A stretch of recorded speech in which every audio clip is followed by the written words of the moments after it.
Alright, welcome back, folks. It's day 9 with Shashingo.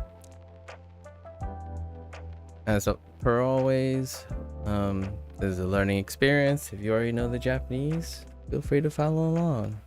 If you don't know the Japanese, feel free to follow along. What did we do last time? Let's see. We're graduated from the find mode, right? And then we're just gonna go through all the vocabulary in the quiz mode now, with a quick warm-up on the reads on some of them. So let's just hop right in. We're gonna try to keep it to a shorter session, or try to at least get through, try to hit all the card backs first. So let's see. Yeah, we have these here. I think we'll just go right into our find mode. Use favorites.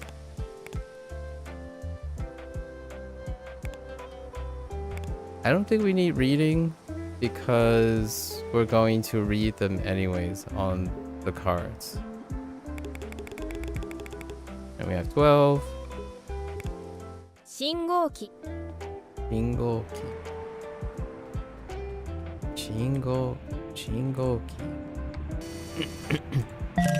道路標識 Wait.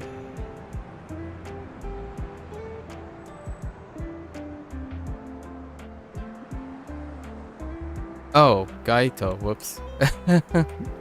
I meant. Alright, that was straight light. 道路標識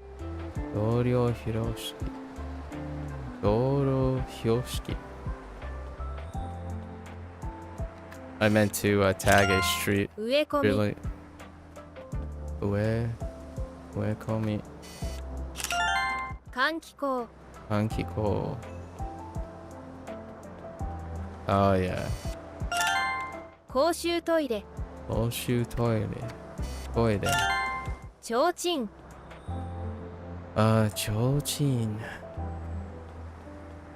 Chochin. I wonder if there are any other locations for this. Chochin. 自動販売機 Bidohanbaiki.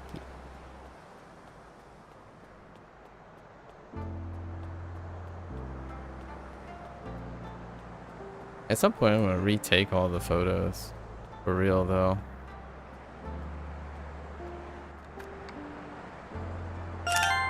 室外機 Tsugaiki.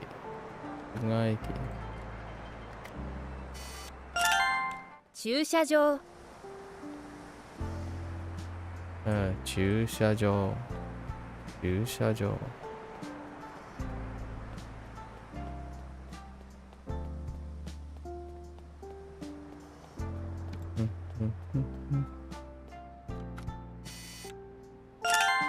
植物 植物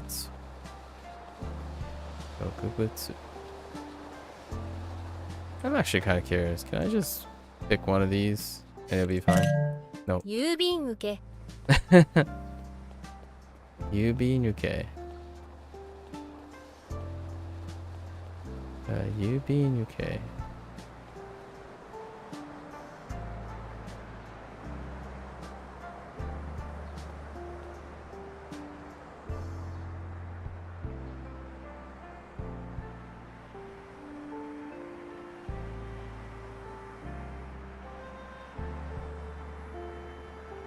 郵便受け Oh. Yubinuke. .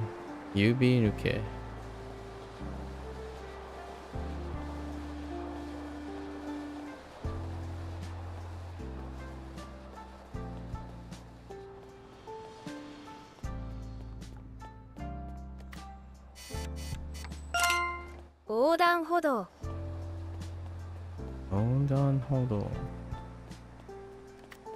Hold on. Okay. Yeah, we're fine. I was testing the plants things. Alright. I guess we just hop right in. You know, I feel like, yeah. So, no, we're fine. We're gonna now release these and then use this portion for the quiz mode. So we'll remind ourselves of the ones that the card backs are messed up. They added review after the game? Yeah, for the quiz mode, yeah. But the find mode has always been there. Well, that's what you mean. Okay. So, let's do all our focus groups. Unless you're talking about the quiz mode and you just read about the quiz mode. Yeah, that was back in May.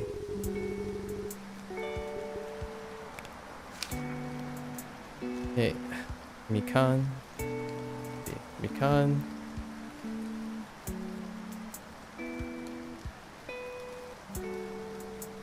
Amai. Amai. Kudamono. Marui.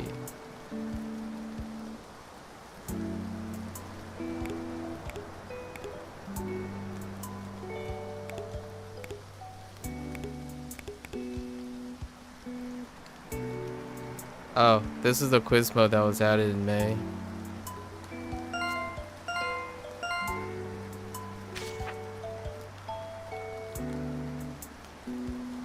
So, let's see. Gomi. So, Gomi. Sai. Right. Steru.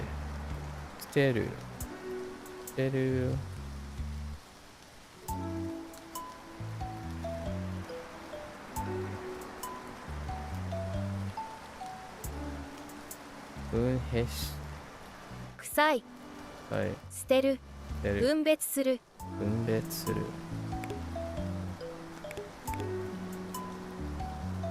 捨てる。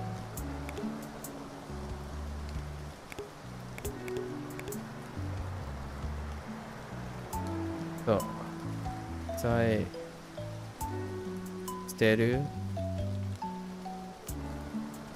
分別する。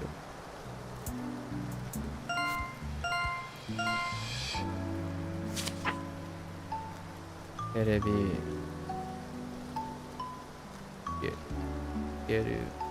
つける、つける見る、消す、消す。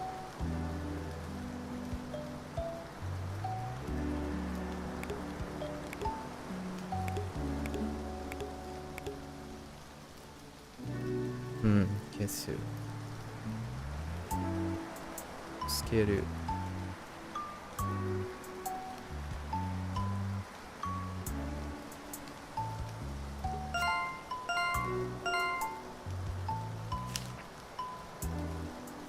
開く。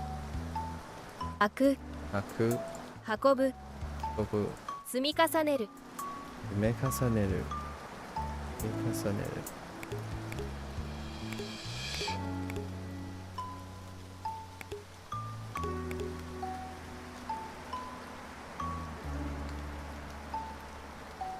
開く。開く、開く。運ぶ、運ぶ。運ぶ、積み重ねる、積み重ねる。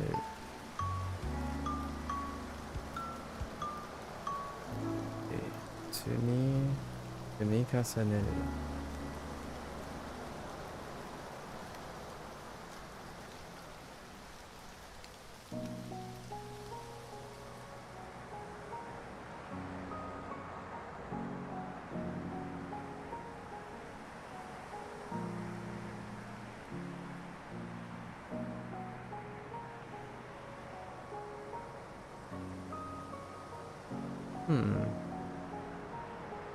Yeah, probably stops there.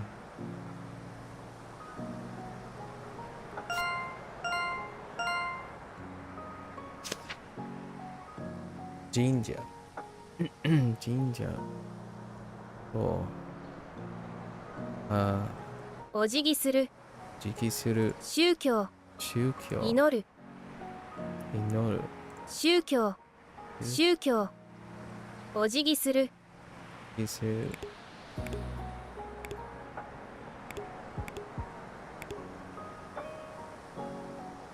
Do you know if they have more on the grammar section of the game? I don't know because they didn't add anything since I started the game, so I wouldn't know.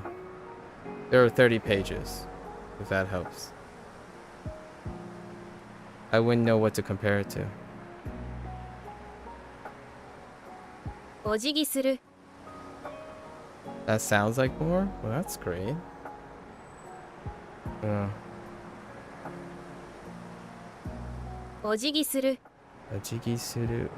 Ojigi-suru. 宗教 Ryukyo. 祈る Inoru. Inoru. Ryukyo.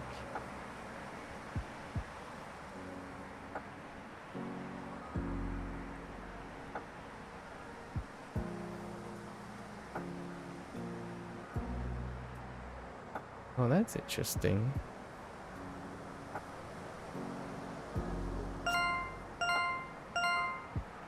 Hello there, Maddie. Maddie. Hello. Hello. Menu. Menu. おすすめ 네. 注文する 주문스루. 아, 주문스루. 選ぶ 이라부.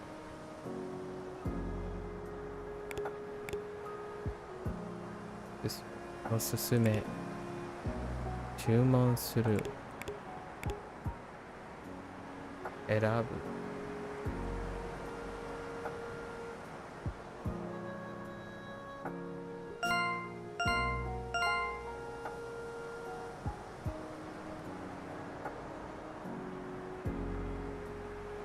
You really like this? Yeah.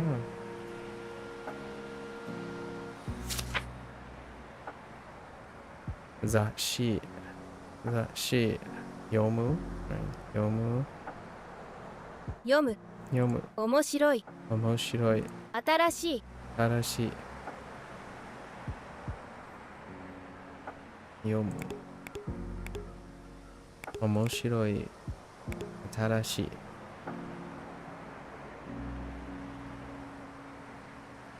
It's very good at association. Mm-hmm. I mean, you could have done this in the base game. Technically. Again, what the tool doesn't provide doesn't limit you from making the attempt yourself. It is nice that they created a mode for it though. This already existed before the game. Before this specific mode showed up. It is good for association because that's exactly what the card was before. 読む面白い新しい Now you could do that in your album and sort them out using favorites. Keep. Very true. I figured out I'm not very creative when it comes to figuring out ways to study without a template. That's okay. That's why we have these things, right? I have a few. I over using this. I have a few feedback that I'm gonna see if the developer ends up doing or not, and think of like 3 or 4 things that they could do with the current stuff that they have. But for now, the developer is.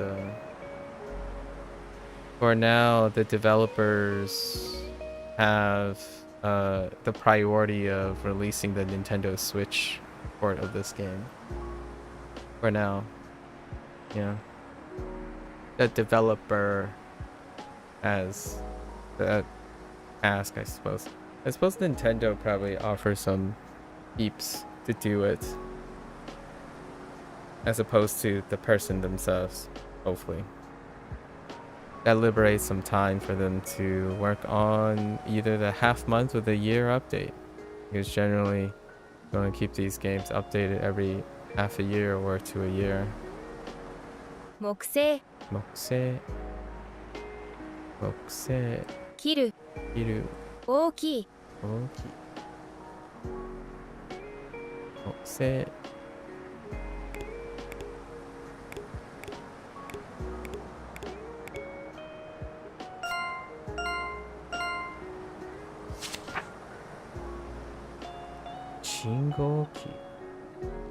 Hingoki. 渋滞 Yutai. 待つ Matsu. 行く Iku. It's crazy. Crazy how much I don't need to read any of this stuff to know what the word is. Although that's not what we're working on. We're actually working on reading here. 渋滞 Yutai. Matsu. Iku. 渋滞待つ行く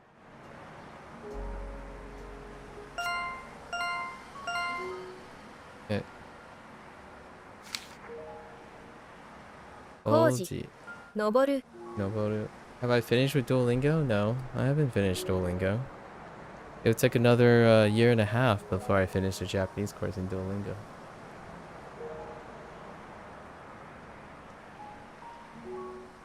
No, that's fine. It hasn't really changed the amount of conversations that happen during these. I actually have been going over time in the last couple days. Met a bunch of new peeps. More in the evening time than anything. No. It'll be another like what, 240 days before the Japanese course is complete. It's actually going to be around 240 days or so before the Chinese course is complete. 工事 Koji. Same amount of time actually. If the pace is the same. That's assuming the pace stays the same. 工事 Koji. 登る Noboru. 滑り降りる Superioriu. Superioriu. That kind of rolls off the tongue. Superioriu.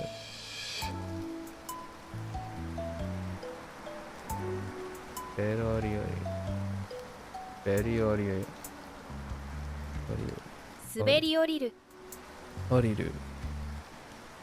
Yeah.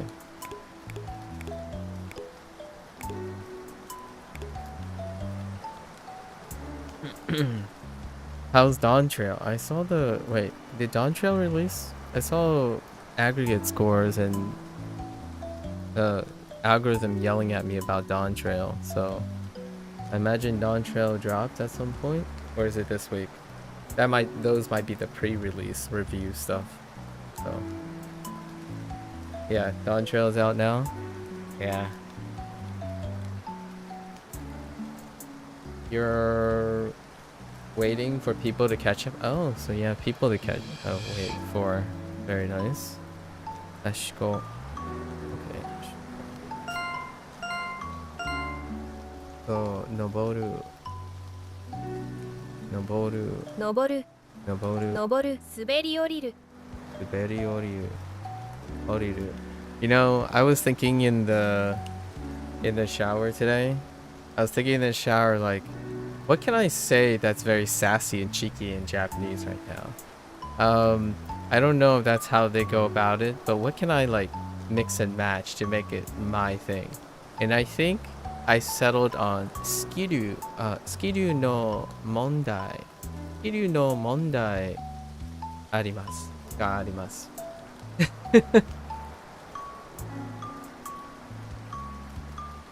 Skiru no mondai ga arimasu. Arimashou.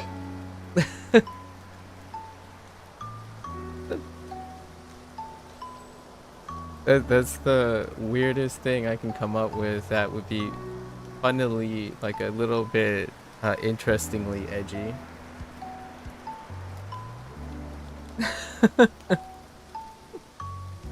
And it's ambiguous, so like because of Japanese implications, contextually it'll be ambiguous.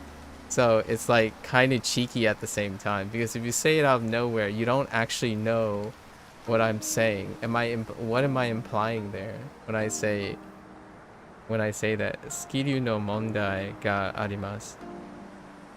And I like it. It kind of encapsulates a lot of the things about Japanese. Like, since I'm not going to add anything to it, I just leave it up to the person who I'm referring to. Or am I referring to myself? Am I saying there is? Am I saying the person talking to me? Yeah, like, I really like it. That was my shower thought today. It plays on some of the elements and the wonderful cheekiness of Japanese. It's so passive aggressive. Or it could be passive aggressive. It could be passive aggressive. Toilet, toilet paper. Oh, marui, marui. 丸い座る Suwaru, 柔らかい yawarakai. Marui, suwaru, mawarakai. I mean, yawarakai, yawarakai. 丸い座る柔らかい Yawarakai. Oops. Oh. Sorry. I flipped them. Yeah, marui is supposed to be round because it's round. You've learned a new word today? What is that?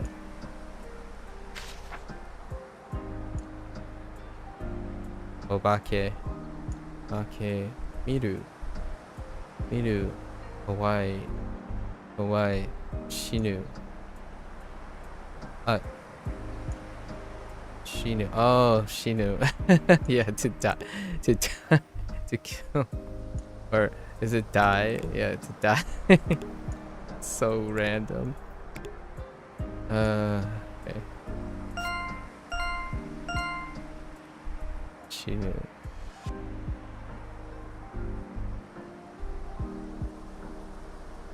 Yawarakai. Oh, yawarakai. Oh, just there. Oh. I think there are a couple new words here. That's out of the blue. Like, the stack? What's to stack? Indie. I'm still in the early phases of extracting the back of the cards, so all the these cards on the left side are fine. We're gonna start writing them soon. The kanji for the left side, for the right side. Yeah. Nuigurumi. あげる Ageru. 抱きしめる Dakushimeru. ふわふわ Fuwa. So. Ageru. Dakishimeru. Dakishimeru. Fuwa. Dakushimeru. No, I wonder why they went with this stroke pattern for this one. Oh, wait, because it's not oh, okay, never mind.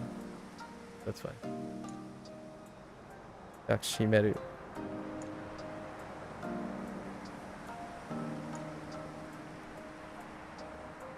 Dakushimeru. Okay.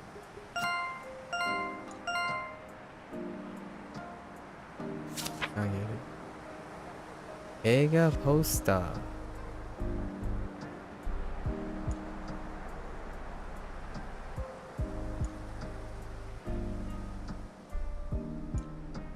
Neither of these is used in dinging. Dinging.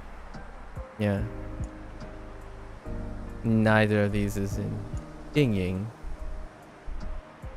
Let's see. 感動的 Kandoteki. Oh yeah, Kandoteki. 演じる Denjiru. 見る Miru. Other miru. 見る Miru. 演じる Denjiru. 感動的 Kandoteki.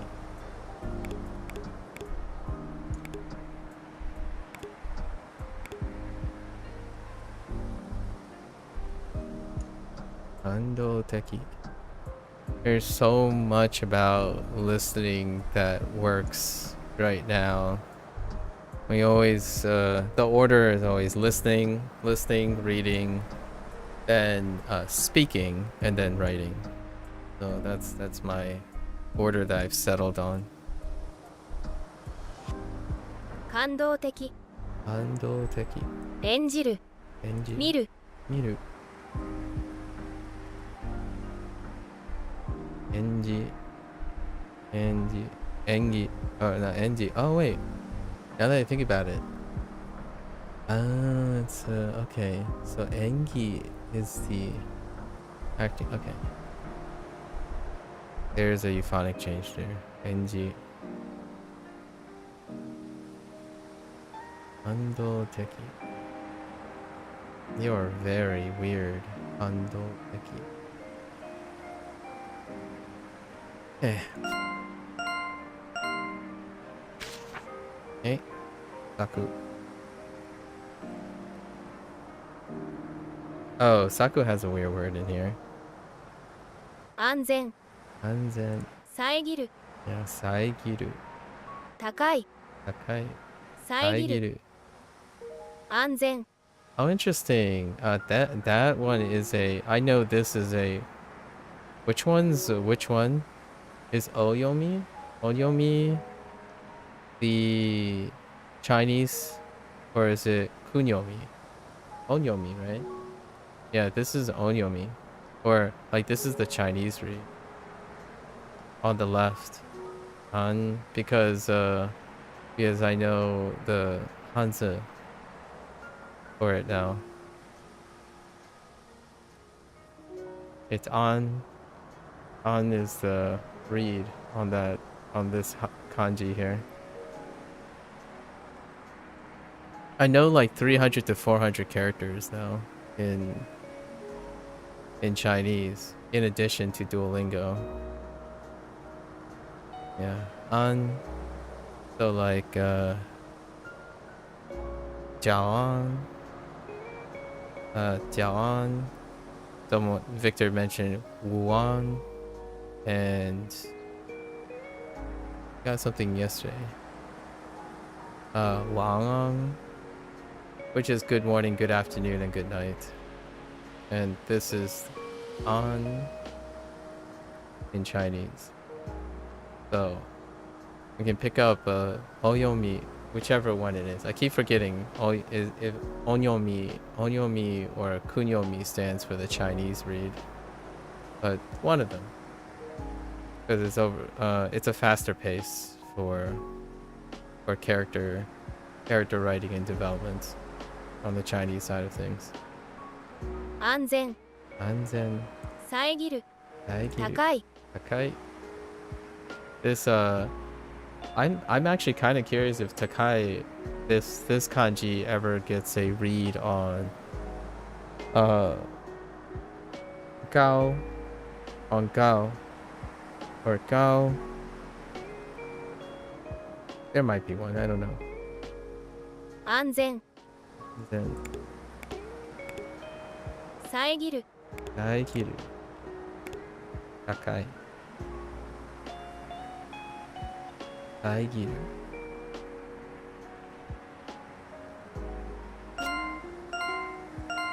安全えマンホール金属金属 Yeah, that keen 金属金属丸い丸い穴穴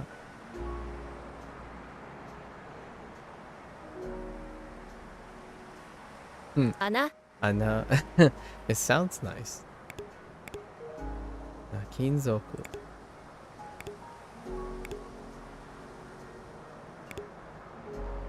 丸い穴 Why they decided on that one? 穴丸い金属 We have 145 of these, so I guess we should book it a little bit. You might as well call this the Anki session, huh? The immersion Anki session. I call it the immersion Anki section because most of the Anki ones have curriculum and structure. This is immersion, so it's and only contextually based. Coincidentally based. Karaoke. Let's see. Karaoke. Ureshi. 嬉しい Ureshi. 歌う Utau. 笑う Warau.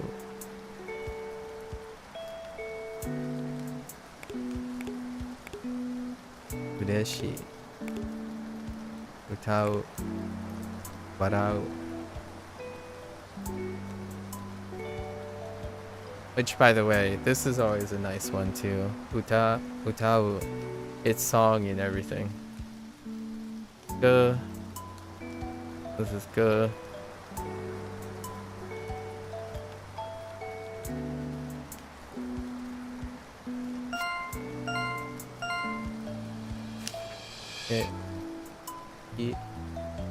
Yoru.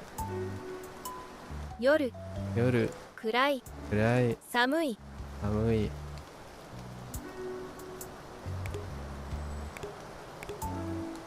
Yoru. Kurai.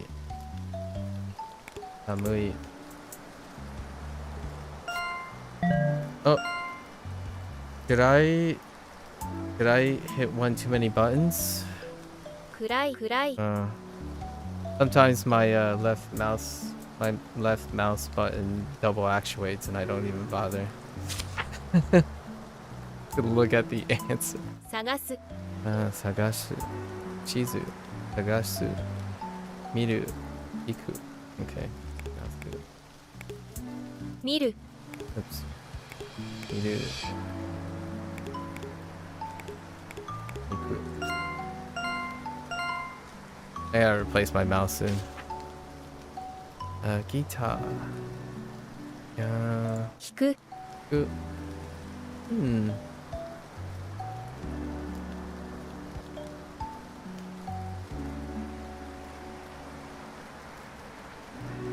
Ongaku. Iku.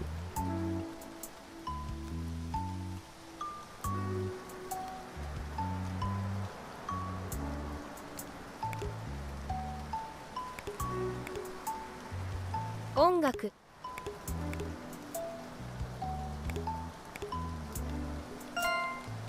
I like to pluck. To pluck is a great it's a great way to remember Hiku. To pluck. Playing game.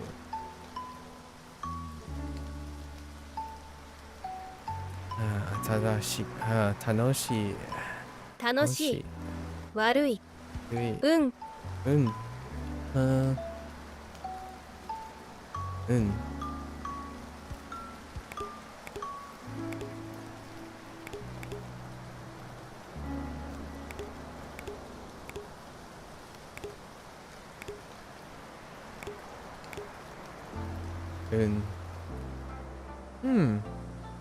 Saw un earlier in something.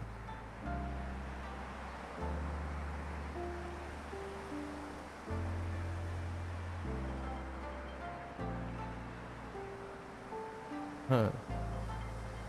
That's an interesting way of representing bad. Hallelujah.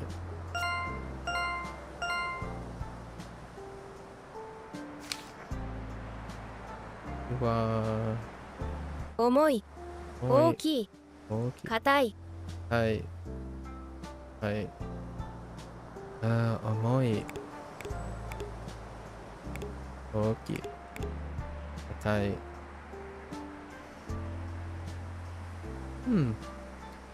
That's also an omoi.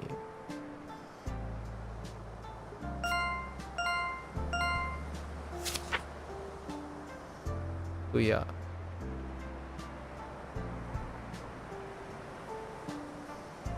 Kuya. Fu.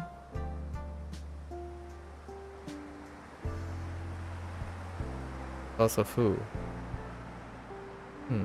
Kuya. かわいい勤める買う Stomeru. 買うかわいい勤める No, stomeru is something. かわいい Stomeru. Tomeru.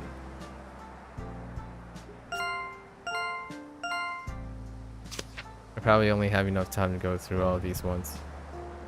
So, Mibako. Mibako. Recycle suru. Recycle. Recycle. Recycle suru. いっぱい いっぱい汚い 汚い。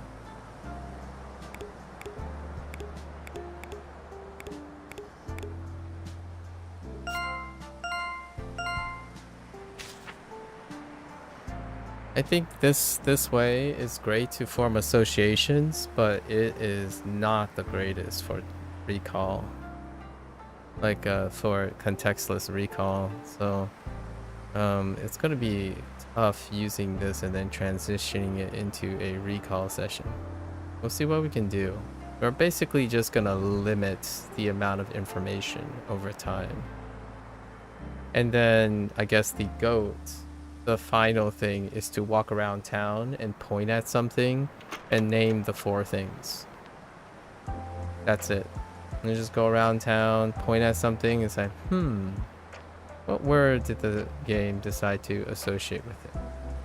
I don't think we're going to try to get all 3 in the back, just maybe like 1 or 2. Be good enough. As a standard. おしゃれ Got it. 持つ軽い Karui. 軽い持つおしゃれ Karui. Asa. Motsu. Karui.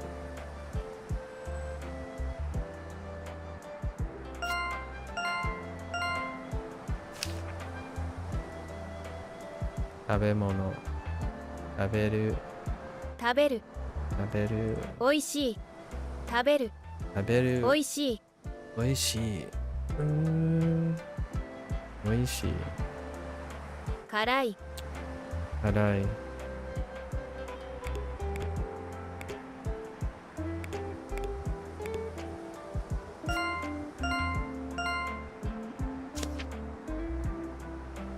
メガネメガネ見る軽い again.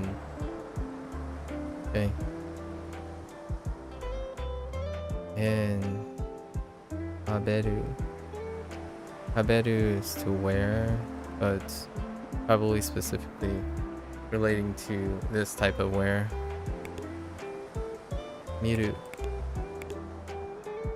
軽いかけるかけるかける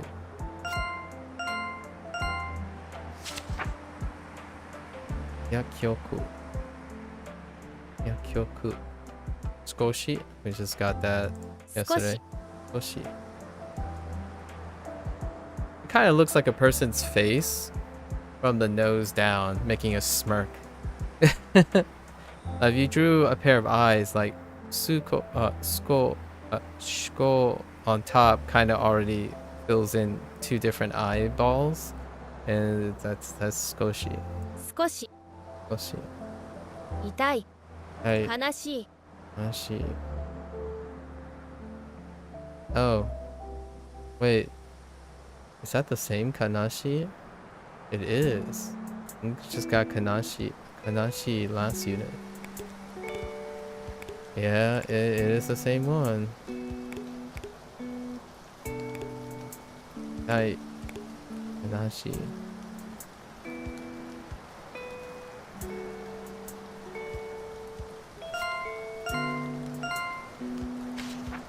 The power of Duolingo's repetitious nature. So much more vivid. Passporto. Ryoko ni iku. Ryoko ni iku. That's a dead giveaway because of Li Xing or Lu Xing.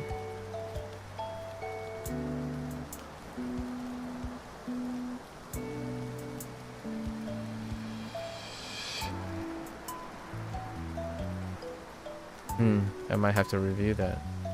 大切 Taisetsu. 持つ Motsu. Taisetsu. Kind of interesting that it has big and cut. Oh, you know what? Deep cut. That's hilarious. I think that's beautiful. A big cut, a deep cut. Taisetsu. Important.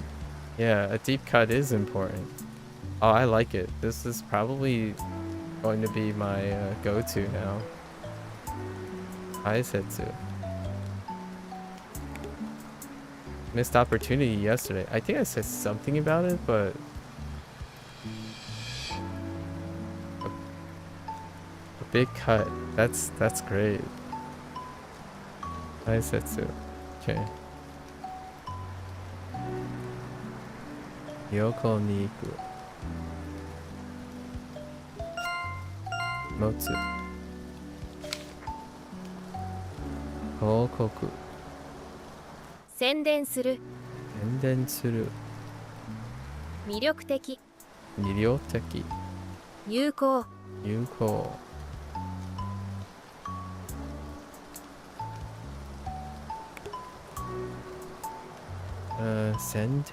Senden suru. Oh yeah, this is a gamble actually. Miryoteki. And Yuko.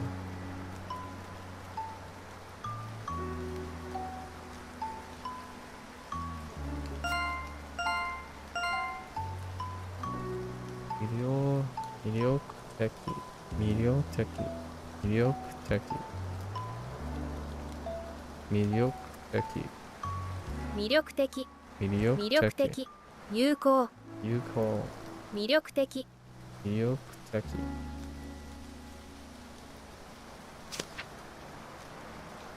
Okay, Ninjin. Ninjin. 健康的 Yeah, Kenkoteki. Koteki. 栽培する Bye suru. 野菜栽培する Bye suru. 健康的 Kenkoteki. Bye suru. Yasai. Bye suru.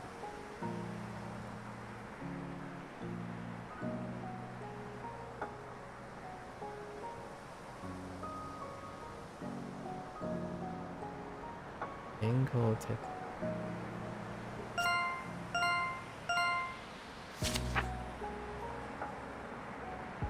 Basket. Basket. Ball. Basket. 出す Das. 入れる Ireru. 運ぶ Akobu. Das. Ireru. Akobu.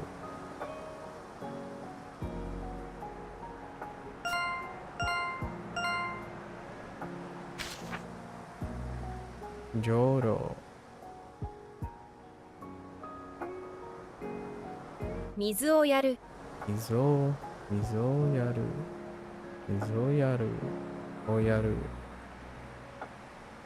重い Oi. 栽培する Bye suru. Yeah, bye suru.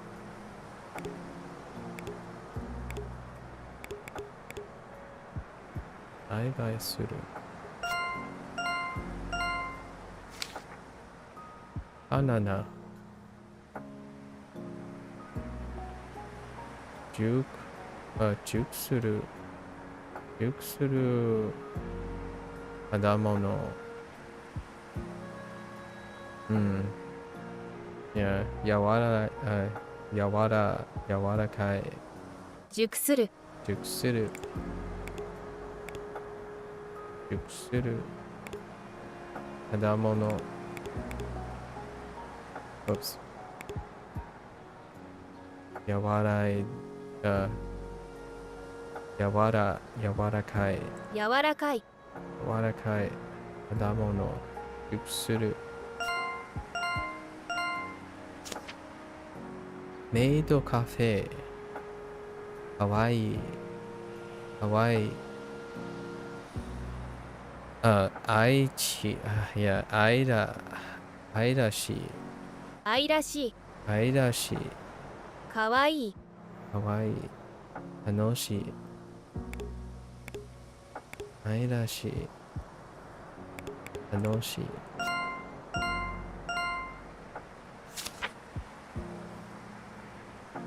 道路標識道路標識待つ待つ待つ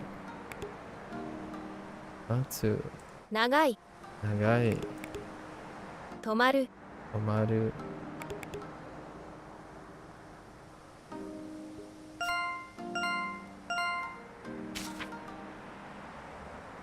精肉店精肉店切る新鮮新鮮話す新鮮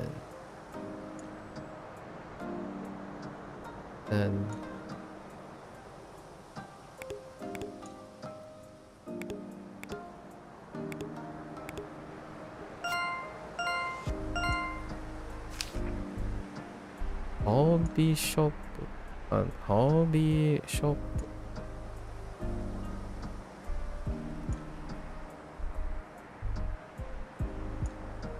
趣味趣味組み立てるみ立てる作る作る組み立てる組み立てる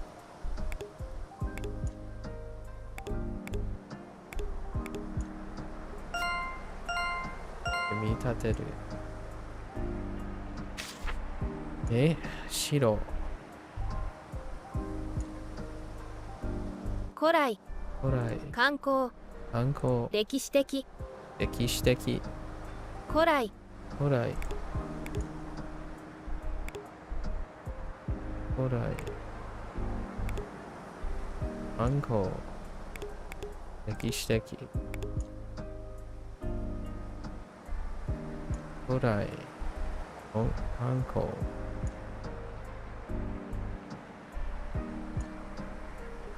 歴史的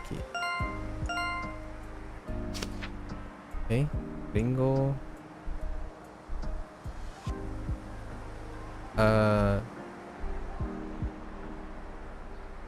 シャキシャキシャキシャキ果物果物熟する熟するシャキシャキシャキシャキクリスピー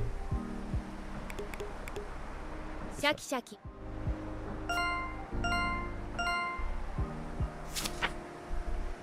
アニャ注文する注文する焼く選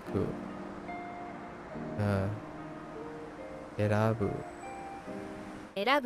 選ぶ注文する焼く選ぶ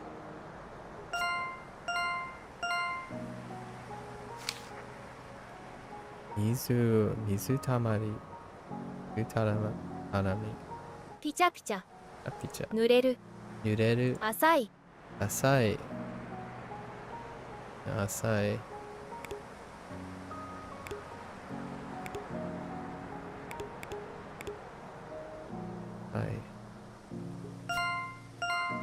揺れる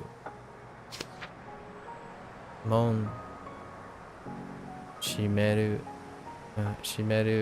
開ける大きい閉める大きい開ける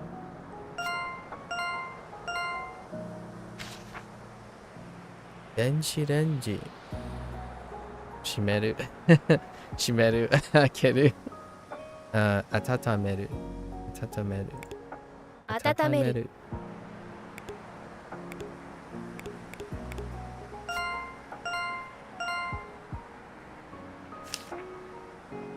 犬、ふわふわ。おきり。ふわふわ。買う。撫でる。撫でる。買う。ふわふわ。撫でる。OK。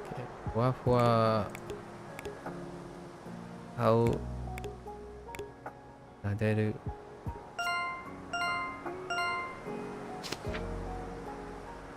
下。下。這い登る。はい、登る。Oh, hey, it's 登る again. はい、登る。覆われる。覆われる。覆われる。は。は。We know what は is.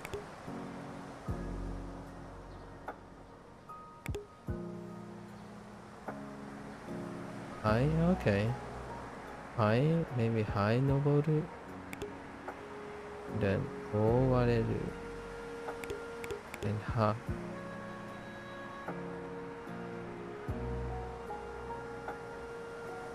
I think that's where the Noboru came from. Because we had something going down. Yeah. 覆われる。はい登る。町屋。町屋。歴史的。歴史的。寝る。住む。はい。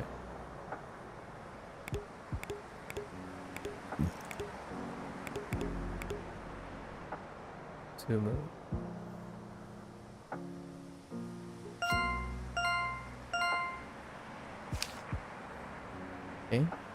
買い物、過去。買い物、過去。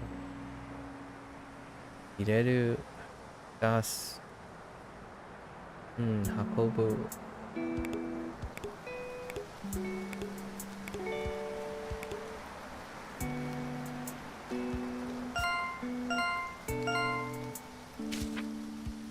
電池。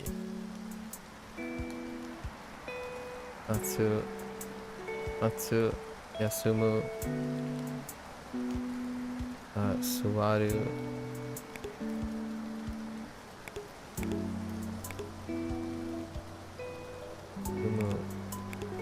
座る。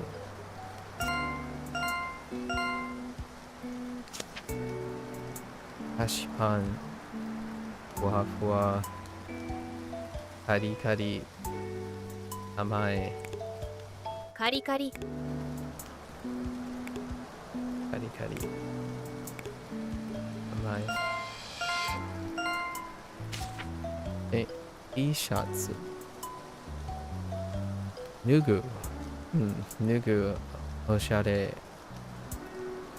着る。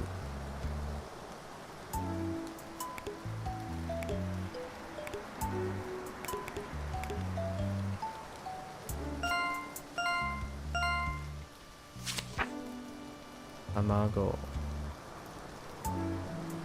茹でる。茹でる。茹でる。丸い。丸い。割る。割る。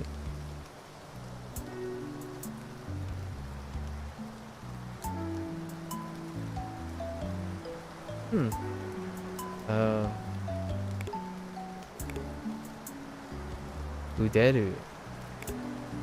Got it. 丸い。and 割る。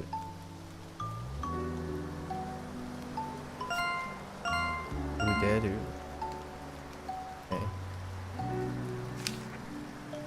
虫。怖い。怖い。小さい。捕まえる。捕まえる。捕まえる。捕まえる。捕まえ。捕まえる。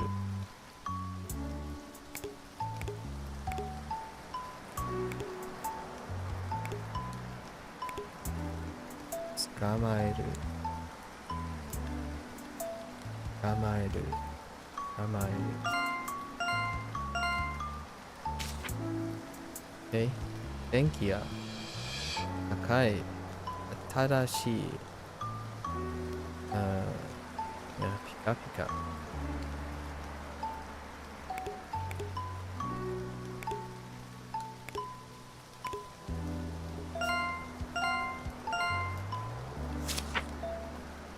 空、明るい、明るい、曇り、風。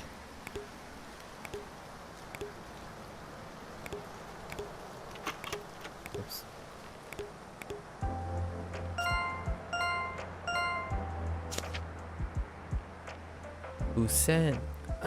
Busen. Waru. Waru. Oh, this is, yeah. This one, I don't know. On,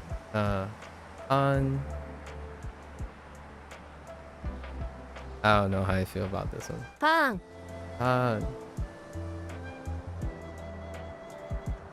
Let's see. 膨らます Uramas. 膨らます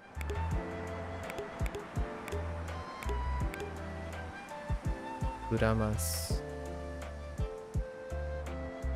Uramas.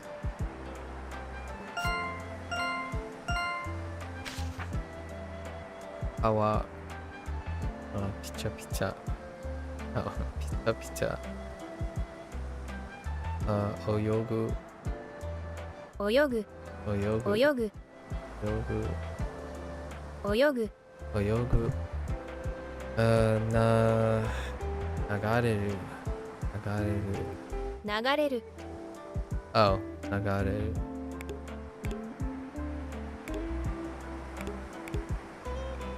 Nagareru. Kinda looks like there's another awa in there. Nagareru. Water elements there. Lots of water elements. Daikon. Taberu. Iru. Yasai.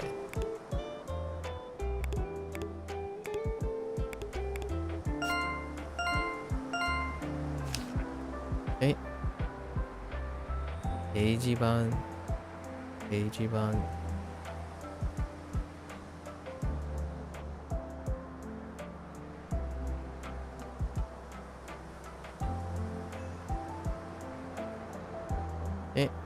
Yomu. Yomu. Atadashi. Uteru. I mean, suteru. 伝える Oh, styru. Oh no, that's not te. Styru.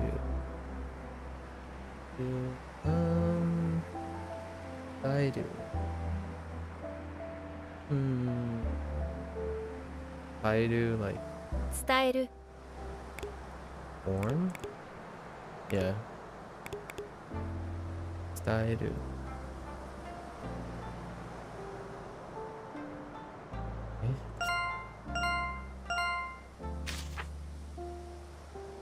Sakura.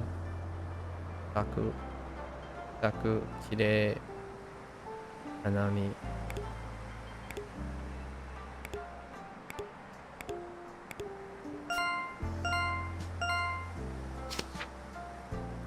Genkan matto.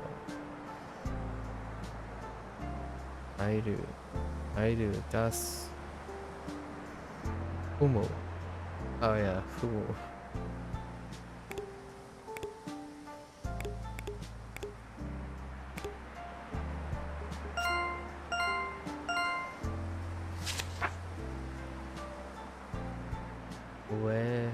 Welcome.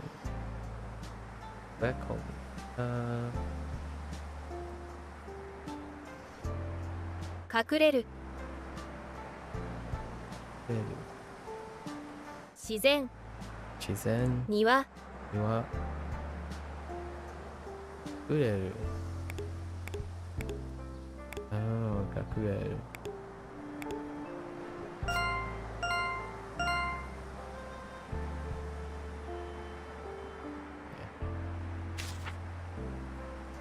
冷蔵庫。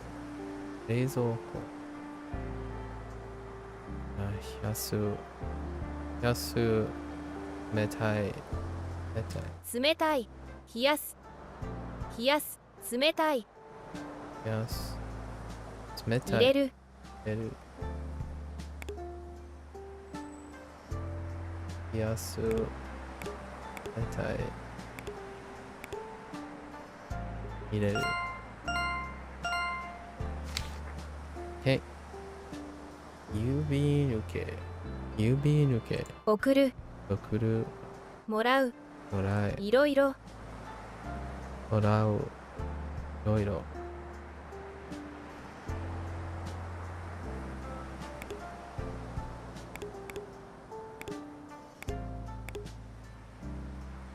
いろいろ。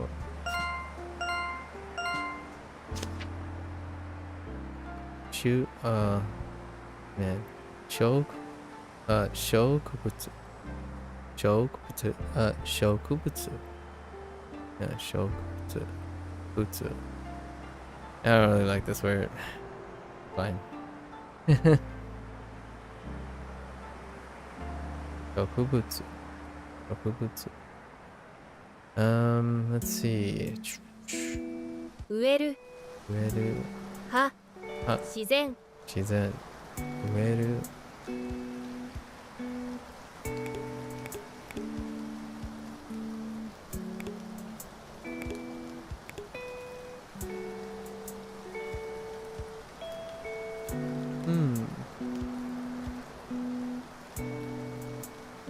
Related to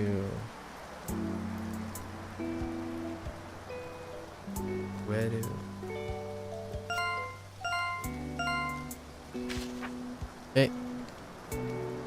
駐車場駐車場開く狭い駐車する駐車する。駐車する狭い。開く。開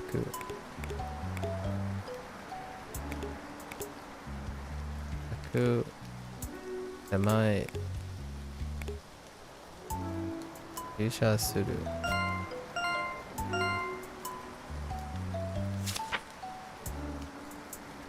段ボール箱段ボール箱詰める詰める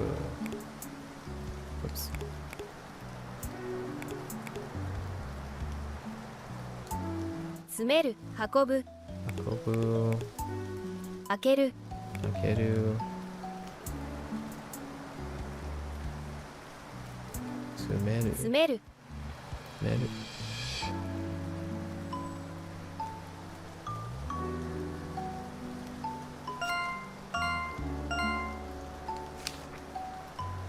醤油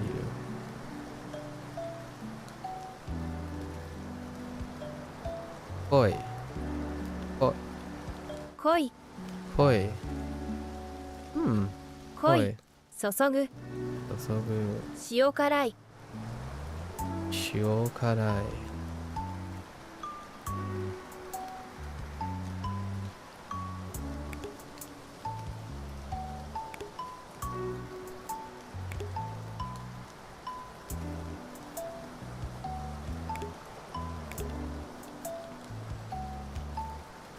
注ぐ塩辛いOh wait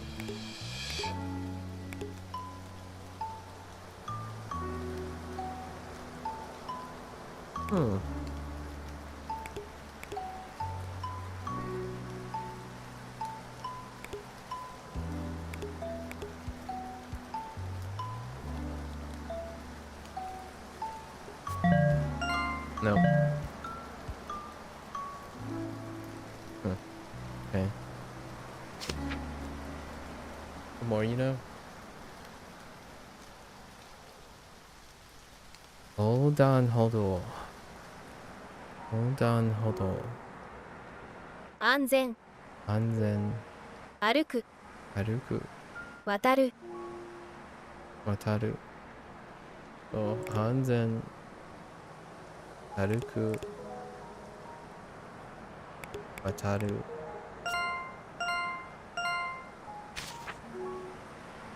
山。Oh, 登る again. I see. 登る。高い。険しい。Oh. 険しい。険しい険しい。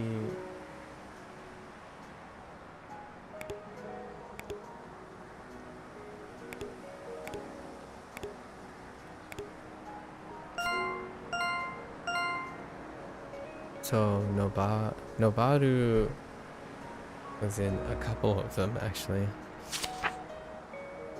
Ramen ya.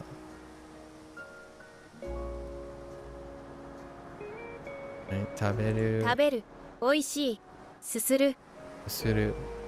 Slurping.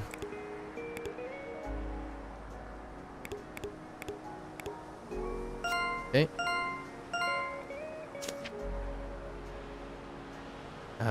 Yes.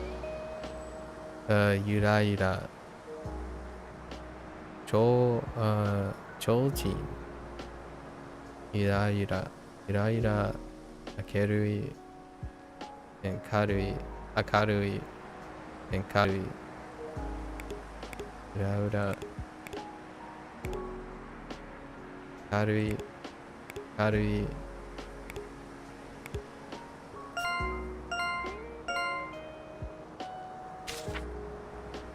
はい。長い。Oh yeah. つまらない。洗う。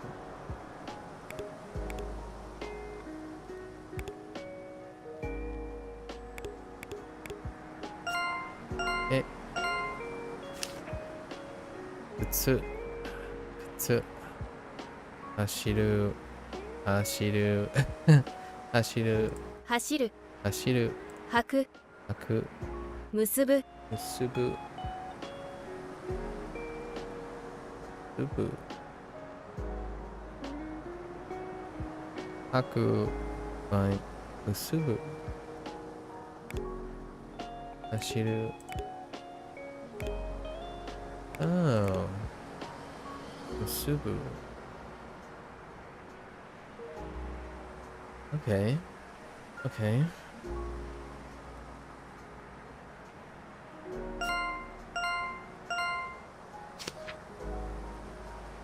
飲み物。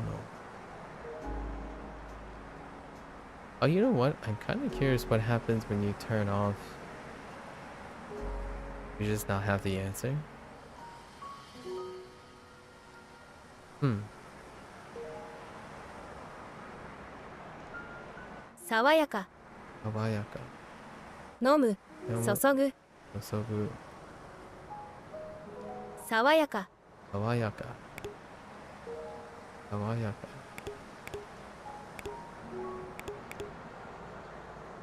注ぐ。爽やか。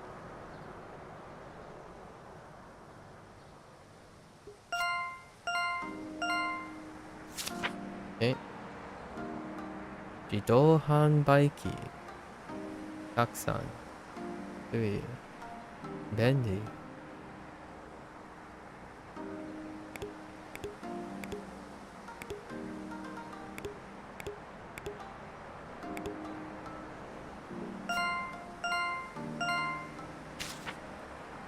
駅。買える。便利。便利。混雑。混雑。混雑する。混雑する。混雑する混雑する。混雑。帰る Oh yeah, that's right. 混雑する。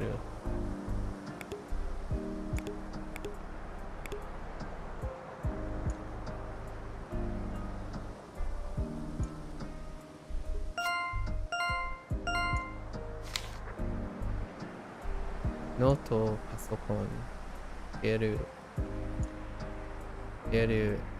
使う、ダウンロードする。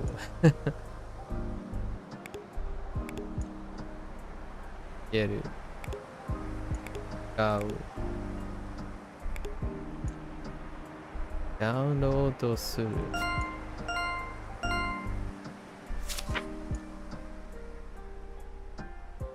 靴下、快適、暖かい、吐く。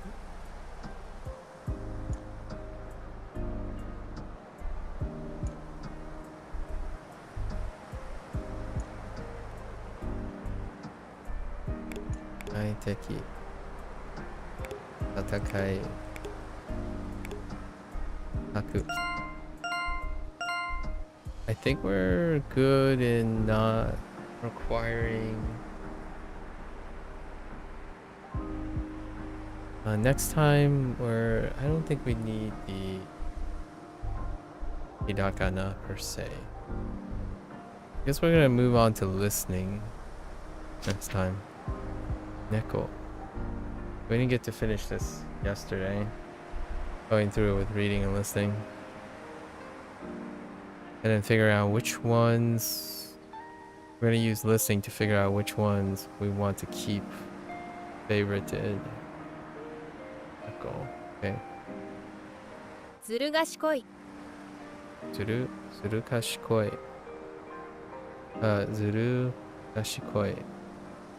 ずる賢い。かわいい。買う。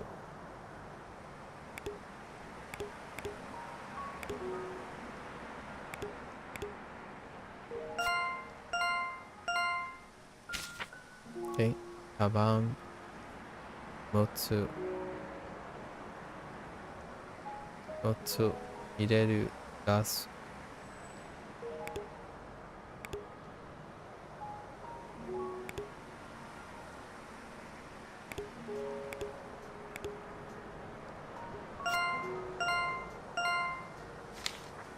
スマホ。かける。電話番号。充電する。かける。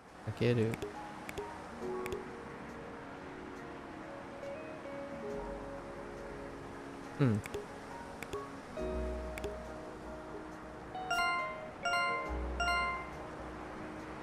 充電する。コーヒー。熱い。飲む。起きる。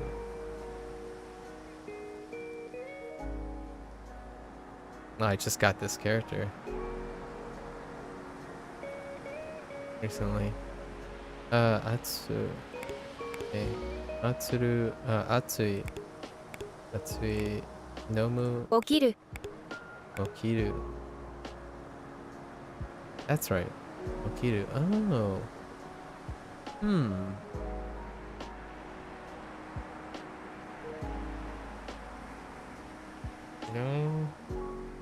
No relation yet.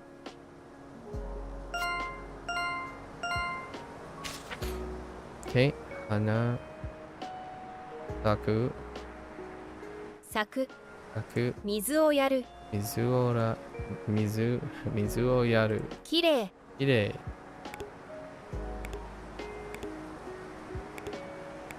Oops.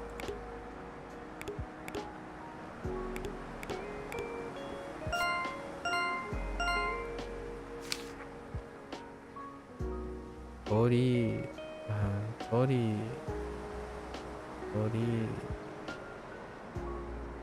古来。くぐる。伝統的。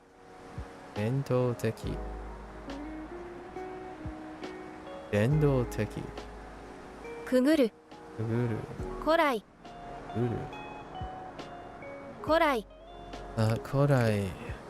くぐる。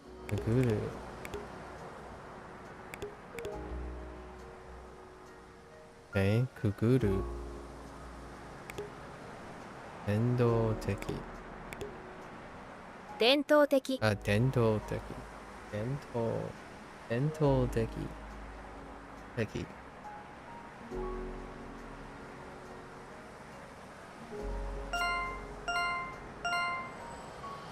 ルル。魚。泳ぐ。泳ぐ。する。する。する。And then, 水中。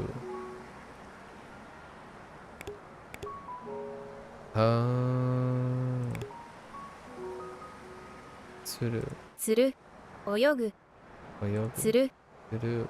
水中。水中。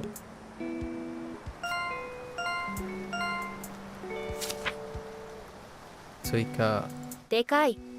でかい。熟する。熟する。果物。果物。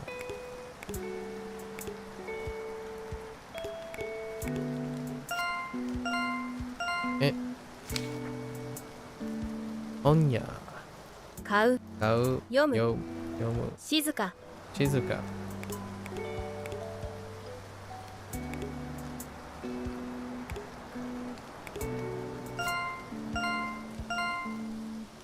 I wouldn't mind a tracker, like a progress tracker on the top left or something, where like it tells you how many more there are.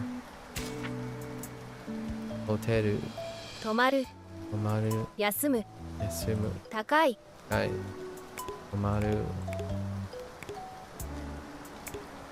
休む。高い。I don't really know how long I have, so you can't really tell. I guess you can quit out at any time and it'll tell you the statistics, so it's not the end of the world. Postal. 住所。住所.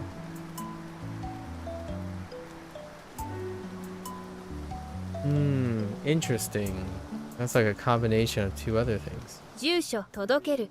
届ける。送る。送る. So 届ける。届ける。住所。Dealing with a place. Address. 住所。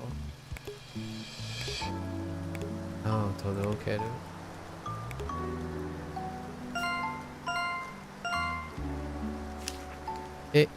漫画。書く。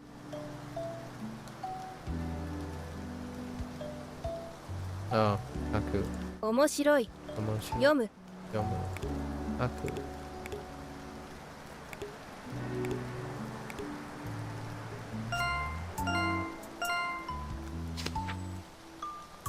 帽子。脱ぐ。いや、かぶる。かぶる。いや。かぶる。かぶる。Is that the same かぶる for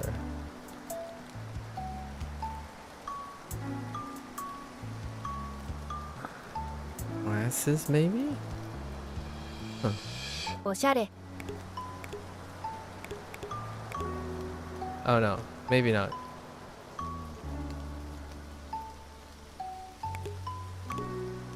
I'm gonna sort that out in my head at some point. Ice cream. 溶ける。溶ける。甘い。冷たい。冷たい。溶ける。溶ける。melt. 溶ける。はい。冷たい。バス停。降りる。降りる。降りる。待つ。待つ。到着する。到着する。到着する。降りる。降りる。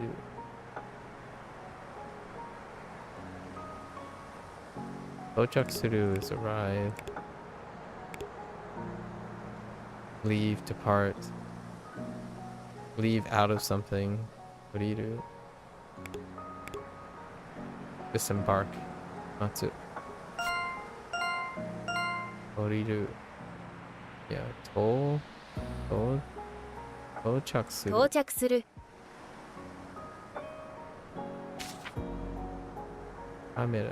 撮る。撮る。撮影する。撮影する。Oh, right. 撮影する。写真。写真。So shoot a video, a photo, take a photo. 写真。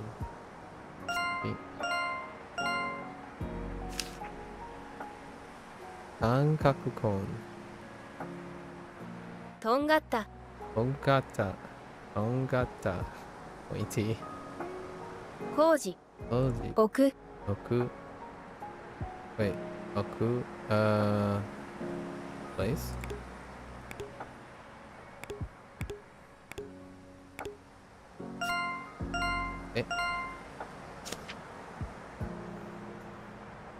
靴屋。靴屋。売る。売る。おしゃれ。売る。おしゃれ。売る。売る。おしゃれ。おしゃれ。買う。買う。売る。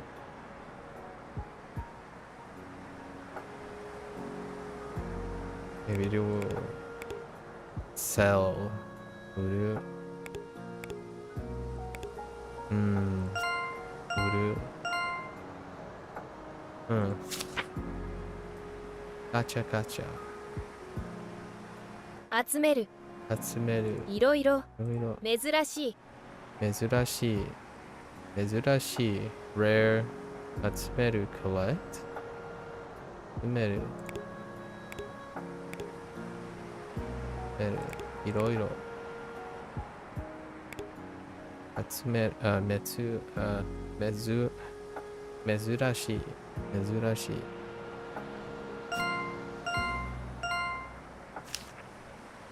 チョコレート。おいしい。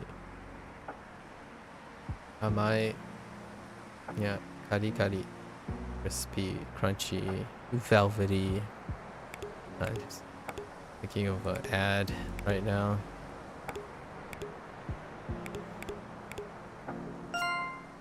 Was it crispy, crunchy, something? How many licks does it take to get to the middle of a Tootsie Pop? Wait, is that the same ad?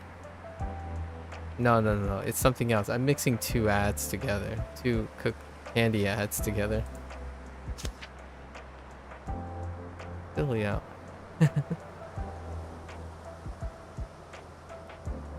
Thinking of it.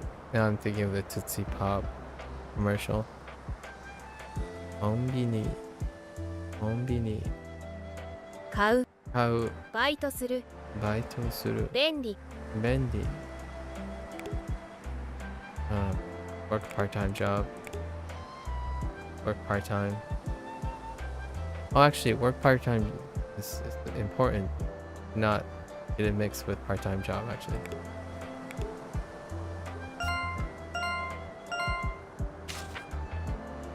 Densha. 乗る。乗る。降りる。降りる。早い。早い。降りる。乗る。Right. Disembark. And 早い. I think to use alight, I feel like that's a British thing. To write to alight.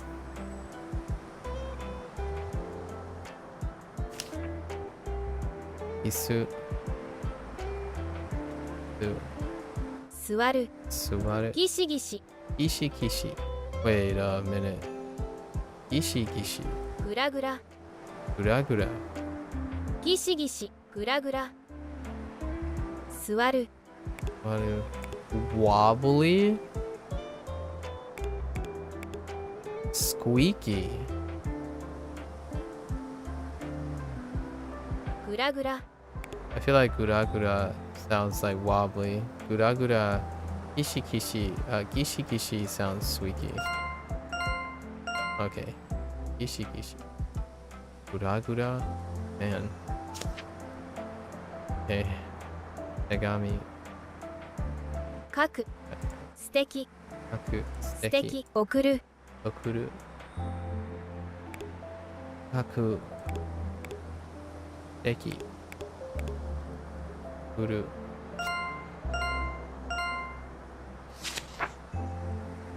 Jitensha. Jitensha. 遅い Osoi. 乗る No. 早い Ai. Oh, okay. That's interesting.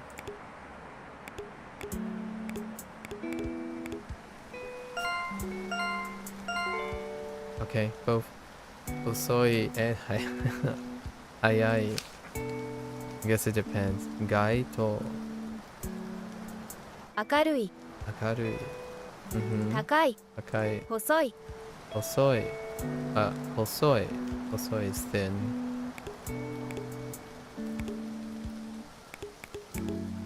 Or thin. Slender. Hosoi. We'll just translate the ones that I'm not familiar with, but acquired. Right. Raku. 大きい Oki. 運転する Unten suru. 届ける Todokeru. Oh wait, this is the second time for todokeru. Deliver. Todokeru.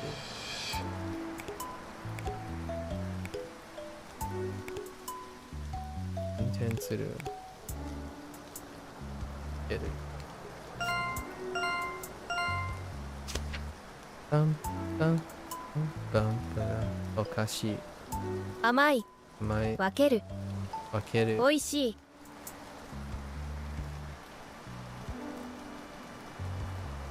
Wakeru.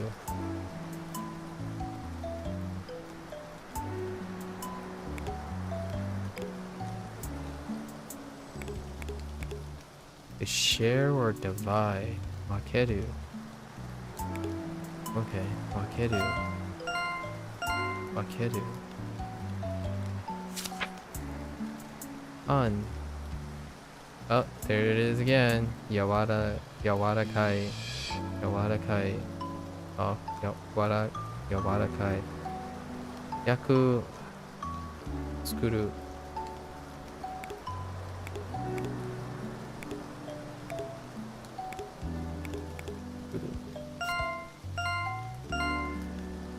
Okay.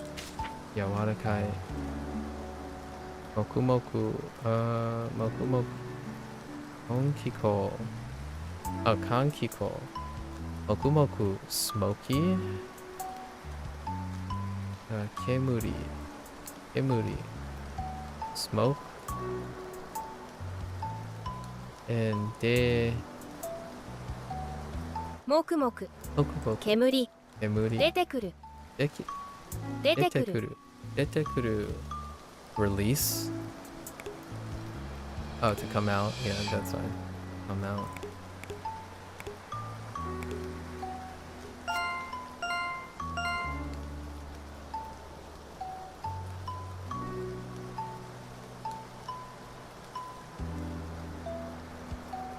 Detekuru.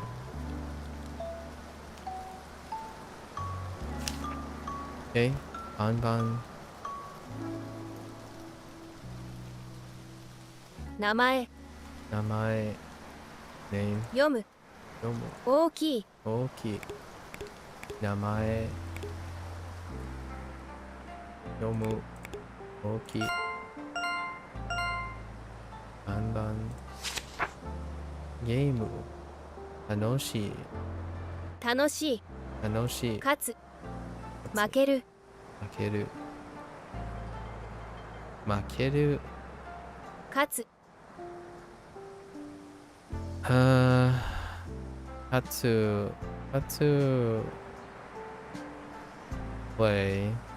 負ける Makeru. Oh, no. Hatsu. Hatsu lose. 負ける Makeru is win. 楽しい Tanoshi.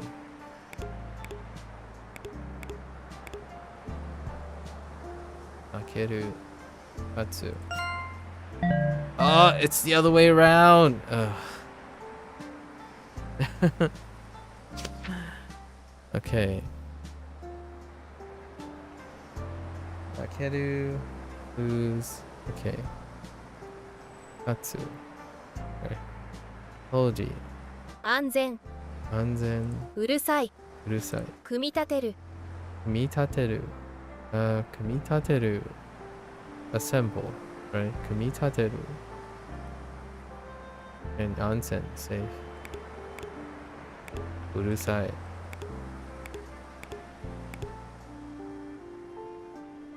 Kumitateru. Kuruma. 速い Hayai. 運転する Untensuru. 遅い Osoi. Untensuru. Osoi.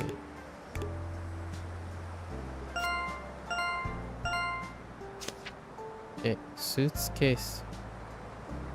入れる Ireru. 出す Das. いっぱい Ippai.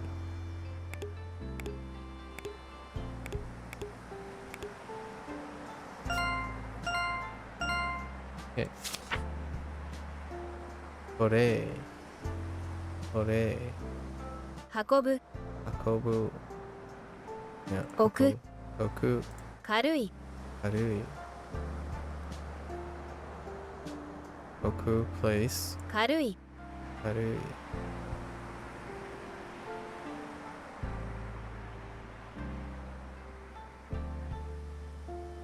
Oh, Karui. Karui. Like 運ぶ Akobu carry.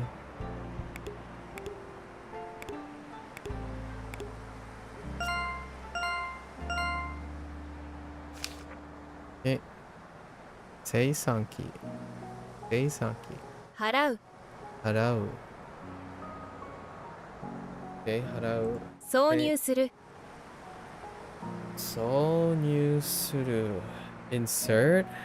Sonyu suru. 料金 Yokin.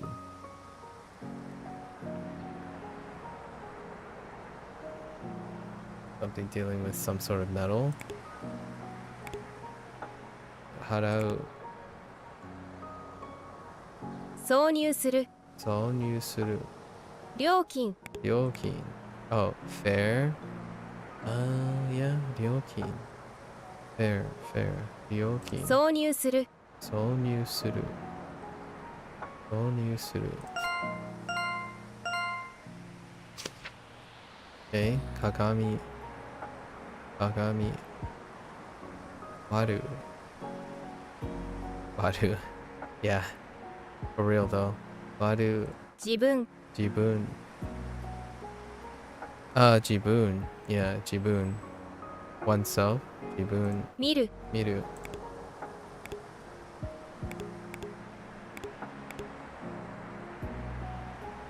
We had a story with this yesterday. Horado. Horado. 細い Osoi. Osoi. Okay, thin and slender again. 細い Osoi. 短い Michikai. 止まる Amaru. Okay. Amaru. Okay. Doro. Doro. 高い、はい歴史的、歴史的。明るい、明るい。Fair enough. 歴史的。明るい。Don't know where we are. How long have we been? So it's been over an hour? What? If it takes me like 30 to 40 minutes for the other ones, I think we're getting pretty close, right? Scato. 長い、短い、履く、 Okay. No new ones here. Nagai. Mijikai. Haku. Alright, we're gonna focus on new ones, right? To speed things up. Ikoki. Kobu. 飛ぶ、 Kobu. 遠い、飛ぶ、遠い、旅行に行く、 Yoko ni iku. Nothing here to write about. 旅行に行く、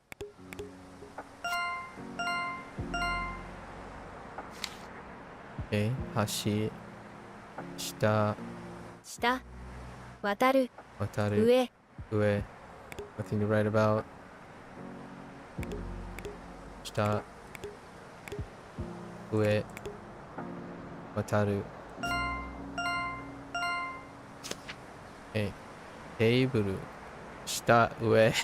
きれいにする Kirei ni suru.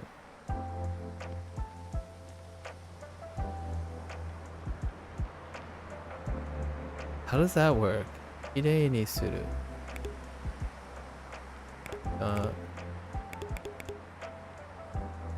Okay.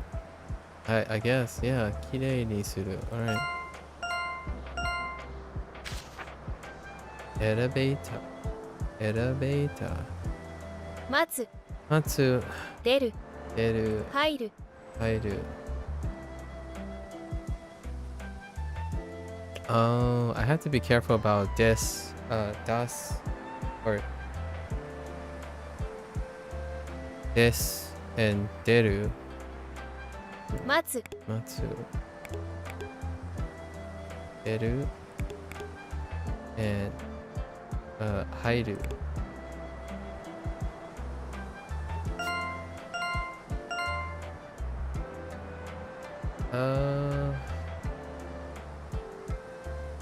Konnichiwa.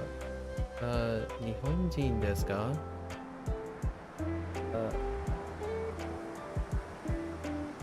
日本人を日本人はじゃないです。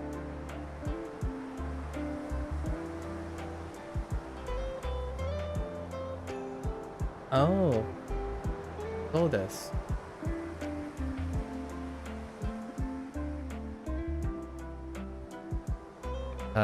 That's cool. That's really cool. 日本人はじゃないです。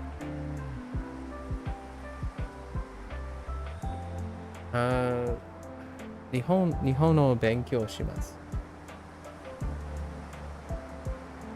Just say 日本人じゃない。Where are you from? I'm from the United States. アメリカ出身です。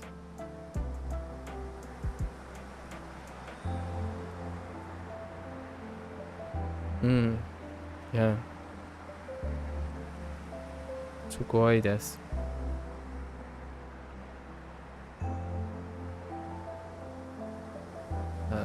最近どうですか？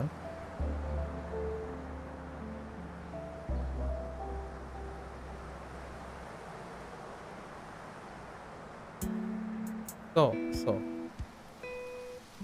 アメリカ人です。Yeah, so I'm saying I live in the United States. I'm not necessarily just an American though. I don't recognize that kanji yet. Genki desu.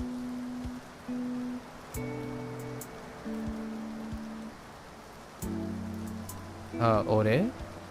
Boku? Boku? Boku wa Genki desu. Oh, Mexico. I see. Yeah, I live in the United States. America, yeah. 住んでいます。アメリカ住んでいます。アメリカに住んでいます。You're Mexican Italian. Interesting.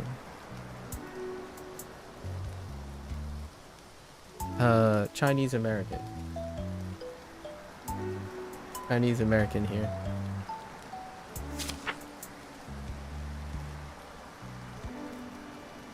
I asked what motivated you to learn Japanese?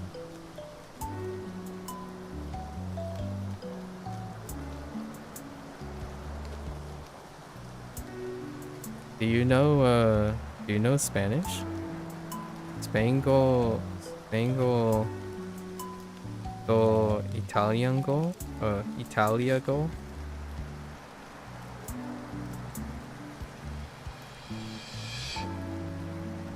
C. Haruki C. Okay. Very nice. Very nice.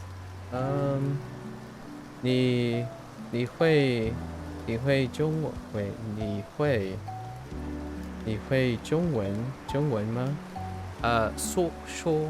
你说中文吗？and 一点说汉语一点。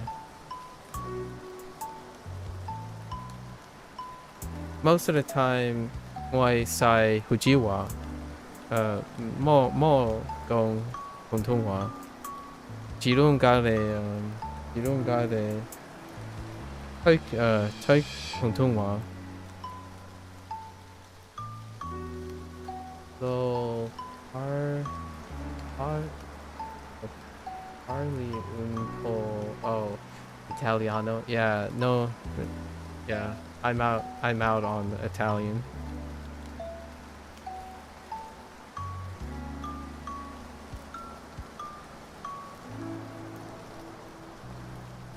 Yeah, um, yeah. 韩语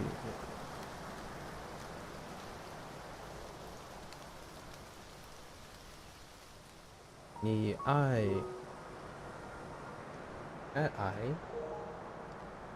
so hard to see.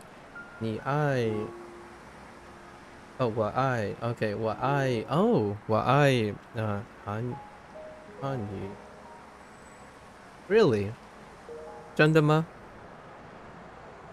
Wow, you know a lot of languages.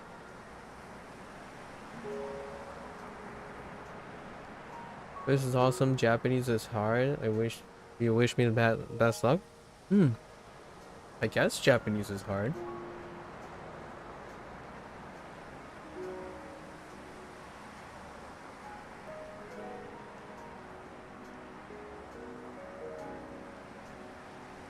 What are you learning right now? Guess you went with a Japanese name.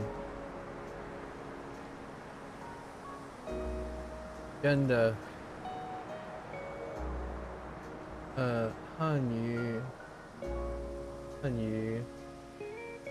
oh so hard to 한유 I just got that the other day.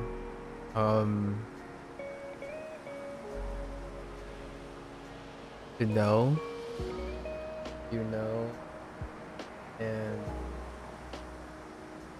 嗯是不好是不好 okay, fair enough. And I learned Japanese because it's fun. Me too. Okay.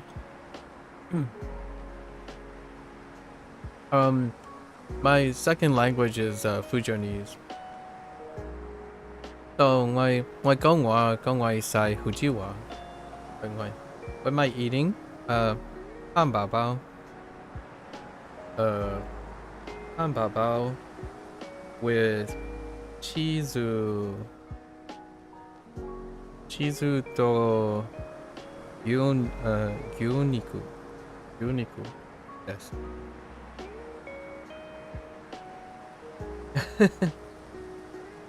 We're just throwing all the vocabulary here and there, right?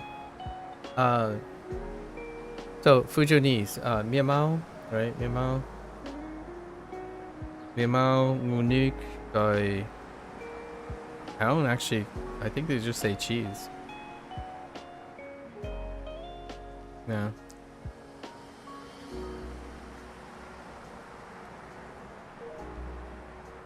So may I ask what you do for with all the languages? Do you do anything with them? Like professionally, maybe career-wise? Do you teach at all?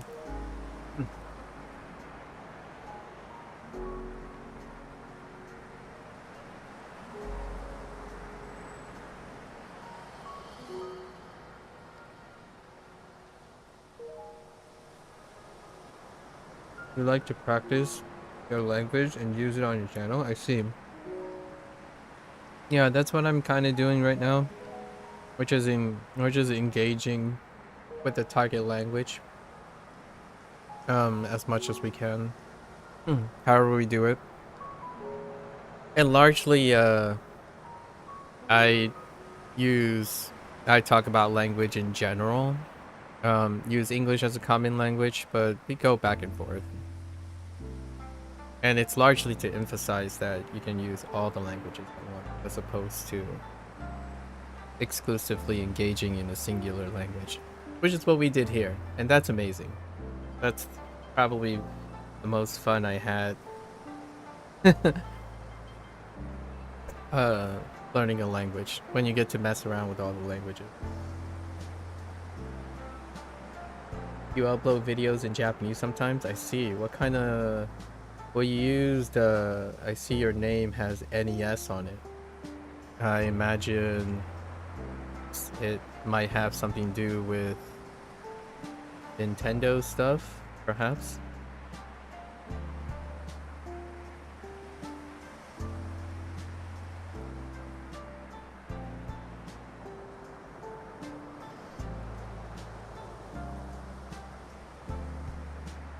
Or is that a coincidence?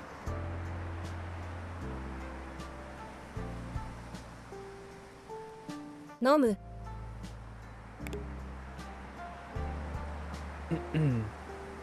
Okay.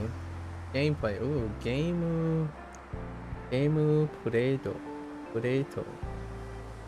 Pure. Oh, game pure. Oh, I didn't know you could just say pure. Yeah. Interesting. Game pure. Yeah. What are you working on right now? What kind of projects are you working on right now?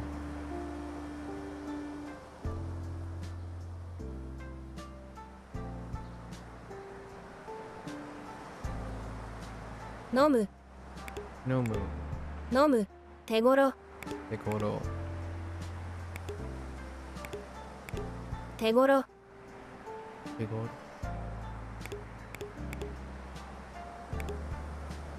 Kanpai.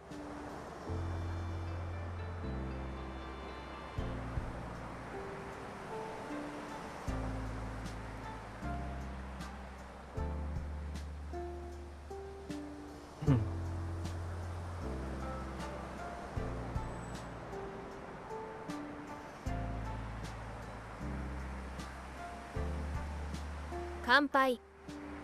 Tegoro. Nomu. Tegoro. Kanpai.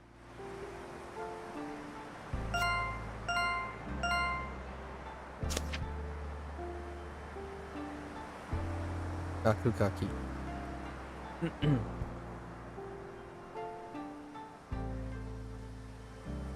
You also upload Call of Duty Zombies? I see.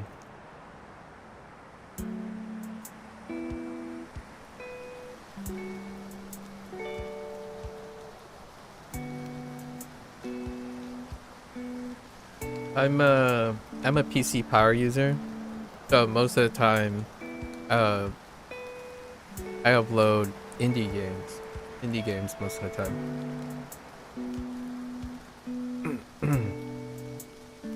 The next one is probably going to be Hades 2.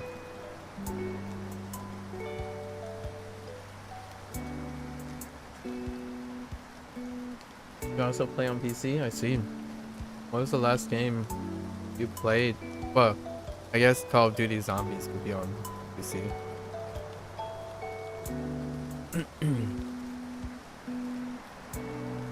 Yeah, I largely, I guess, the highest frequency would be story-driven games, deck builders, and probably action roguelikes. Occasionally there will be like a big title that I'm interested in.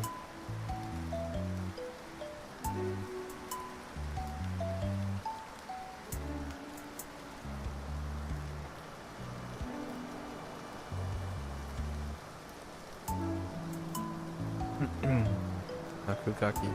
違法。カラフル。書く。 Aku. 違法。 Ihol. Oh, illegal. Ihol.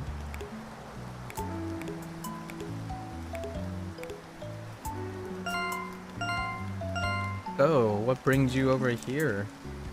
How often do you get to do the thing you get to do on your channel?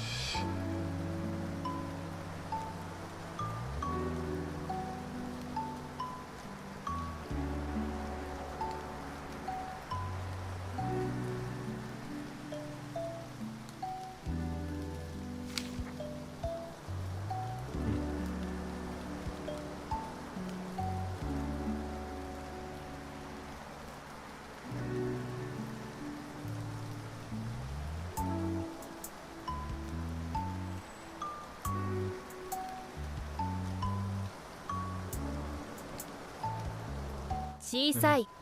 Sticker. Chisai. You said. Haru. Hagasu. Haru. Oh, right. That haru. Hagasu. Yes. Hagasu.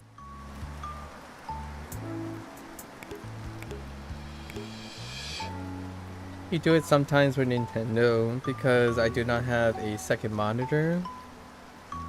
But zombies is almost every day. I see. Haru. Wow. Zombies, huh? Haru. Hagasu. Was that a persistent thing? As in,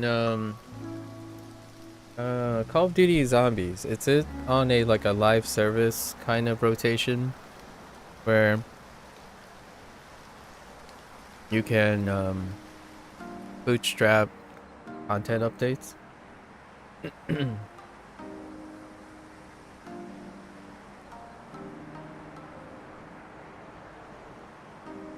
You love playing Call of Duty Zombies and Nintendo?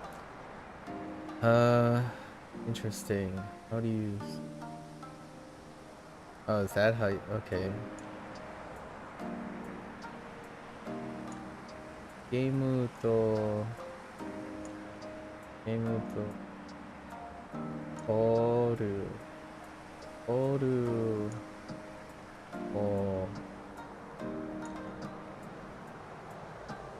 Oh, okay. Oh, zombie dice. Wait, dice. Ooh. Dice.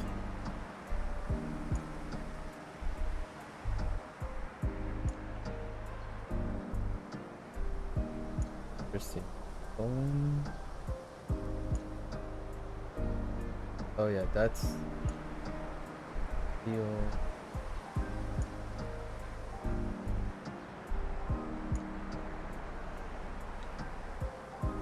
That's how you say Call of Duty is man.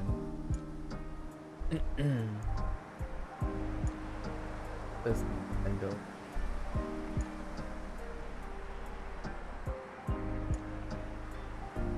Okay. There's play.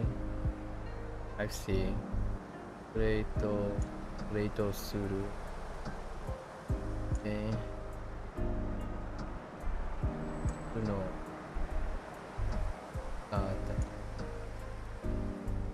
And is on Steam and is a 2018 game. The first kanji is Nintendo. Oh, so that's how you say Nintendo. I know, yeah, I'm familiar with Daisuke is. So that's how you write Nintendo. Interesting. The reason why is that says I love playing Nintendo and Call of Duty.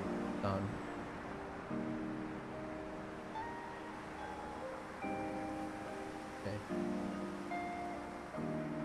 All right. Sounds like how long have you been learning Japanese? You can also write it like that. Yeah, I'm used to seeing that in Nintendo. Yeah. I'm more used to seeing it that way. 5 months? Nice. So do you just find time on your off time? How are you going about learning Japanese? 小さい春剥がす Agas. Agas.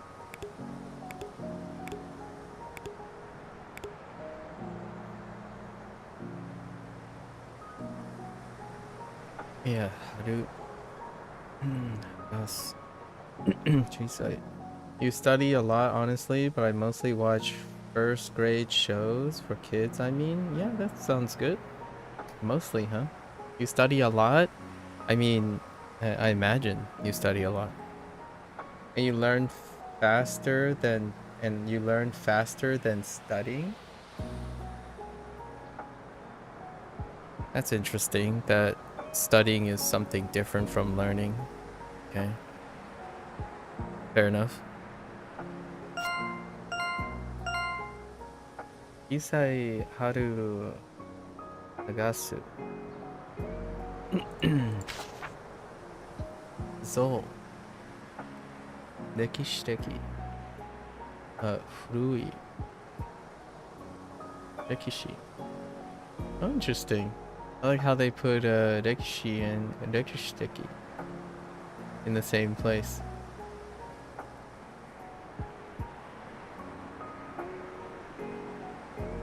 Yeah, that's an interesting statement.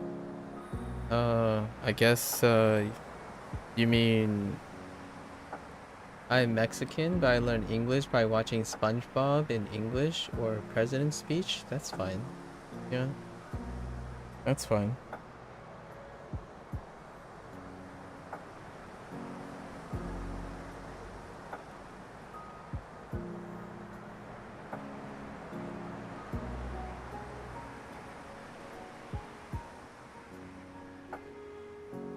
So you didn't start with simultaneously acquiring English and Mexican? Or Spanish?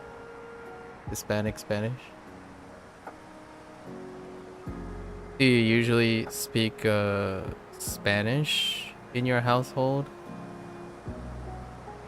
Or do you use English as your common language now? 歴史的 Rekishiteki. Rekishi. And Urui.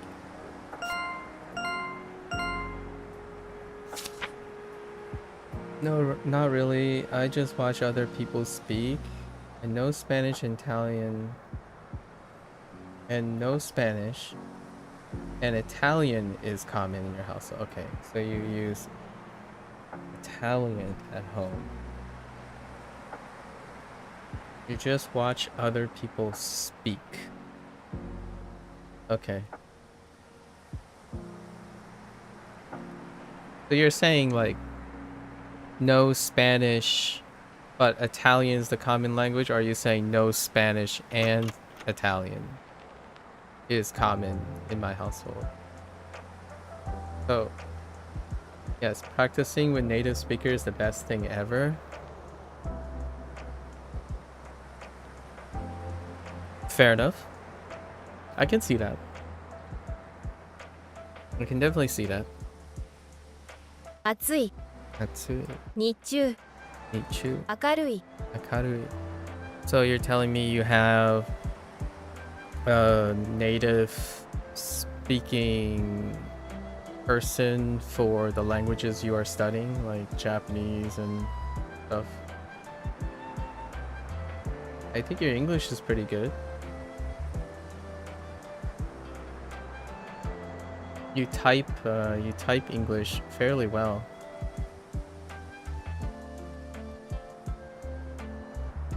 I imagine you have someone who speaks English with you. Yes, it is. To what? What is it? Oh, yes, your friend is English speaking. I see. And then what is it is? Yes, it is.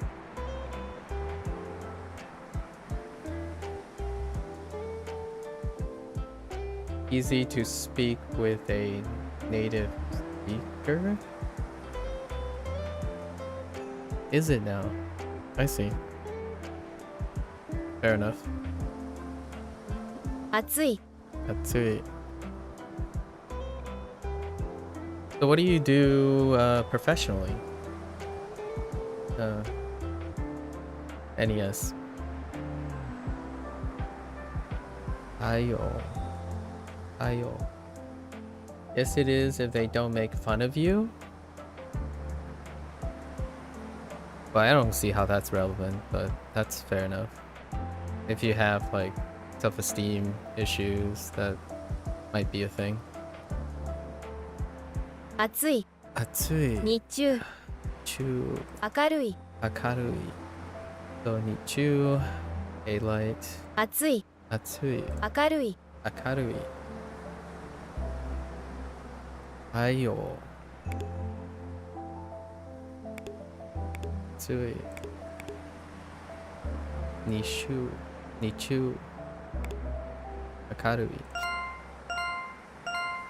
You work from home. Oh, that's interesting. Very nice. It's nice to be able to work remotely from home. Eigakan. Eigakan. デートする Deito suru. 迫力 Akuryoku. Akuryoku. Akuryoku. Akuryoku. 見る Miru. デートする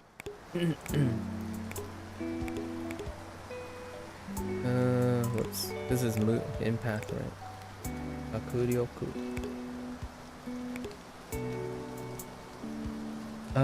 And you work out, so it's fun. I used to be an amateur boxer. Very nice. Well, I used to be. What stops you from continuing to do that?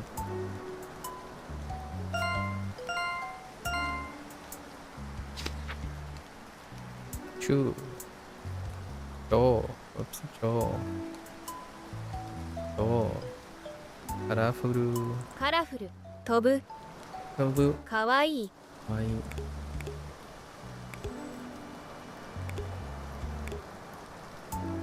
Tobu. Kawaii.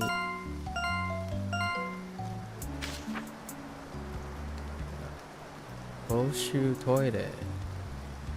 便利 And 行く 行く 探す Sagasu. Oops.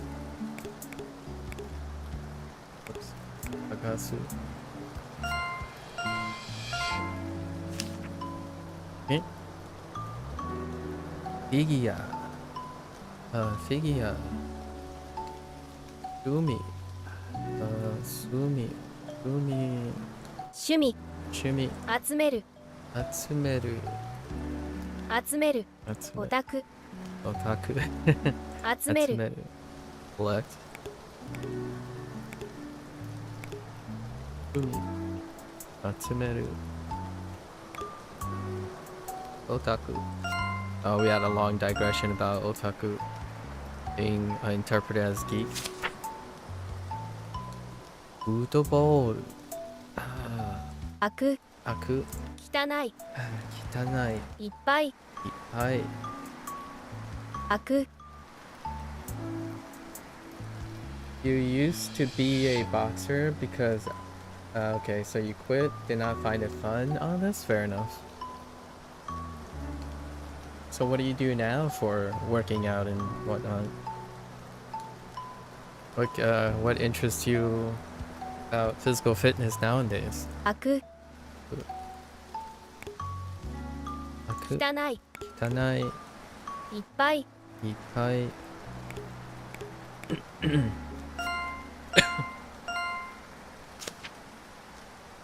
Okane.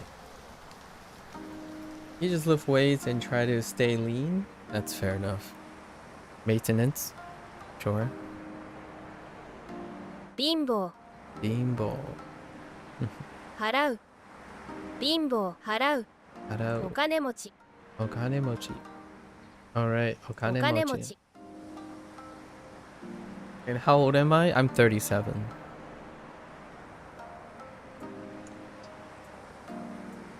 貧乏 Bimbo. 払う Oh. お金持ち Okanemochi. Bimbo. Harau. Okanemochi.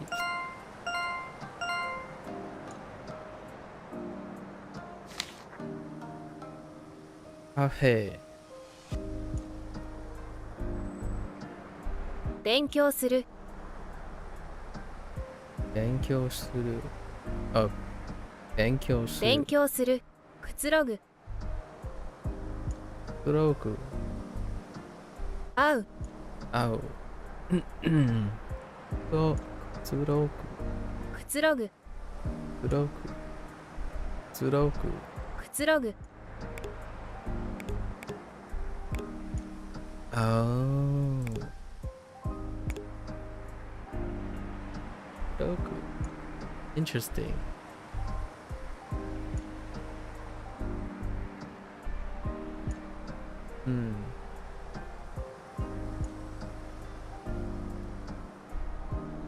Yeah, so I imagine that you're pretty busy nowadays, right?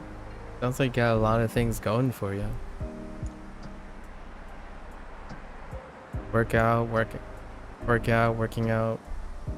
working from home, maintaining a channel. Seems like you have an active relationship with language learning, high rate of media consumption. Seems to, yeah, very, very vibrant life you have.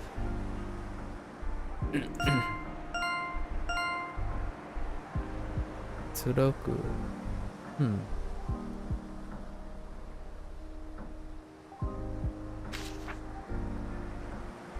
Skateboard. Noru. Abunai. Sugoi.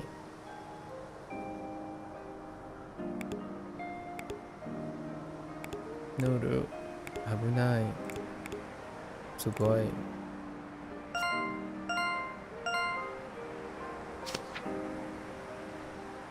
Oshirase.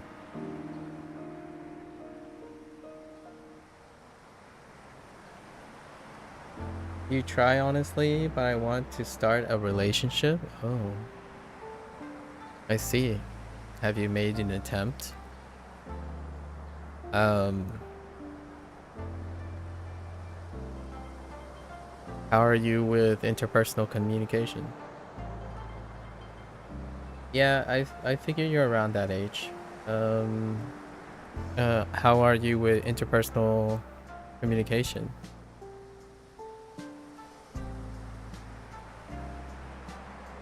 I imagine you've talked to interested people, I suppose, sometime in your life already. I mean, I have, but they are too obsessed with me. I don't know why. Are they now?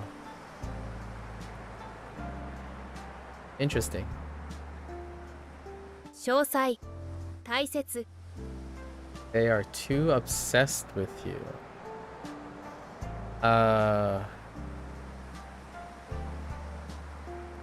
Is this an English thing, or I'm not sure if the word obsessed, I'm not sure if I understand what that means, or like what you think you're trying to tell me there. Because you're ugly, so I don't get it. Yeah, now I'm even more confused. So they're obsessed with you, and you're okay. I see. I think I have a fairly I think I have some idea of what's going on. Like all they want to do is be with you.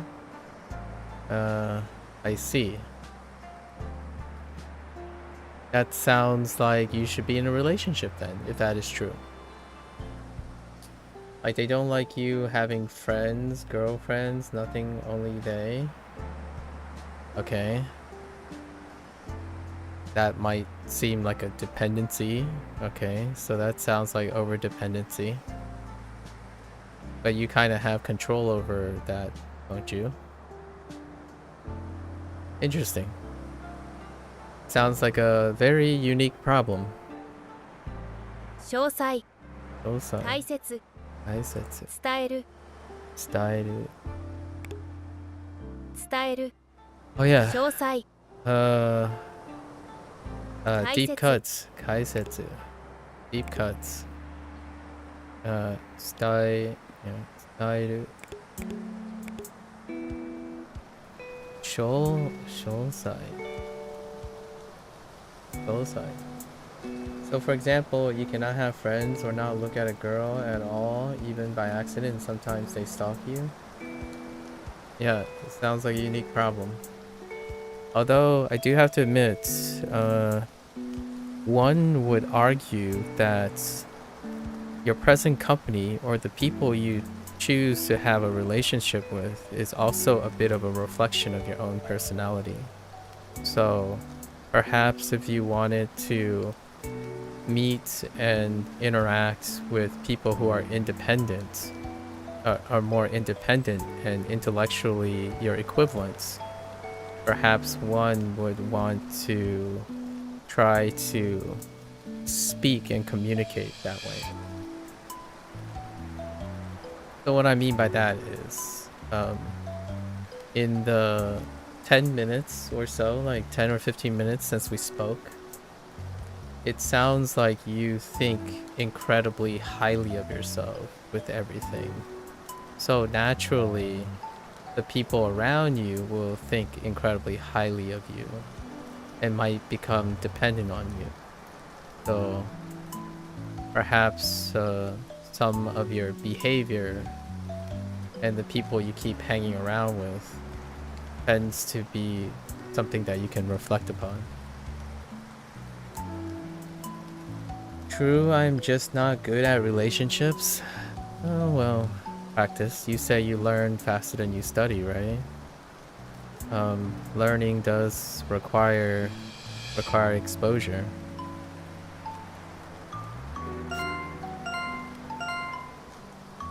You're 21, right?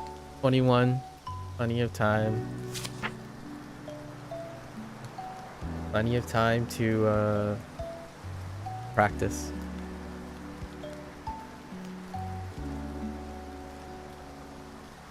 Yes, some people say you're too nice. Okay, alright. And that can be a problem as well. Okay, I can see that. I don't get the, from our discussion, I don't get the impression that you're too nice. So, perhaps that's not a problem here. There's quite a lot of behavioral things that people do that are too nice. And I haven't quite seen that from you. So it's perfectly alright. I think you're more around the middle of the road, right? Middle of the road. Very ambitious, talented, even incredibly engaged person at the age of 21. Got a lot going on in your life, right? That's the impression I'm getting, right? I don't think you're gonna have to bear with me here. Niceness can be double-edged, right? Like you said, it can be a problem. Niceness presents itself in a very different way, though.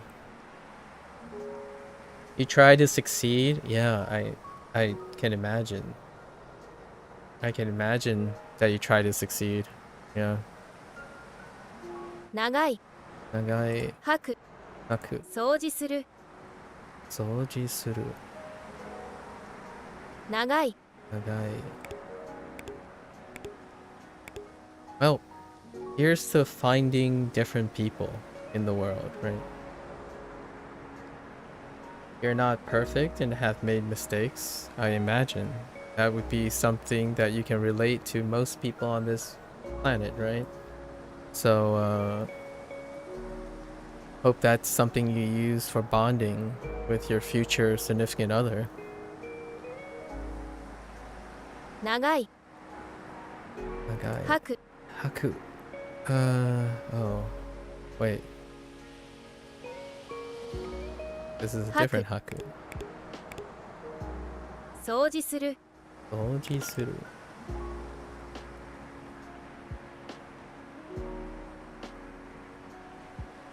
Do I know Spanish? I know a little bit of Spanish. It's been a while. I do plan on Spanish is the last language that I'll tackle again. It's been a while since college.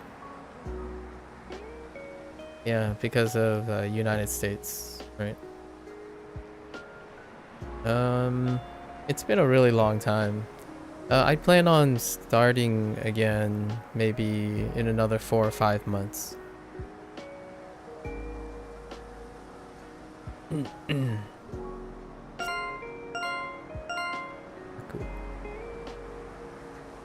Goji. Goji suru.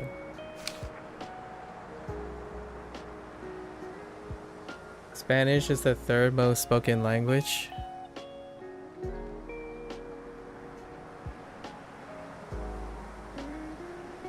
I think so, yeah. Yeah, presently. Super. 探す Nagasu. アルバイト Arubaito. 買う Kau. Kau. Okay. So. Nagasu. Arubaito. Kau.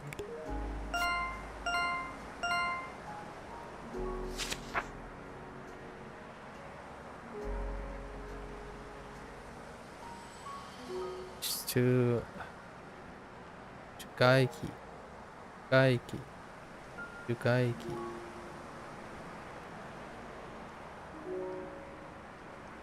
重い Omoi. 大きい Oki. 回る Mawaru. Okay.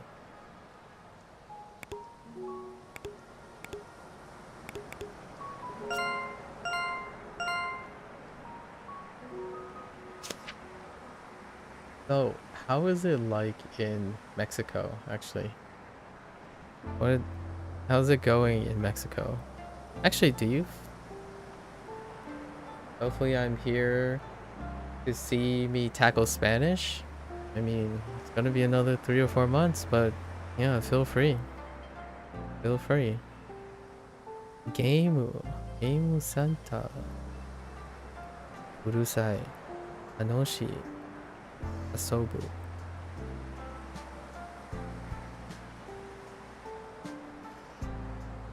And it's nice, not as dangerous as people say. Yeah, I spent 3 years with Spanish. It is, I don't know what you mean by dangerous, but I'll keep that in mind, I suppose.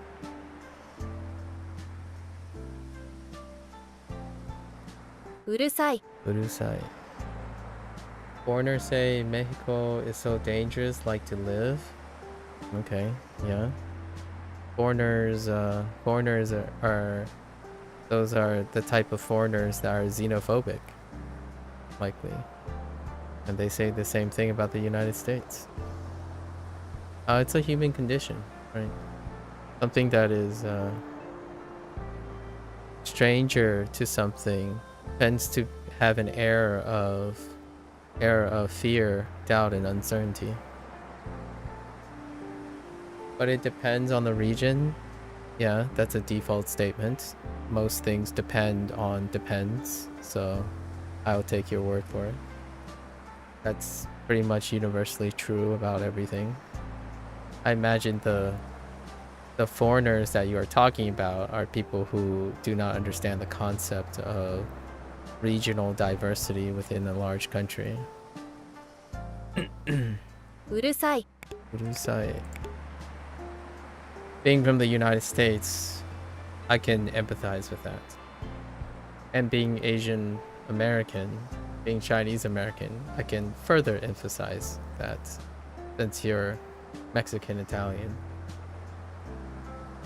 楽しい Who's interested in language learning?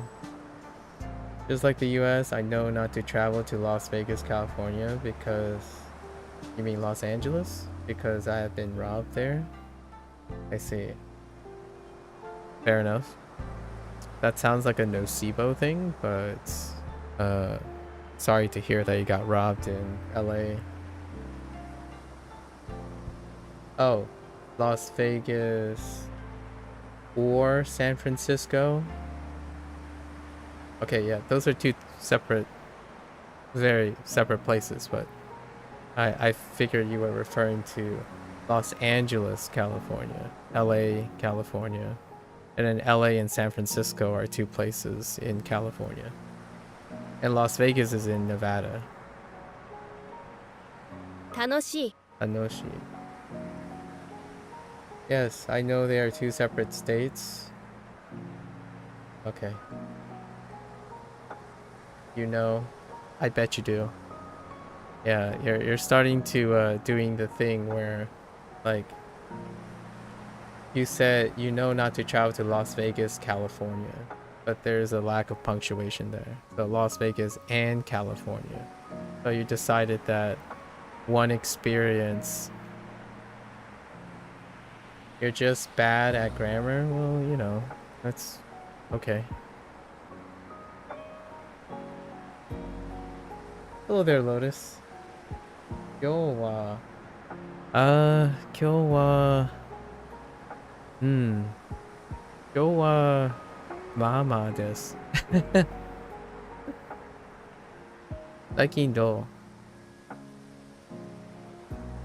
Your English grammar is bad? That's fair enough. I don't particularly think I was trying to talk about your grammar, but... Anoshi. Asobu.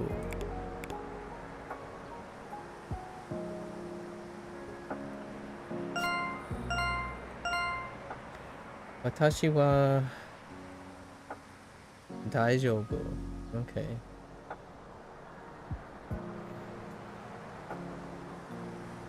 Dannen.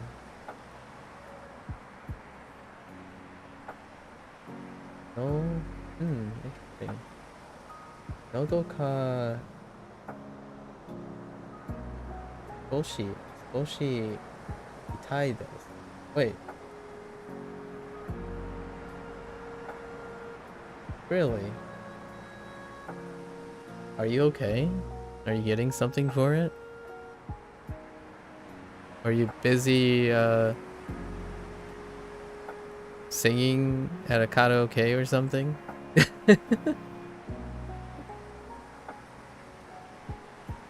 San Francisco, California, and Las Vegas, Nevada. You also have been to AF, Oregon. I see. And Mount Vernon, Washington. Wow, globetrotter. Do you have family there, or did you just want to visit the west side of the entire west side of the United States?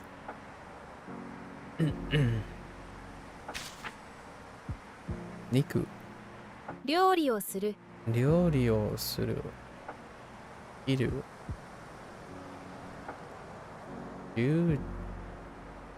Oh, juicy. Juicy. Juicy.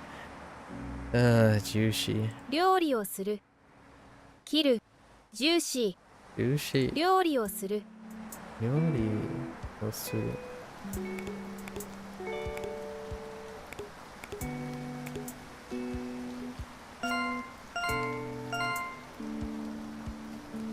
You have family in Mount Vernon and Richmond. Oh, okay, Canada. I see. So you've been to Canada as well. Very nice, very nice. Wow, and family everywhere. Kind of nice. I think you're fine. There's a big fire nearby, so air quality isn't great. Oh, I hope that's okay. I hope that the fire is okay. Wait, are you is California having brush fires again? Like, is wildfire, like brush fire and wildfire still, I guess it's that time of year. I also smoked a bit on the weekend, so I might be that. You smoked a bit on the weekend? Oh, interesting. I didn't realize you partake, Lotus. It's fire season? Okay, so nothing's in place for the fire season yet, huh, Lotus?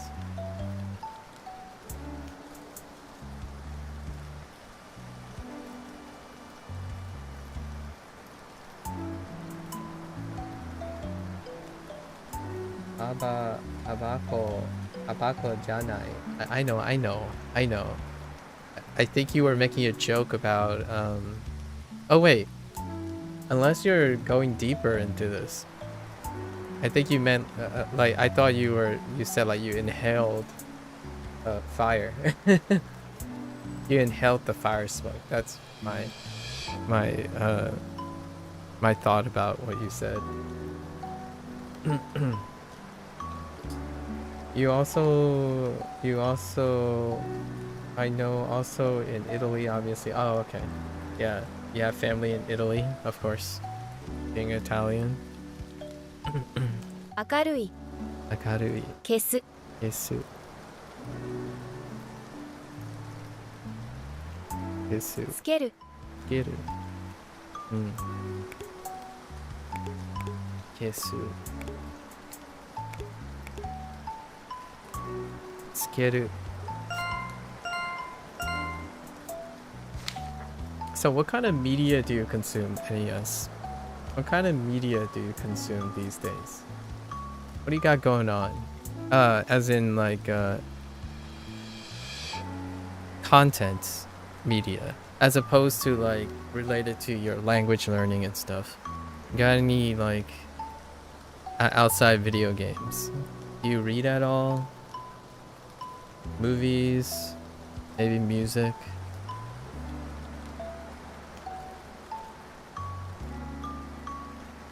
Ongaku. Eiga.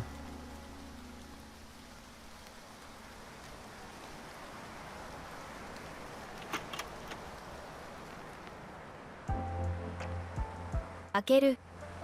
Shutter. Akeru. Akeru. 強い Tsuyoi. Yoi. 閉める Shimeru. Chioi. Suoi. Also, thank you in advance for carrying the friends quest. What do you mean thank you in advance? I'm not completing quests anymore. You're completing it.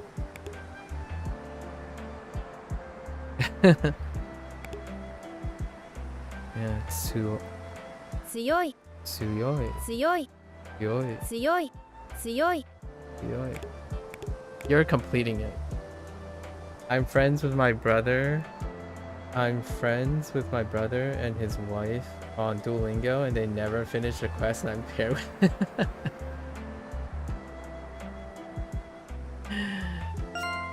Listen, I need a carry, okay? It can. Oh, we finished our assignment. Oh, it only took 47 minutes. It's actually not that long. 47 minutes. That's not much more than the fine mode. Even when I was spending like 7 minutes talking with something else. Nice. Okay, so what do we have here? Oh, Marui is fine. Marui, it was just early morning jitters. And then, yeah. 柔らかい Yeah, Yawarakai is fine. 暗い This was a misclick. Kurai. 濃い Ooh, 塩辛い but these. 濃い Koi. 塩辛い Shiokarai. 濃い塩辛い How you feel about Shiokarai. Shiokarai, Lotus? Yeah. Shiokarai. Instead of, Soppai. Soppai. Yeah, Shirokarai. And then, I don't know this. 濃い Koi is just koi. 塩辛い Yokarai. Yeah, it's like, yeah, it's so salty, spicy. Yeah, that's kind of what I'm getting at. That's the vibe that I'm getting from this. 塩辛い Yokarai. Which we don't really have an equivalent for. Yeah, exactly. Well, we don't have an equivalent for, but when it comes to like cooking, right? If you're into cooking, you kind of know what this means. But at the same time, it's like, yeah. Yeah, shio. Yeah, you can see it, right? You can see the shio and then karai. Shio karai. Interesting. I don't know. 勝つ Oh, and I got 負 these ける mixed up. Katsu. 勝つ負ける Akeru. All right, so let's look at our notebook book. Notebook book. So, wow, we went through all of them. Oh, there's not that much vocabulary. There's not that much vocabulary. Actually, I'm gonna have to do it again later to know which ones to highlight. Maybe there are some really notable ones. Oh, you know what? The most notable ones are probably the ones that I need to listen to, right? And then I don't think we're going to need furigana.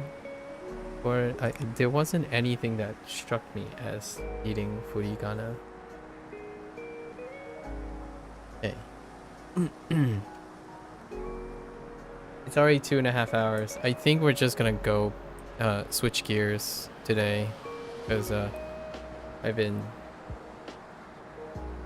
really hitting it too hard. Long sessions, way too long sessions. Oh, I guess Indy asked me about, yeah, it is 30 pages. Not too bad.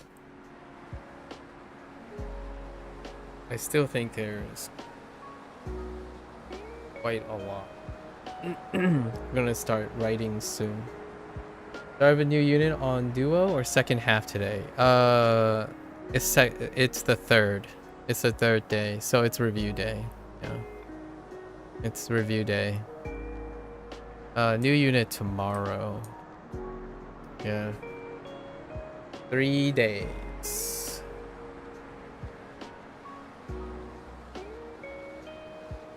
The current unit is kind of mishy-mashy. We learned the current unit we learned to link adjectives, and that's about all they emphasized the whole time. Linking the adjectives. And throw in some like really far out there like very specific vocabulary. Yeah, we linked adjectives with day. Yeah, linked adjectives with day. That might be a useful skill. I'll show you a useful skill. Oh wait, I have a new catchphrase, Lotus. I already told this to Indy and he thought it was pretty funny. I think I want to use this catchphrase because it encapsulates so many things about learning Japanese experience and utilizing the nuances of Japanese. I want to say skill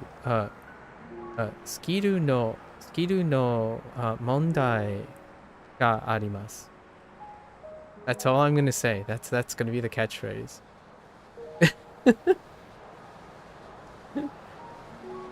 What do you think, Lotus? I think it encapsulates so many things about learning Japanese and speaking to other people who are learning Japanese, and also deliberately making it contextless. Skill no mondai ga arimasu. What the heck does that mean? Wait, what does that mean? Oh, is that mondai? Is that how you write mondai? No. Yeah, words are easy, but attaching them is the hard part. Wait.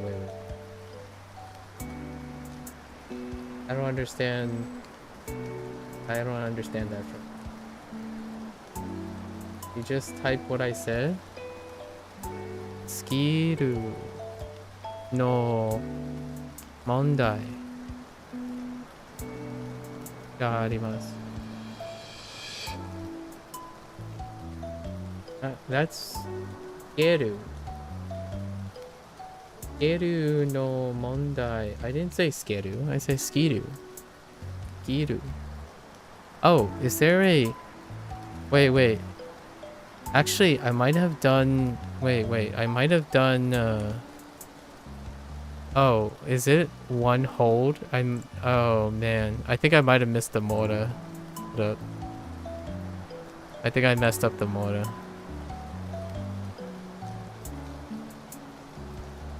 Let's see. Ski... No, I think I don't think I messed it up. Did I? Skiru.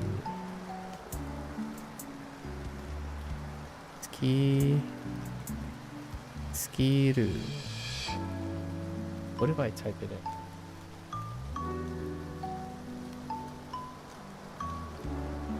Yeah. Skiru. Not ski. Skiru. Su-i-ru. Skiru.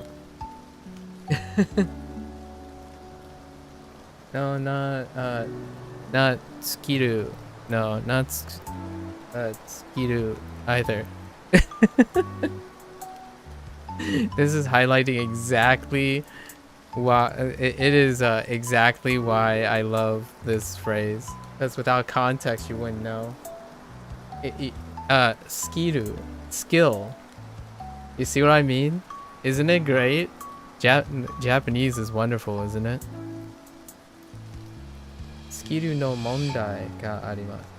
It's literally skiru no mondai ga arimasu. Lotus. It's a skill problem.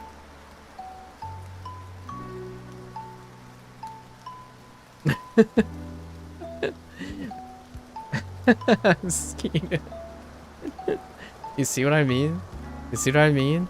It's so good. Yeah, you needed to know it was katakana. Isn't that amazing? I think Japanese is hilarious without context. I think it's I thought English was funny without context, but I think Japanese is by far even more hilarious without context. Because I'm making a funny remark about skill issue, right? It's a skill issue, but I'm using mondai because it's a problem too, so it's a skill problem. But whose skill problem is it? How do you know that when I say skiru no mondai, is it awkward? Because you don't usually think of something in katakana, so like, it's everything. It's beautiful. It's a beautiful, like, Japanese is weird. And I love it. It's like perfection.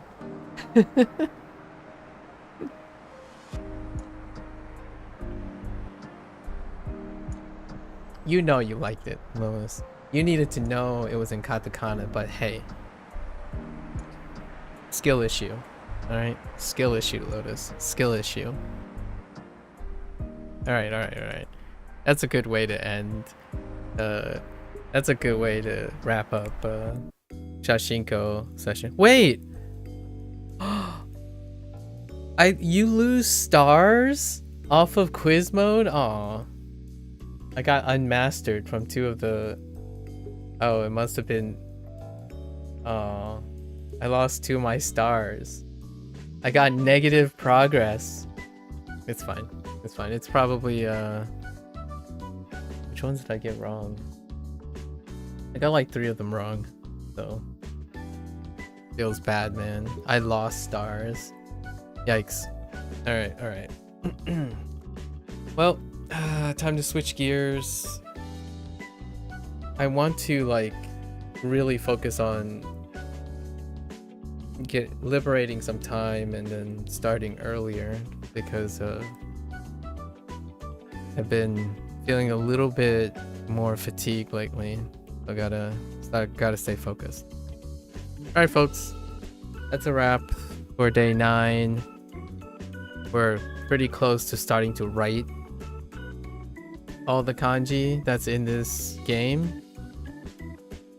I think, interestingly enough, I want to actually say this game has like 100. I think this game might have 100 plus kanji in it. No, not 100. I'm gonna say, like, conservatively, it's 50 to 60. I'm gonna say there are 50 to 60 kanji characters, and we gotta extract them. The meanings are fine, so we're already pretty much past the listening phase. Like, the listening phase is all right. I think the reading phase is pretty much okay too. The speaking, not so much. I mean, the speaking is, I'm gonna say 70-80%. You know, if I see something, I can speak it.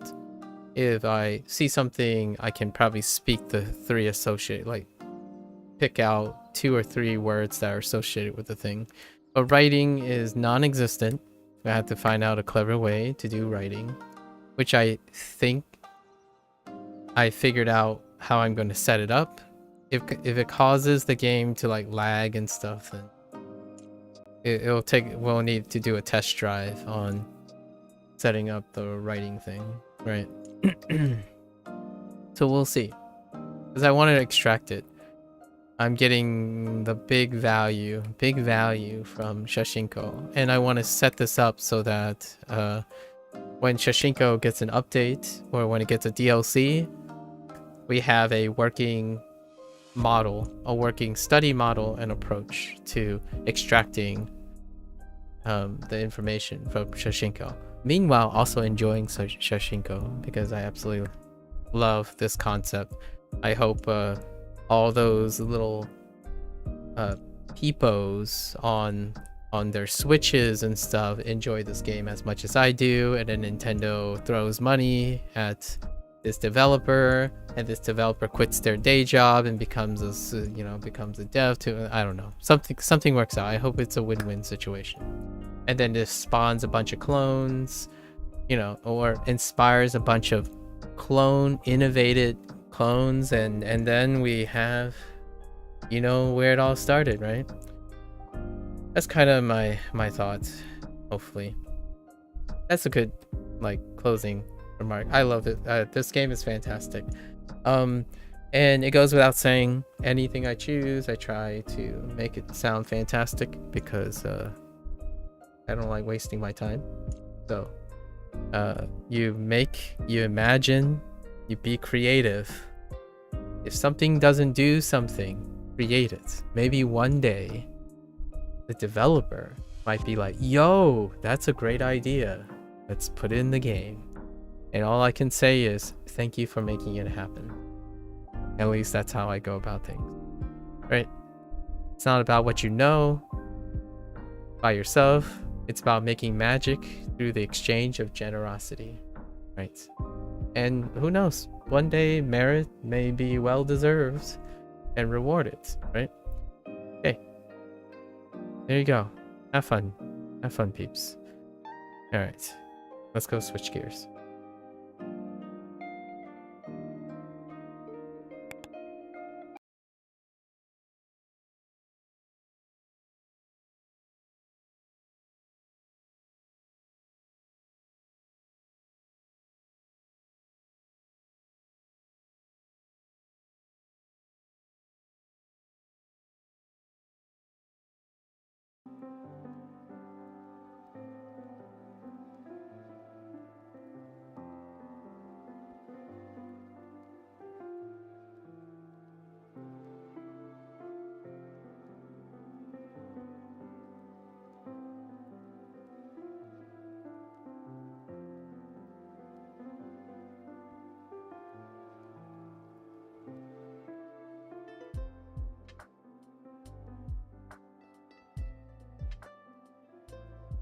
All right, I'm gonna get up, stretch a little, try not to like get too stiff, and I'll be right back. Thank you much.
All right, folks, welcome back. It is day 146 with Duolingo Japanese. Yeah, we're getting close to that review. I guess at most we're gonna do one more unit, and it probably will hit day 150. So we'll have 3 days of super probably, and then our review, the thing that I have not prepared for yet. I should really get on that. Okay. Once again, Maku desu. Minasan konnichiwa. Yokoso. Welcome. So let's see. Yesterday was day 2 of unit 31. I'm still not convinced that yesterday's unit has 20 elements. We're gonna try to recall as many as we can, as per usual, right? Trying our best. So unit 31.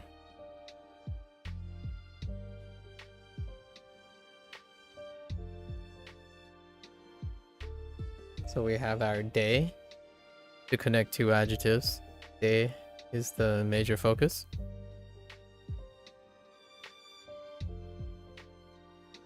And the rest of it was themed around restaurants, largely. So let's try to remember things.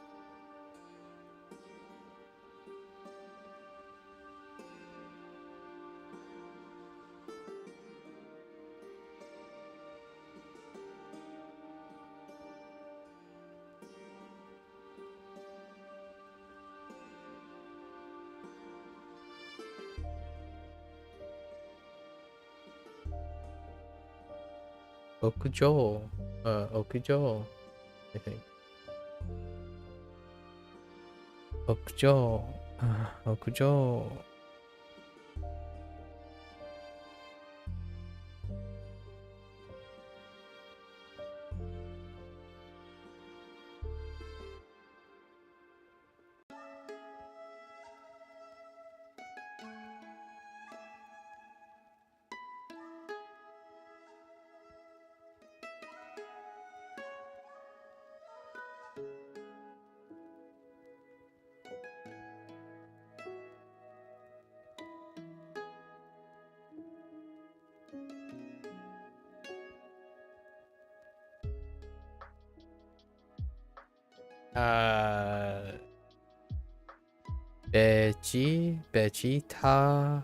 Vegetarian.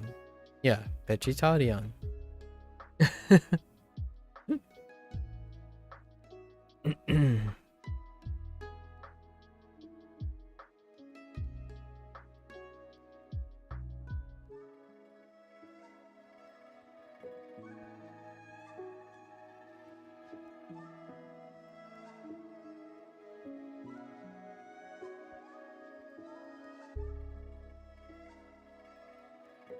Herushi. Herushi.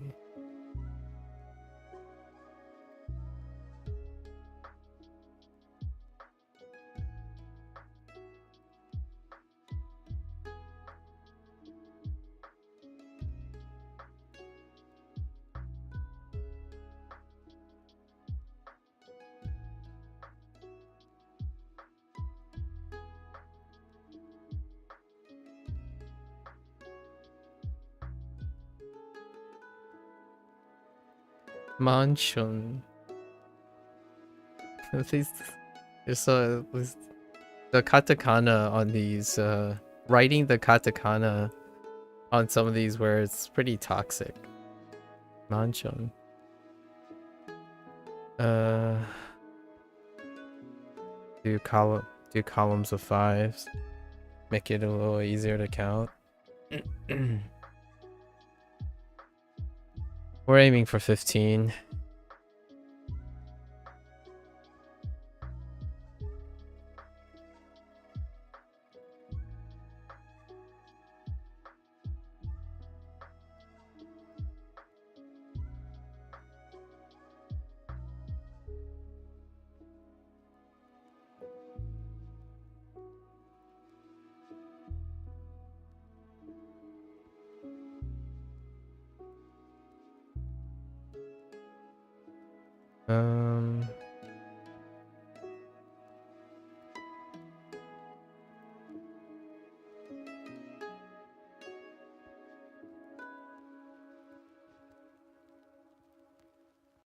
Ryori. Mansion is definitely a used word, kind of old. Oh, really? It is a used word? Interesting.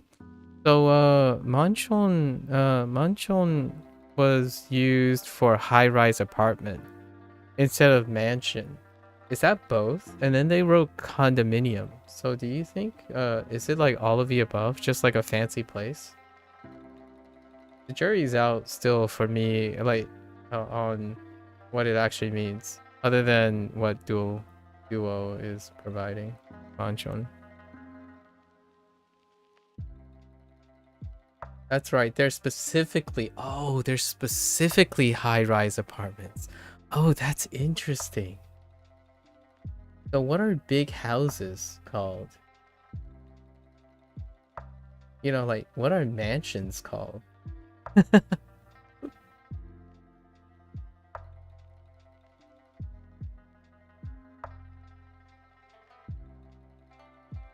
Lots of government build housing is mansion. Oh, I see. Oh, that's so interesting. That's not at all what I was, where that was going. Huh. Not sure what to call a mansion. Okay. Oki. Yeah, oki ie. It's like a oki ie desu.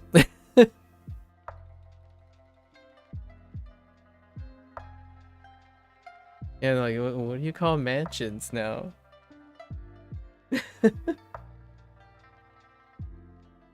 Okay.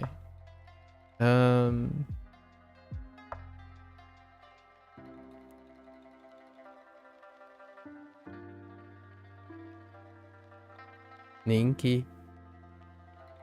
Dictionary says Yakata. Interesting, Yakata. I'll keep that in mind. I don't imagine Duolingo gives Yakata at some point. They would, right? Because they're kind of running out of vocabulary words. Yakata. Ooh, those two radicals are interesting. They're very interesting radicals. I could see that, Yakata. Let's see. Man, writing is so much fun. After you spend so much time writing different characters, it's fun looking at characters. Looking at characters get even more interesting over time. Duo is definitely not running out of words. Listen, no, I'm talking about like running out of words to describe like very specific things. Like what I mean is like, how do you generalize a building? Well, you could get very specific and say it's like, you know, you get building, so you can say building multiple times. And then you can say what type of building, or a very specific building. Like, you can't call a mansion a laboratory, right? A laboratory is a different building. So like, how many ways does the Japanese language have to describe a building in which someone resides in as an own building? So that's what I mean. And usually I say that because even in English there is not alternative. Like, I'm struggling to give another meaning, like another word for mansion.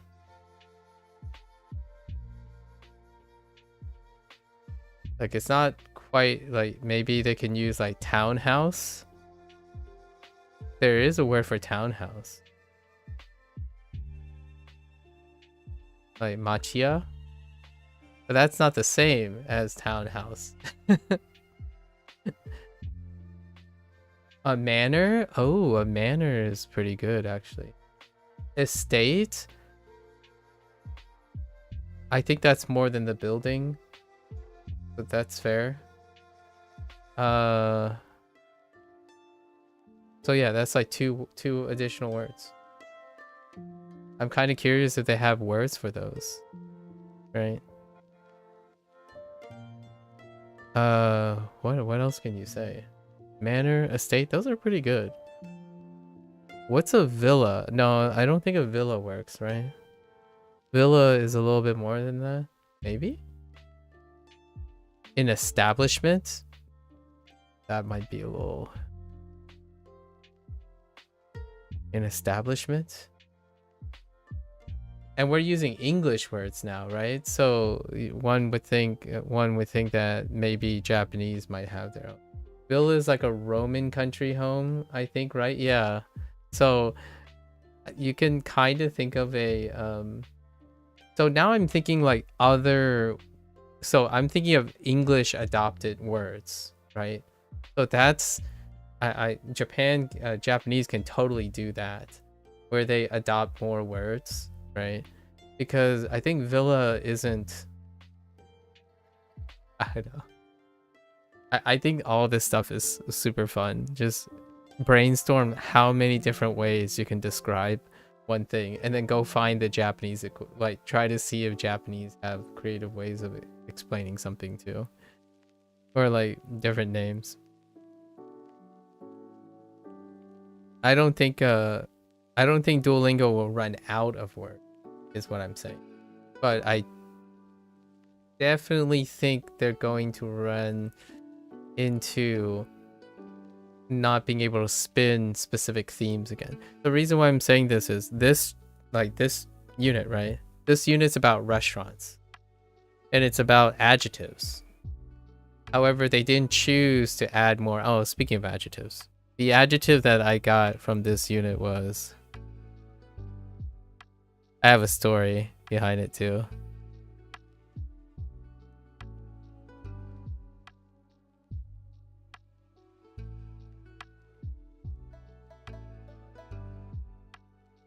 Wait, yeah.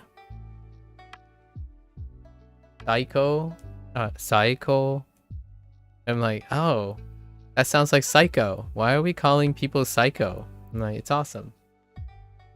That's the adjective they introduced. This one. They could have chosen a lot of different adjectives, but they went with. We're running out. We're running out of all-purpose use adjectives here, or quote unquote purpose used common adjectives. I didn't even introduce like sugoi or anything like that. They really need to teach you kanji for that. Oh yeah? Is it cool? Psycho. Okay. Oh, and Saikin. Oh, I see.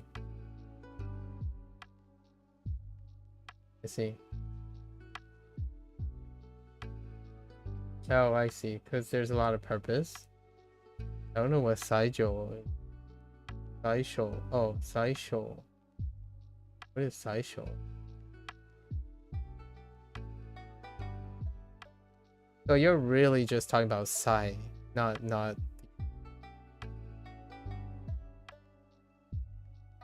Yeah, we can definitely, if we learn if I were given the kanji on the left side, that immediately leads to psycho because of the right kanji. Saikin, don't have keen yet, that particular keen. Although I did get it in Hanzi. Actually, I have all of these characters in Hanzi.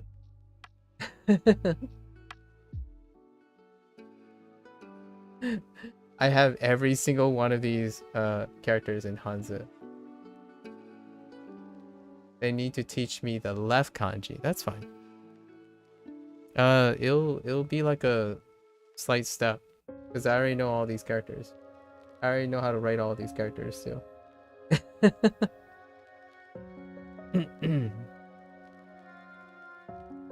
Mandarin do be providing, don't they? And none of these are like there's no simplification, right? These are actually all the characters. Crazy. Slow and steady. Slow and steady. What else? We have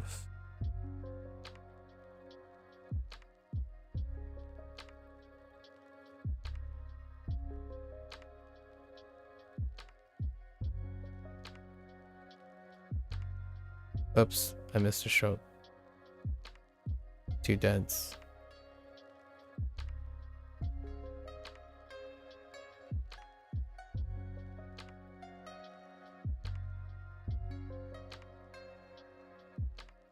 I'm gonna be real though. You could say that for all of them. Lotus.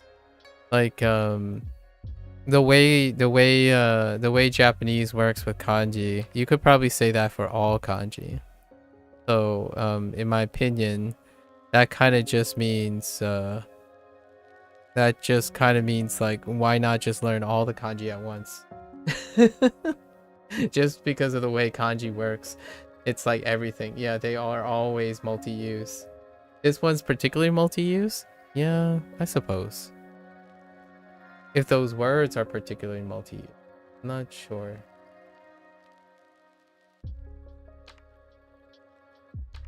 Because like if we make an argument, then all the counters are multi-use.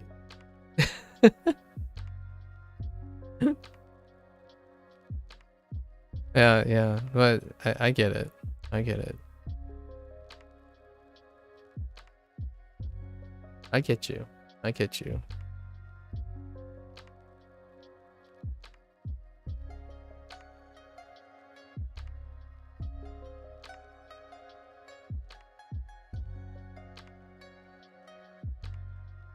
we have basho. There was a lot today. There was a lot in this unit though. We got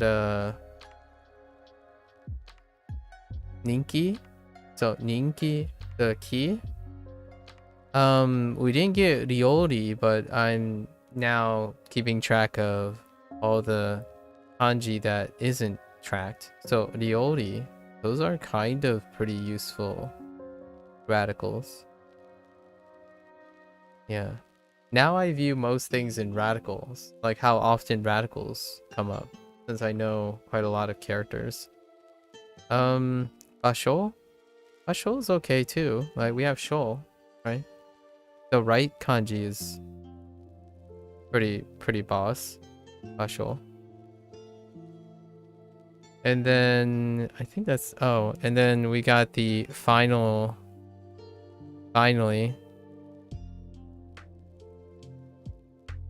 right. Shikoshi. I mean Skoshi. Sorry, I said she. Sukoshi. Skoshi is okay. I think that left one is okay. Skoshi is not that multi-use. Well, the top radical is fairly multi-use. Although we already have Chisai, so not too big. This radical is very, very wonderful. The right side, I mean, your even one of your examples have that radical. Viking. Okay. We have 10. Let's focus.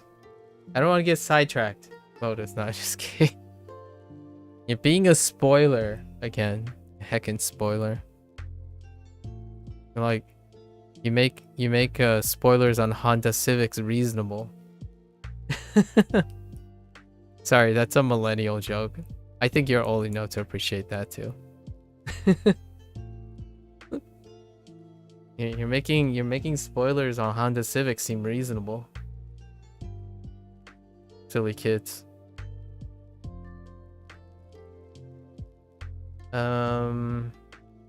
Okay, let's try to find 5 more, right? 5 more.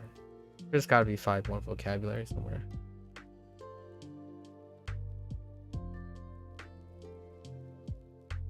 Oh, my hand is gone. It's gone.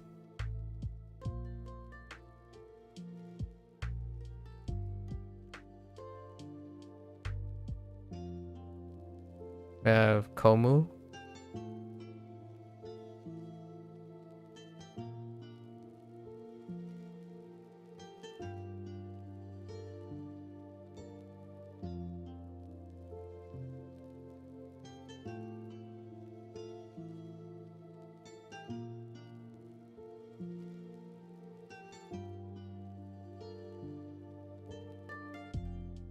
Shiraberu.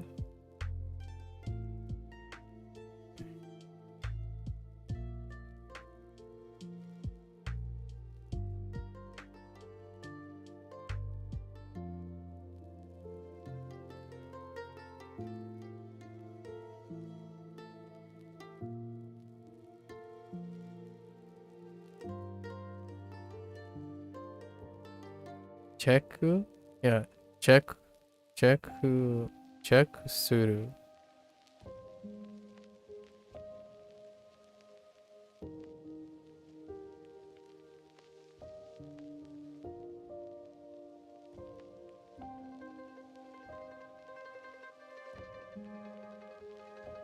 Oh, here's one question.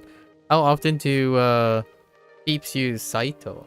Wait, actually, is there a tsu in Saito? I feel like there is. I feel like there might be a like Saito.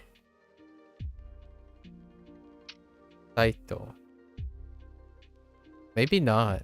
That doesn't look right. Maybe there isn't.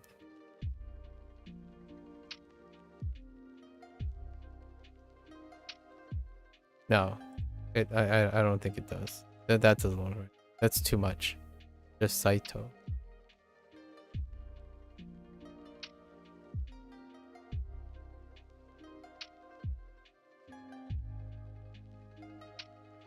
Not sure about. Oh, whoops. Yeah. Wait. Oh, saw. Yeah, saw. Good call. Saito. It seems somewhat common. I see.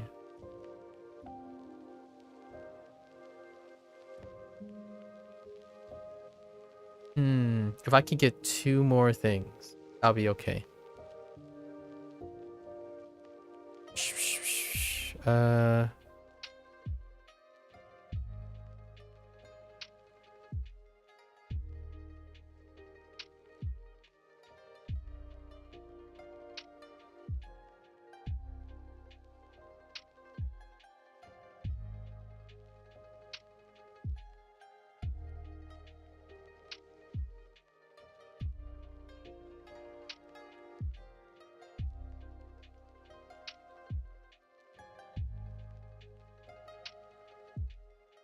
I don't know. Ooh, this one's a little weird. Is there an eh in it? I think there's an eh in it, right? Kind of like maybe like that? Yeah, right? Chef.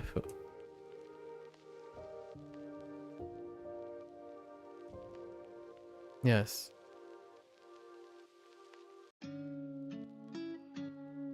This one's weird. Yeah, chef. It's one of the weird ones.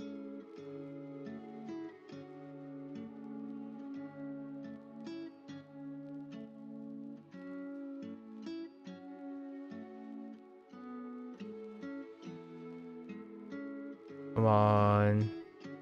I can find 1 or 2 more. Come on, I can do this.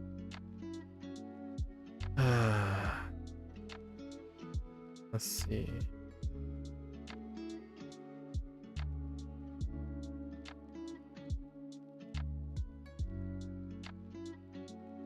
This is genuinely difficult.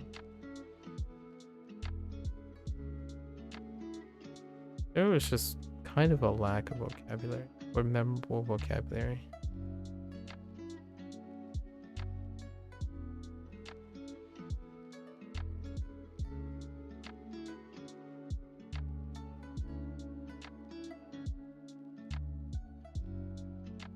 Oh, I guess there's the expression.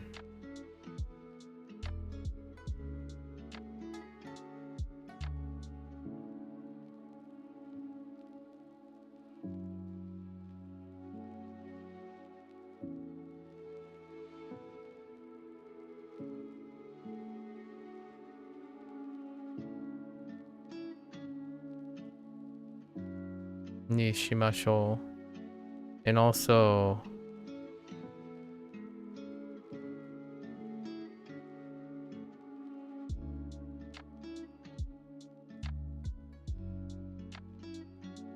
niaru. And probably ni iru as well. But it's very contextualized. It's like interpretively contextualized. And also another one would be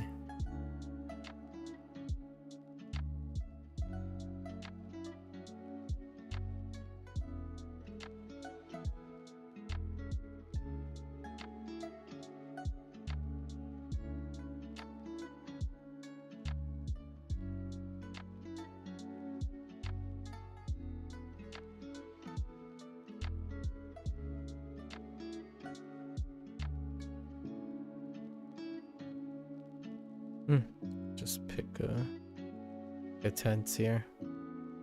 Yoyaku wo iremasu. In this one, contextualized. Probably like just write he and no in front as well, or even G.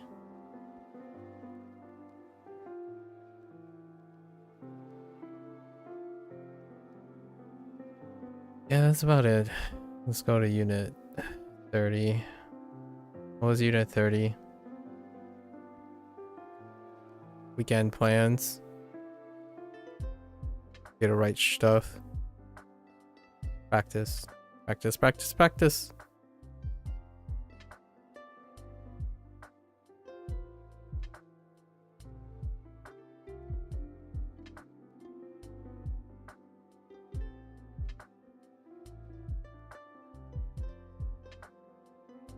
Practice, practice, practice.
Practice, practice, practice.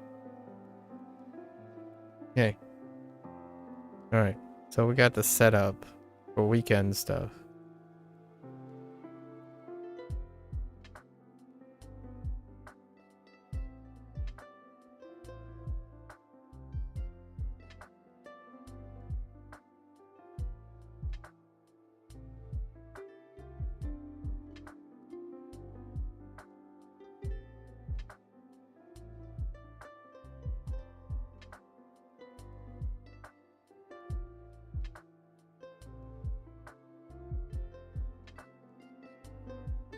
Writing is so therapeutic when you don't have to use your voice and you can just speak your voice inside your head, so you're just writing.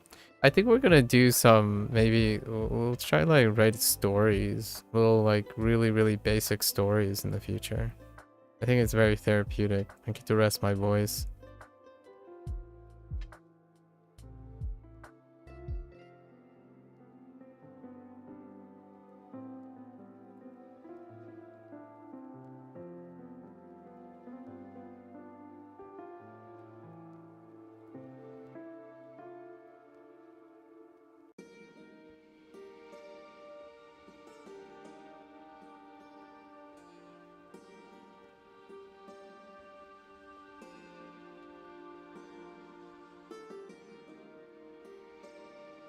I think I decided to want to translate song lyrics as a fun exercise. Oh yeah?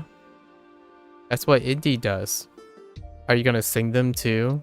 I expect vocal samples as you're translating as well. That's your fault. You shouldn't have volunteered. I expect vocal samples. You better be a professional singer in a year. I expect no less.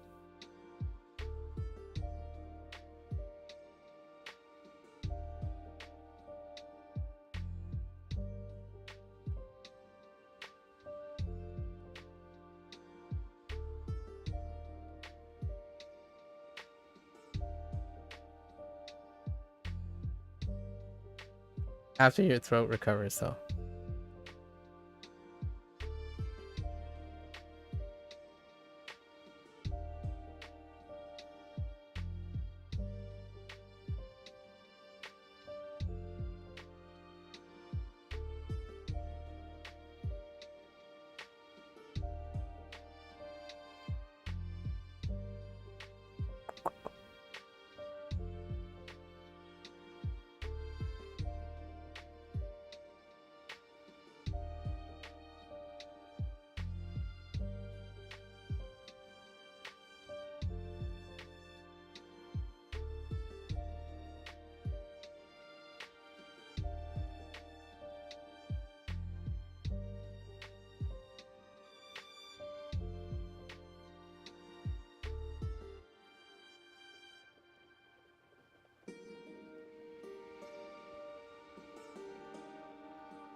You should start a channel and post translations, Lotus. That's a thing. People like doing that.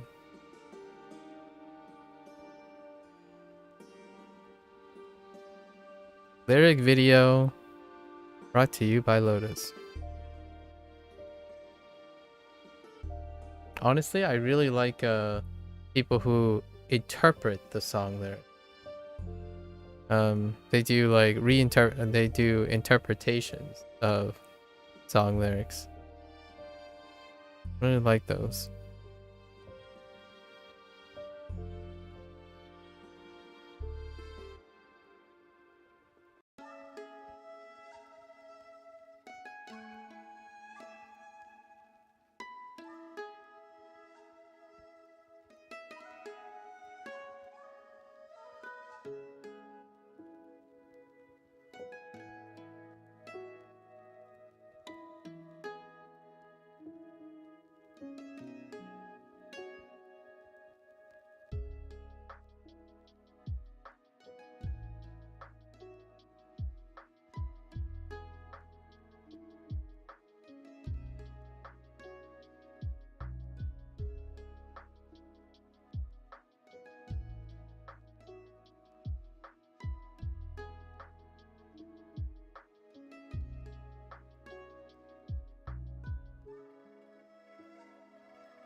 Wait.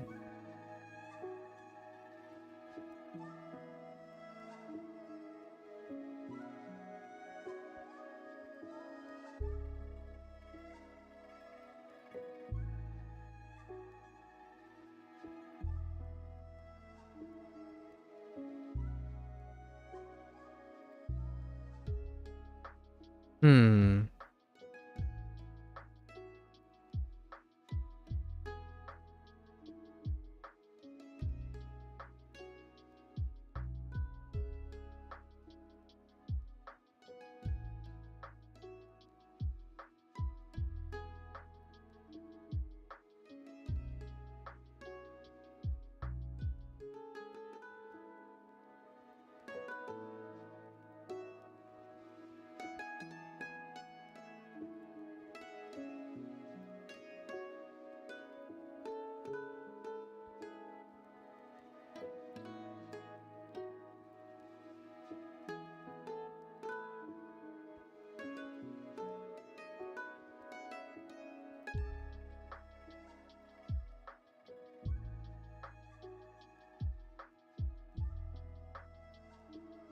Tonka?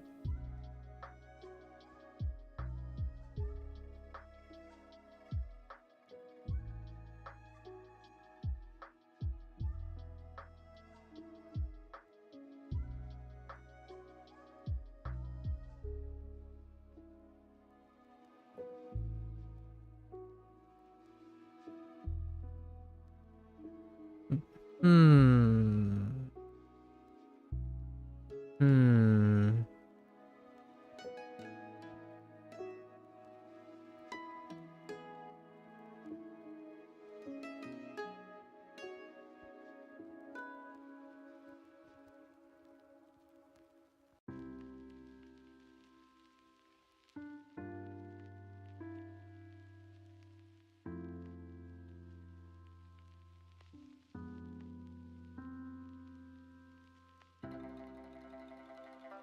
Hmm.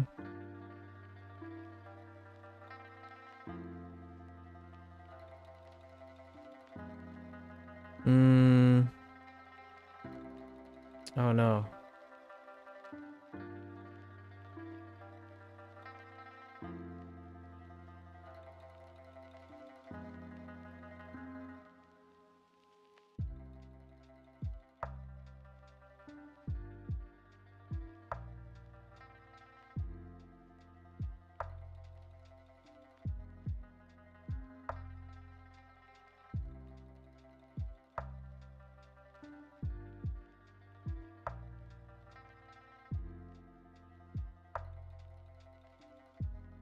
Oops.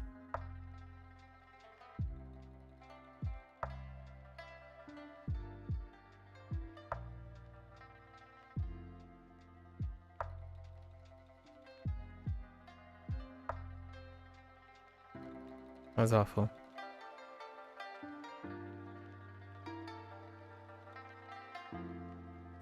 Oh, wait. I think I've been writing this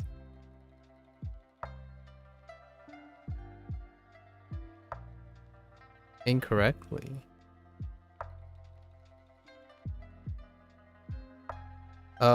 Rip. Is it closed up?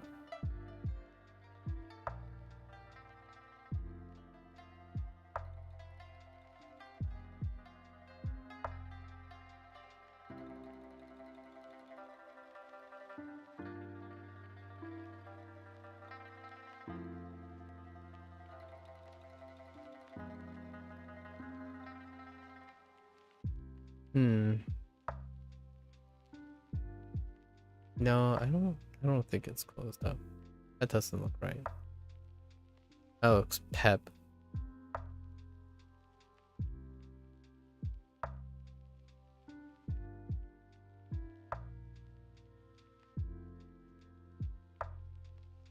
Yeah, it looks.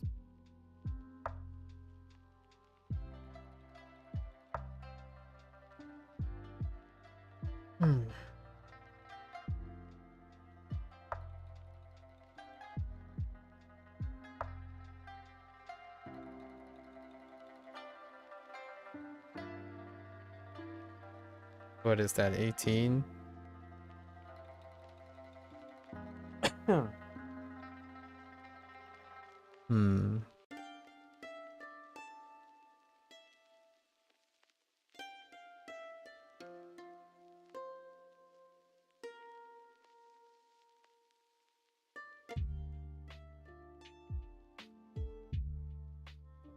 Oh.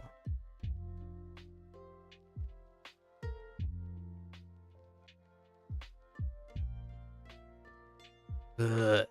Ugh.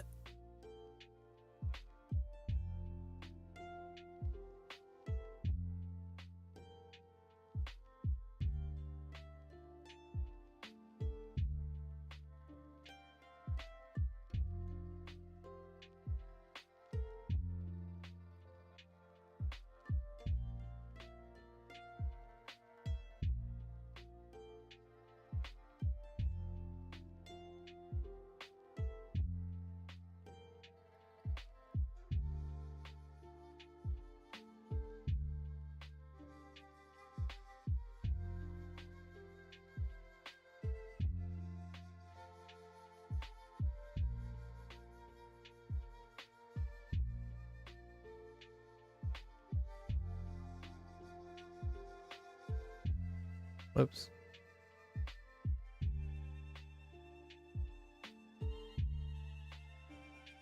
All right, that's good enough. That's 20. That is 20. Oh, I thought of a... Okay, so we're also doing a new approach.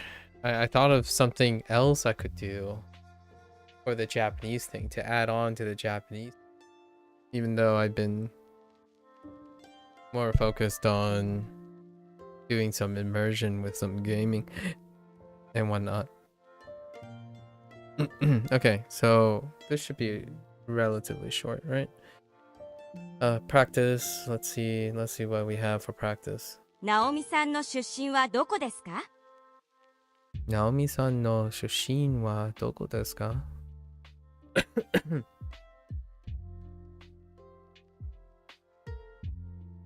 Yeah, I thought about something recently, and someone, like, I had a earlier discussion when someone asked me where I'm from, right? Where I'm from, or like, what was the thing? The person was correcting me. I think I disagree. Yeah, they said where I'm from.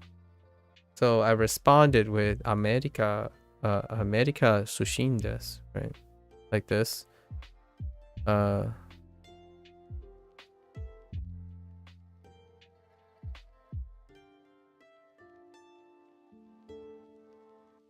that person said you should say America jin desu, and I disagree. Because if you're asking where you're from, you would use sushin. Sushin. Sushin, not what are you. But anyways. I had to think about that for a bit. I'm like, wait a minute. That's not the same thing. 出身 Yeah. It came out by coincidence.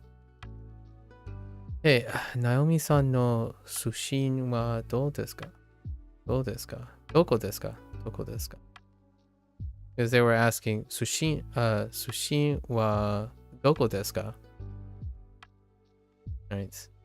It's America sushin desu.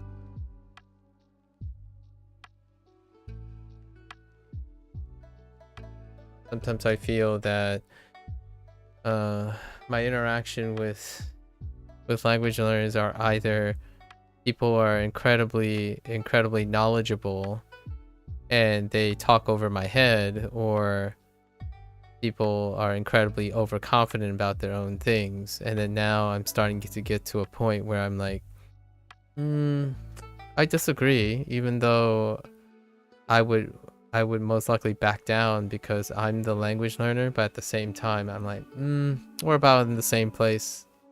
I would disagree with you, but it would be nice to have someone who actually knows the situation. But it's weird.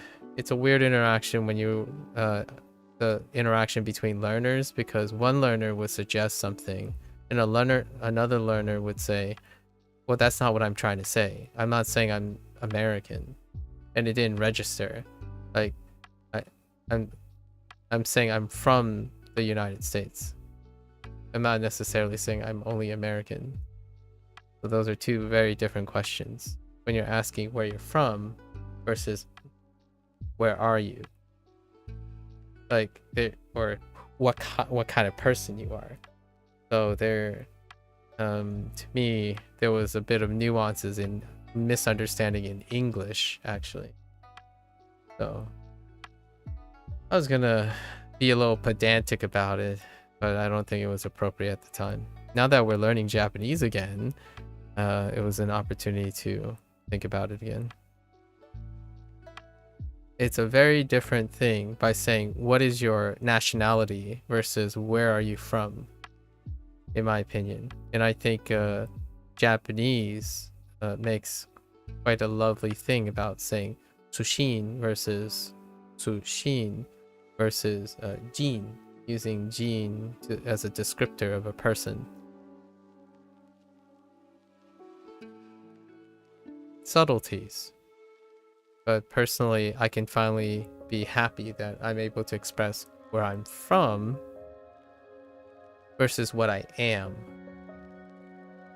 And then, because Japanese is lovely like that.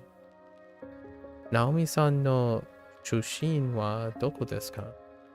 Watashi wa... Oh, no. Wait.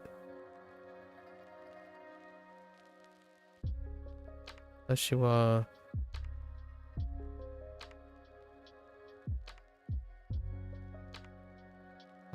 Philippine. Oh my gosh. Philippine sushin desu. Yeah. Watashi wa Philippine sushin desu. And this one, I know that this is a Duolingo example, but I would argue that the natural response when someone asks you where you're from, you would say where you're from, not what you are. So if I were to reply, like if the response was watashi wa Philippine jin desu, I think that's weird. That's a weird response to this. So I would personally disagree, because they're asking you where you're from, not what you are.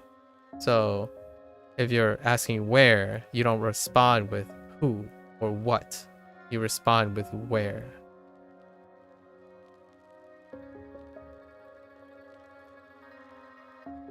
I'll be a little bitter or salty, but I think I know what I'm talking about in this case. At least in my opinion. At least on the English side.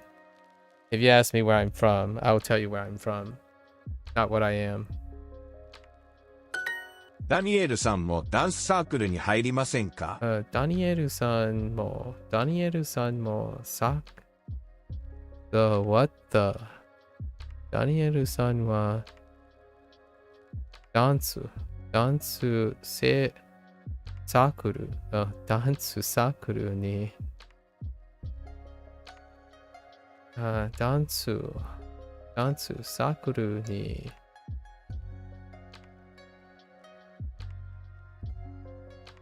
入りませんか? Why does that look weird? Oh, it's because I have 入りませんか? 入りませんか?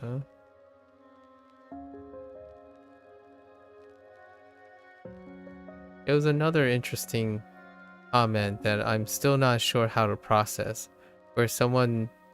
where that same person said they learn quickly. They learn faster than they study. I'm still not quite sure how to interpret that. Like what does that actually mean? Would you like to join the dance club?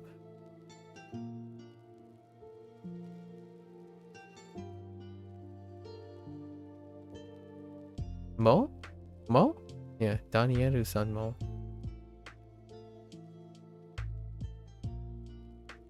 I mean, I have a lot of ideas of what that means.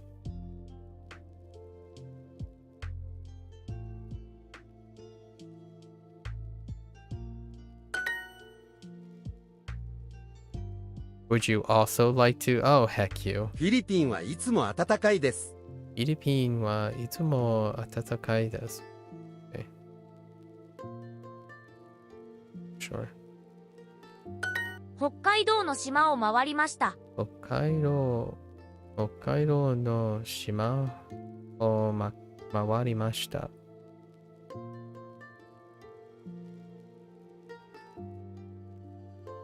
Okay. ケンさんとエリカさんもフィリピン出身ですか？ Okay. ケンさんとエリカさんもフィリピン出身ですか?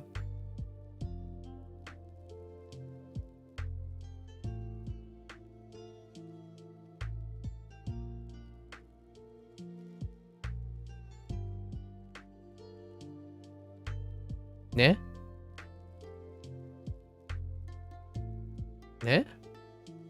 Wait.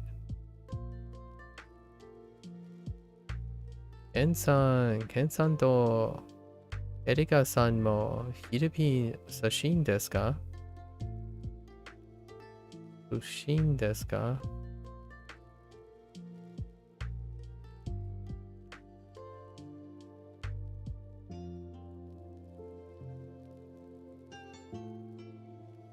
Wait a minute.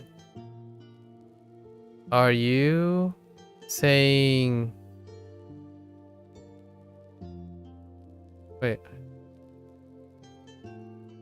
Wait, what's going on with this thing?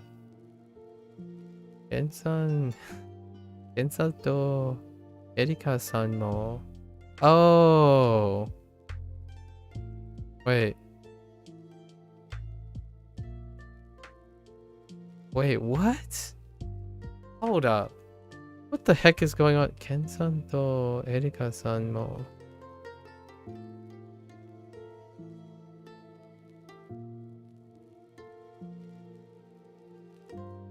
Oh, hold on. This...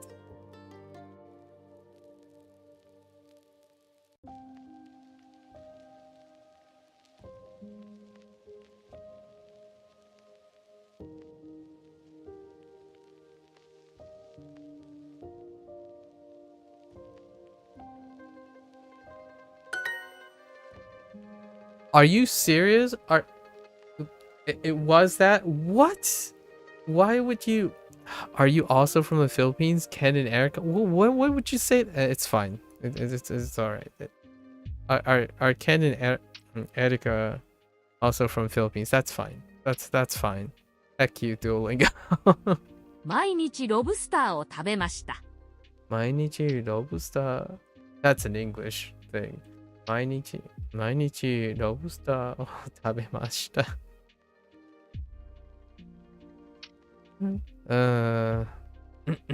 Imagine eating lobster every day. ロブスターはいくらでしたか？ロブスターはいくらでしたか？ Sure. いろいろな街を回りました。いろいろ街を Wait. いろいろな街を回りました。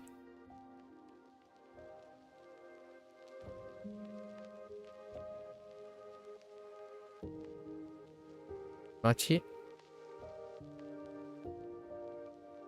毎日ちゃんと筋トレをします。毎日ちゃんと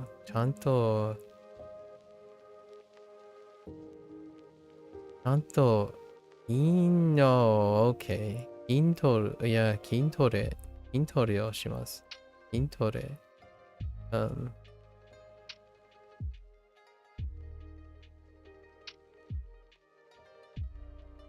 毎日ちゃんと筋トレをします。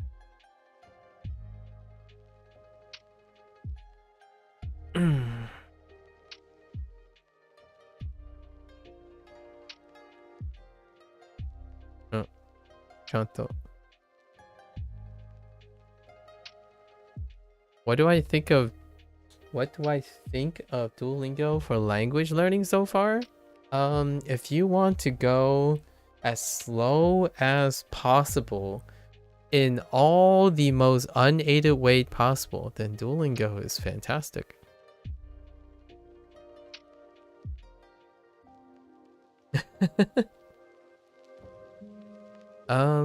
It's pretty chill. Duolingo is pretty chill. It's a pace where most people like when it comes to like hobby learning, I think Duolingo is that.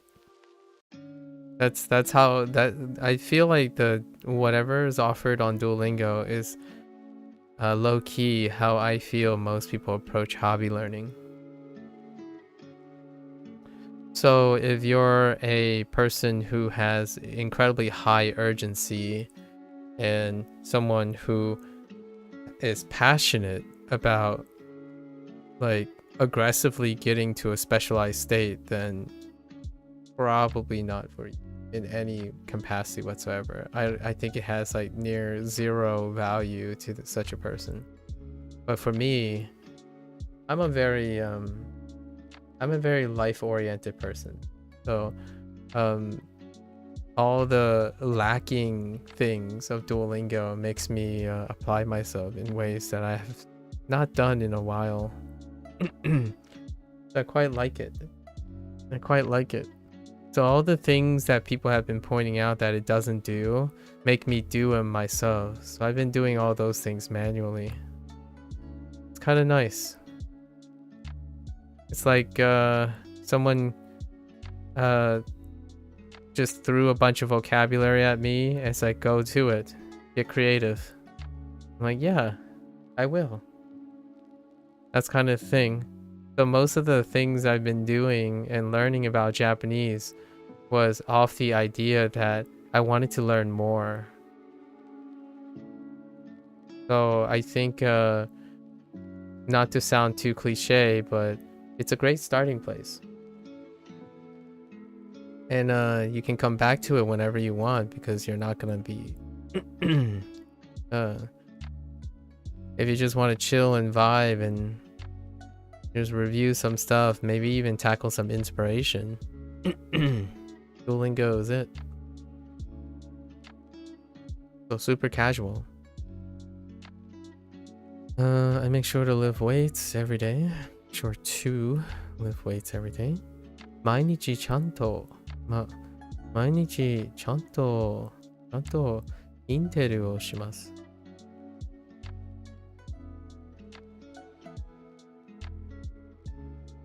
What is your experience, Captain Tashi? What are your experiences Are you a Wanikani person? Have you Ling Q memorized? Fluent U, Anki, Pimsleur? No Rosetta Stone peeps yet. Haven't met a Rosetta Stone peep. Renshu, Bushu. Got all sorts. Or perhaps you're a native speaker. That's always a possibility. I don't necessarily think that excludes, like, for me, even if I'm a native English speaker, I would be kind of curious evaluating a product how they would teach English as well. So, 毎日ちゃんと Okay, we're good. ちゃんと毎日インテルをします。花さんも私と映画サークルに入りませんか？ Yeah, my thoughts. Yeah, those are my thoughts. I have a lot of thoughts. Seeing that I have quite a lot of hours in Duolingo. There's so many interesting quirks. I feel like understanding Duolingo's design is almost equivalently as fascinating as using Duolingo to learn Japanese. It's as mysterious as Japanese, because this is the first time I've used a learning app before as well. This is also the first time I've self-studied without the aid of, like, indirectly without the aid of a mentor. Ironically, I think here's an irony here. I spend most of my time under the tutelage of someone who is more experienced than I am. So while lots of Japanese language learners would be would jump at the opportunity of interacting with native speakers, right? Native Japanese speakers. This is the first time I've ever learned something without that resource. And you might be thinking, oh, you've learned a language before. It's like, no, I'm not saying that. My thing is, I haven't ever done this independently by using products and tools to learn something instead of immediately relying on a person-to-person interaction.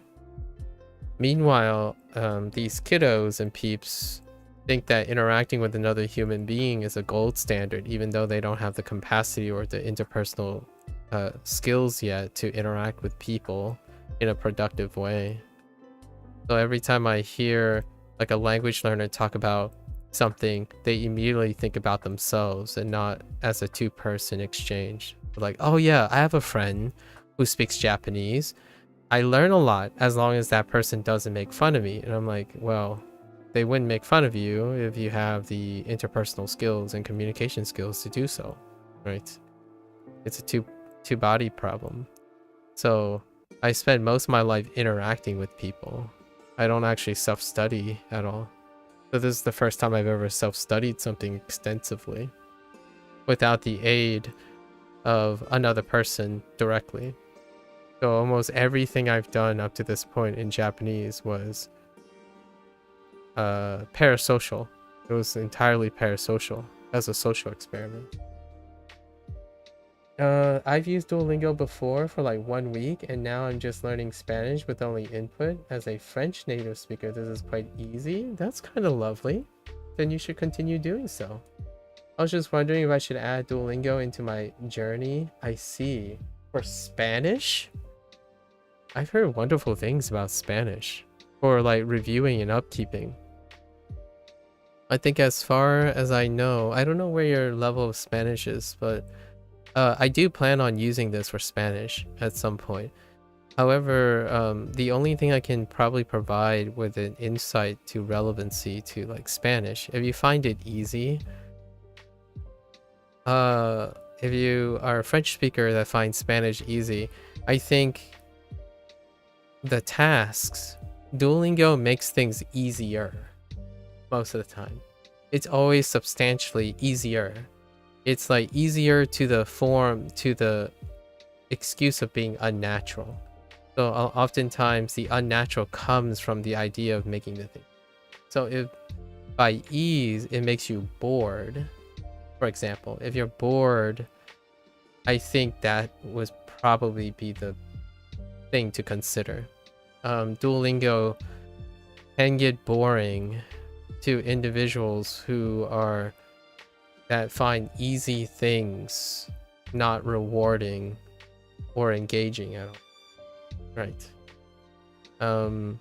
Sometimes when we get into the pattern of like things that we know with ease, we don't really learn very much from it. And I think that's one of the double edge of Duolingo's design. Most of the stuff is incredibly slow.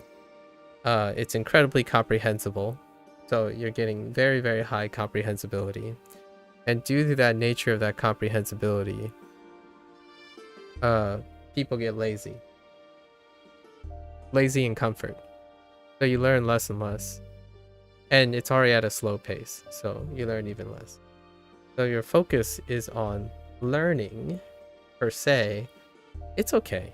I think Duolingo is okay if you have problems being consistent. However, if you don't have problems being consistent and learning is your goal, probably not so much Duolingo. It can be very relaxing to review. Yeah. So if you think that you want to review stuff, I believe the Spanish course in Duolingo is incredibly comprehensive. Not comprehensible. It is also incredibly comprehensible, but the coverage of just random thing like vocabulary and stuff is incredibly comprehensive, as far as I know, on the Spanish side of things. It is one of their flagship languages. In fact, it's the parental language of the founder. It's one of the founding languages of Duolingo. So if you ever want to review stuff or like practice, if you want to practice stuff, there's no shortage of practice on Duolingo. Like, I think that's the one thing that it is exceptional at. If you're getting tired of saying quiero, learning what quiero means, right? Then probably Duolingo is not for you. However, if you want to, like, instead of doom scrolling on TikTok or something, you just want to bootstrap some vocabulary and stuff, Duolingo certainly does that. And I do the same now. I just look forward to the vocabulary. I stream it to give it another like spin. You won't feel insecure. Yeah, thanks for the clarification. You're welcome. Yeah, you're welcome. Like, I think my favorite analogy I could tell you is, hey, you have 10 minutes, right? You have 10 minutes, and you're like, I just want to chill in front of the fireplace or enjoy a meal, like, but still chill. You can pull up Duolingo and like slam through a few exercises. It's a reinforcement.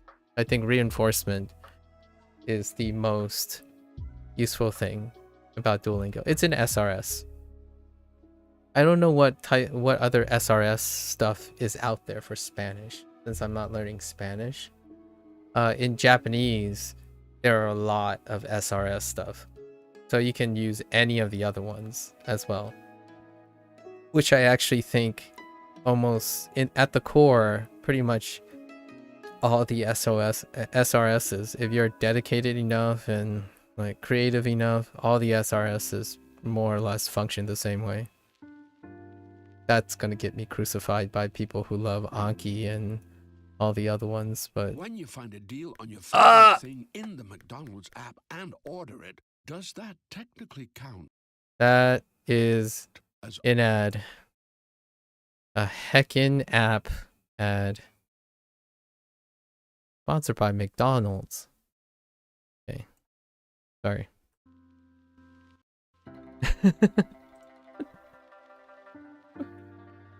Okay. Yeah. Do you use any SRS right now? I mean, I know you say you're just learning Spanish with only input. SRS is a really popular input style, so I don't know what type of input you're using. I do this purely for input too, actually. Well, I lied. I kind of like outputting along the way. Yeah, I do like my output, right? I output and input simultaneously on everything I do. Most of the things I do. Hana-san mo watashi to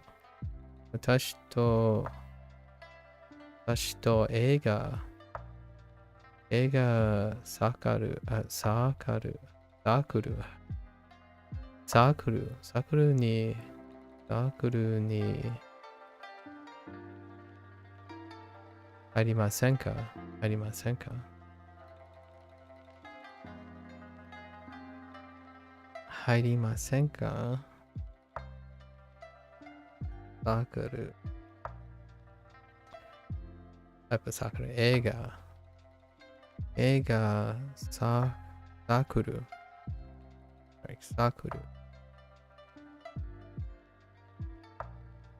私とアナさんも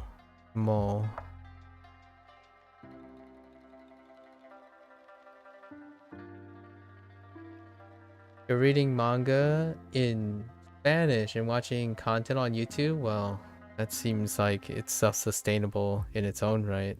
Is there a reason you want to add more things to it? Almost like you're outside of like just going straight up to a Spanish speaker and be like, yeah, hey, let's chat and be friends. I think your competency way exceeds whatever Duolingo is doing. However, I don't know if there are other advanced SRSs. I would think, I actually think if you have no access to a person, the Spanish large language models are incredibly flexible to Spanish. So you can probably have conversations with a LLM at this point and just be like, you know, I don't have a friend, like I don't have an easily accessible person I can call up at any one time. So LLMs are pretty fantastic, especially for Spanish too. Anything remotely close to English is fantastic.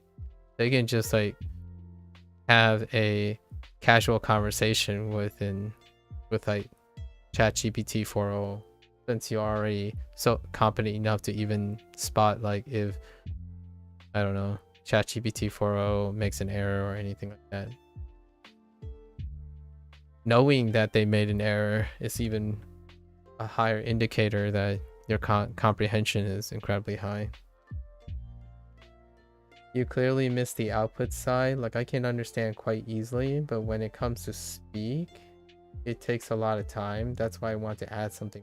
Oh, so for the output, oh yeah, definitely avoid SRS. Or in my opinion, I don't think you need SRS. Honestly, I think I go back to the LLM thing, Captain Tashi. LLMs take in mic input as well, and I think the LLMs for anything related to English, so Spanish and French works really well too. So if you have a proper mic, yeah, large language models. I already large language models. So these are basically free resources. If you, the one that most people have access to is ChatGPT, probably 4.0. If not, you can. It's probably 4.0. they take mic inputs. So you can convert your entire conversation into a mic input, and then you can hold a conversation with a large language model.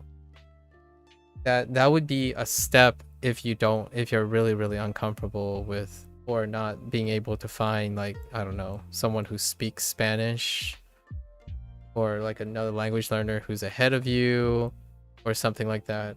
But I honestly think at the point of this conversation, large language AI, basically AI is built largely in English, and usually Spanish does very well.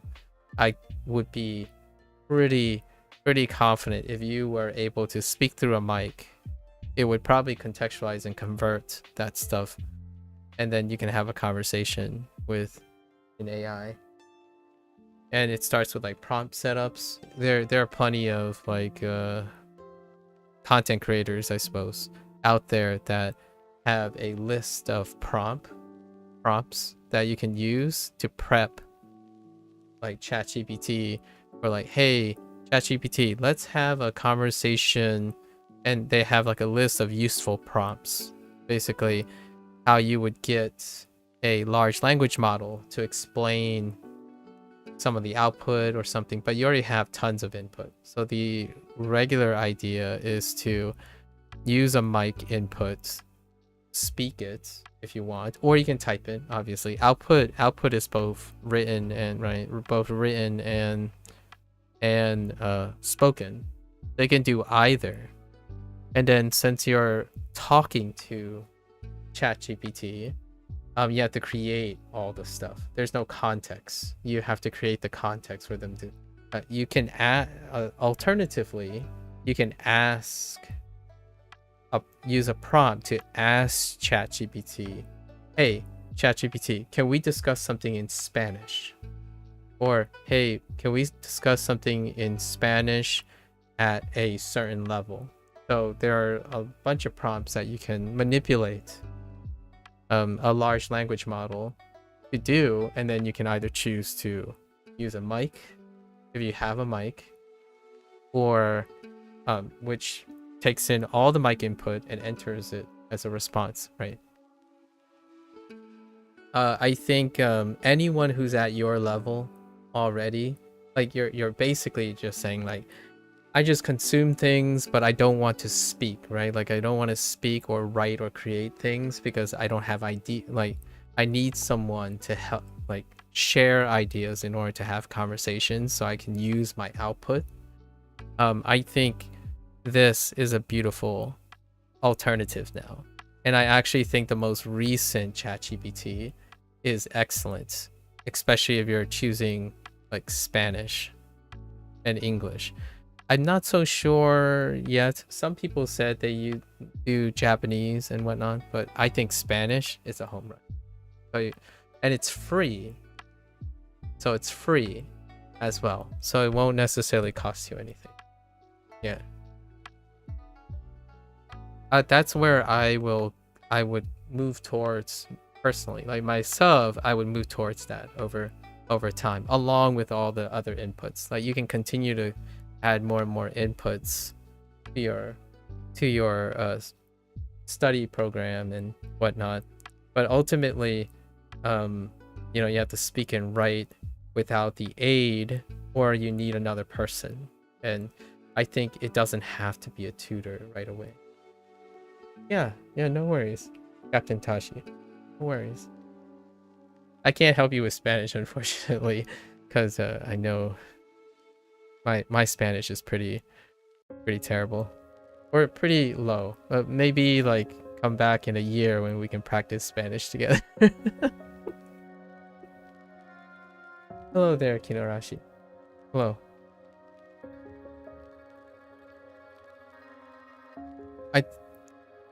It's kind of like having a conversation with these people. 花さんも私と映画サークルに入りませんか? Also, 先週少し中国語を練習しました。 if you end up like getting really deep into it, I would love to hear what your experience is like. I haven't gone to that phase yet. I haven't gotten into that phase yet. It is something down the road. I do plan on doing something like that. Okay. 先週少し中国語を練習しました。少し中国語を練習 oh yeah 練習しました。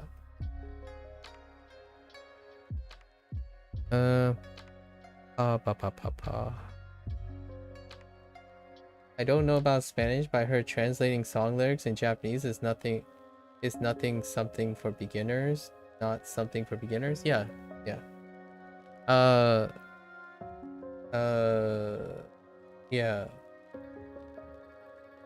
That. Yeah. No. Yeah. Translating song lyrics is definitely for advanced peeps for sure. Yeah. I was talking about large language models. For someone who's past fundamentals, they're basically only in an input stage where they want to have opportunities for output. So LLMs for incredibly high input individuals are very useful, in my opinion. So if they just want to do some output without the baggage of human interaction and all that stuff, like resources and whatnot. Yeah, Shashingo was a little bit of a shorter session. We got through all the back. In a few months, maybe I'll give you my progress. Oh yeah, Tashi, I'm looking forward to it. I really want to hear what your thoughts are and what you discover. I will be doing something similar. I'm gonna say in another 3 months, at least with Japanese. I have already prompt ideas and all that stuff being ironed out, but I want to get at least over half a year into fundamental inputs before I experiment with LLMs. Yeah, Kamiya, it was a short session. I was kind of trying to stay on top of things today. I've been burning the midnight oil a little too rigorously lately. Senchu shikoto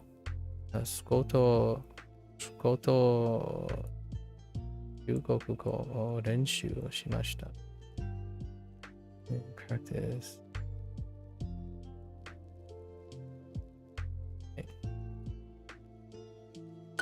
毎日仕事の後、筋トレをします。 How are you guys? How are you, Kamiya? What are you up to? We covered so for Shashingo today, I ran through all the back vocabulary, so the quiz mode. I went through the entire quiz mode. It took about 47 minutes because it's measured. 47 minutes. And we're done with listening. So now we're cleared listening of all the phrases. Now we need reading comprehension, and we're going to start outputting speech for all of them. For all the back stuff. If I can output the speech, then we're going to start moving to writing, and we'll write all the stuff. It's interesting right now. There's an NBA Summer League game going on against the Chinese team. An NBA Summer League game against the Chinese team. So there's like an international game between the US and the Chinese team. Is that what you're saying? Really? Huh. You like basketball, Kamiya? I didn't think the US basketball team has often notoriously been known to not participate in international competitions all that often. What's the occasion? This is Olympic year. This is the Olympic year, though. Are you excited about the Olympics? I'm excited about the track and field. I'm a track and field kind of spectator, so I like spectating track and field for the Olympics. The Olympics is... Wait. Oh, is it happening right now? No, it's not yet, right? Isn't it soon? Doesn't it start next week? Or is it this weekend? Hang on, I gotta double check. I like watching track and field.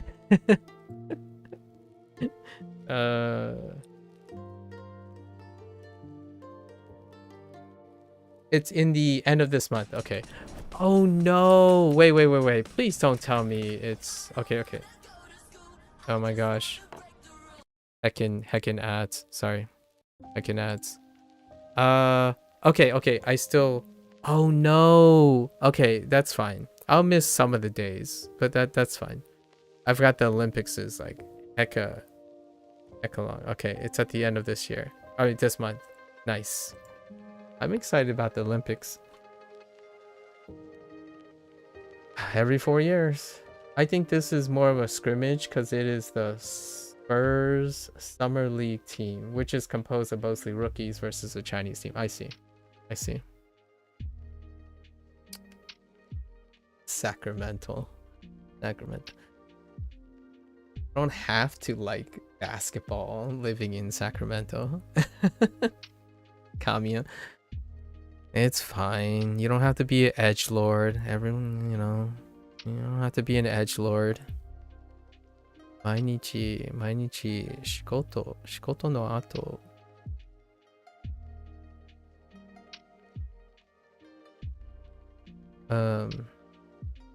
筋トレをします。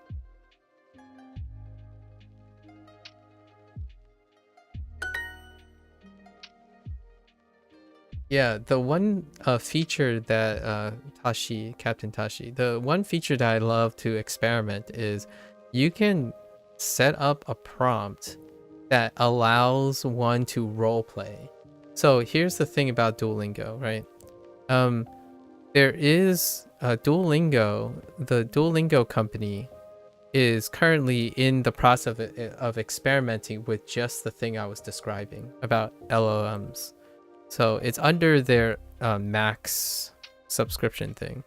So they are clearly also training a model based on the ChatGPT model that I was talking about, but not even for 4.0. I don't think they're even training on 4.0. It's probably they're probably forking away from the original ChatGPT 4, and they're probably training the model on how to roleplay,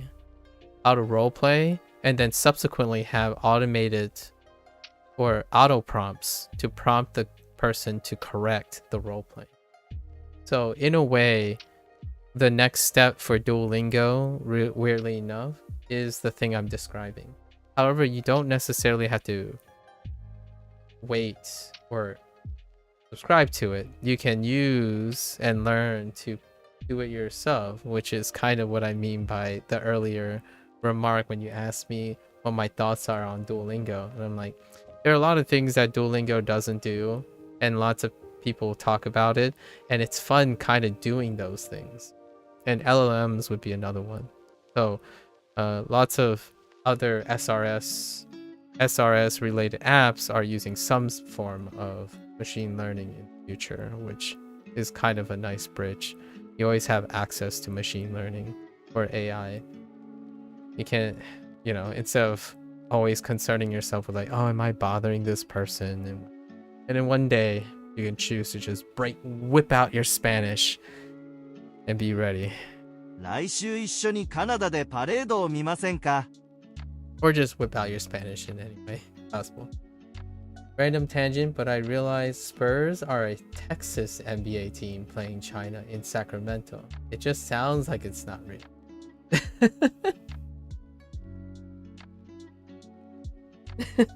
Alright. I mean, that is a random tangent. I'll keep that in mind. Honestly, now I'm kind of interested. I'll look at highlights. Is this televised? I imagine you're watching it on the television, right? So, interesting. Sacramento, Spurs, Chinese, basketball. game. I'll look at it in the evening. Oh, here it is. Spurs versus China. Wow. Okay. I'll take a look. NBA TV, but it's all over Twitter. It's how I saw it. Okay. Hey, it's been a while since I watched basketball. This is that sounds very interesting. So I'll watch a little bit this evening, just to see what's going on.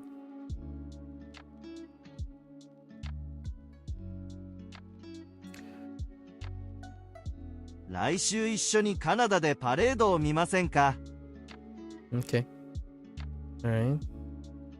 Would you like to see a parade in oh yeah, fine. A parade in Canada.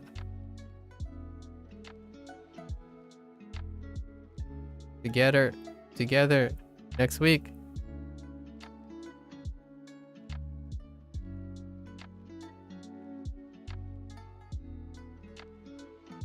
Nice shoe. 来週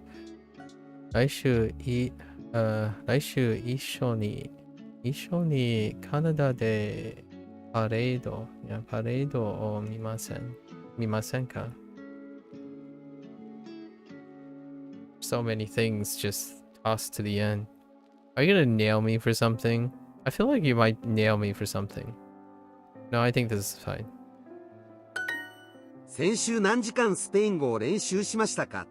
先週何時間スペイン語を練習しましたか? You like basketball? Animes too? Like Ahiru no Sora? Have you watched Kokoro no Basket? Though? I don't actually know what the name is. I guess it's Kokoro no Basket. Basketto. No, basket. I mean, it might be like abbreviated to basket. Is that what it's called? I don't think that. Hold up. It's the one with the Kokoro no Basket. Yeah. Kokoro no Basket. Oh no, Kuroko's no basket. I think that one's pretty good.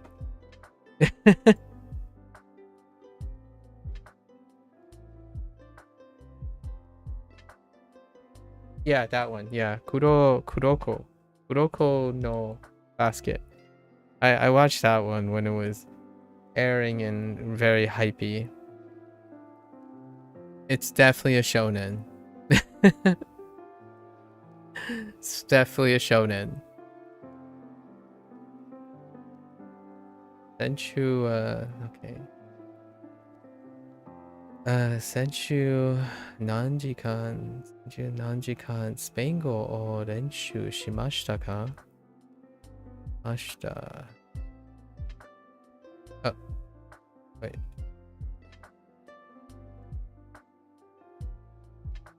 Nanjikan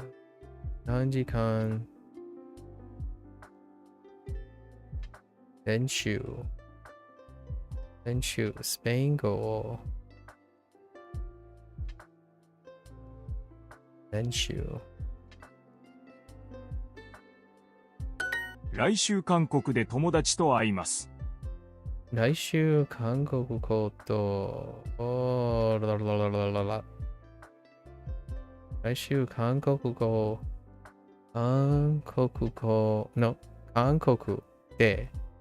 で友達と会います。Okay. Not even what I was thinking it was supposed to say. Okay. What I thought it was going to say. 友達と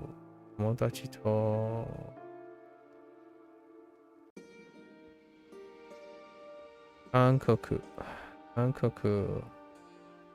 で韓国で来週 Yo, give it a look. I like sports anime, Kamiya. So not specifically basketball, but more like tennis, right? Tennis, Prince of Tennis. I don't know why I say it that way. Tennis, 野球, right? 野球, volleyball, right? Volleyball. What else we got that I've watched before? Hashiru. I don't know how to say it as a noun, but cycling.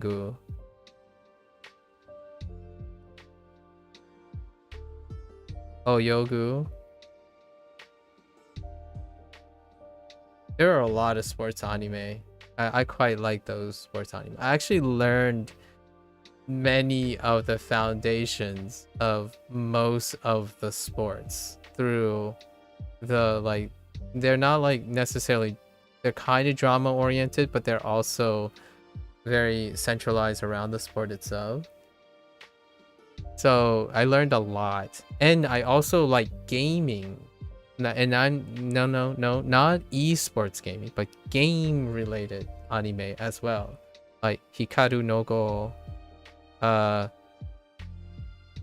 no Ryon, the things that do it, like there's shogi, go, there's hanafuda. There's so many, but I like when they're not always winning and show like a little more realistic side to it.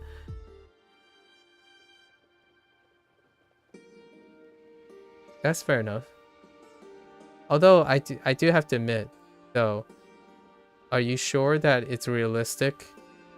It's not realistic for someone to spend 4 years in high school and they were part of a team that only won?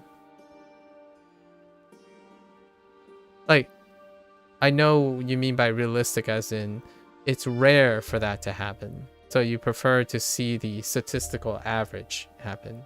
But I would assure you that when you're thinking about those anime, they takes place in school, and it actually happens more often than you think, where most of the time the major games the same team wins, if you know what I mean. But I know what you mean about that. You prefer to see you prefer to see up and downs, right? Like things like that. But life can be pretty boring too. If you know what I mean. Life can be pretty unrealistic and boring sometimes. Like the reason why I say this is because if you ever watch movies like documentary or dramatization movies, right? Life can either be super sad, consistently sad, or consistently lucky. But we have to remember that stories and stuff are built on.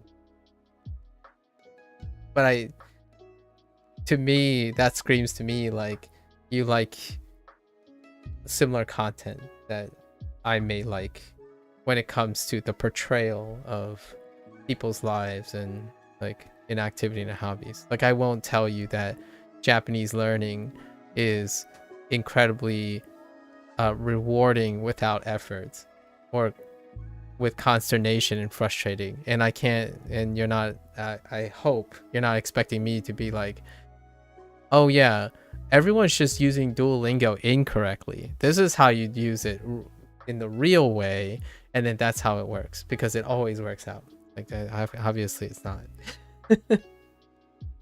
If you know what I mean. It sounds very scholarly.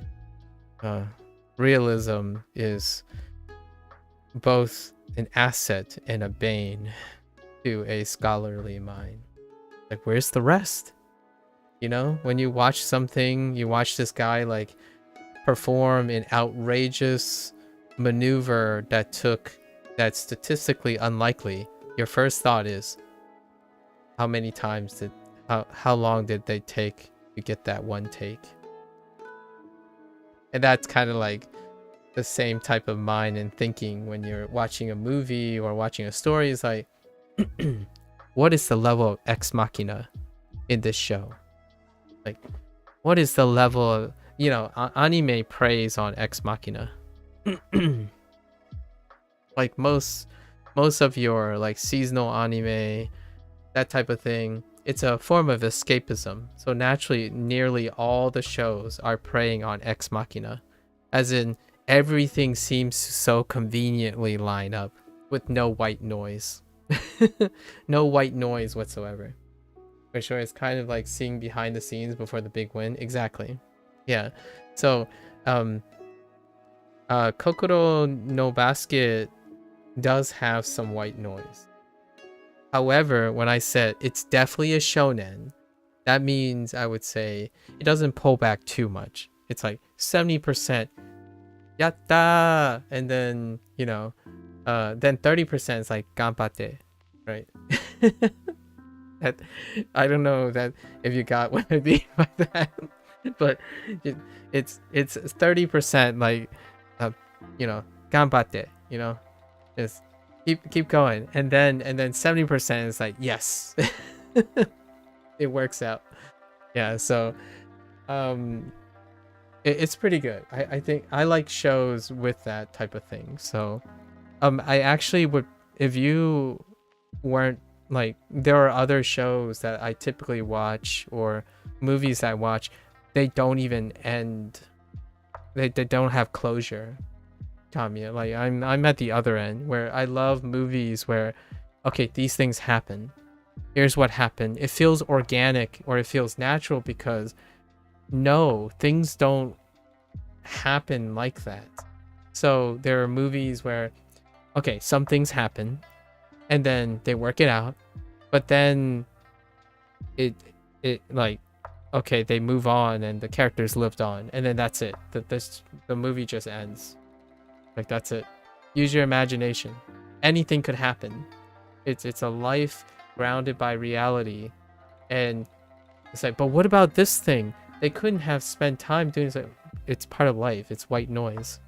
Like, things don't always have to happen with a purpose, or things don't have to happen where the characters involved know what is supposed to happen, or have to do or deal with what's happening, for example.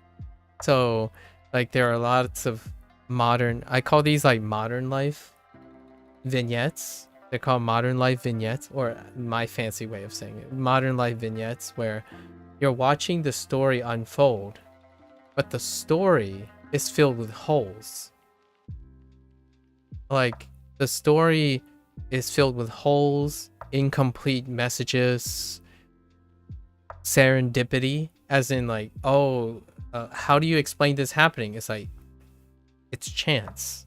There's no like bigger reason for it to happen. Life has this way of doing things and you're observing it. So lots of movies like this do happen. Sounds like Dark Souls. Yeah, you run across something and you fall off the cliff.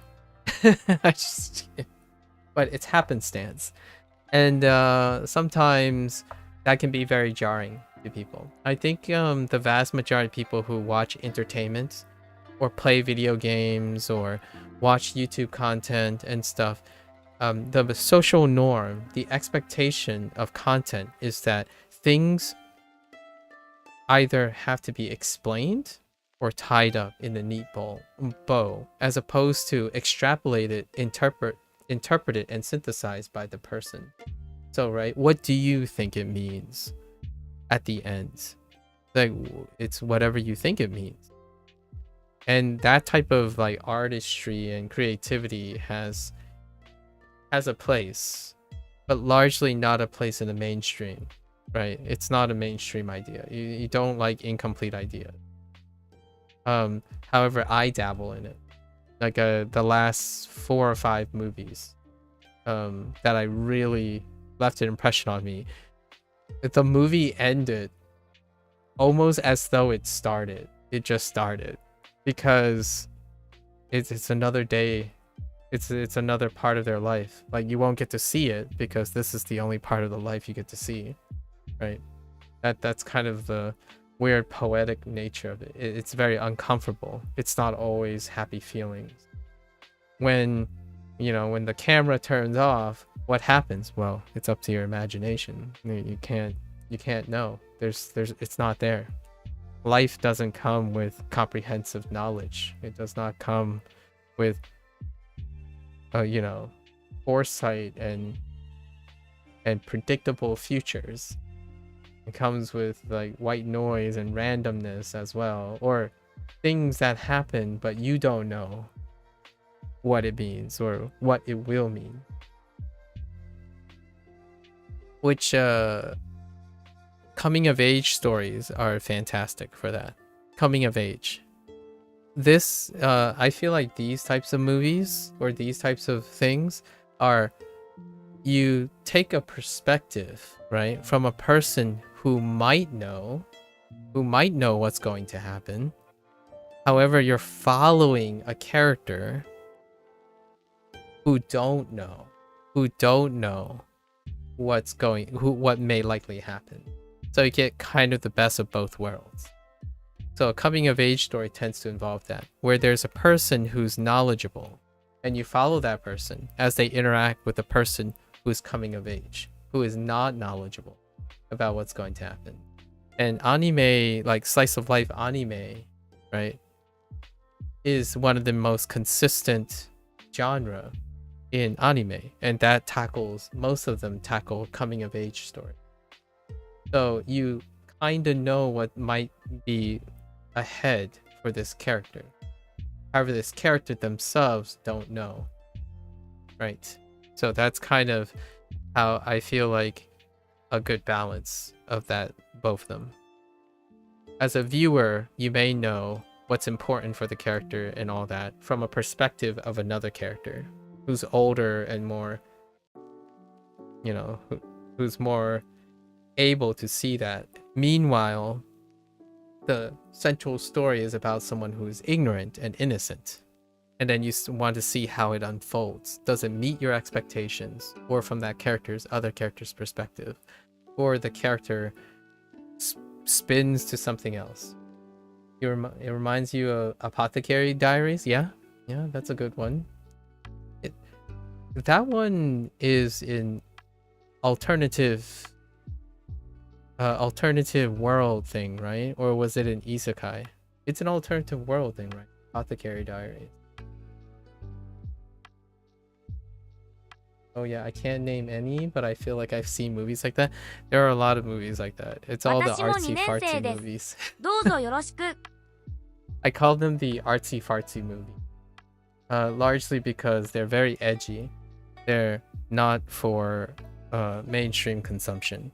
And most of them deal with philosophy and whatnot. So if obviously knowing that you're into philosophy, I mention these because it usually resonates with people who have a deeper exploration of meaning. Not that it's a good or a bad thing, obviously. Deeper is not necessarily as sunshine rainbows as some might think. 私も2年生です。どうぞよろしく。どうぞよろ。Okay. I'm a 2年生.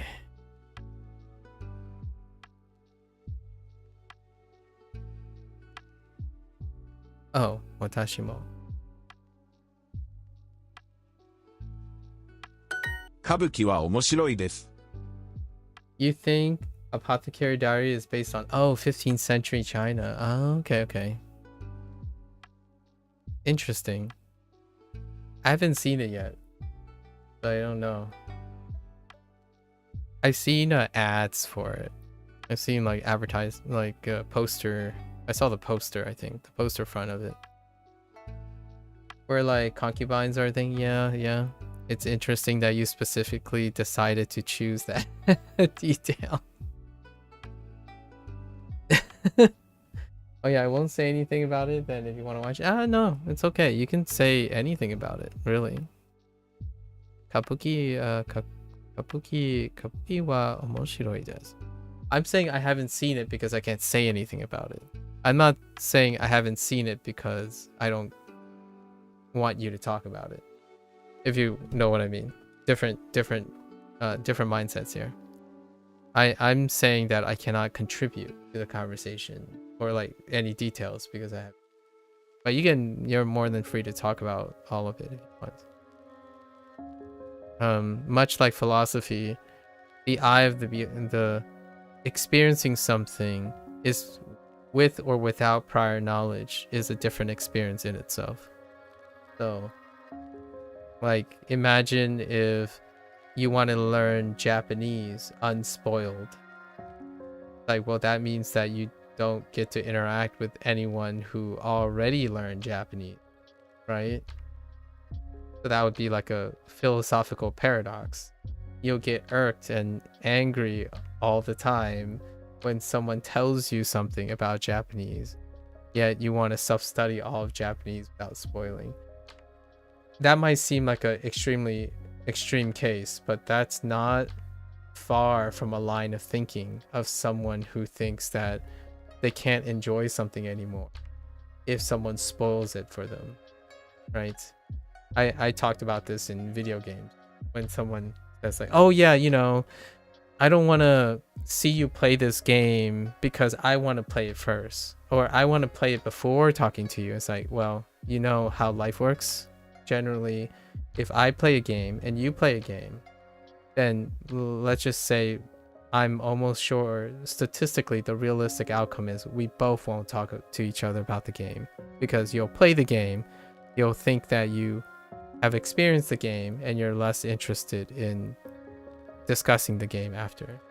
A person who, in my opinion, a person who is likely to say that they don't want to talk about something after knowing about it is probably a person that you won't hear from again after they experience it, because they don't really want to experience vicarious experiences with other people, if you know what I mean. So, no, you can spoil anything you want, Kamiya. The reason is, if I go and watch it, the only reason I'm probably going to go and watch it is because you spoiled something. Right? That's the whole point. Like, I wouldn't have known anything about Apothecary Diaries if you didn't say anything about it. At least that's my opinion. It's a philosophy thing, in my opinion. I don't having it's not the same anymore. Is what I'm saying, I guess. When someone tells me about their favorite movie, I watch it because I know it's someone's favorite movie. That is different than watching it for myself. So, which one is more important to you? A selfish person who only thinks about their own experience as the most valuable thing would say, I don't want to be spoiled. I want to experience this for myself. And then for myself, because it's more important than having someone approach you and tell you about the movie when they are available. So those are two different philosophical takes. For me, I wouldn't ever deny anyone their passion, because that moment is far more valuable than my own personal gain from watching something unspoiled. There's a difference, right? I am more likely to want to listen to that person and tell them that I don't know anything about this, but can you tell me about it? And then the next time I go and watch it, I'll keep your memories with me, and I'll enjoy the journey with your memories in mind. If you want to watch an anime that I'm talking about that uses philosophy all the time, Frien. If you watch Frien, that is pretty much it. Frien, the synopsis is a character that knows everything, but the reason that it's different this time around is because she has other people with her. So regardless if you have done something multiple times or have no knowledge whatsoever, people are irreplaceable. Your experience alone is only your experience alone. So choose which one you value most. Yeah, well, the main character is very interested in herbal medicine. I see. And phytotoxicology. Like aspects, I guess, and it got my attention with that plus the detective aspect. Oh, and you're into pharmacology, right? That's perfect. I can see why that's very appealing now that I think about it. I forgot to put one and one together. I forgot that you're working on into pharmacy. Ah, that's kind of cute, actually. That's kind of cute. It's a recent show, isn't it? What a coincidence, actually. What a coincidence, actually. Yeah, it was recently released. I could have sworn I've seen something for it. It is, and I thought so too. Yeah, life works out really funny that way. I'll watch it, actually. How long has it been running? I'll watch it this evening. We can talk about it later. ケンさんは2年生ですか? I don't want to call out the person, but the last thing I watched when it came to anime that was related to someone's passion or comment was Rent a Girlfriend. Oh no, wait, I lied. It was Signs of Affection, but before that was Rent a Girlfriend. I don't know which one came first, but Rent a Girlfriend. So he knows who he is if he's still around. He knows who he is. It just got announced for a second season and its first season's finished. Oh, then I can watch the whole thing. Nice. Well, I'll tell you what I'll definitely come up with some thoughts as we're going. Currently from all this interaction, I'm currently watching Three Body Problem slowly. Three Body Problem, the Chinese Three Body Problem, the Chinese one. I watched the Netflix one first. It was someone else talked about it. They wanted to watch this and possibly even read it. And Netflix also released a version. So I watched the Three Body Problem, the Netflix one. I really enjoyed it. And now I'm currently watching the Chinese Three Body Problem. Which is no coincidence that I'm also learning Mandarin, right? Like how to read Mandarin. There's lots of coincidences. But generally, most of this is coming from language learner.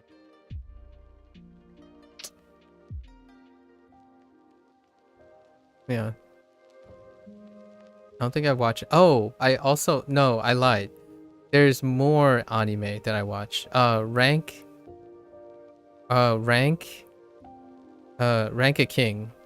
Rank a King was another anime that I watched from the same person. Three Body Problem is a sci-fi.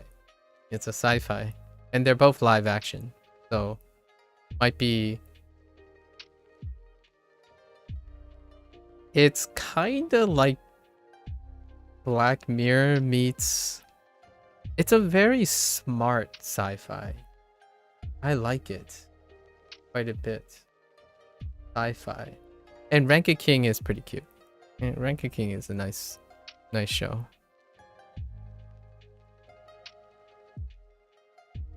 It's a standalone, I think.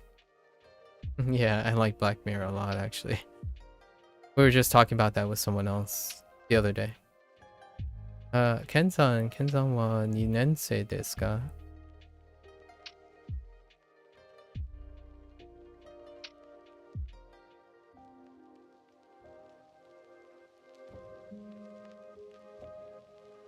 That's not what I would. I don't like this phrasing in English. That's not what that says. 毎年姉の家でパーティーがあります. I'll put that on your list to watch. I'm telling you, I have... Okay. So, I know you haven't asked me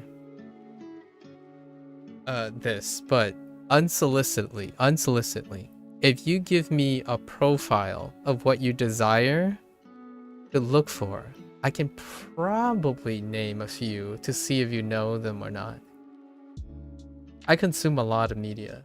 Like, I mean, it's a weird flex, I suppose, but I really do like analyzing. I watch a lot of media for like academic curiosity. So sometimes it's always fun, as a fun challenge to me, to see how spot on I can be about my recommendations or like suggestions.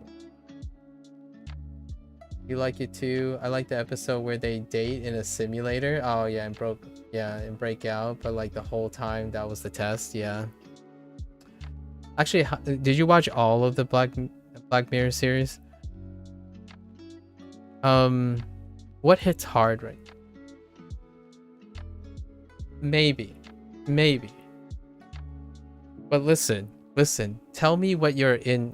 What are you interested in right now? I might be able to give an example. Oh, you definitely missed some, but you've seen a lot. I think right now, right this moment, the one that was really unpleasant, unnerving was the one where the people were sentenced to death, but instead of or like they were life in prison kind of thing. So instead they turned them into a form of entertainment where the inmates were used. This was like really philosophically, morally crossing some lines here, where instead they turn it into like a Fox and the Hound situation, where they basically make the criminal relive their crimes, like put them in a situation equivalent to their crimes and let brainwash them again and then repeat the process over and over again to punish them. Yeah, that one was, you didn't know what was happening because it was a person who woke up and then they're struggling and they're like running around, like they're trying to escape. Like it kind of just seems like it's a zombie holocaust all of a sudden, like a zombie post-apocalyptic scene. But no, when they pulled back, it turns out it was just a person.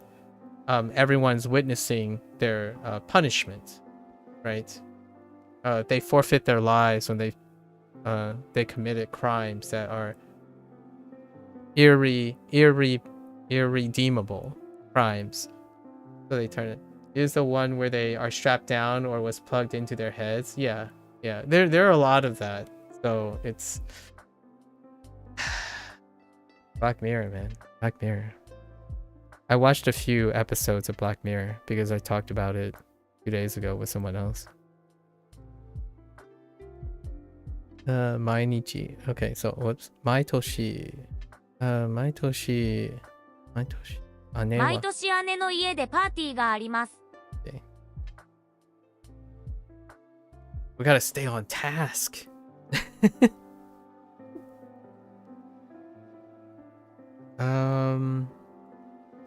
Arimasu. Oh. Wait.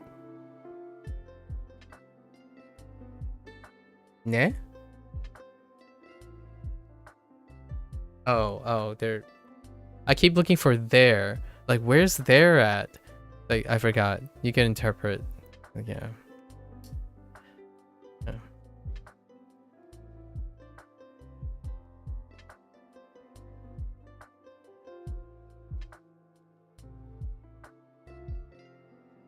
Maitoshi.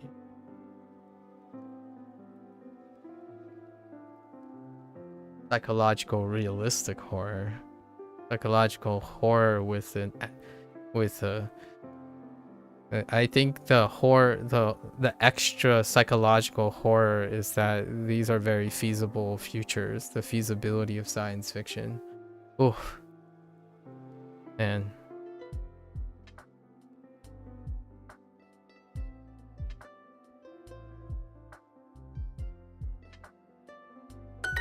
最近クルーズツアーに行きました。What's scarier than something that realistically could happen? You know, it's like the worst.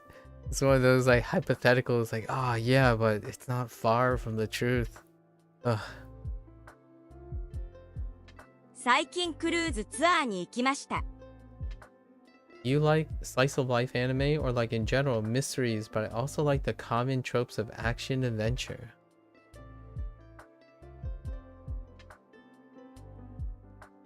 Okay, let me see. Slice of life. Okay, in general or like in general mysteries. The slice of life component. Tropes of action and adventure.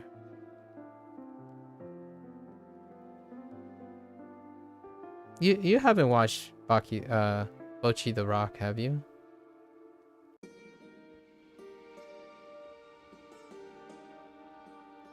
Or you know, low key. Hold up, I forgot what the name of this split.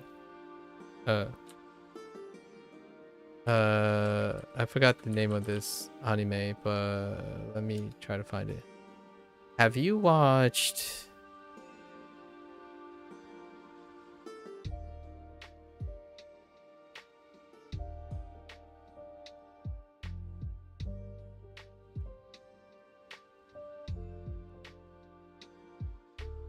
Oh no, that's not what it's called.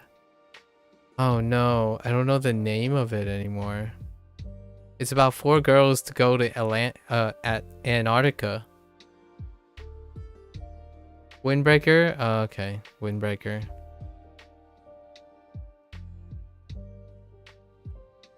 Fair enough. That's pretty trendy, if I have to say so myself.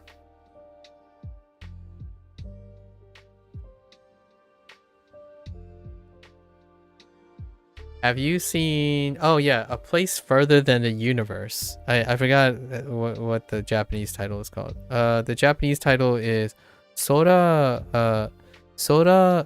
yori mo Taoi basho. A story that leads to the Antarctica. Sora yori mo Toi basho. Oh, that's not exactly what that says, but it's a one-off series. It's 13 episodes. It's about high school. It's a slice of life, but they want to go to Antarctica. They want to take a trip to Antarctica, or like, I forgot what it's called. What do you do when you? I forgot what the expedition, an Arctic expedition. So they're high school girls who dreamed of going on an Antarctic expedition. It has a slice of life component, right? It's in general, there is some mysteries. The mystery is about the relationship between their relationship between why they want to go to Antarctica. So it unfolds and explains why they want to go to Antarctica. Because it's very particular, like why Japanese girls in high school want to go to Antarctica. So that's the mystery. And the common trope is the adventure they go on to get to Antarctica. If they do or not. I'm not gonna, I mean, like, do they get to Antarctica? I don't know. You tell me. It's 13 episodes. It's a mini series. It's based on a graphic novel. So, or like a graphic novel. So it's a self-contained 13 episodes. Pretty, got that balance of all the things you've cited so far. At least the way I interpret it. So it's definitely a slice of life anime. So we're not talking about like they're gonna flip out and transform and like fly to Antarctica or something crazy happens and like a millionaire takes on a boat. Like there's none of that. It's a slice of life. So it's actual high school kids working to try to get on to a Japanese expedition to Antarctica. But the mystery is the You're trying to figure out like this is oddly specific. So what's going on there? So there is a mystery component to it. And it's an adventure because they're trying to get to Antarctica.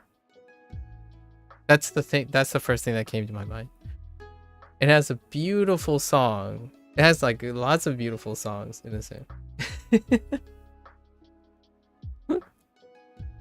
And it deals with philosophy. It's a coming of age story as well. Like, but most slice of life things are a coming of age story. It's not a romance thing. So you didn't mention anything about like romance comedy, rom-com, or anything. So this is not one of those. So I didn't include something that it is not as well. So no romance comedies. Not one of those. Recently, I just watched whatever is thrown at me, even if it's not popular. Yeah. Kamiya, you edgelord. I know you're edgy as heck. Don't be denying it. I'm just kidding. It's irrelevant. You like romance comedy too, but you didn't tell me that. Okay, I'm trying to fill the the criteria. I don't think I have one that is also a romance comedy on top of it. Yeah, not off the top of my head. It's what I started on, like Toradora. Of course it's Toradora that you started on. Heckin'. Alright, do you have a thing for tsunderes as well? Kamiya? You can tell me. You have a thing for tsundere? No, sorry. Saikin. Well, it's not my first anime, but I like the trope. Yeah, the tsundere trope. Saikin. Okay. 最近クルーズツアーに行きました。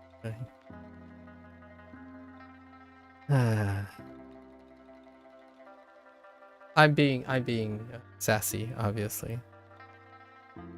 You can watch all the above. It's about being eclectic with your taste.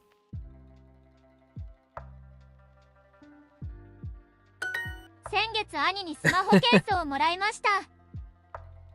One cannot become cultured by, you know, not dabbling in everything, right? Like if you deliberately avoid trendy things, that means you have no experience with it. So you become less cultured. Not that you're not cultured overall, like not that you don't experience culture, but you do. Avoiding something means you're less cultured in that. So yeah, I do jump on the. What was my most recent jump? I don't know. I watched Jujutsu Kaisen season 2. I watched the most recent season of Demon Slayer as well. You're just a consumer like me? Are you trying to say we're the same? Are you trying to make us equivalent? No, I'm just kidding. Listen, boy. I have like a whole 10 decades ahead of me. No, I'm just kidding. Just kidding. I don't know why I'm so sassy today. I need to stop. I retract all the statements that I've just... Yeah, you've seen those too? Yeah. Okay. So you're telling me, Kamiya, you're going to watch all of Star Trek starting tomorrow.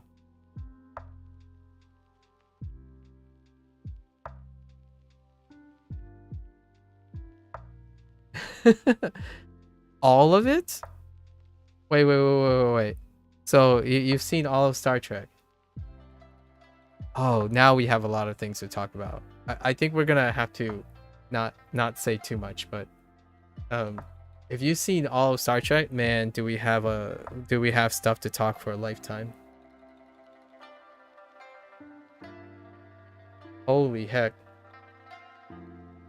Wait. Okay, maybe just next gen. Okay. Just next gen. Have you seen all of next gen? Is that what you're telling me? All of next gen? That's good. I think that's sufficient. We have a lot to talk about, then all of next gen is good. Like there's so many topics to talk about in next gen. Oh, but when you were younger? Okay. Like 13? That's not enough to process the implications of next gen episodes? Boy, I oughta. Boy, I oughta. That's fine. Was your father into it or something? How the heck? You're only 24? Yeah, true. True. You're so young. Then get to... No, I recently watched it. So, I only watched... So, do you know... When I watched all of Star Trek, this was, less than 2 years ago. I've watched all of Star Trek up to the current reboots. So what I mean is I am current on the reboots. Or like not the reboots, but like the new Star Trek stuff. But now it's a waiting game.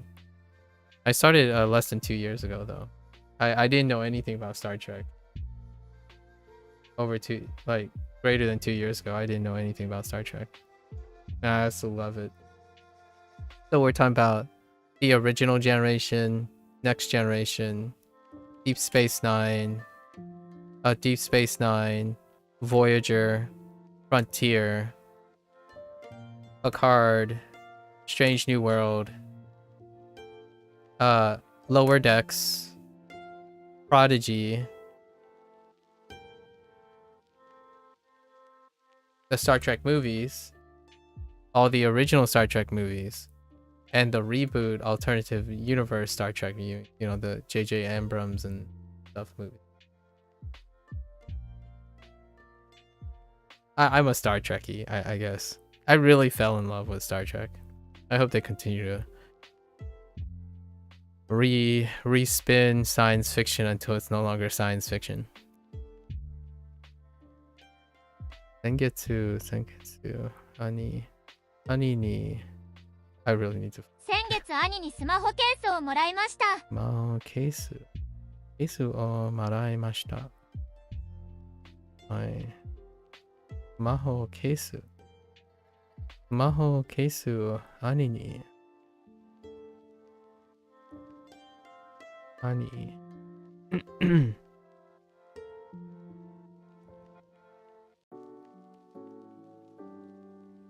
Sengetsu.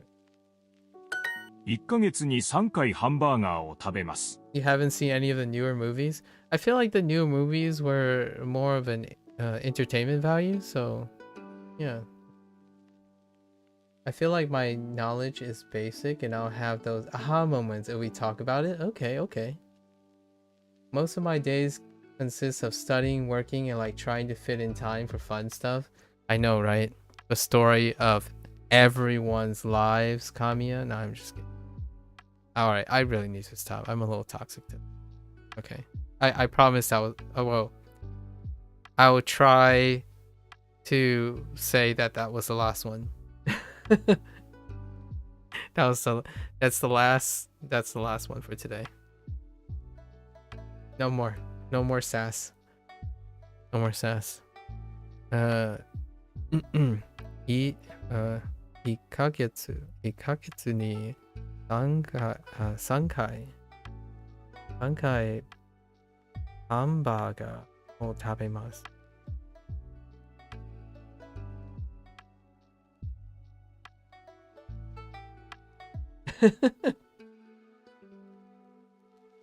1ヶ月に3回ハンバーガーを食べます。いや、3回。3。1ヶ月に3回ハンバーガーを食べます。誰に CD をもらいましたか？ A very human experience.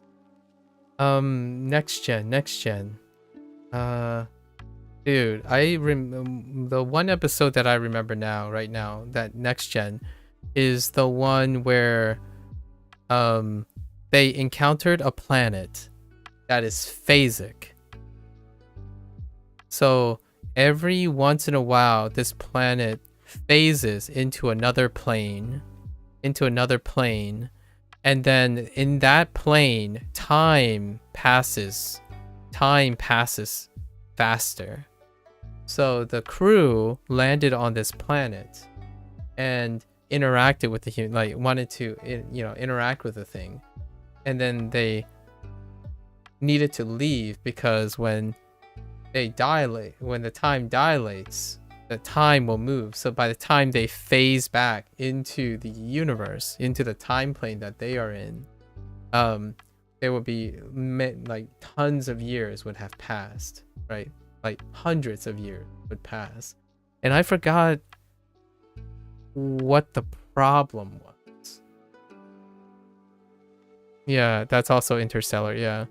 Well, it's kind of like Interstellar. Yeah, it's kind of like Interstellar, which they talk about time dilation in Interstellar. Yeah, time dilation. Basically, like the further you travel away, the longer it takes to. And this one is that this particular planet goes through phases. Like they occupy two different phases, like two different statuses, where in one state everything else proceeds, like time flows normally, per se, normally. Oh, I think they might have crash landed, as in they needed to get off the planet because they need to continue on the normal flow of their universe. But this particular planet just happens to go through phases. So, and they only had like a specific amount of time before it phases away. And then when it phases away, they go into an alternative plane of existence where that time happens on a different flow. So by the time they come back, right, when the planet comes back into phase with their state, hundreds, if not thousands of years would pass. So the people they meet on this planet would no longer be there. Their ancestors and stuff might. And they're like, the planet itself might have evolved beyond the reaches of the current universe, right? It's such a wonderful concept where like maybe certain objects in the world, their time flows differently, right? And it had this like thing where like, oh yeah, well we need to leave the space. Or there was one where the other episode was they went to a planet where there were such thing as thought crimes. Oh wait, I don't think this is a next gen one. Sorry, this is not a next gen one. This is a DS9. It's a Deep Space Nine episode where they visited a planet where there are thought crimes. So, oh no, wait, there was one. There was an NGS one for thought crimes. In the DS9 one was one of the characters in the show was punished using the same concept of thought crimes, which is the idea that now in this planet or this society, they had the technology to read people's minds. So now it's a crime to have bad thoughts, like to have that. So in this planet, this society, it was legal to punish people for having bad thoughts. And then the whole idea is with this machine, there are 0 crimes on the planet because even thoughts are purged. And the secrets, there was a dirty secret here because those people who had thoughts, how do you stop them from having those thoughts? So they ended up resorting to like a form of brainwashing in order to prevent the thought crimes from happening. So the planet itself was probably crime free, largely because all the people on that planet is unable to think of crimes. So whether that's ethical or not, the crew of, you know, the Enterprise landed on this planet and they have other thoughts. And I think the neatest thing about why this is possible, in my opinion, is because Star Trek does one thing that most shows do not do as a start. Because we have to remember that Star Trek, the people on the Enterprise, is coming from a utopia. I think this is one of the neatest setups for perspectives in science fiction that was pulled off for this type of background. And I don't think any other science fiction has ever tried to pull this off, where the people that you are following, like the perspective of the crew that you're looking at, is largely coming from a utopia. As in, so whatever they're doing is working.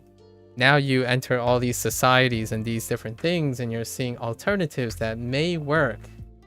However, because the crew is from their own utopia, it makes for an interesting thing about saying, well, who's right and who's wrong, and what is this one was cool. The thought crimes one was cool.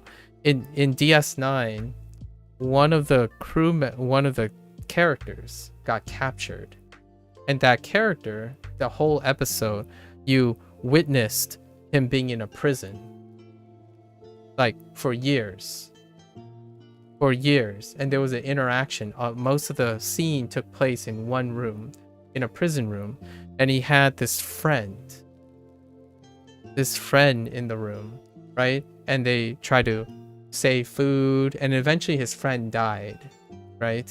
The companion in the friend and stuff, and it all turns out that it was a simulation in his brain.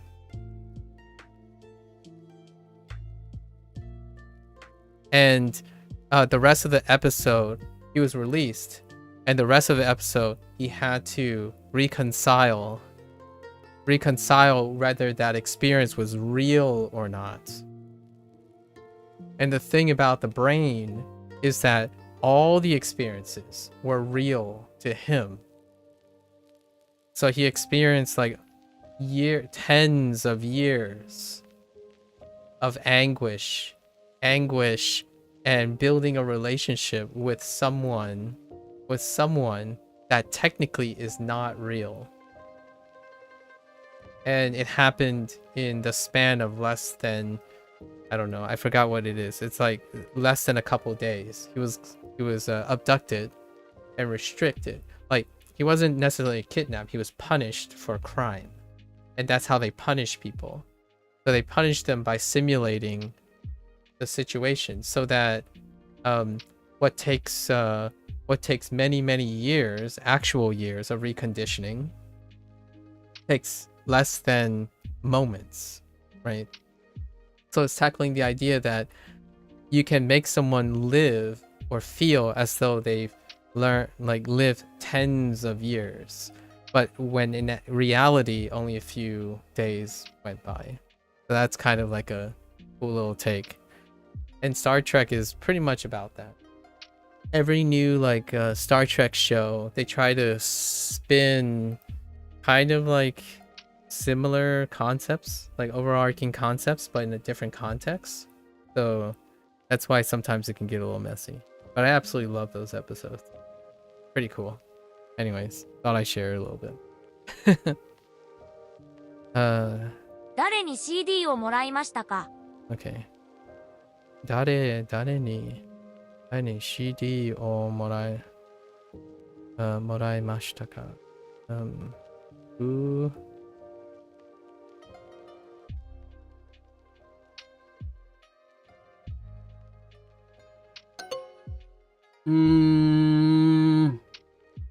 Okay, you Duolingo. Sorry.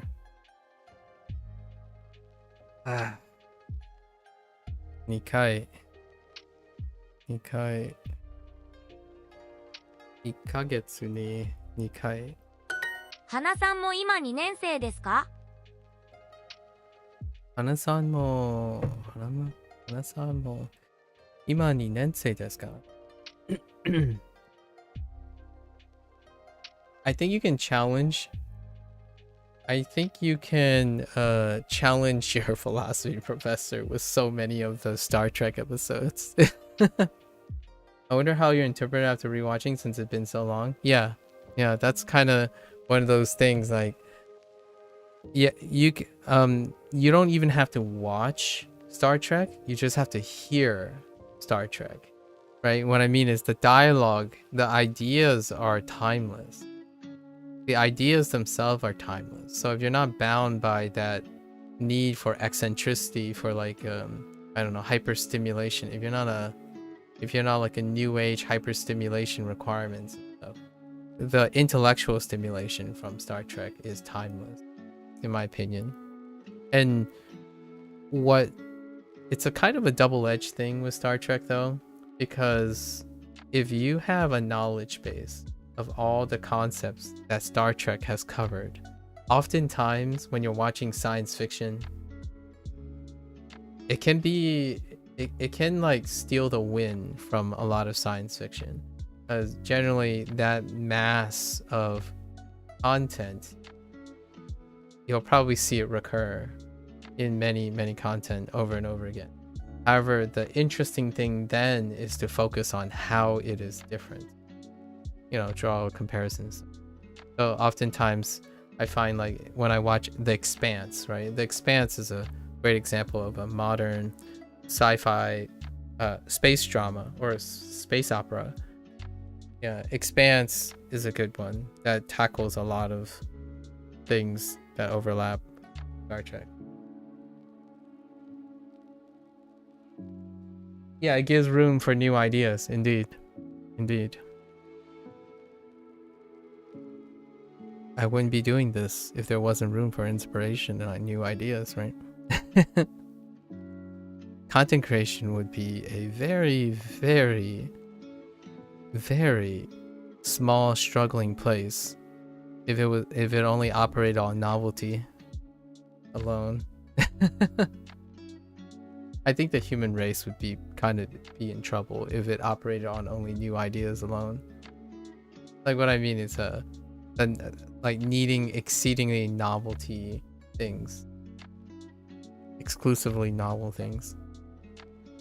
Hana-san mo ima 2年生ですか? Oh.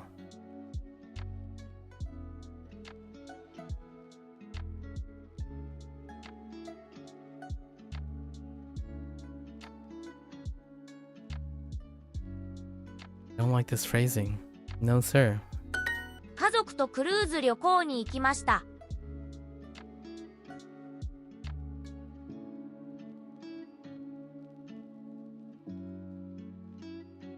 料理。クルーズ料理。旅行。クルーズ旅行に。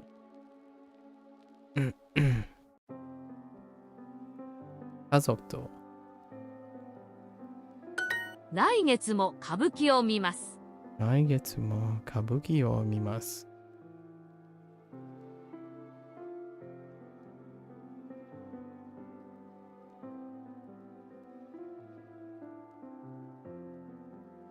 来月も。Okay, that's fine.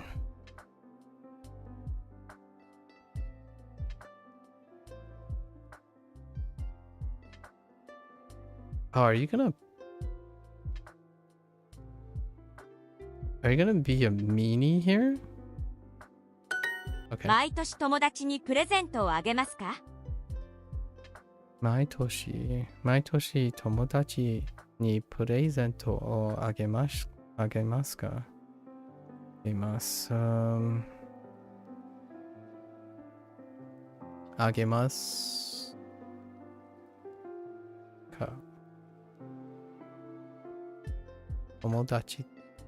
友達に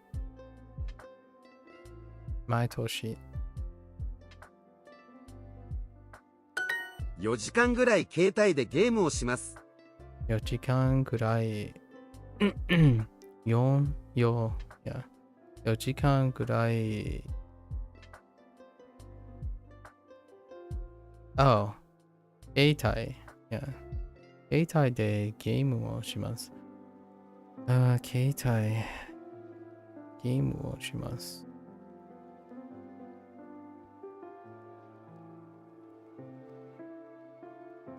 携帯で。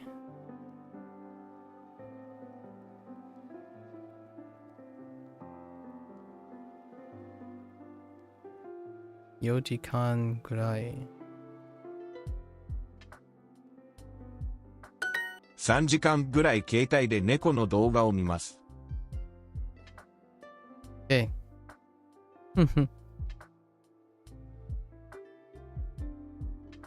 Like when differing perspectives are added to an idea. Indeed. Indeed.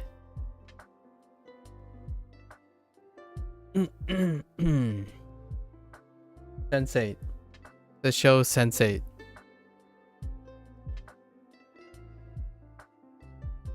It's quite literally the premise of Sense8 is literally having different perspectives on the same thing. With a twist. 3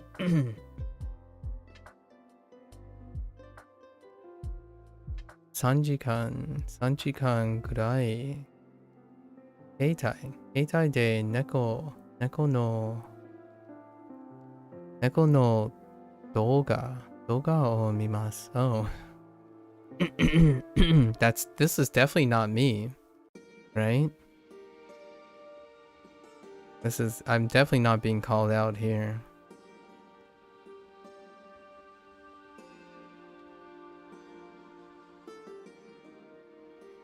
Because I don't watch them on my phone, that is.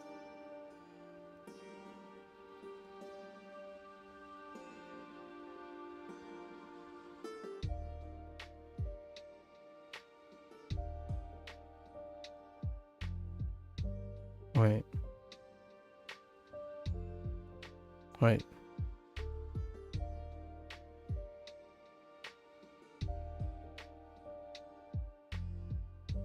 猫の動画。買いたいで。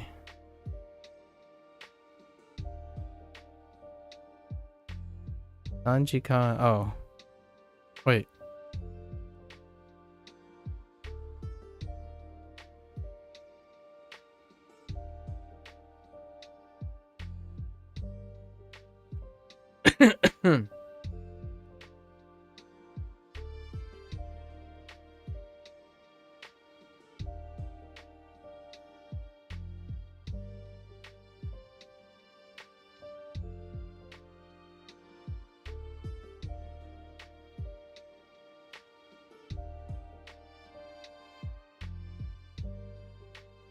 I like dogs more than cats. You like dogs more, but cats are cute like the stubby ones? Listen, there's another person here. Excuses is not around to defend cats. Excuses don't like dogs and like cats more. 3 hours of only cat videos? Yeah, 3 hours. What's wrong with that?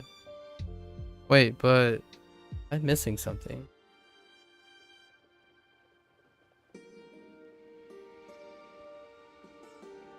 Sanjikan gurai, right? Gurai. Sanjikan gurai. Keitai de. Keitai de. Sure. Keitai de neko no douga o mimasu.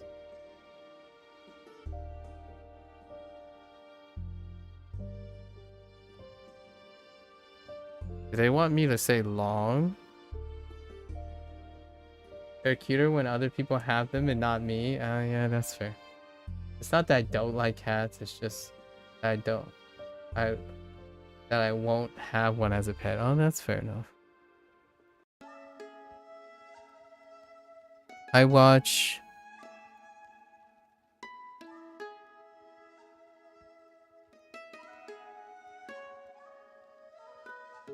No, I watch cat videos.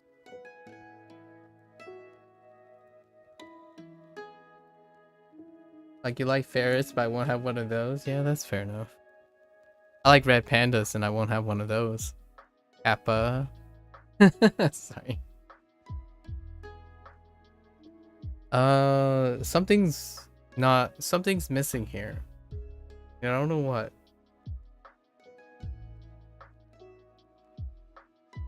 Oh, I watch videos of cats. I watch videos of cats on my phone for about 3 hours. Man, that's not a big deal. Like, what the heck? 誰に CD をもらいましたか？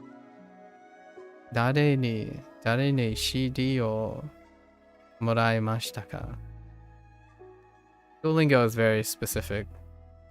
Sometimes, you know, you just SMH.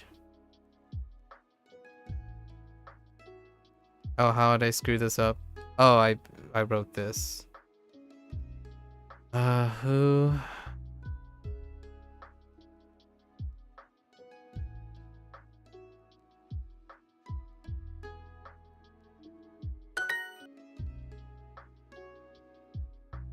Prepositional phrases, man.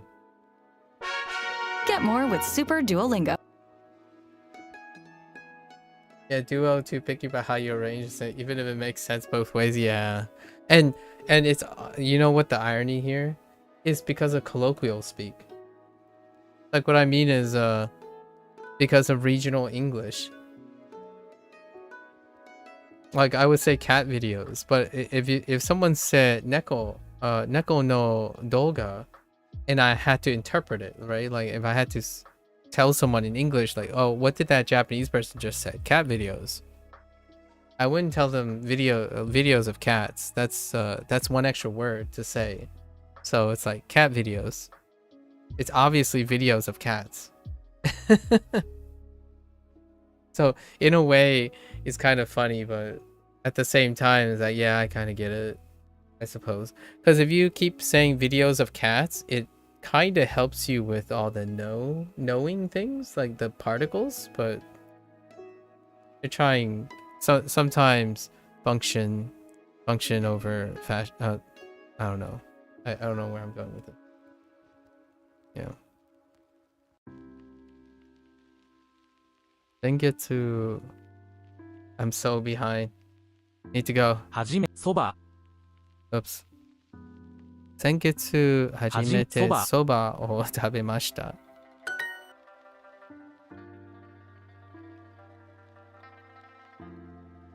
Were I about to say fashion? Wait. What do you mean? What do you mean? 昨日はWere I about to say fashion?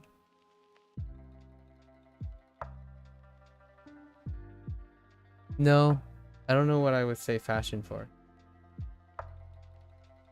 No, oh no, 昨日初めて. Oh, I keep doing that. 昨日初めて. It's the same prompt. 昨日初めてクレープを食べました。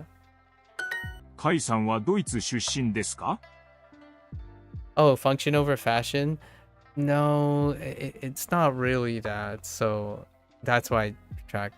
That's what why I retracted. It's more like function over preference. But that's kind of like fashion, but it's more like function over preference. So the reason why they're such sticklers for a very specific like target when you're in your common language, when you're doing this stuff, is that they're trying to achieve a point. However, fashion would be like a preference. So I prefer that it said cat videos. However, the function, why they say videos of cats, is because they're trying to stay consistent with the no particle. the no particle. I'm like, yeah. So it's the word I would be looking for is it's more like a translation versus interpretation. Interpretation. So where like my interpretation is largely the same here. However, the translation is the function. Like you're trying to translate Japanese. The whole point is you have to understand how to consistently translate based on the word they want. So that's kind of what you're focusing on. But over time, you're like, I just want to interpret it. Like, so whenever they write those big, I like the answer, like listen and response stuff.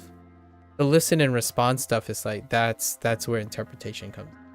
Where, oh, you heard like 4 sentences of stuff.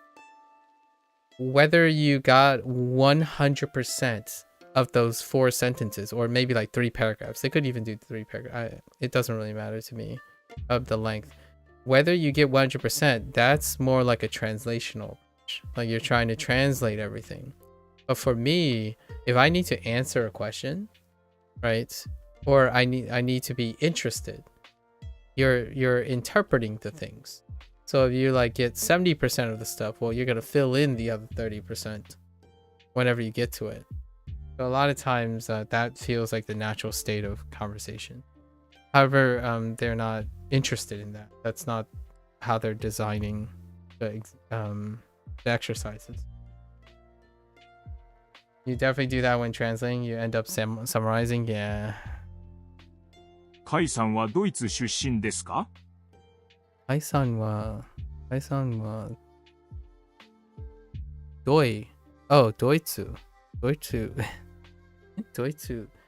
出身ですか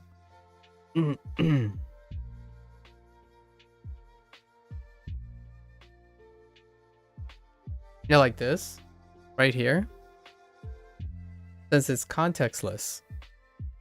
However, you need to translate this. There's no like keyboard function or something. Because I would interpret it since there's no context, right? There's no context here. You could say that it's saying instead of saying are you from Germany, Kai, you could say is Kai from Germany.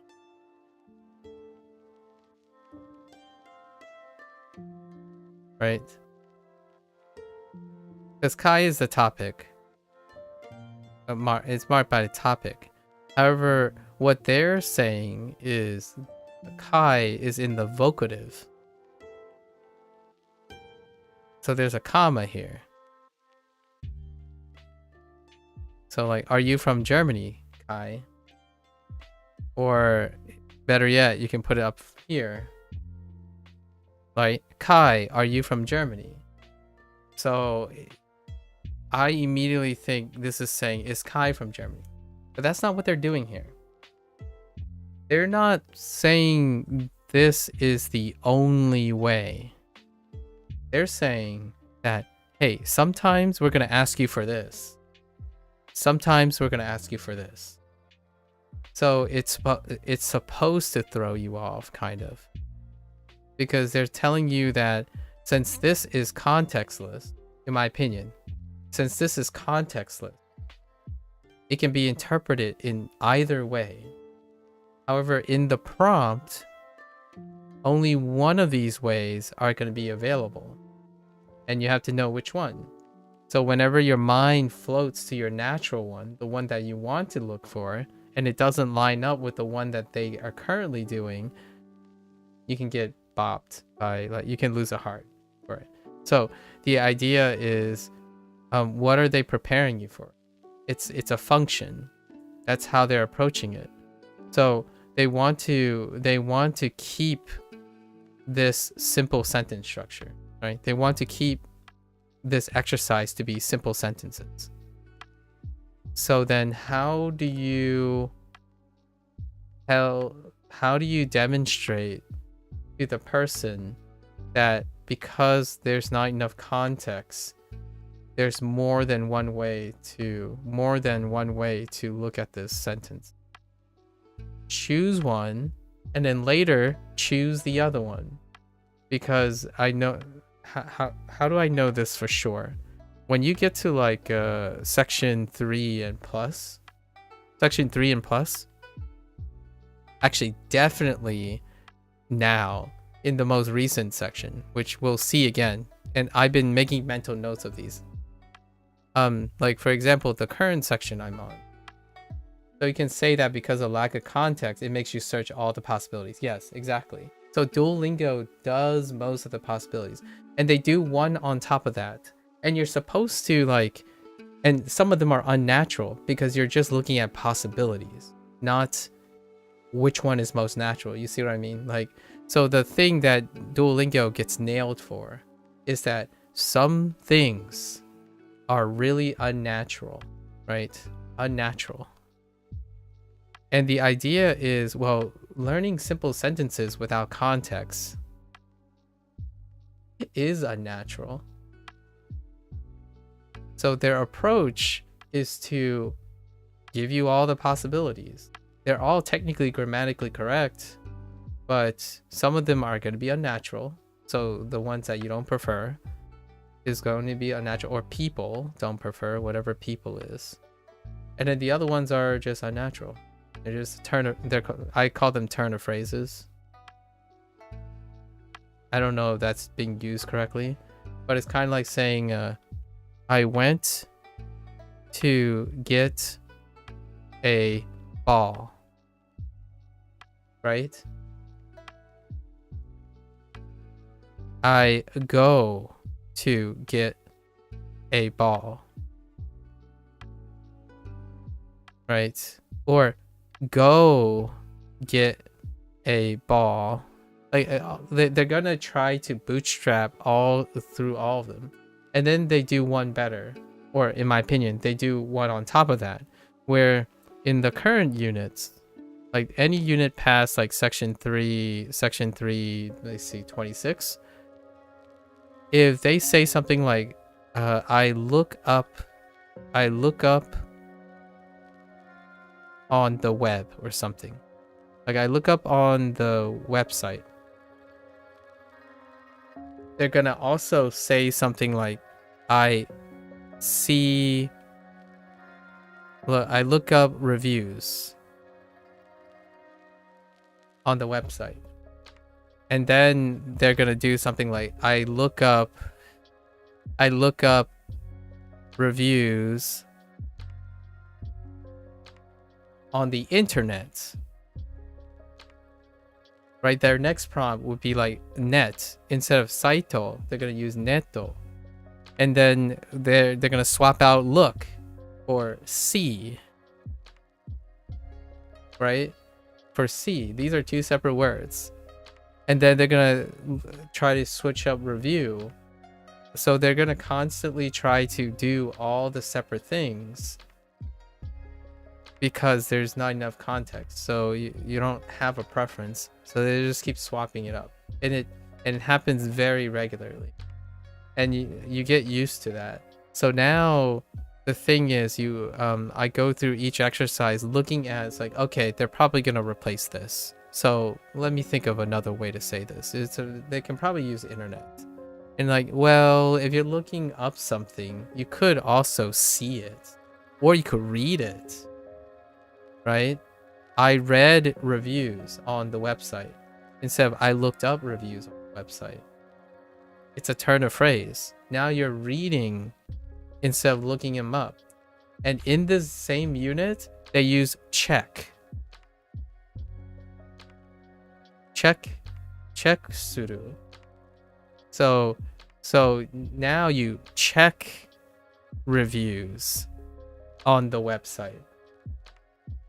So that's kind of how they're doing it. And they do it with the approach of all the particles too. All your particles, if there's like, wait a minute, does this mean,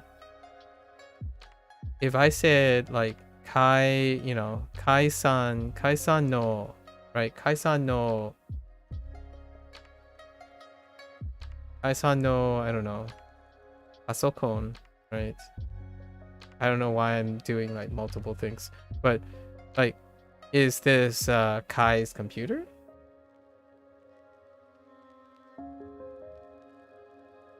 Or is it the computer? Like, that's a really bad example. What's a good example?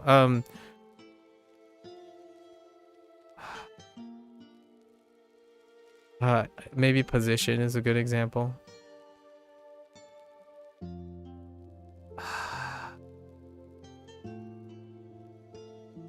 Oh, I got one.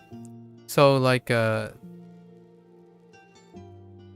just gonna write in random things like Tokyo no yoru. I have no idea why I just wrote English and then hiragana and then suddenly I'm in romaji.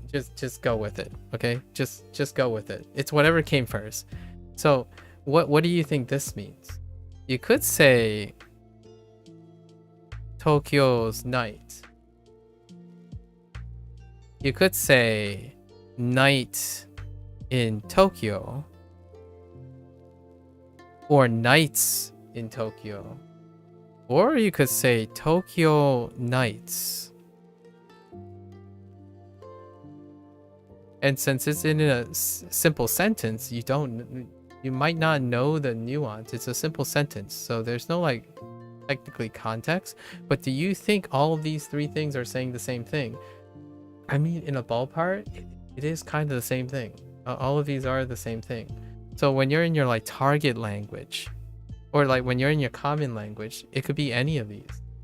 Sometimes.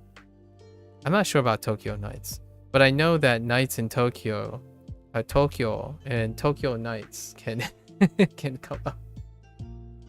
I have better examples, but they have to come up. It's happened quite often. Do I like it?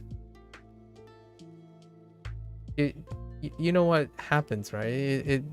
It makes the exercises longer. The lessons get longer. There are more lessons if you do it that way. So I don't know if that's also their goal, but that's kind of how they go about it, in my opinion. They still accept some though. So if you had unlimited hearts, for example, you can test if they accept all of the above. Sometimes they do. Maybe in lessons this will come up. Yeah, I can illustrate it. I always note these things in my head.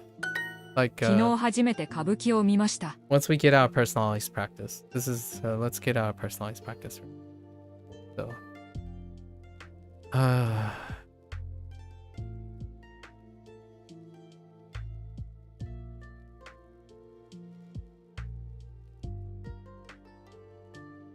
and let's not get started about moving your prepositional phrases everywhere, right? You could technically say, I saw for the first time a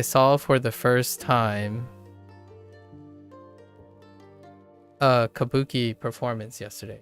Or you could say, yesterday, I saw for the first time a kabuki performance. Or you can move I saw a kabuki perform yesterday. I saw a kabuki performance for the first time yesterday. Or you can say I saw a kabuki performance yesterday for the first time. You can say all of those things. I don't think it's a Japanese problem. Obviously, it's an English thing. That's why they don't have keyboard. In my opinion, someone already asked a bunch of times why they don't. What my take on it? They made a comment like, why can't we enter keyboard? Why don't we have keyboard access? Keyboard access to this is like, can you even imagine? That, in my opinion, can you even imagine? I don't know. I'm sure they can program it and all that, but still, it's kind of funny. Like, which answer do you want? Yeah, it's definitely an English translation thing. Yeah, for sure. Like when you read that Japanese thing, it's going to be that way. sometimes, okay, sometimes you might be able to move like time or something like ima, or you know, something. You can move it around a little bit, but generally people are really a stickler for the ordering, the natural ordering of sentences. But in English, I don't think so. I honestly don't think so. It's like, what would you say this sentence should say? For me, I would say yesterday I saw a kabuki performance for the first time. Because I see yesterday as a topic, you know, kino wa, and then the rest. So yesterday I saw, and they do this, by the way, occasionally. And how do you know? Because some of the prompts yesterday, oh no, I write in all caps, that doesn't help. Some of the prompts yesterday will be capitalized, and then you know they want this structure because it's the same. Like in English, there is something different in English. However, it's going to be the same when you're translating from Japanese. There is an important nuance to putting yesterday front or the end, but it's not that big a deal. Yeah. So it's, yeah, and things like any day. So days can go for front or end. It's random, which, by the way, you can enter this. It will probably be accepted. Prepositions. There was just one time, I got nailed for moving a prepositional phrase into somewhere, and they didn't take it. I was a little miffed, just a little bit. We bit miffed, but it happens all the time. I mean, like, you just gotta know. You get what you call it. I made this joke back then. You get Duolingo fluent at some point. You're like, this is probably what they're looking for. And then you're just like, let's find out if this is what they're looking for. It is. Otherwise, they're gonna say, well, another correct answer would be, because whenever you get that, another correct answer would be, Duolingo is just basically telling you didn't get the one that we want you to get. But fine, we'll take it. 多分絵本を買います。 I think it's really funny. It's a fun game to play that I don't think is intentional. 多分絵本を買います. However, when the sentence gets super basic like this, there's only one way, so it's fine. Oh no, see, not even this. Like, I'll probably buy a picture book. I'll buy a picture book, probably. I'll buy a picture book. But what they're really looking for is, I'll probably buy a picture book. I'm just saying. Just, you know, an English problem. I like to translate it in my head before looking at the words, but Duo just does what it wants. Yeah, true. Yeah, you can do both though. Yeah, you know, you can translate in your head, then you translate Duo style. That's kind of what I do for a while, just to entertain myself. But yeah, probably I'll buy a picture book. I'll probably buy a picture book. I'll buy a picture book, probably. This is the one they want. 紫のスーツは好きですか? 紫のスーツは Oh, 好きですか? Wow, I haven't seen 好きですか in a while like that. Okay.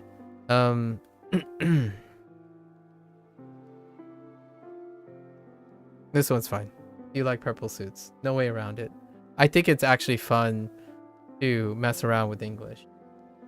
it really does show how much you know about English too. This is why I don't learn Japanese very quickly.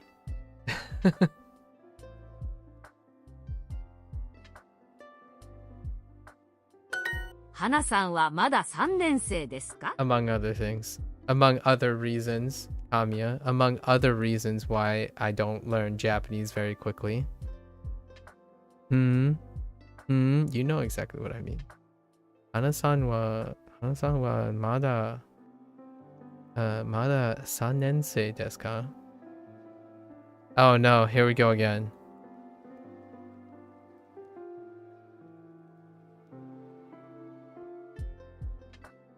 See this.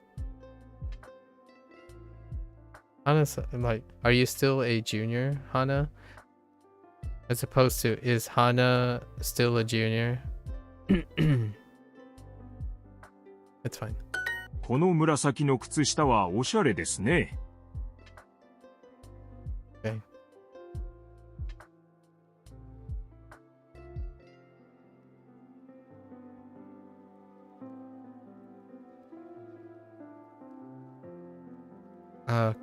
Kutsushita. Kutsushita.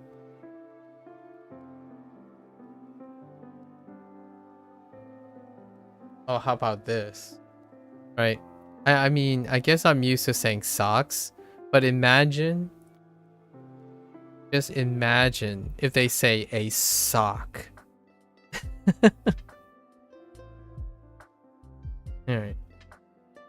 You're learning it at your pace and that's all that matters. Maybe I'm too positive. I'll be back. Alright. Good luck.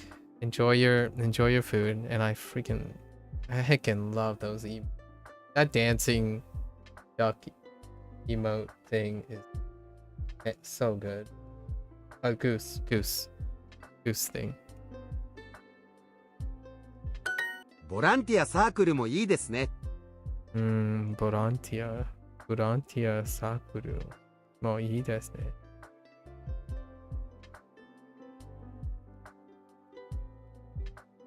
That's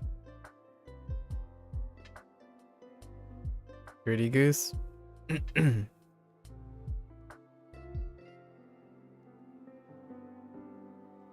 Wait, I don't know if you know what that reference is. Do you know what that reference is?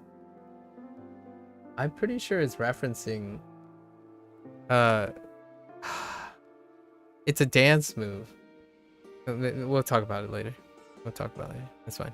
ケンさんも3年生ですか? There's a reason why I like it.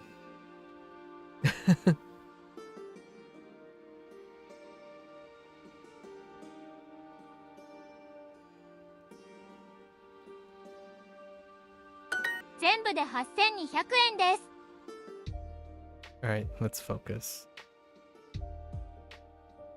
全部で8200円です。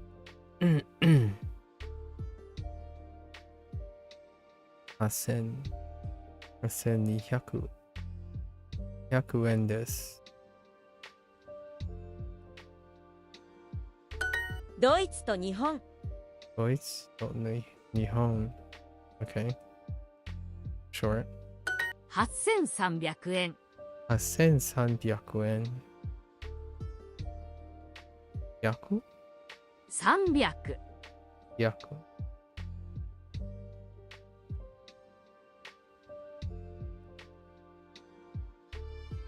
いつも子供に絵本をあげます。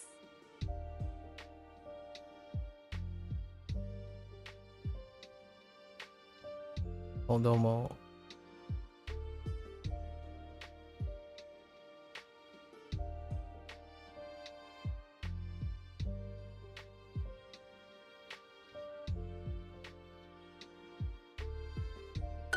花さんもアニメサークルに入りませんか?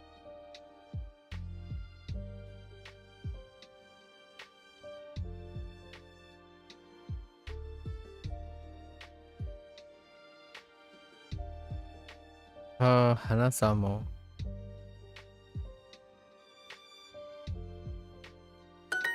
Okay.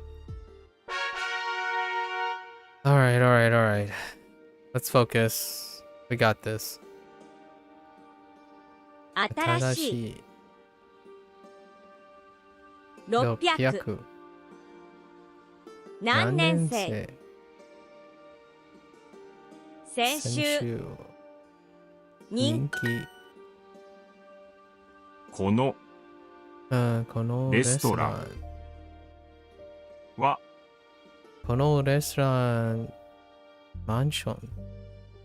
マンション。ママンション。私のマンションの近くです。Alright, we're back to the present day. Okay, このレストランは素敵で静か。静かです。Okay, okay is the lesson. Okay. 安い安いレストランを look up 調べます。調べます。調べます is the unit. レストランのサイトでメニューメニューを見ましょう。サイト。このレストランはおしゃれで綺麗です。で、建物の9時屋上にレストランがあります。屋上。どんなレストランですか？どんなレストランですか？おしゃれで賑やかなレストランです。Yes. Yeah, they're both na adjectives, but only the one not. Yeah. Okay. The na thing and de. そのピザ屋は建物の屋上にあります。そのピザ屋は建物のWait, can I? そのピザ屋は建物の屋上にあります。屋上にあります。屋上。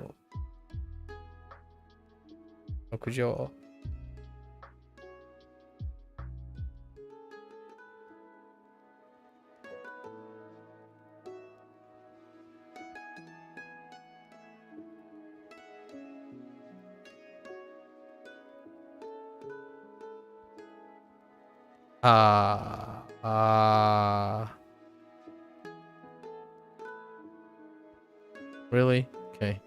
Sure.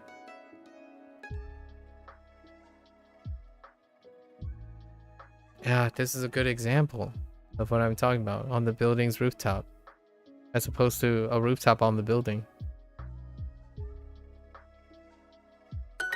ステーキと日本料理どちらがいいですか？ Here's 料理。日本料理がいいです。安いレストランを調べます。調べます。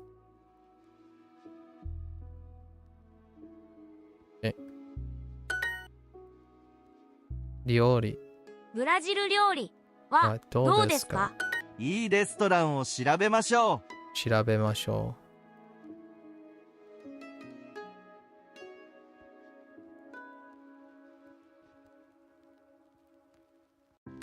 この人気のピザ屋はどうですか？人気。この人気のピザ屋はどうですか？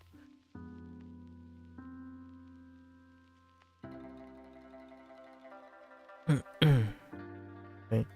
日は日本料理が食べたいです。料理。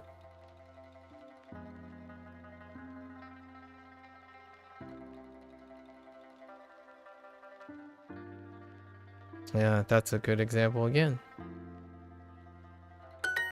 Okay. Off we go.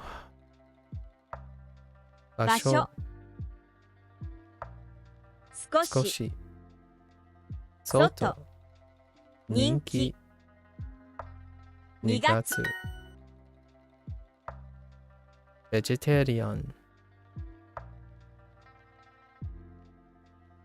このレストランの食べ物はベジタリアンです。ベジタリアンです。駅3分3分人気少し場所最高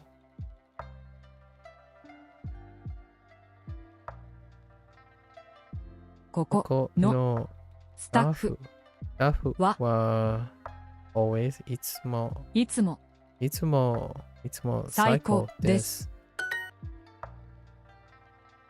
そのレストランのシェフ。シェフ Okay, I got the シェフ。シェフはとても有名です。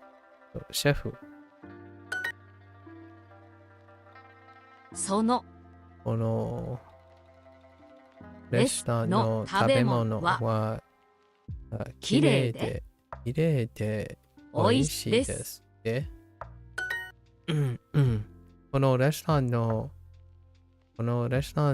食べ物はヘルシーです。ヘルシ食べ物ー。その寿司屋の食べ物はきれいで美味しいです。このレストランはどうですか？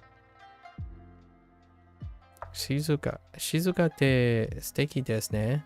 でも、ちゃんと、ちょっと高いです。It's a bit expensive. これはベジタリアンのレストランです。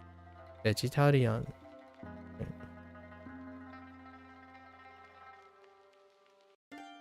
これは。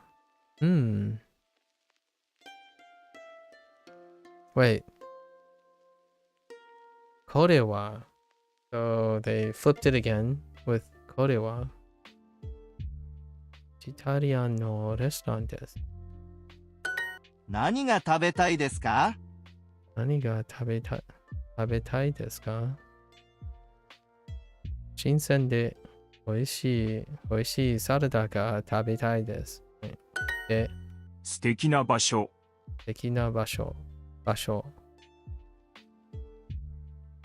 賑やかで楽しいです。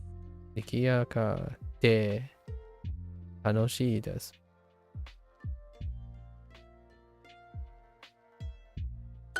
新鮮で美味しい刺身が食べたいです。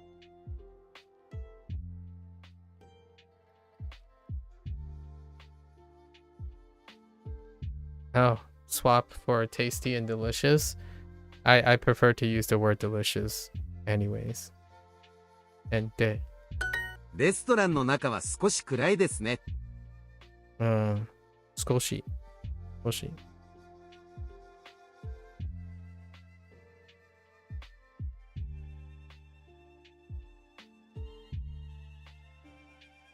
What the... Wait, what's going on? Yeah.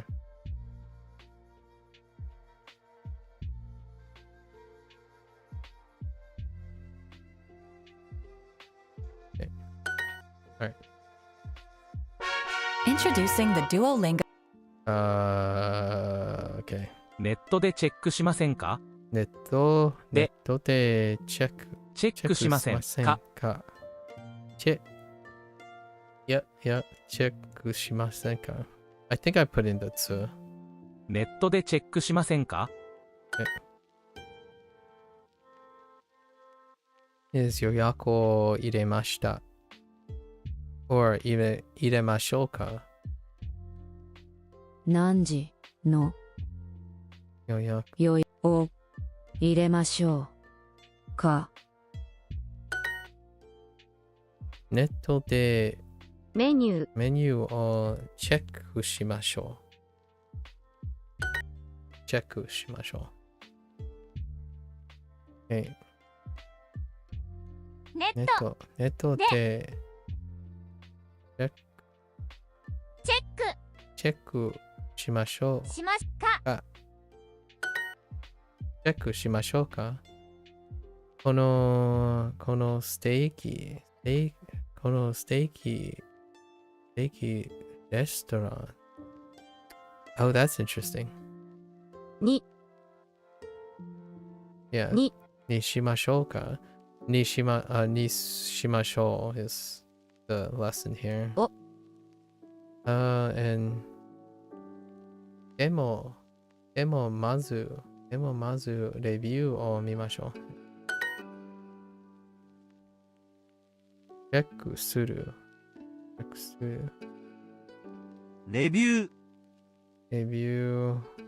をチェックしましたか。うチェックお願い Wait. お願いしの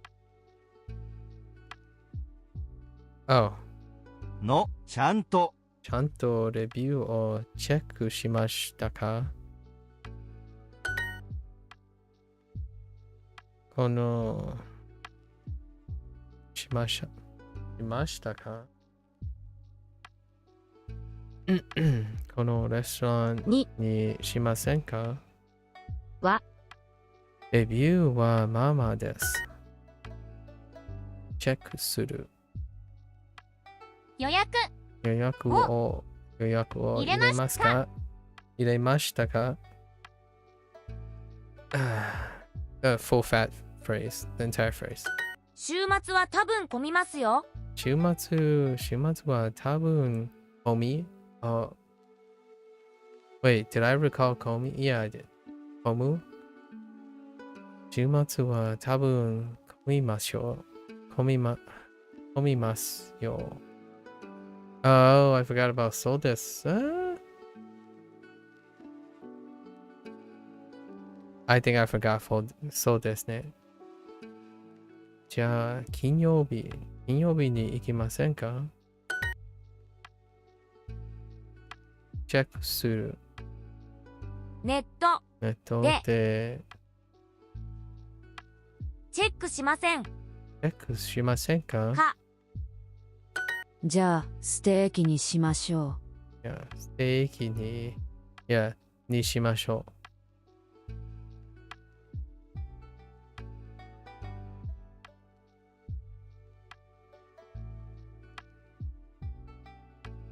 メニューをチェックします。メニューをチェックします。そうですね。ブラジル料理を食べましょう。そうですね。ブラジル料理を食べましょう。料理。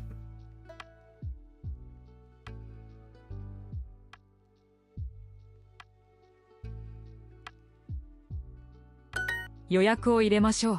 予約を入れましょう。 Pretty good at what they do, but they can't give an item a human touch. On Etsy, you can find something.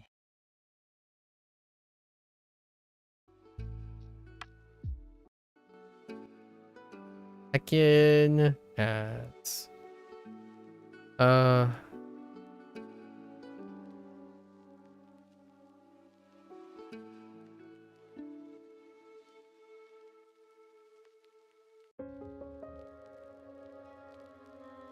今予約を入れます」今予約を入れます。Okay. Alright. Go. Yeah, I didn't see any new vocabulary besides そうですね. I missed. このこのレストランは私のマンションの近くです。ネットでメニューをチェックしましょう。メニューをチェッチェックしましょう。します。Oh, yeah, not even. Okay. 建物の屋上にレストランがあります。その寿司屋の食べ物はきれいで美味しいです。レストランのサイトを見ましたか？このレストランはどうですか？にぎやかでいいですね。でも少し高いです。このレストランの食べ物は本当に本当に美味しいです。I mean, 美味しくないですkind of, ステーキはステーキは oh 最高ですよ。Okay, that kind of rules that out. どんな最高。食べ物が食べたいですか？ Okay, moving along. で、このレストランのシェフは本当に最高の最高有名 Alright. どんなレストランですか？どんなレストランですか？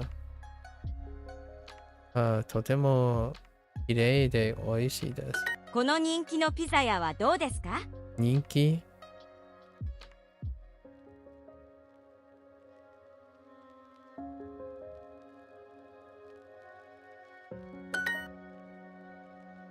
ブラジル料理はどうですか？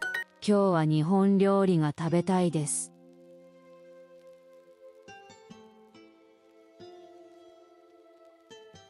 レストランの中は少し暗いですね。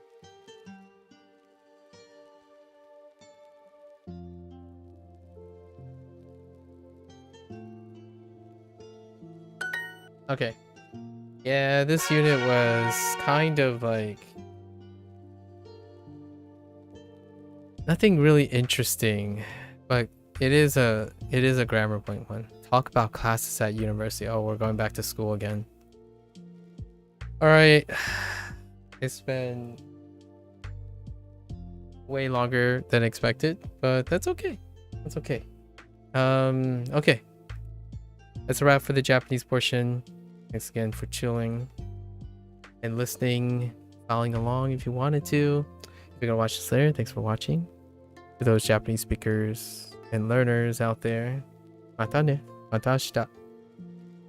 And I am going to take a break before I switch gears. Arigato.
Alright folks, welcome back.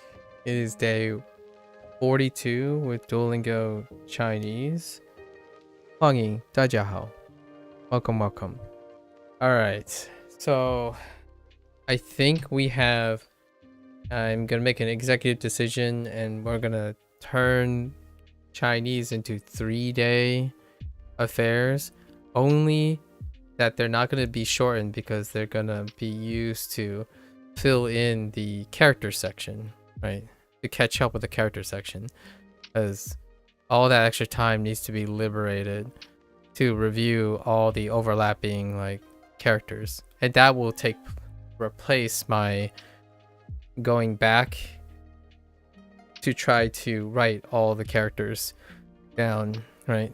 So we're really far behind, so we're going to be doing 3-day cycles while trying to keep up with this. All right, before then we're going to do our recall session, and these units are getting big. They're kind of getting really big. So unit 10 unit 10, asking for help. So it's day 2. We're responsible for opinion. Okay, opinion, ask for help. Well, we might as well start with ask for help.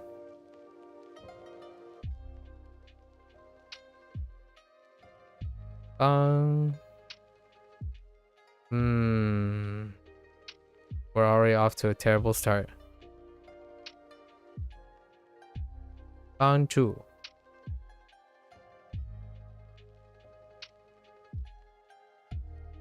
I think. Bangju. Bangju. No, it might be Bangju.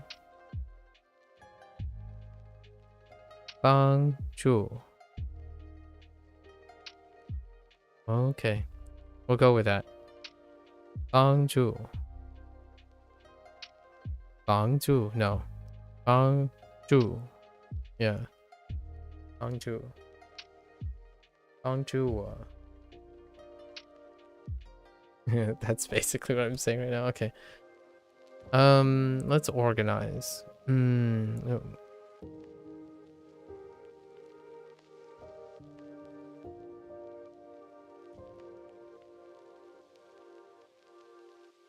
Oh no.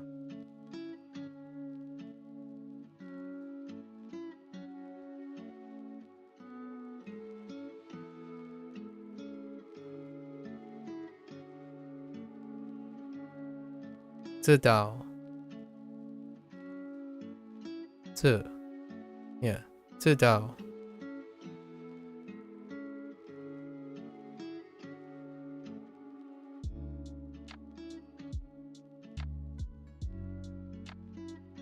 I've like lost all the vocabulary. I have no idea anymore.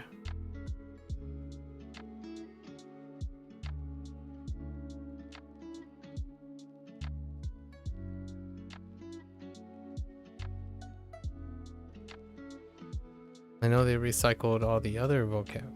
So, Trey, right? Trey.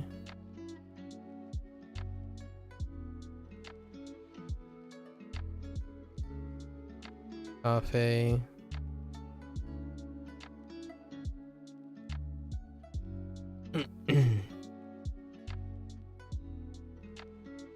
Nai. Wait.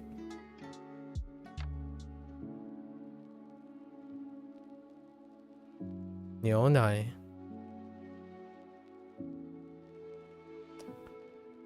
That is challenging. I'm not. No. Nai.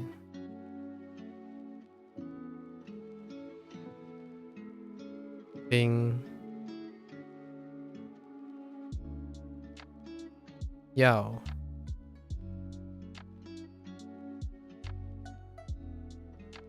Cha. Is like grouped together with Yao. Kind of like asking for help, but not really. Like, well, Yao. Nai.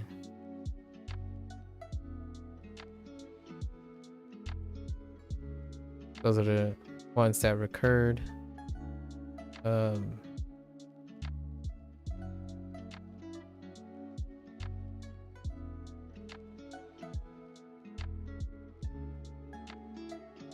왕왕.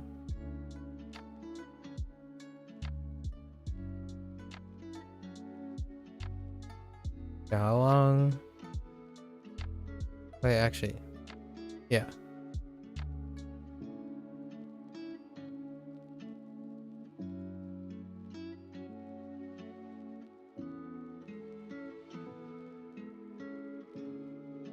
I screwed up this one yesterday. Chuo. Like chuo as in bad. So buchuo as in not bad. I thought I wrote no, but no is 知道 chuo. And these can be negated with bu, right? 不知道不错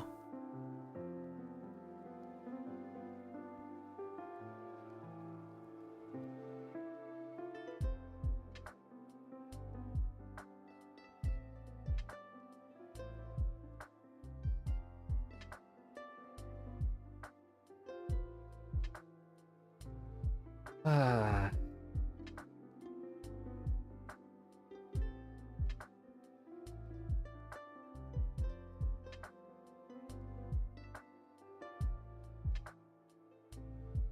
No.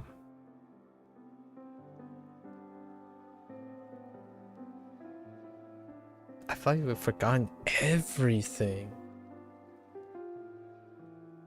Oh, okay.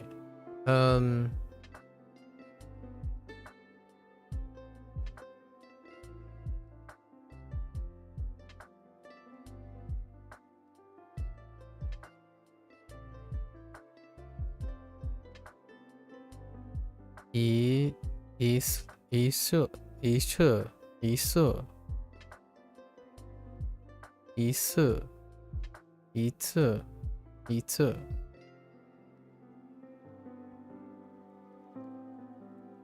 이츠 이츠 and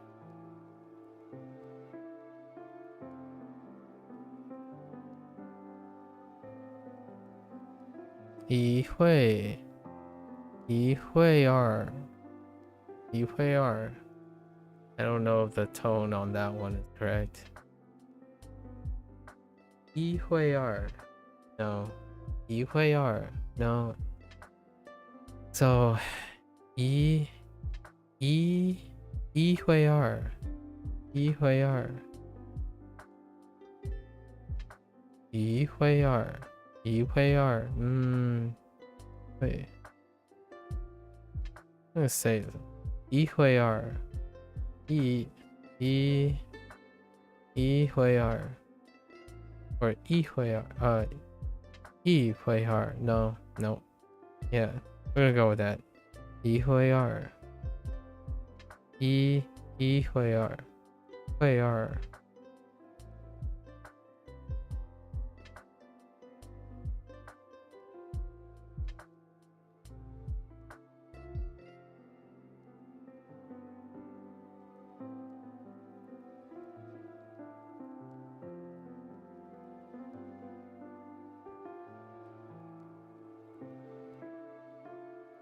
Jai.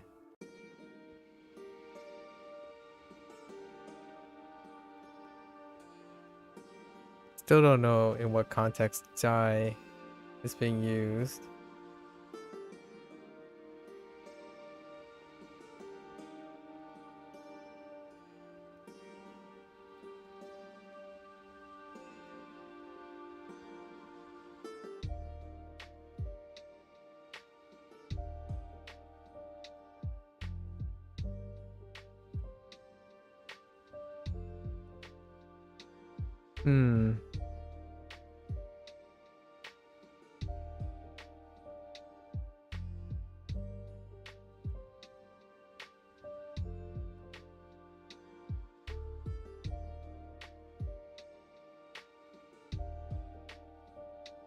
Oh, like right. Oh.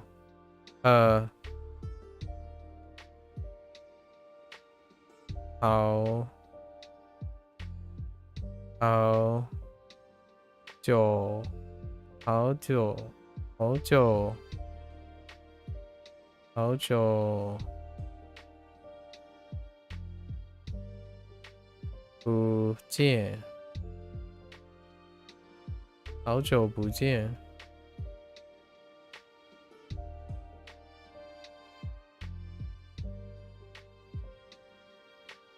I don't know what those are. Neither of those.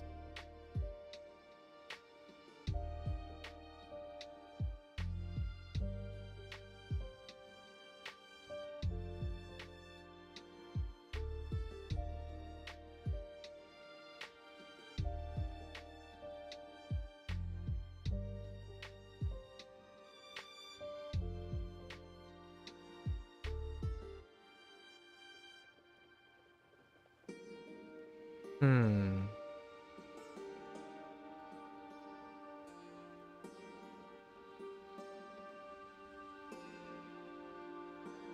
Oh.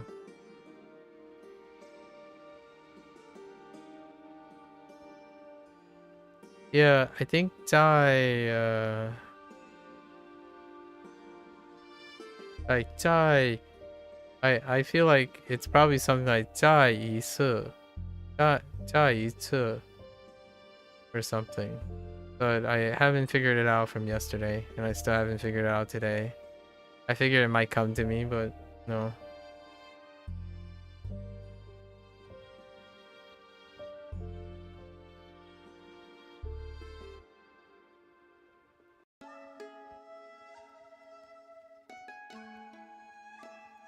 Oh. Oh, it's a tie. Okay. That's great. Wonderful. You're defeating the purpose of the recall, but okay. Okay. Thanks. Let's see. Let's see. Let me think. What else? I'll find out later, no matter what. Let's see. What else can I think of? Can I picture any other character?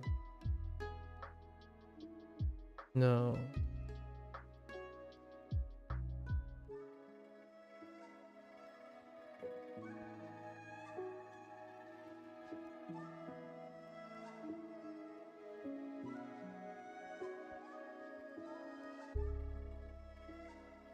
No numbers. What else can I ask for help for? Yeah, self-correcting again. Like we talked about this a long time. There's no point. There's really no point to self-correcting when you're trying to recall things, because you find out afterwards. That's the whole point.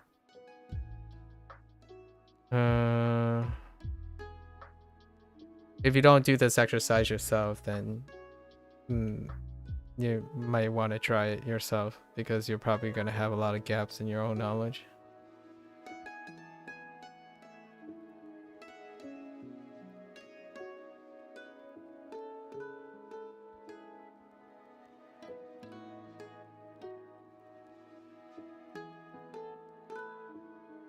No, I think that's all I got.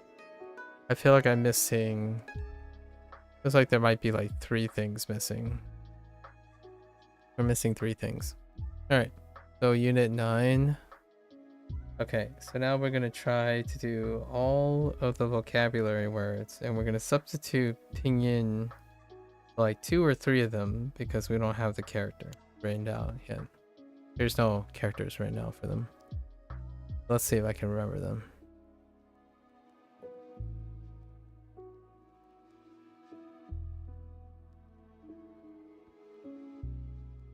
I have such trepidations being offered to skip on Duolingo because it's so easy to fall into vocab gaps. Dude, I don't even know how you organize the vocab anymore in this, because there's no way to like organize it in my head. I just feel like everything is not there. Okay, here's the deal. Here's a criticism I have that I'm still trying to wrap around. So the themes are not bundled together very well. So like when you say like unit 10, right? It says ask for help. If you look at this vocabulary, it's kind of like very loosely you can fit it into that theme. I think all the sections are like how to greet people. How to greet people, but almost all of them are like expressions. Yeah. Yeah, lots of time expressions and lots of like there's just a mismatch of a lot of things. And it's difficult to know where they are. In Japanese though, it's entirely a lot more organized. Like you can form associations a lot easier. Which that's not a bad or a good thing. The thing I'm worried about right now is I'm not working hard enough to bundle these together. So I gotta find a lot more efficient, like a lot more creative ways to figure out how to bundle all these together. Like Unit 9, for example. I think Unit 9 is...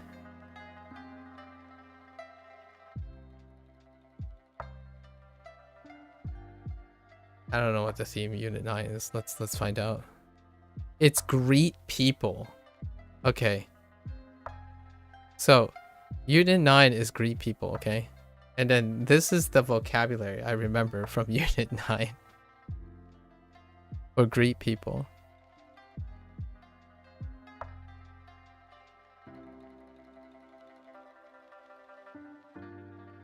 Oh, that's kind of... Try that again.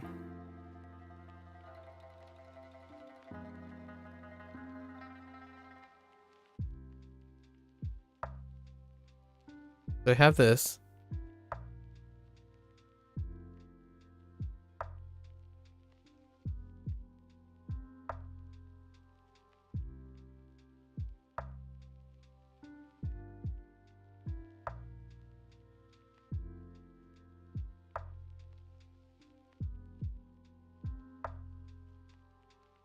So we have this. Like this is for greeting people.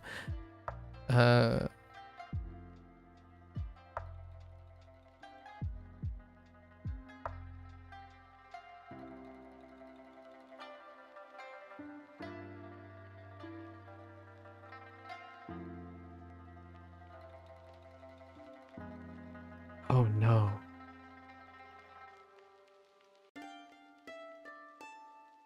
Oh no. Wait. I told myself I wouldn't forget this. Oh, wait. Oh, yeah.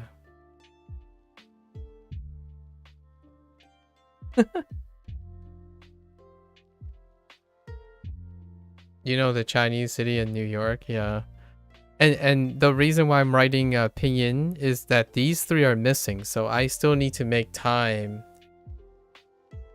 Either they're going to come up later or I have to make time to look at them because the text is too small for me to see them. Like so a lot of these I can't actually see them. It's a little bit of a guesswork. So I'm only writing the characters that I can actually see. And that have been cataloged.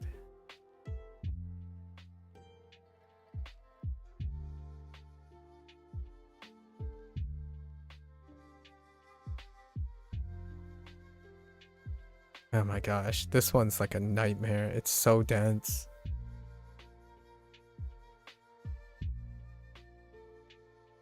It's fine.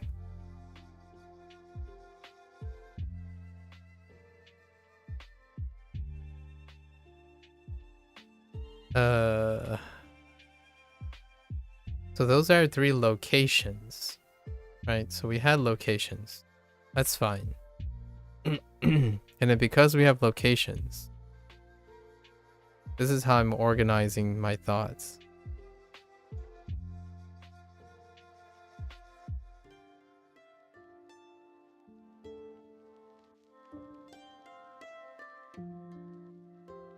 Then we have this because of locations.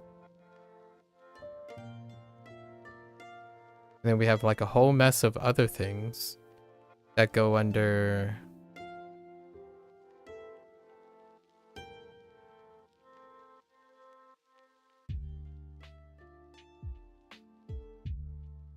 because of this.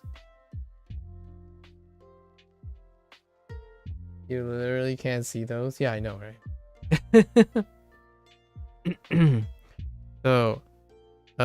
So there's this, right? So this helps us. It helps us. Unit 9 was a little bit less messy. So I have like associations that I can work off of. So you have 家人, yeah, like 家人, right? 家人.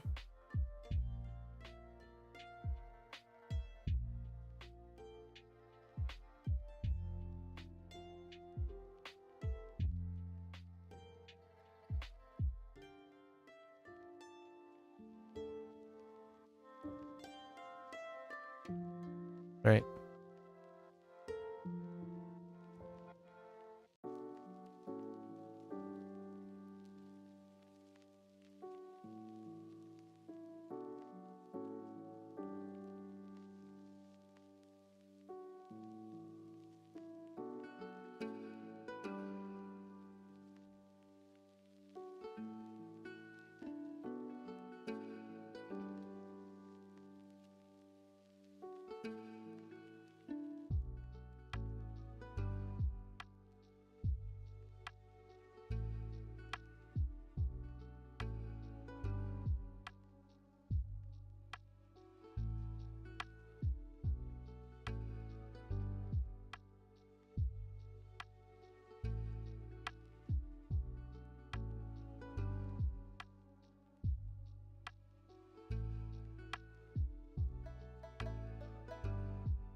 So we can like group those together. So that's kind of fine. Right? Yeah. 家人, right? 弟弟, 姐姐, 哥哥, 哥哥, and 妹妹, right? So, and then we have associated words with that.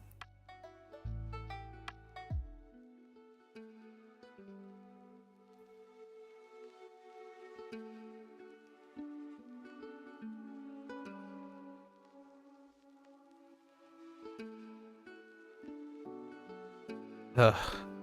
Let's try that again.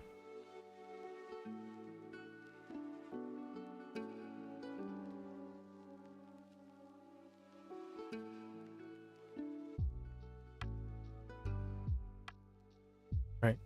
Hi.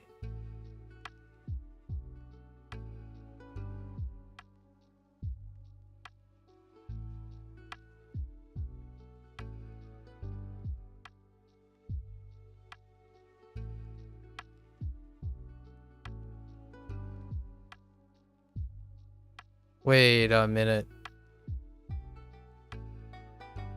Yeah.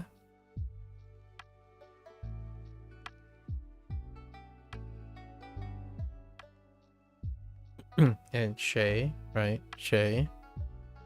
Oh, who? So that kind of links together with that. And then this is like, you know, Zhu links up with the locations. And then we have like expression. Wait, were these yeah, and then we have some more expressions on the side. Oh, I remember something.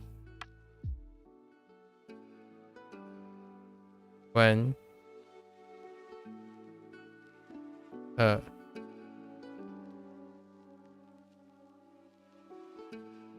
请问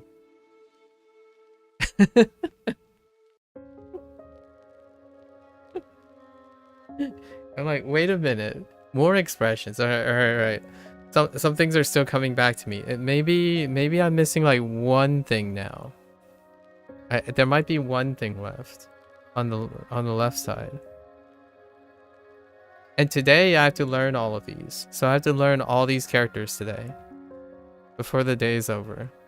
Or at least I'm going to try to learn all these characters. I just learned all these characters yesterday. Or like the context of them, the vocabulary of them. Okay.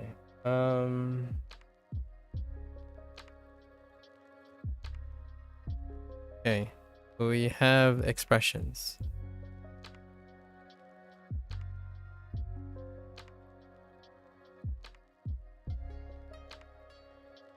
Oh wait, I think this is also the unit where we had.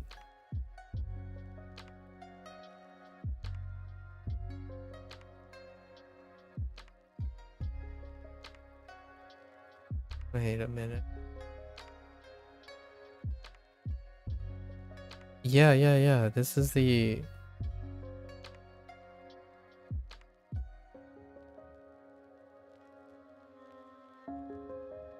Right?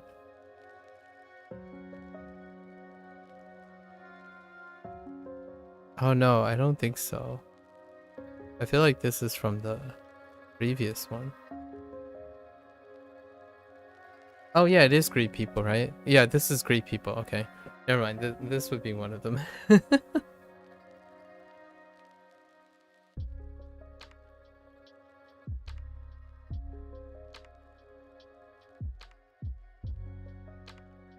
I don't actually know if this crosses the top, so we'll find out later. I don't think so, but that's fine for now.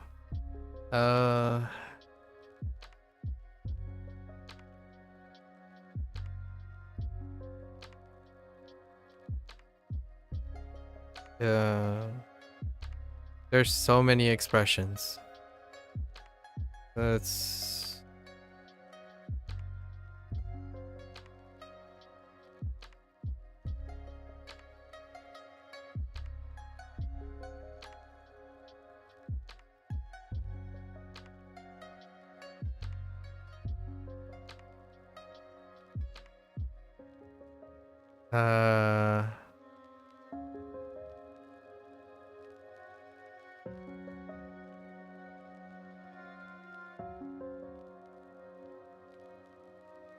yeah. 对不起，对不起。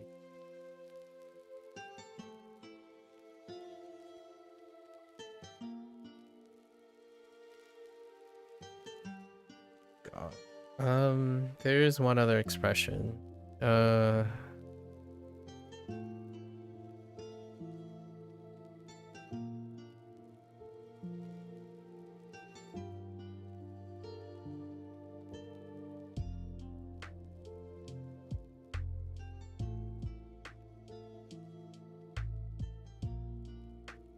It's not long enough.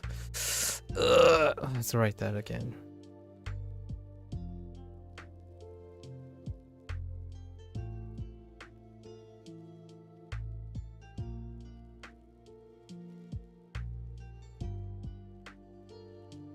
Oh, right.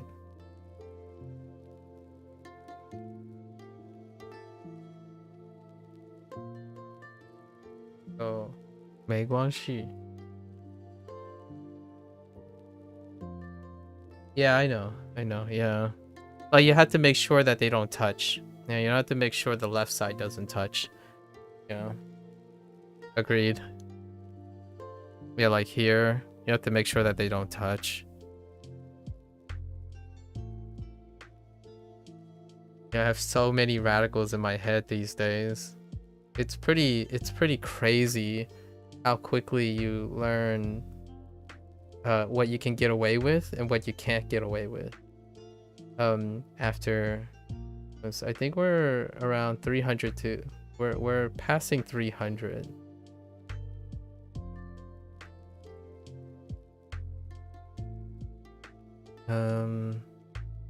Oh, for family, an expression would be something like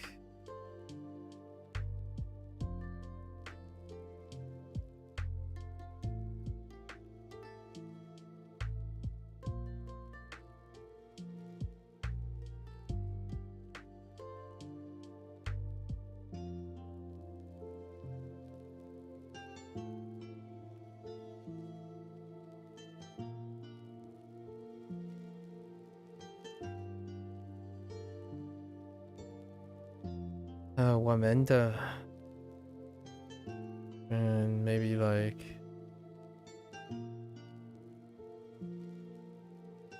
don't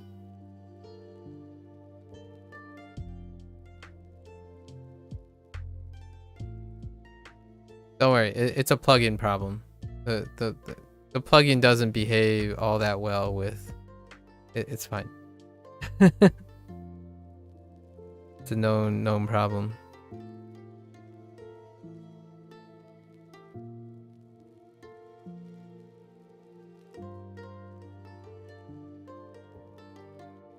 Mayo.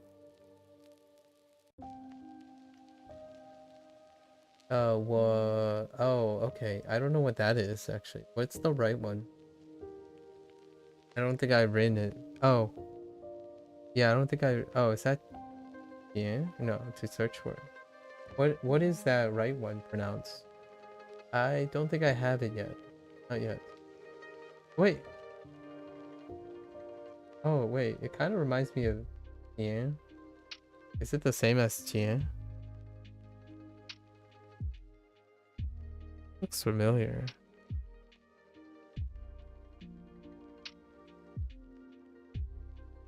Oh, it's Yao. Interesting. Yao. No, I don't think I have that one yet. It's so close to Wa. Yeah, I can see it. Yeah, it's definitely close. Because of the connected lines. So you have to make sure that these two lines don't connect. Like the second stroke is the most important stroke between the two. Wa's second stroke is very important.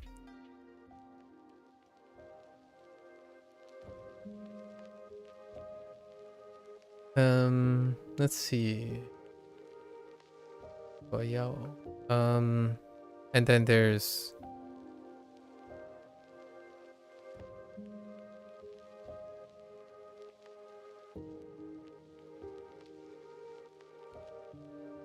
Suga. Yeah, all this is just one unit. And I'm gonna have to do it with that too. Is there anything else I can think of?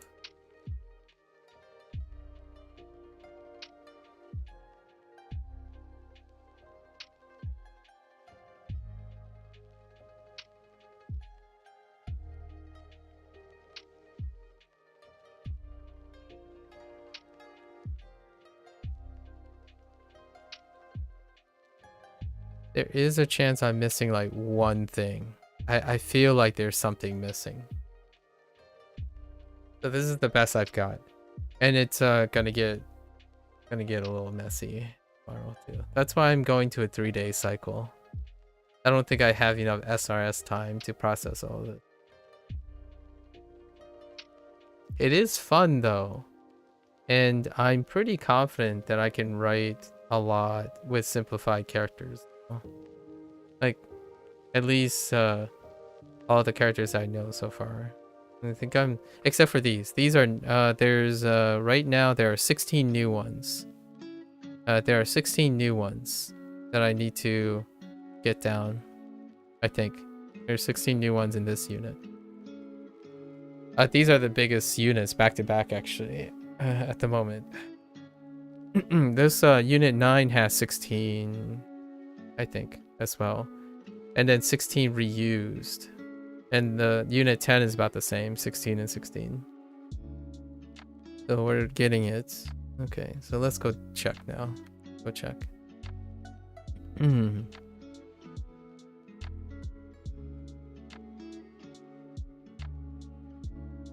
Oh, Lao Shi? They just threw in Lao Shi. That's fine. I think that's the one I missed. Oh, Nar. Oh, I forgot Nar. Oh no. Okay, so I missed an important one. Nar should have came out when I was looking at places. When I was listing places, I should have thought about Nar. Like Chu, when I wrote Ju Nar, I should have made that association. So let's look. Oh, Xiang Ye Zu Xiao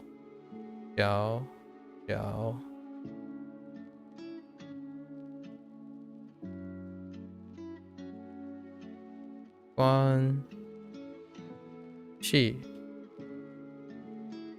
关系 so 没关系中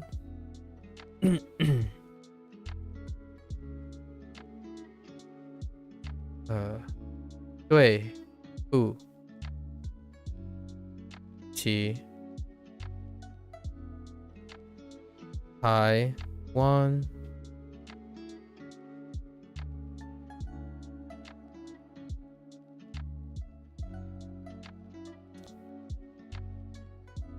姐姐爱谁弟弟妹妹哥哥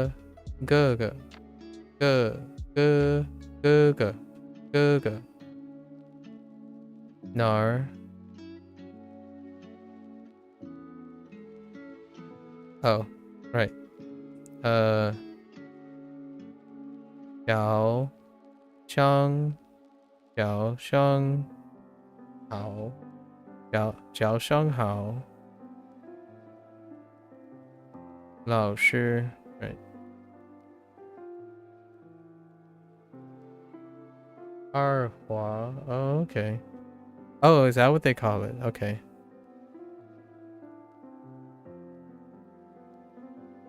and then 我们的 and then 家人这个 and 没有 so we missed nar and 老师 that's fine nar is important I shouldn't be dropping nar definitely this is a very important one 老师 I mean that'll come up on its own nar is very important okay so 2 so I missed 1 or 2 Nadi over nar I use nadi over nar yeah that's why I forgot nar I actually in one of the exercises yesterday when I was saying 你在 you know 你住在哪里 I literally said 你住在哪里 instead of nar so it does come up but it is important that I know this is kind of one of the more important elements 老师 will come up whenever it does come up but usually it's a more important element and then yesterday's vocabulary what did I forget so we got 知道 right when 请问 oh I forgot 英语 and 汉语 so that's 2 already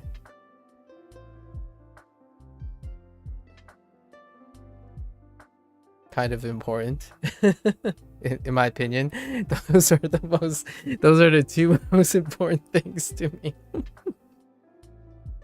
okay so we'll have to get that I actually use Hanyu today I literally use Hanyu today and sure I forgot about sure because sure is attached to these 2 so I actually literally said that today to someone during Shashingo 说英语 and 汉语 okay so we missed 2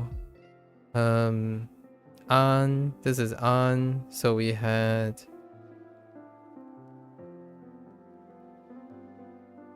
早安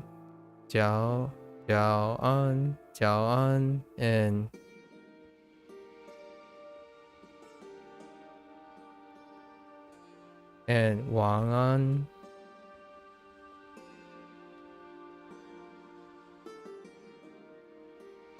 we know all of these we'll just cancel all these out now because this stuff is the cheap stuff you know unit 1 they're bringing it back just in case so they brought it back because they're introducing yao again. So yao, like if you're asked for help and then you're gonna say like, oh, I want this because I need help. I want this. Can you get it for me? Something. So yao was introduced, and then they just added things you can want, which are just food items or drinks. Actually, I think they're all drinks. Oh, I forgot about ruh. It's fine. Ruh, it's fine. Do not want. Yeah. Okay. I did. Yes. So.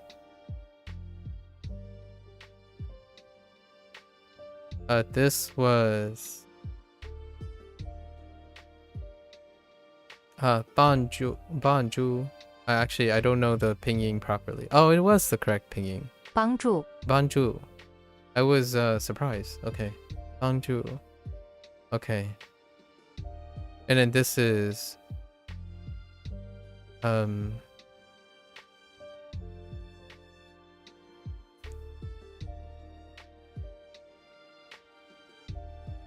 chore. This is chore. And you have like buchor. Buchor is fine. Buchor. No, I know.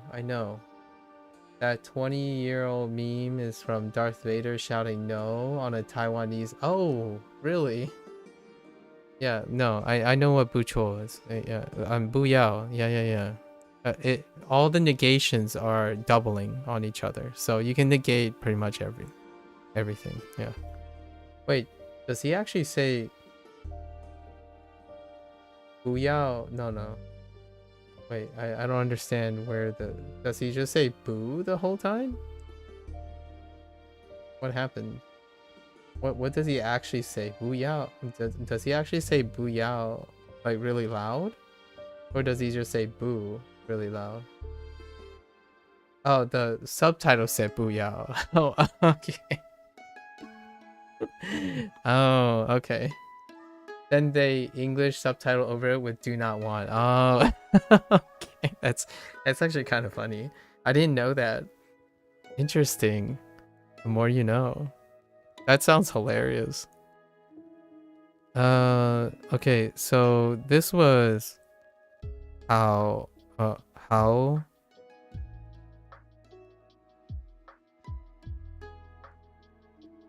Jiu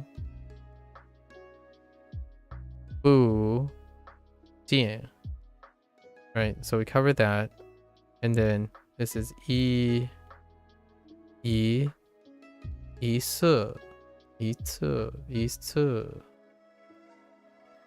Right? Did I get the accent right? Yes. And then did I get this right too?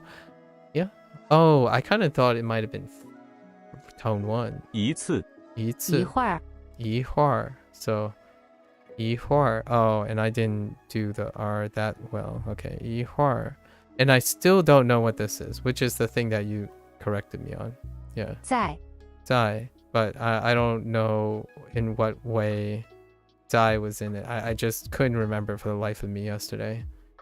We did do one less rep lesson, so it's just 5 lessons yesterday. And then yeah, I totally forgot Jean. I forgot 最近 I forgot Jin. Jin. I had a feeling I was gonna forget this. Jin. And they didn't give me J. Like no J. Of all the things, Jin. Oh, it's kind of funny because today I got Saigo, or I mentioned Saigo, and Lotus mentioned, oh man, it kind of sucks that they don't introduce the left kanji of Saigo, right? Because Saigo is actually this character. And then Jin, Saikin, right? Saikin is this. This is Saikin. And it uses the same one. But I remember when he typed it, I'm like, oh, I recognize that thing, but I don't know it yet because it is so hard to see. But my guess is like I can't keep the thing up either. I think it's Let's see. It's probably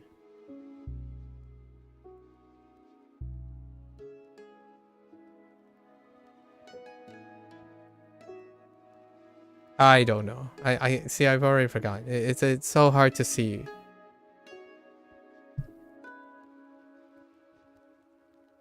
That's probably.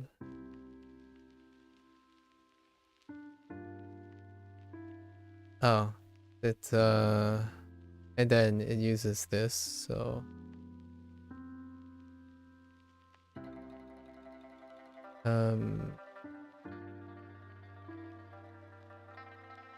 maybe like that, and maybe this is the radical. But yeah, can't see it. We'll have to figure out another way. I'll have to like do my research on my stuff, and then I'll just practice it. Oh, there's station. Oh, okay. Oh, so it's okay. So it's actually that. Then oh. Wait, but oh, it's two separate things, and then they're just overlapping so hard. So you're saying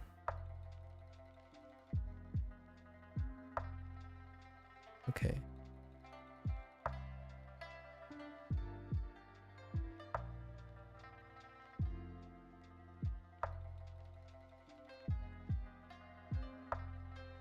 And then they just look like they're connected because they're really close together.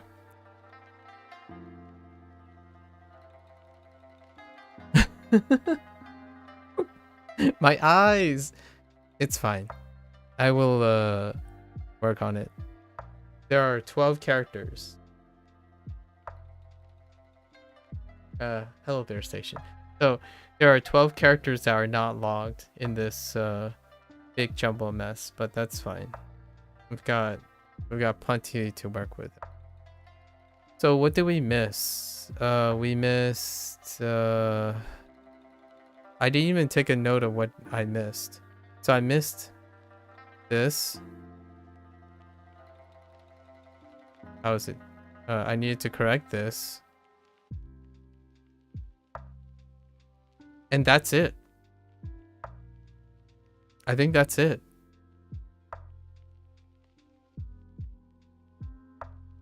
Yeah, no, I got everything else. Okay. It was plus or minus 1. It's not too bad.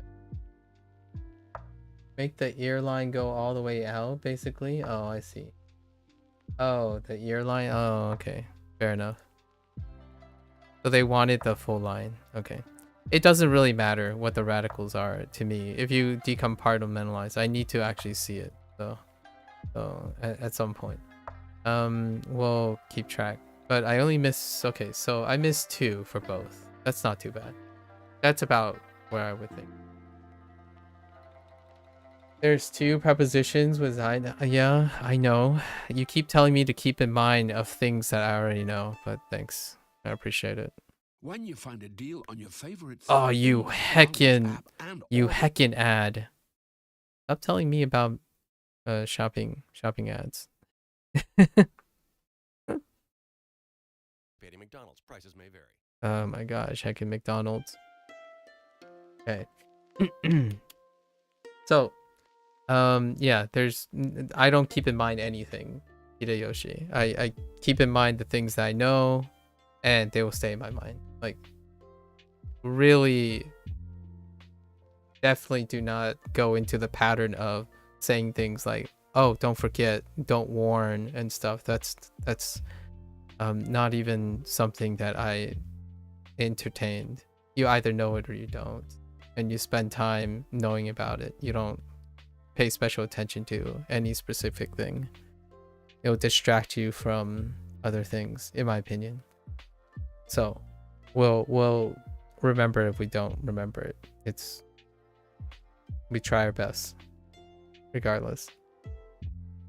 你说英语吗? Oh yeah, and day 2. So let's try to see if I even remember all the characters for the new unit. 你说英语吗？英语吗？你 whoops 说英语吗？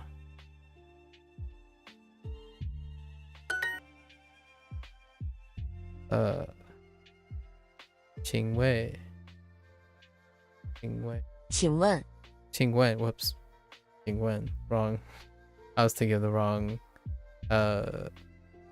wrong language 请问请问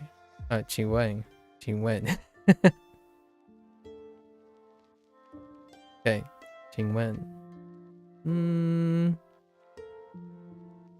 yeah we're good with it 早安 yeah 早安 okay 我不知道，不知道我不不知道知道。知道 okay 英国人说英语。I think they put Big Mac into my book. Oh, they did? What is Big Mac? Is it... oh, wow. Bing?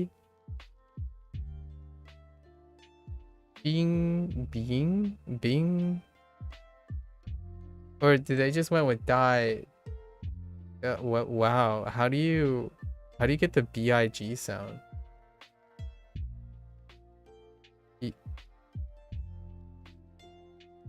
How do you produce big? My parents have no problem saying big, so maybe there's something that sounds like it. Big. However, your book, you don't recognize it. Oh, okay. Big Mac, huh? 英国人说英语。英国人说英语。They put in McDonald's, Pepsi, Coke, and KFC. KFC.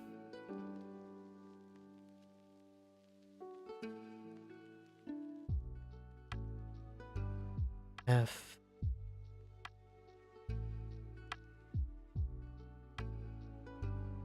F.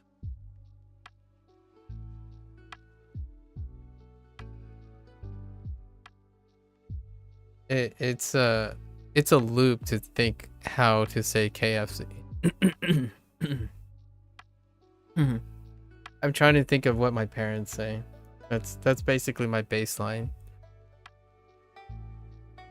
Pepsi. Pepsi. Yeah, Pepsi is the closest to Pepsi. Coke. I know how that sounds, but that's probably the closest. Or I know what it sounds like, but unfortunately that's kind of how it comes out. Heckin' Coke. Yeah, I don't think they're very good at saying Coke. Comes out like an unpleasant word or a misconstrued word. So there's a corpus of pleasant hanzi they use for advertising Western products. Aku, good evening. Yeah, the top is that and the bottom is... Okay, it's a straight across. I see. And the top stroke becomes the common horizontal. Okay. Oh, it's tugging. Okay, fair enough. That's neat. Yeah. Let's see. Ingwo. Whoops.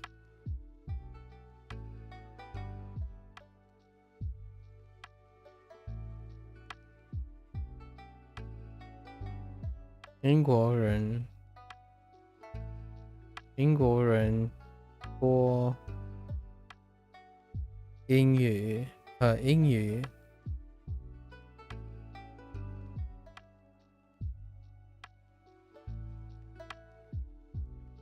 I don't know how I feel about this, but I find myself saying that a lot. But it's fine. 你知道吗？你知道吗？你知道吗？知道吗？知道吗？老师不说英语。 British people. So all the names are like the best and tastiest product when literally translated? Yeah. Yeah. Pepsi is literally like 100 things that can make you happy. The best and tastiest product? Wow.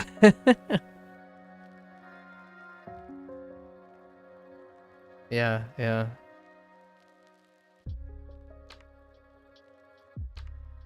Lao Shi, 老师不说英语。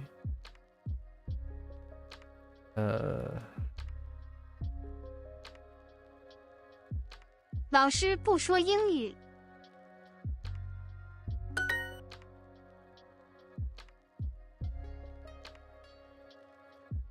请问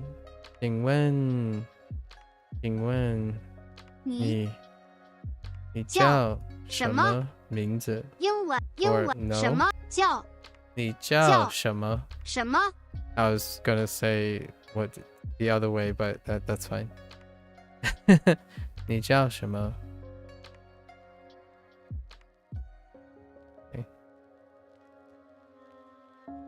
我们问医生。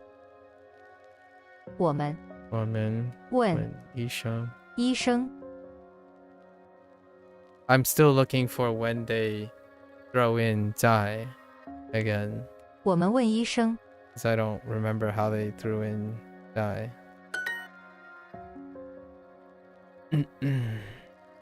到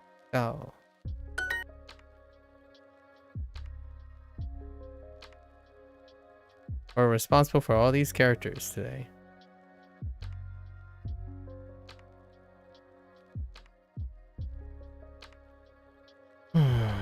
Okay. 请问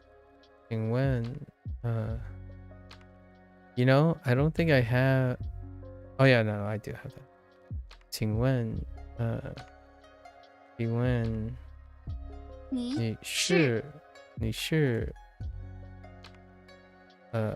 林老师林老师李老师吗？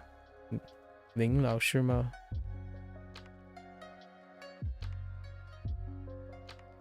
I'm having to be careful when I pronounce. What is that one? What does that one mean? Blair.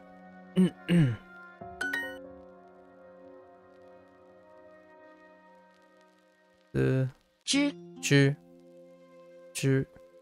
I really need to be doing my jurs. Okay. 知道 问 when wrong tone when 多请when 问 oh yeah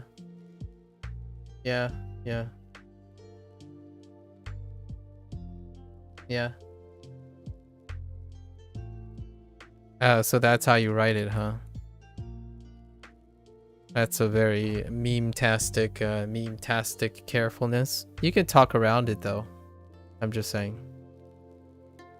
So it's interesting that that it comes out for you.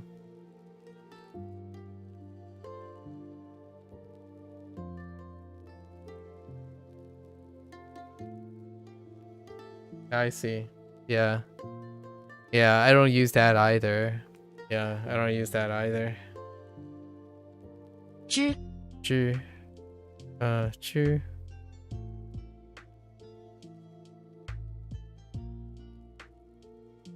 请到问马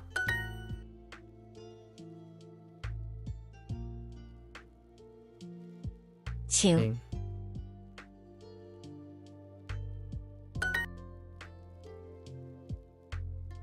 你你问他他你问他 Okay.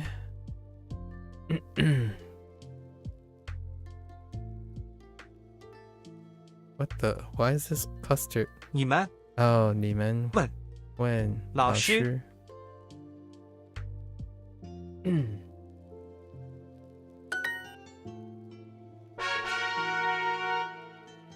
老师，请帮助我。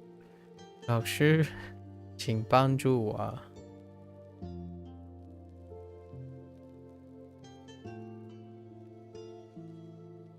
请帮助我。请再说一次。请再请 Oh, yeah, it is. 请再 yeah. So that's 再说。再说. So they're doing 再说 and 再问再问再问再问一色一色一色 Yeah. 一次。一次 Sorry, 一次 I keep the tone change. 一次 and 一次 Yeah. 请再说一次。请再说一次 and like 请再问一次 Ask once again or one more time and speak one more time, like say one more time. Yeah. 请再说一次。Moreover, that still means one more time. So moreover is old phrase for one more time. Yeah. You could sound really old English if you decide moreover. I mean, you can start a sentence with it. I mean, yeah, that's fine. I mean, I don't see why that's important, but yeah, you can start. You can start it with a sentence. One more. You can also start one more time with the in the beginning of a sentence. 请再说一次。中国人说汉语。中国人说汉语。汉语。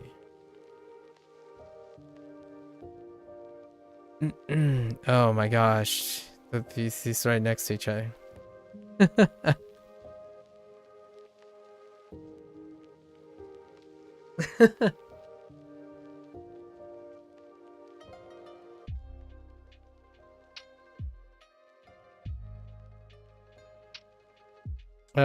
I talked about this yesterday. It's funny it's only funny in English to me, but it's not funny to me in Mandarin. Like 英国人说英语 right? It's not funny when I hear it in Mandarin, but it's funny when I say it to myself in English, because English would make an inference here, but in Mandarin you don't. At least in my opinion, like culturally you don't. It's kind of funny, and every time I see this type of phrasing, I don't think it happened in Japanese though. Did it? No, they didn't use this type of phrasing in the Japanese course. They're like, oh, Japanese people speak Japanese. No, I don't think they phrased it in that way. 中国人说汉语。 Yeah, see, because this is important. This phrase here is very important, and the meaning is for me, the funny part here, the irony here is the meaning is lost when you translate it. When you translate it to English. Okay, anyways. 早安。 Okay. 早安。早安。他不说汉语。他不说汉语。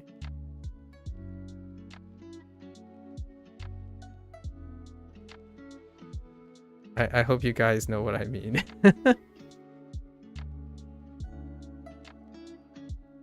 I don't know. You don't have to know, but this is just funny. I'm like, I have such mixed feelings about hearing these things. 他不说汉语。 I do have to admit, though, I am a fan of the way... I'm still a big fan of the way they're doing these expressions and pacing the character introductions. I don't know how I feel if it was for the Japanese course, though. And I don't know how they would go about doing that. I mean, they could do it... They can certainly change and restructure the Japanese course to be like this, too. I'm not sure if I am into that. 他不说汉语。李医生早安。Okay. 李医生。李医生。李医生。李医生。早安。李医生早安。Okay. 这是你的汉语老师吗？ Oh, I see how they... Huh. So they actually changed it around, but I don't think it matters. You could say 早安李医生, but yeah, I usually hear name first and then the greeting. 这是你的汉语 Wait a minute. 这是你的汉语老师吗？ Oh, 汉语老师吗? Oh, okay. Fair. Yeah, sure. Okay, fair enough. I see what Duolingo is doing here. 这是你的汉语老师吗? Is there no glottal stop with Ian? I don't know what that is. What does that mean? There no glottal stop with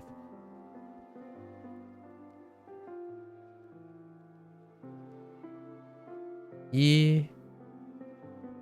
The E in E and the Wu in Wu. The Li Shang. Oh, Li Yishang. Li Yishang. A glottal stop. What? I don't know what a glottal stop is. Li Yishang. Oh, so you just like stop completely? Li Yishang. Oh, Li Shang. Oh, I see what you mean. So you're going like you just move it. Yeah, yes. Is there a pause? Oh, that's a good question. Li Shang. Ooh. I don't know. I have no idea. That's interesting. My natural feeling is Li Shang. Li Shang. Yeah.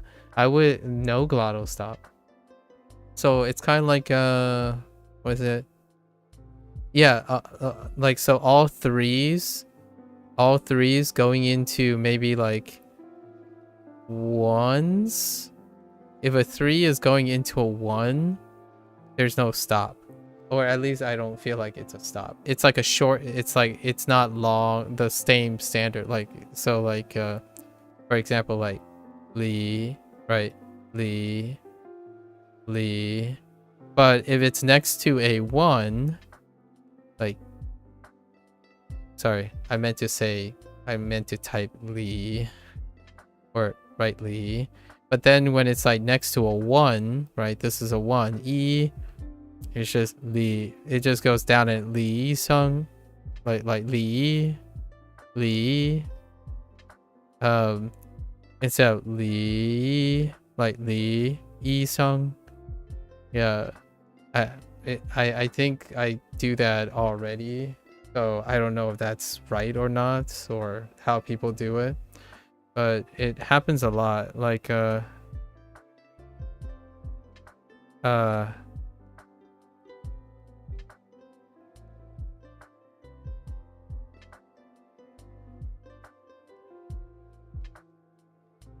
No, that's not a good example. I'm trying to think of another example. I was gonna do like this, but that's not. That's a 3-3.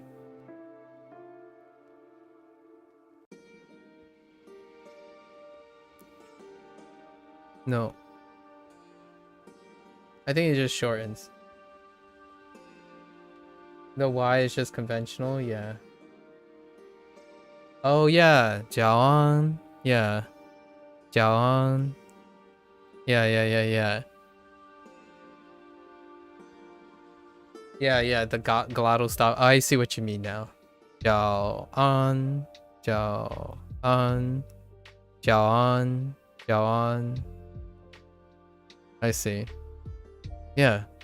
I didn't know that's what it's called, a glottal stop. Huh. The more you know. I'll have to listen to that. I'm gonna have to, I haven't started listening to people yet. Or I haven't started listening to vloggers or like podcasts yet. The only amount of Chinese that I've been listening to was whenever I have time, I'm watching 3 Body Problem. The Chinese 3 Body Problem. The 2023 Chinese 3 Body Problem. So right now, I'm that's my only source of like listening to some people talk. I watch Chinese programming for the most part. I had been since I was like 5 or 6 years old. It's just something to pay attention to now, though. Everything I'm learning now, I get to pay attention to now. This is currently your only source of Chinese? What do you mean this is currently your only source of Chinese? Wait, you don't do you not watch like cop dramas or anything like that? I like kung fu movies and cop dramas. Not everyone does though. It's like pretty cliche, but I do quite enjoy. My parents always watch C dramas. My parents are always upstairs watching C. They actually watch the news all the time, like non-stop every day. I get up, I walk out, I walk up, I hear Chinese news broadcasts. It's highly technical, but you kind of just get used to it. I still don't know all the words. I don't understand, but I know what they're talking about. And it's kind of frustrating. Well, it makes me feel kind of frustrated sometimes when I'm like, I know what it means, so I'm just gonna walk by, but I don't know the words. Like, I don't know what they look like and what they sound like. So this is kind of nice. I love that I can finally put some words and stuff to it. Yeah. 这是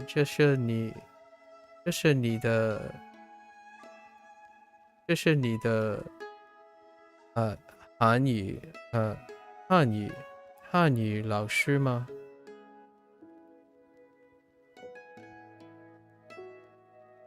I totally want to say some Cantonese phrases.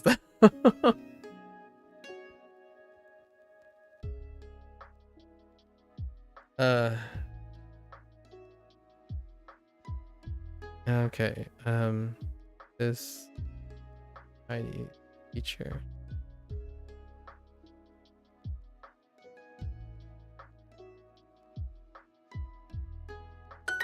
一次 I'm so not sure about the C's in pinyin. I'm not sure about the C's in pinyin right now. 一次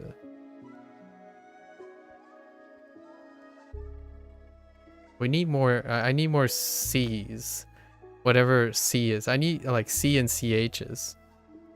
So what would you have? Chong. Chong is one of them. Chong. Like Chong. Chong. Right.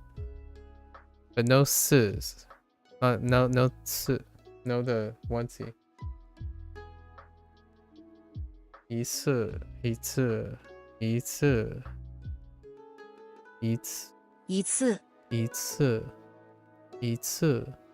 一次一次 You think the vowel sounds a bit... Your tongue sounds a bit off? That's not Chong, it's Chang. I said Chang and Chang. So Chang. So I'm saying Chang. I'm not trying to say Chong. Chong is a little bit close. Chong. This is Chang. Chang. Chang. Chong. Chong.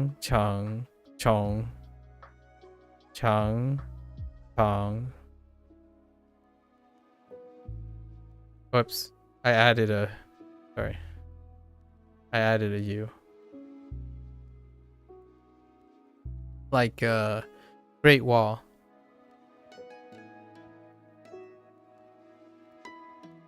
Great Wall. Chang.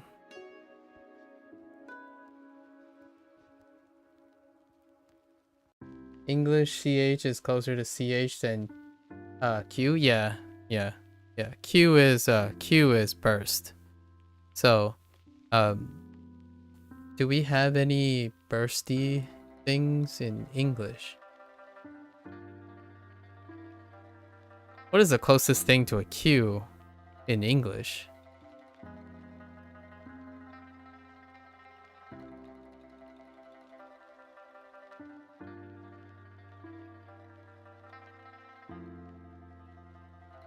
I'm trying to, like, I'm making the sound and I'm trying to finish it off with an English word and I can't think of one.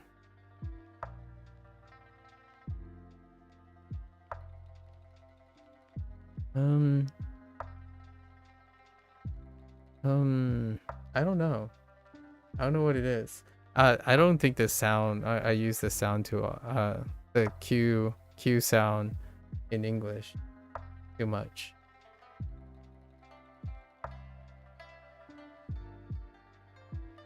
No, I can't think of one off the top of my head. Yeah. Chong, Chang, Chong.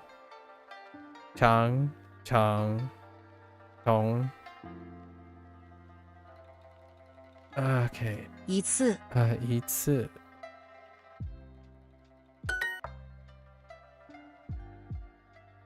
Huh. 次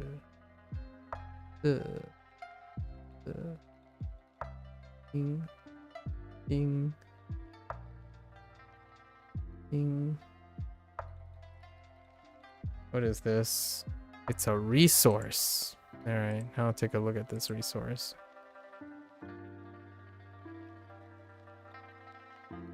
Oh yeah, I already used this resource. No, I already used this resource. That's how I'm normalizing my pronunciations.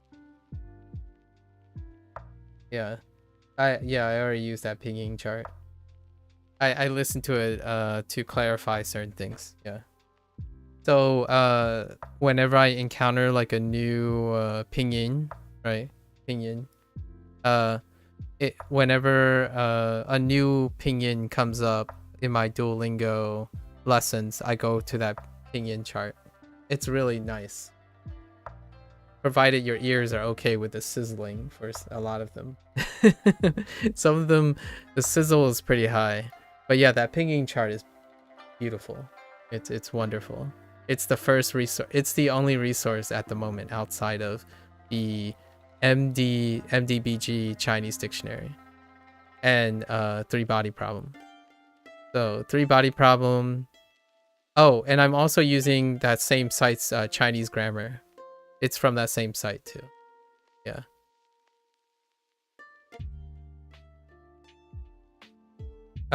Just every once in a while I just look at, I do the same thing with Japanese grammar, the tofuku thing. Every once in a while when I get a little curious, I look up some grammar for some enrichment, but no hurry really.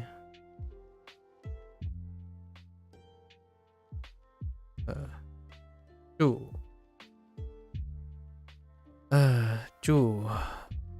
住 Ooh. This is kind of mean. This happened a bunch of times, but I think Duolingo will continue to do this, so you have to really get used to, like you said, I know what you mean by you got to be careful about like writing and stuff, because Duolingo, this is what it does most of it, where they make it so that you have this stuff. The only reason why these don't look like this is because they haven't introduced enough characters that may look like this. So at some point, like near the latter end of the units, they will probably have 4 choices that look similar, and that's kind of the way they go about things. 住四 By the time we get there, though, it won't be too much of a problem. 四 Oh yeah, and 四 and 四, right? 四 四 四 四 四 四 四. And this is actually, does this exist? T. Because it changes the vowel, right? This becomes T. Or am I making that up? But yeah, 四 四 四 四 not 四.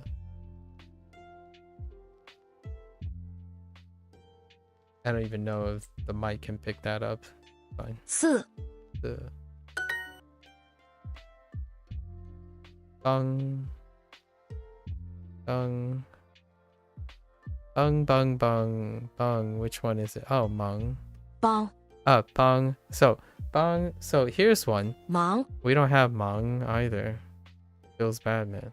帮 So I need. This is one of the earlier characters that got omitted. 帮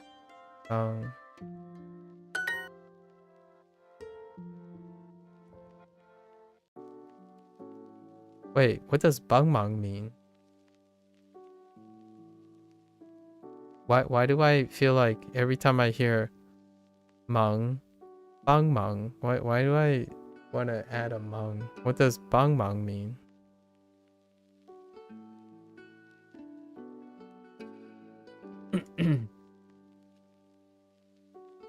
Like, 哎，可以你帮忙吗? Why do I think that's a phrase? What does that even mean?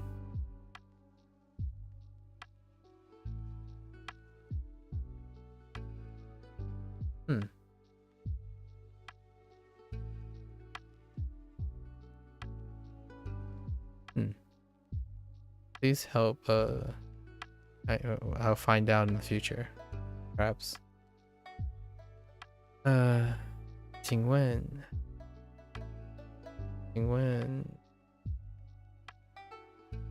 No, just please.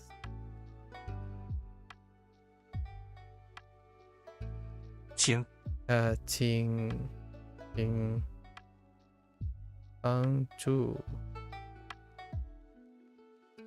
帮助我的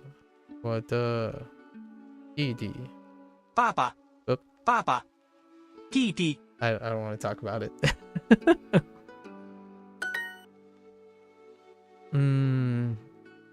报问要问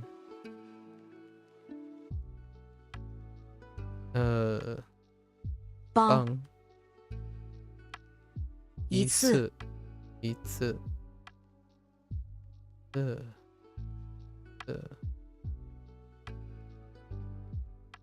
住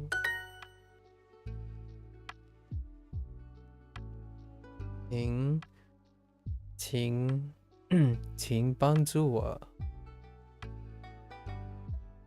请我 Oops, 我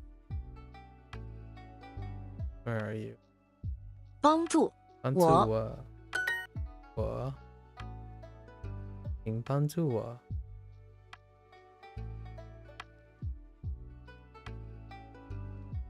开车住一一次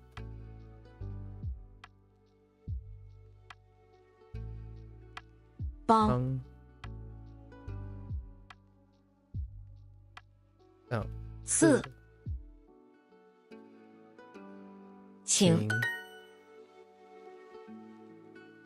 Oh yeah, here it is.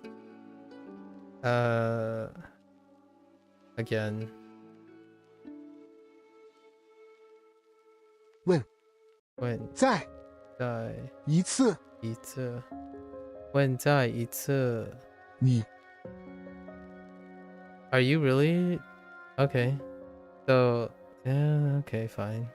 你问再一次。That's fine. That's kind of humorous. If they're doing it the reverse. Oh, that weird feeling when the English phrase is the one omitting something. Oh, this is one of the few instances where the English omits the you. Right? I like thanks. Like thanks. Or bless. Where the subject gets dropped. At least I think that's what they're going for.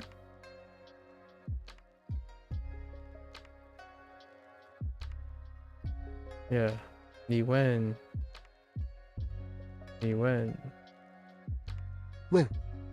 再 Or do we 问再 Or is it this way? 你再问一次 Oh, it's this way. 再 This way. 你再问一次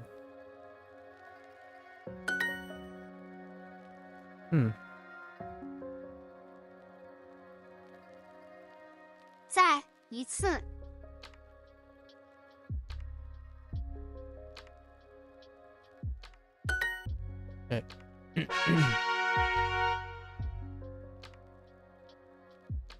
Long time no see. 好耐冇見. No, I'm just kidding. Just kidding. What was it? 好久不见. 好久不见.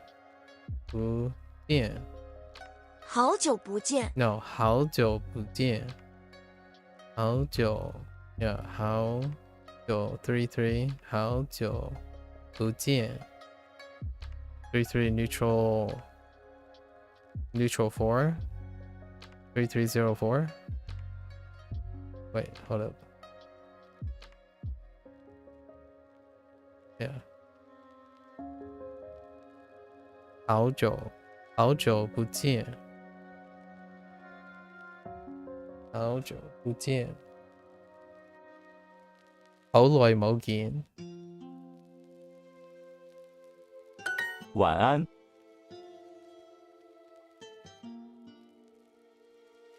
晚安。晚安。请问 Oops. 请问 Just kidding. Just 晚 kidding. 安。晚安。晚安。晚安。晚安。晚安。晚安. Yeah, 晚安. I was just thinking back to the whole glottal stop thing. 晚安。晚安. Okay. 爸爸妈妈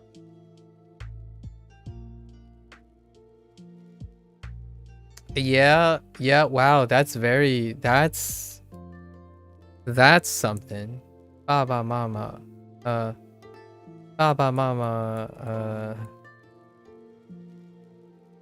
晚安. Honestly, I haven't ever said this. I haven't said good night or good morning. Instead is more like 爸爸妈妈我出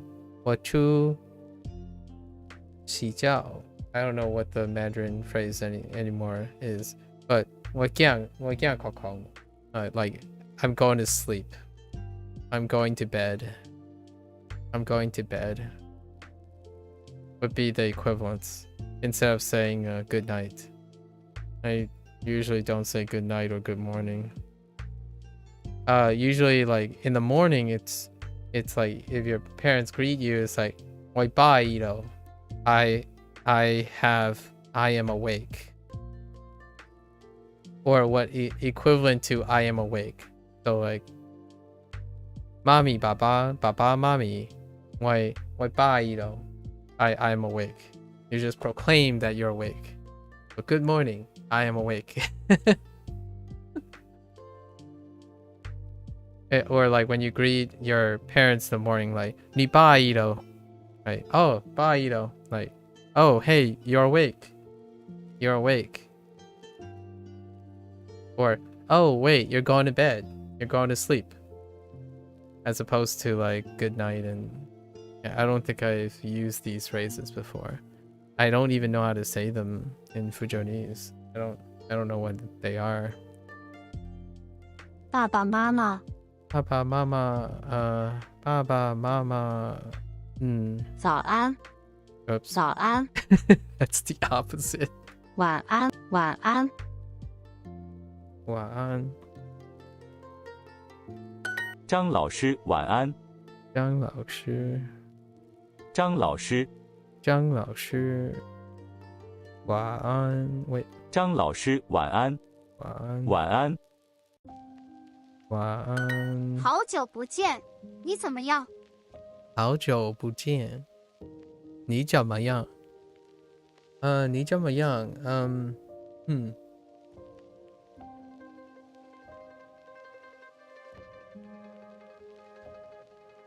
你怎么样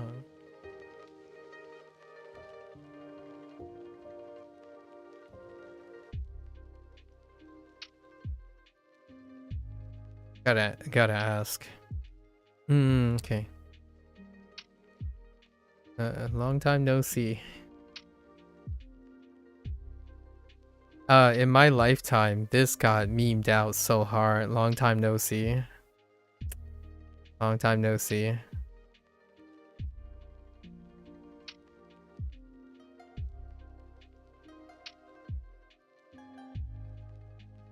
I wonder how many people actually say long time no see anymore.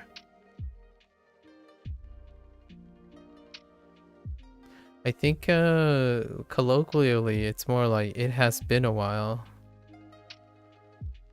Here anyways. It has been a while.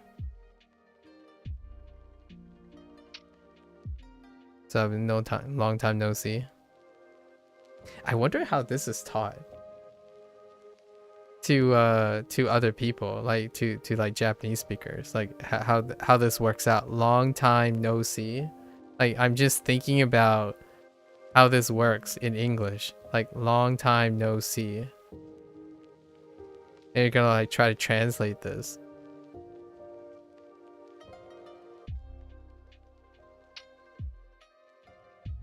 With like the standard grammar and stuff. Long time no see. How are you doing?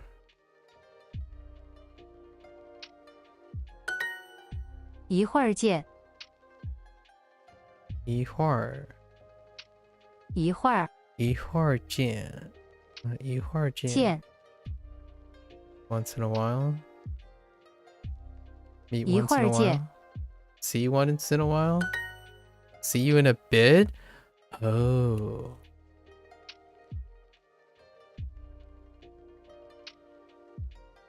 Okay. Okay. 一会儿见 Okay, I might have misinterpreted what I thought that meant. 一会儿见 See you in a bit. Okay. 我一会儿见我的医生我一会儿见我的医生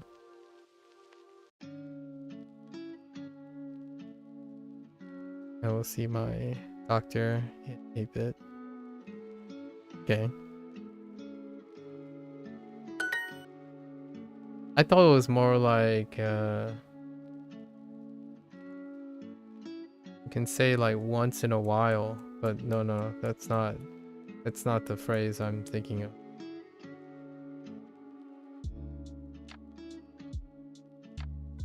好久不见，好久不见，不见，你你怎么样？怎么样？怎么样？我一会儿见他。我一会儿见他。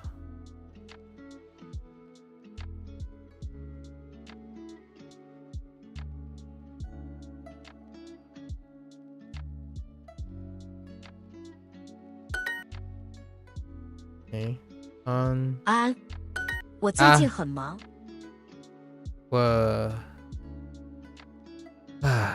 我最近很忙。对 ，man， 我最近很忙，很忙。忙。That's 2, right? 2. Okay, 3 into 2. 很忙。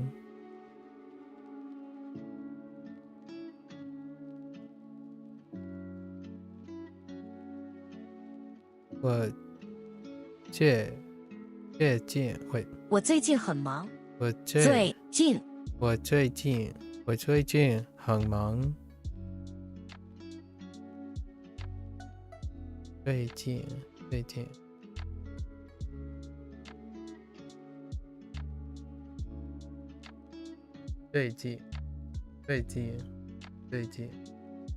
很忙。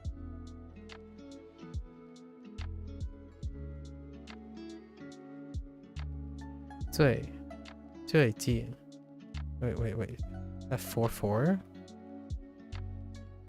is 4 最近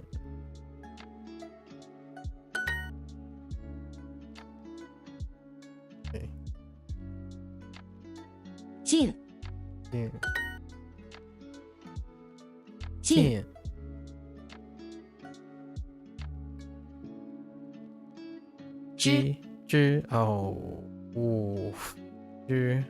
会安最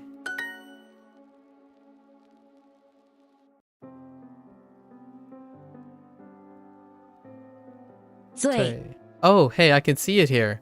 Oh.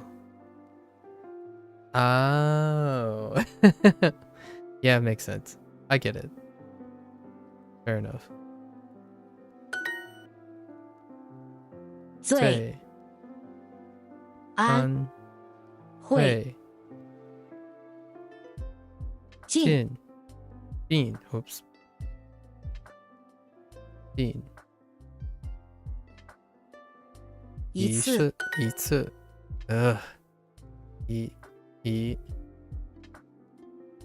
wrong tone on the e 一次 I've been busy recently.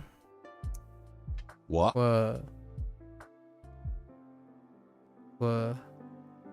最近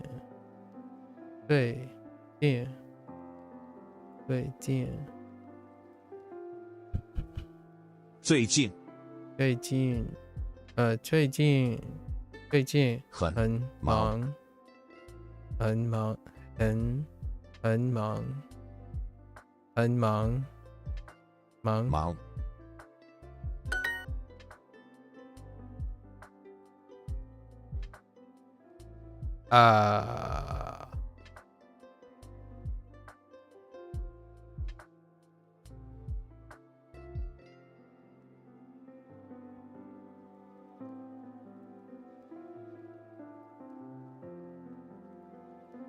最近怎么样？ Yeah.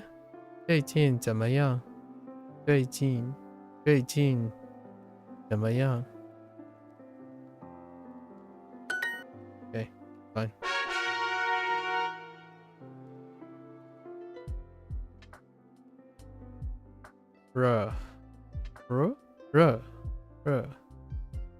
热水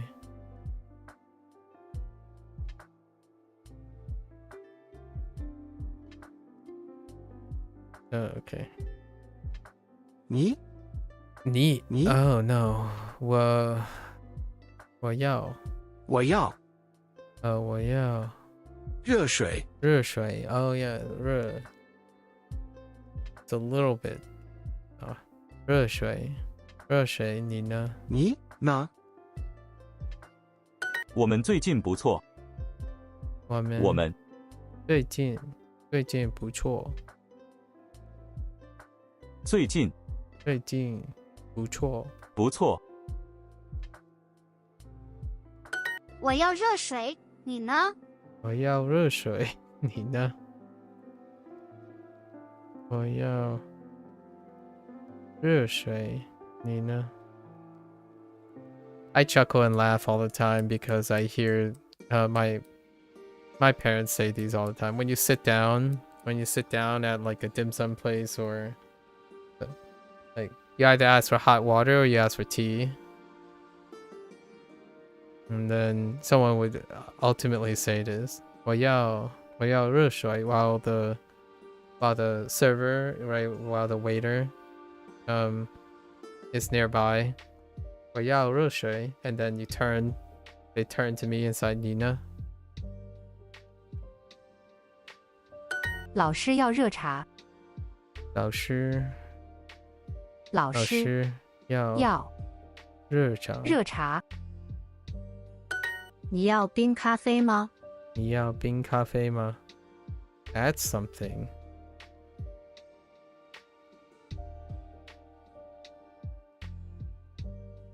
Oh, I almost caught soda. I almost caught the phrase for soda. Oh, kiyu. Yeah, kiyu. I don't know where that comes from. Like, I don't know what Mandarin equivalent of kiyu is. That's soda. So instead of saying the dubious word Coke, like instead of saying Coke, kiyu instead. And my parents don't say Coke. I sometimes they say Coke, I suppose. Sometimes, but kiyu is the word.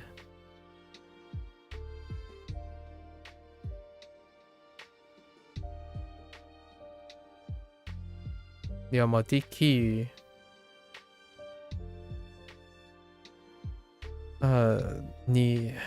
你要冰咖啡吗？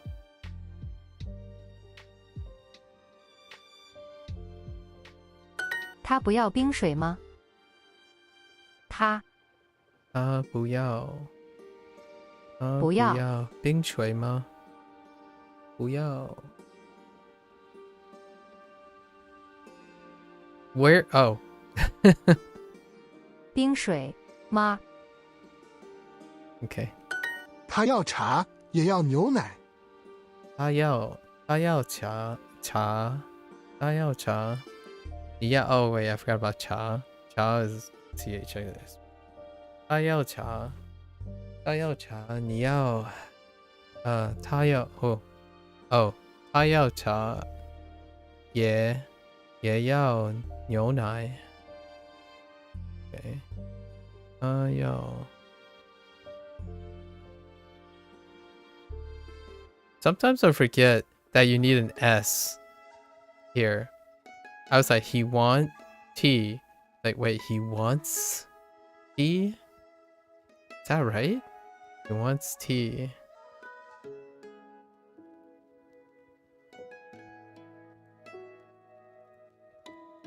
Okay. Alright. Fair enough. As well as. Fair enough. As well as. I'll give it to you, Duolingo. I'll give it to you. I actually feel like this is a little bit more than and. Like I also, like, instead of also, I feel like as well as fits quite nice. As well.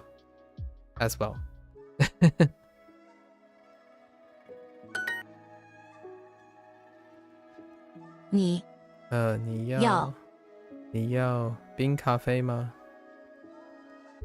冰咖啡吗？我不错，你呢？我不错， Nina? I am not bad. What about you? I am not bad. I'm not bad. Not good either.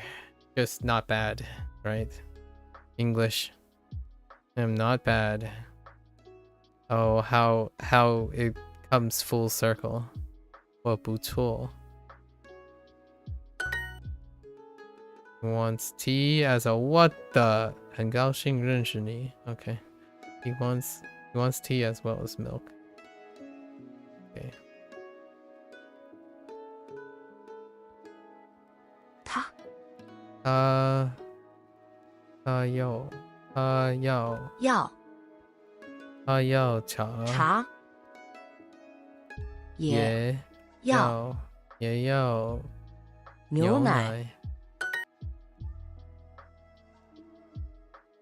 错 Oh my gosh, they're getting really cheeky, yo. Cool. 者介西错 Sorry, I had to really figure out. I had to really look at if they sound the same too. They don't. 者介西错 Yeah, see, this is what I mean by this. Like, this is Duolingo in a nutshell. And I don't have these, I don't think. 者介西介者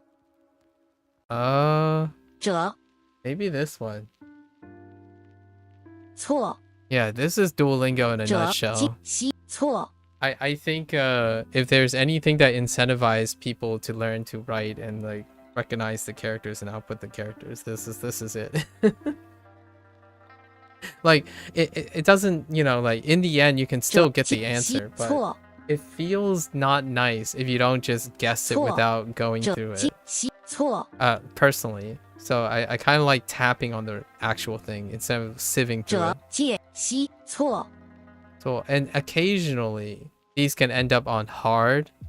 You can say like, if it ends up on a hard lesson, then there's no audio here. But I don't think they do that for Chinese. They only do that for Japanese, I think. But if there's like a hard title here, there would be no audio here, no audio. So then you're just like, okay, well, hopefully I know the character. Day field and taste in Korean, they do that too. Yeah. This is their like structure. This is what I feel I kind of like about Duolingo. It's like no mercy when it comes to, oh hey, look, there are a lot of lookalikes and soundalikes. Let's all put them together.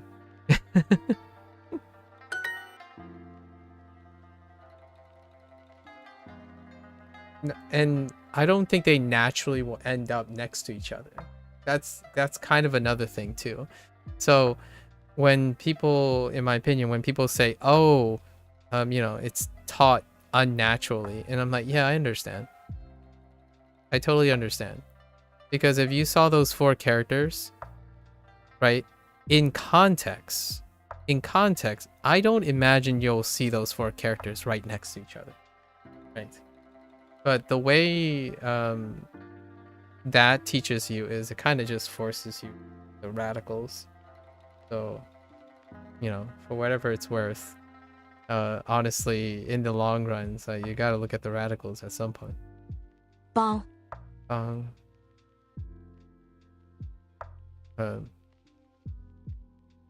九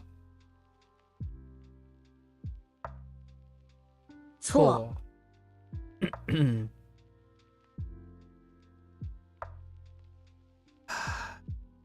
Wait, I gotta prime myself. 知 oof. Okay, sorry. 知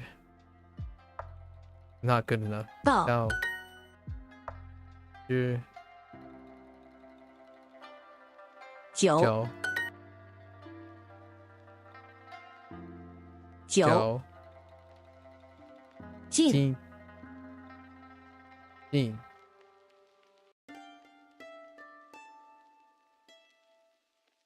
帮一次。一次。No, it's 一次 Yeah, 一次 Never. Okay. 一次那是错。就 Alright, it's fine. I'm gonna be okay.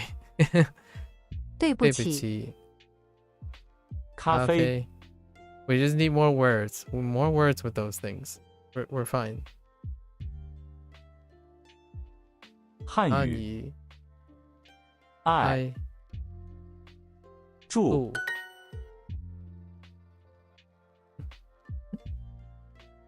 家人。家人 Oh, are we doing? 我的 Okay, fine. Well, wait. 的。Let's see. 我家人 No, they probably won't. 我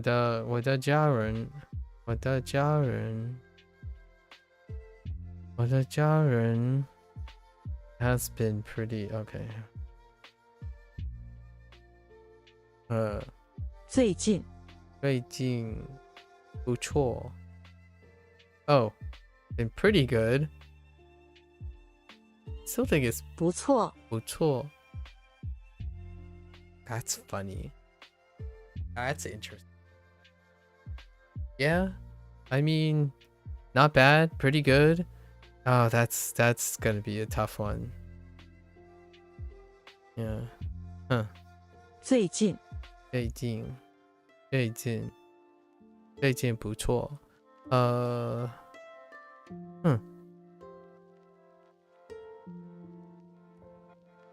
From not bad to pretty good. 不错。Okay, sure.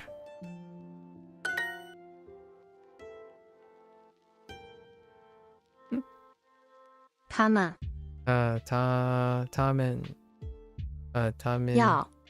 要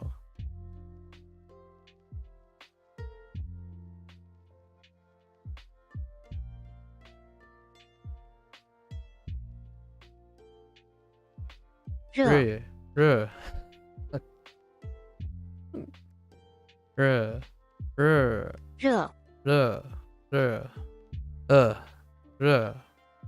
热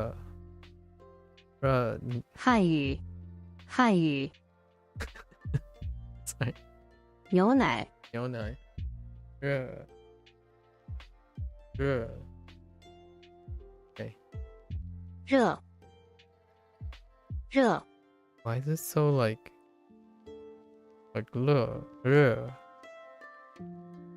热牛奶 Just avoid saying hot. 请再说一次。请再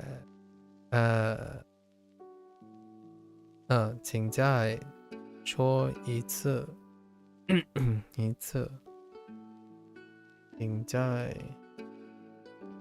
再说一次。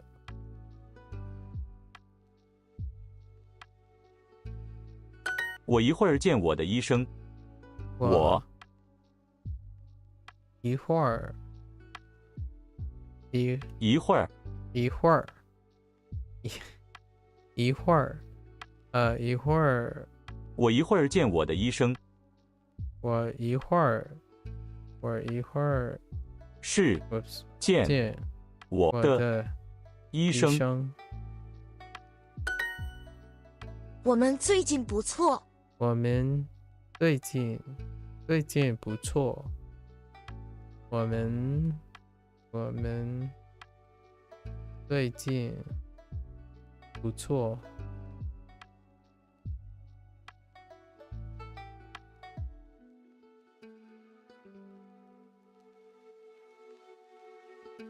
Okay.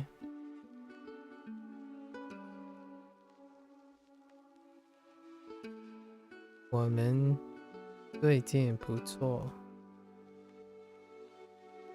Okay, I mean, that's fine. Oh, we have not been bad. Oh my gosh, oh my. Whatever, English, it's 他 fine. 不说汉语。他他不说他不说汉语。不说汉语。汉语。再说一次。再说再说一次。一次。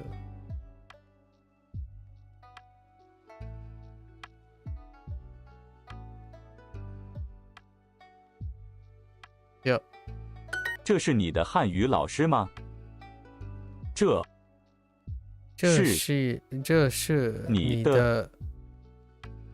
We have been not bad recently. Checks out. That's what I thought in my head when translating that Chinese phrase, right? But I totally understand that we have not been bad.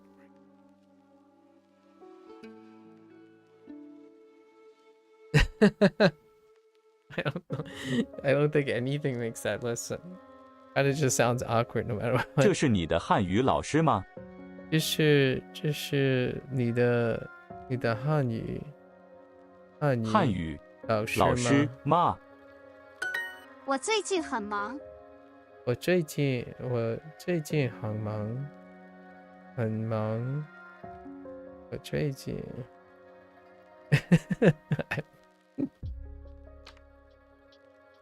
checks out. 中国人说汉语。中国人中国人说汉语。汉语，中国人说汉语。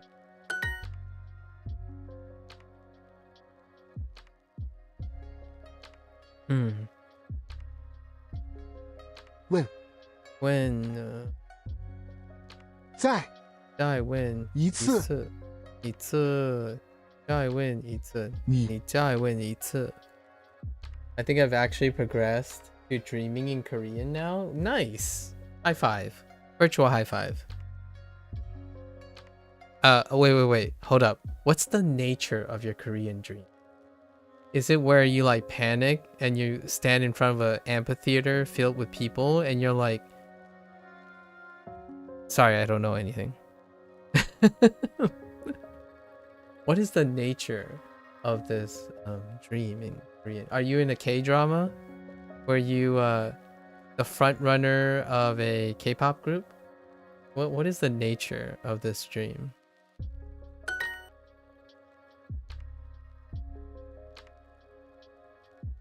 一会儿见。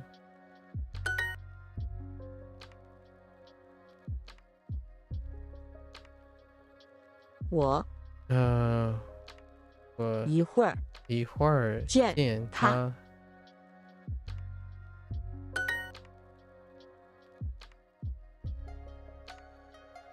最近怎么样？最近怎么样？ All right, now we go to the main events. This is where we catch up with all the other stuff. Okay, save me. So wait, tomorrow I need to learn all these characters before today is over. Okay. 英语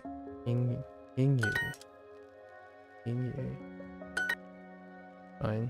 英语 Okay. This is fine. 英语 Probably a K-drama. Been watching too many music videos in Korean for it not to rub off. Yeah, fair enough. 英语 You mean you don't doom scroll K-pop dance choreo? Because like I'm into that. Sometimes I get into a rabbit hole every once in a while. You know, you see one and then you want to see the rest, you know? You just want to say, oh yeah, that's pretty neat. And then suddenly you're down to like through 10 dance studios filled with Korean dancers. You know what I mean? Blair? 请问请问请问请问请问问请问 I've been around the block. 请问请问 There's so many experiences 请问 one can. I feel like there's still so many experiences one could have had in 请问 37 years. 请问请问 The internet certainly makes that possible. 请问 Vicariously, anyway. Vicariously experience it. Okay.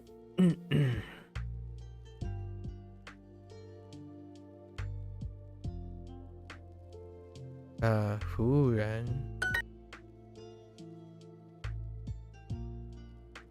英国人英国人服务员服务员英国人你的你的服务员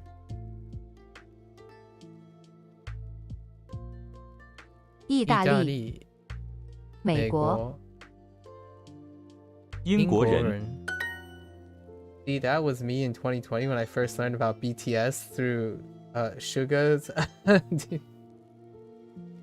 when it came out. 服务员 Yeah.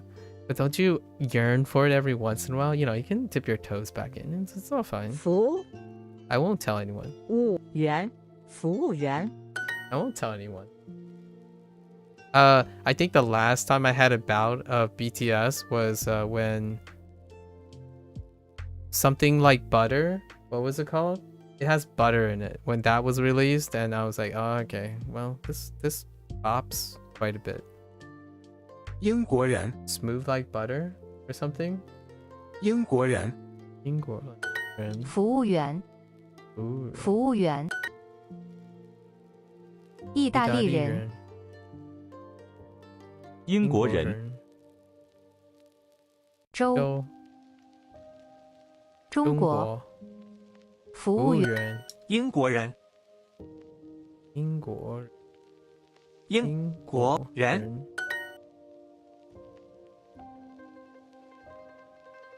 英国人中文服务员意大利人热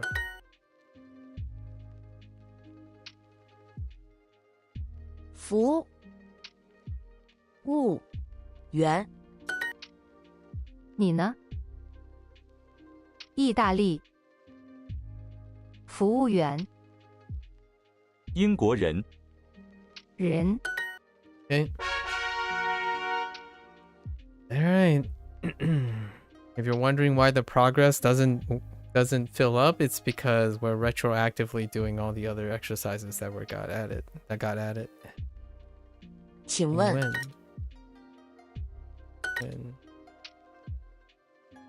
问 Okay. We have like 30 like 10 days worth of backlog. Which is a great way to review all the characters. So that's kind of nice. 请问 It's non-stop Hanzi 请问 review.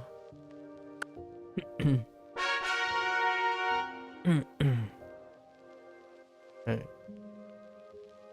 英语英语 Whoops. 英语英语英语英语 Oops. Go quarter. 英语英语英语英 Oh, 语 and then before the BTS thing. Yes, not your favorite, but it's good. Before then, it was like, you know, Psy, right? 英语 Before that, the Psy wave. 英语 Yes, why? Now that was something else too. How long ago was that? 老师。英文。英国。 Oops. 英文。英文。老师。老师。英文。中文。这是。老师。你呢？英文。老师。老师。英文。老师。老。豆腐。老师。你好。中文。哦。英文。英文。英文。英文。英国。老师。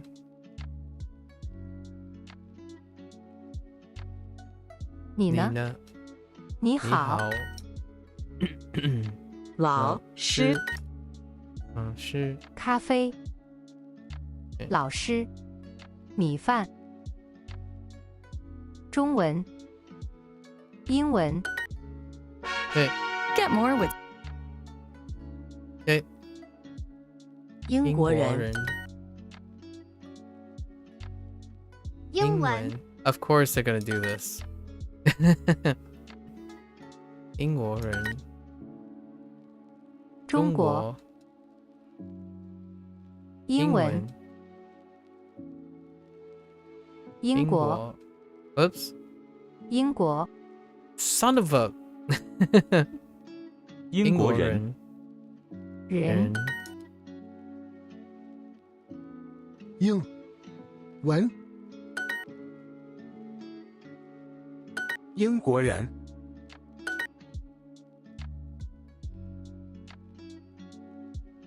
英国人。英文。中国。英文。英国人。英国。中文。 Of course they would go there. 请问。请问。请问。请问。请问。请问。请问。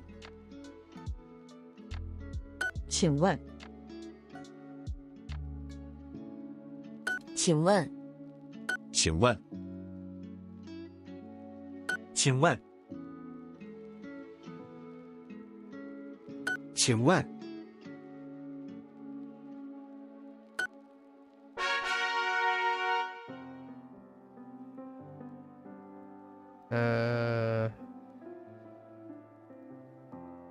英语。英语。英语。英语。 Why do you say it like that? 英语。英语。英语。英语。英语。Oh. My tone on 英语。英语。英语。英语。英语。英语。英语。英语。英语。英语。英语。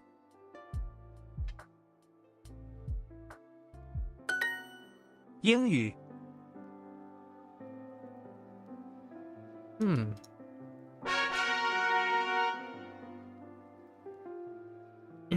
早安。 What do you think of Yoasobi? Yoasobi, Blair. 早安。 Are you familiar with Yoasobi? 早安。早安。早安。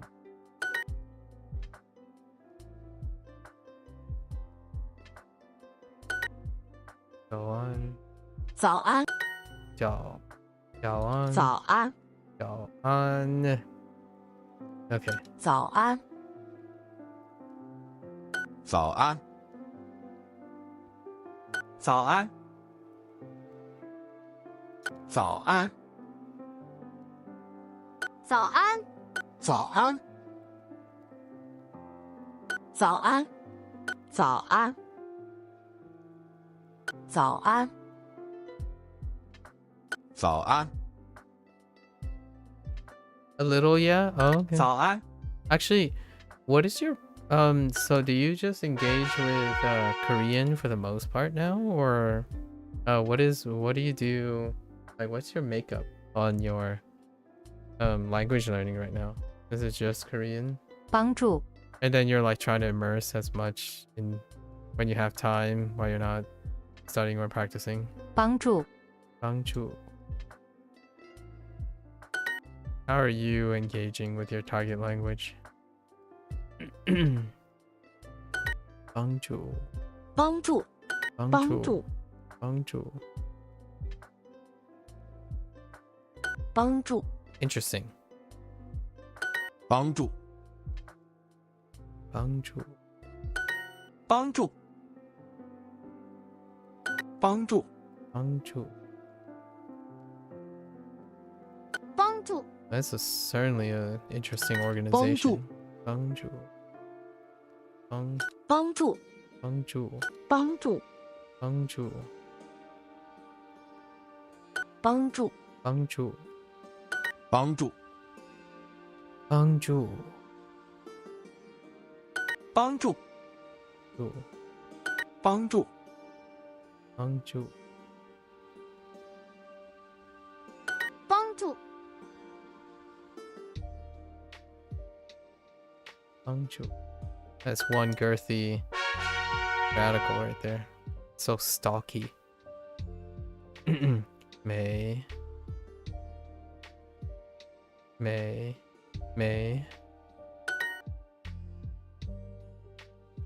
Qing. 请 Qing. Whoops. Wrong tongue. Qing. 没 没 Qing. 请 Qing. 叫住住爱爱没没没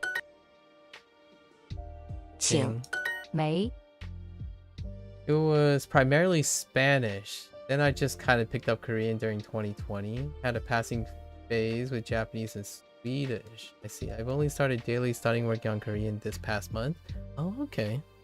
没 May. 没 Oh, primarily Spanish. So your Spanish is like good to go, right?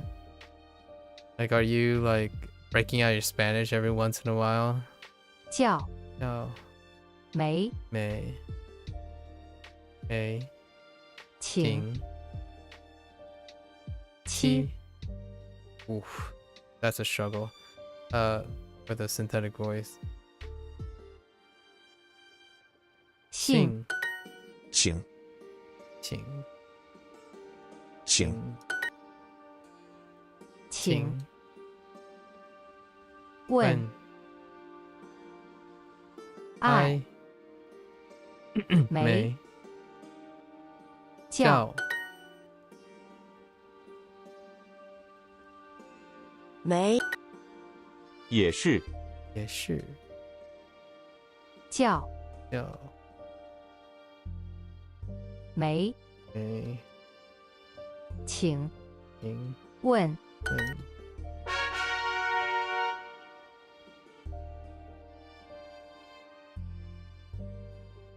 2020. Man, 4 years. And then before that, yeah, this is the, how long has it been? So, a recap, right? Fujonese and English since I was born.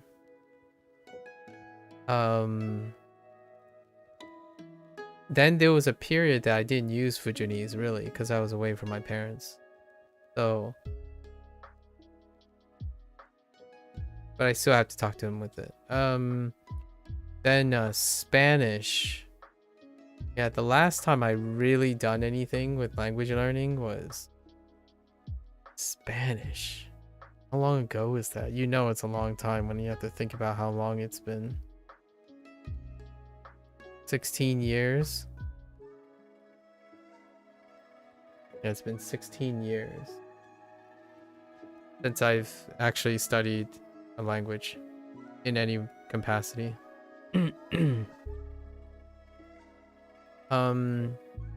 However, my exposure to all the languages that I'm currently learning and using and talking about has hadn't actually stopped for all these years. They're around me most of the time. Well, it was pretty much mandatory to learn it in school, but I came in contact with people that speak it primarily, that being semi-literate. It helps pick up intentions. Ah, okay. For Spanish, I see. The only Spanish, like most of the Spanish that I retain now are all the very sussy phrases and what I mean by sussy phrases, I mean like bitter phrases, like in video games. Like it's often something like, oh, do you have a screw loose? Are you stupid? Or like, does your brain not work? Or, oh, is your mom calling? That kind of thing. So that's the type of Spanish that gets reinforced. So ever since college, if you continue to play like if you continue playing like multiplayer games with like casual global chats or something, Spanish comes up so often. If not, it's probably Portuguese and Italian that gets like thrown in the mix. Usually French is okay. French is kind of okay. They're kind of a little bit more conservative, their language. So Spanish gets a little violent. I mean, kids, right? Video games. I mean, I'm gonna be real. They're not really kids. They're just really much older adults that are just screaming political things at each other. So sometimes Spanish comes back. Yeah, it's been a decade since you've actually been in school learning Spanish. I see. But working in fast food, I can help order sandwiches really well. Oh, that's great. That's such a useful thing. Yeah, my Spanish was I use Spanish to like whenever someone asks me like do you speak Spanish, because like if you play video games, like there are some people like, oh yeah, can we just type in Spanish, and I'm like, all right, sure, why not. I get I have enough literacy to get the intention, right? Like you said, like the intention. And my parents actually picked up a bit of Spanish because they used to run a restaurant. So you would need to necessarily find like certain things like pollo. Like they picked up pollo very, very fast. As one of the restaurant sells a lot of chicken wings. A lot of chicken wings. So you gotta pick up the phrases like, oh, I want chicken wings and French fries. And you just pick them up right away. You would idly just learn the names for the ingredients we stock in Spanish to pass the time. Yeah, exactly. The way I retain Fujianese and some semblance of Mandarin over these years was because my parents ran a restaurant. So at some point you just idly pick up things, because if you know those things, it's faster to just do it yourself. Like I don't know if you've ever walked into a pick-out place when they're busy or something. Usually it's like you order in the front, but the guy, like the person that takes your order, just yells it to the back of the restaurant. So you kind of, after a while, instead of yelling like, chicken and broccoli, going back, you can learn the other ingredients and all that stuff and the names over time. You just have specialized knowledge. I could definitely appreciate learning Spanish in order to like speed things up in food services. So remember my parents said, what is this called? Like gailangi, right? Gailangi. It technically says broccoli and chicken, but in the menu it's chicken and broccoli. And if you think about like fast food takeout, right? Especially Americanized Chinese, the ones that are now running by Fujianese. English has this weird thing where the order makes it awkward, even though "and" is equivalent. And I saw a bunch of clips about this, and it's really funny. I think it's funny. Like, wrong and right. Like, if you just sit there and say wrong and right, that sounds so wrong. It's right and wrong. Like, well, is it no and yes, or is it yes and no? And then I start thinking like, nah, you know, that's kind of weird. And then I start thinking about Chinese menus, and I'm like, American Chinese food menu. It's like, well, it's not broccoli and chicken. It's chicken and broccoli. It's definitely beef and broccoli, not broccoli and beef. If you order broccoli and beef, you might throw someone off. Language. You start thinking about these things, because then you start thinking, all right, if you're learning Japanese or something, learning Mandarin, it's like, does that also happen too? But you know, does that also happen? And I already came across a couple examples. I would love to just sit at a takeout shop to learn another language and hear how it's natively spoken. Yeah. I used to, you know, but pre-COVID, whenever people watching and just looking at the operations of like local shops and stuff is pretty wonderful.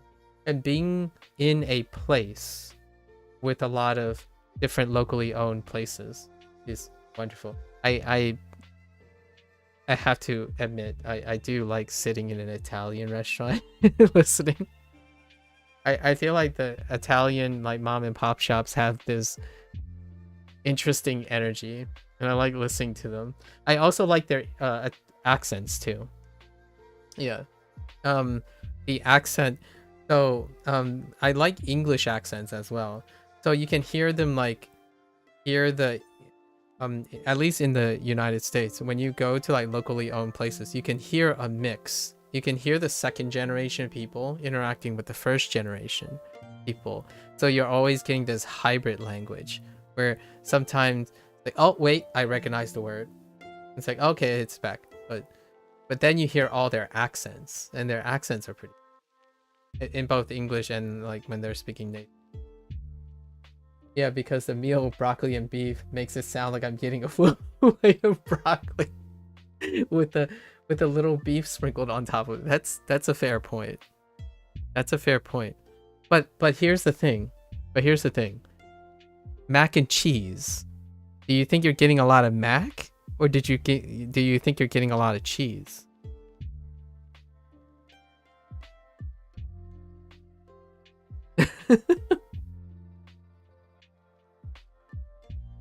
Or wait, is there another? Okay, I can see spaghetti and meatballs. That's fine. Spaghetti and meatballs. I guess mac and cheese. Yeah, you get more mac than you get cheese, right? Even though I swear some people consume more cheese than mac.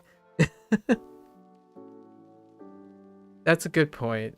So the first thing that comes out is the primary thing. Yeah. Can I think of an example where it's the reverse? Is there anything that's the reverse? Peanut butter and jelly? Nah, you would use less jelly than peanut butter, right? Yeah, I've never lived somewhere where enough cultures to hear and feel the culture mixture. Oh, okay. I think it's beautiful. Of course, that's a minority opinion. Like for me, I have encountered in my life a lot of occasional like aggression for being that kind of person, where like, oh yeah, you know, it's okay, you can mix back and forth and talk back and forth and whatnot. Like I think my parents, I've met people like other second gens over my life where they were like perhaps questionably disciplined for constantly using and mixing languages because it's you know, it can be culturally insensitive and inappropriate. But for me, not so much. Cheese and mac, yeah, that's like queso. You did. That's you have a way with words. You have a way with words. Cheese and mac. That, yeah, queso, and you just dip noodles in. That's really funny. That produces a really wonderful imagery in my head. I would love to, since I was originally born in Baltic. Oh yeah. Yep. That's a very eclectic region. Baltic Europe. Huh. I mean, Europe and anything of your European, they're kind of closer, you know, kind of closer. Although I don't know how China feels about that. I haven't ever been to China, so I wouldn't know. Where like if you traveled around China and you see blending, like what I mean is it's not like if I go to a Chinatown and you could see someone like switching between two dialects almost like non-negotiably. Generally they're kept separate, so you would hear like Fujianese tap into Mandarin and then back, but not like them all at once.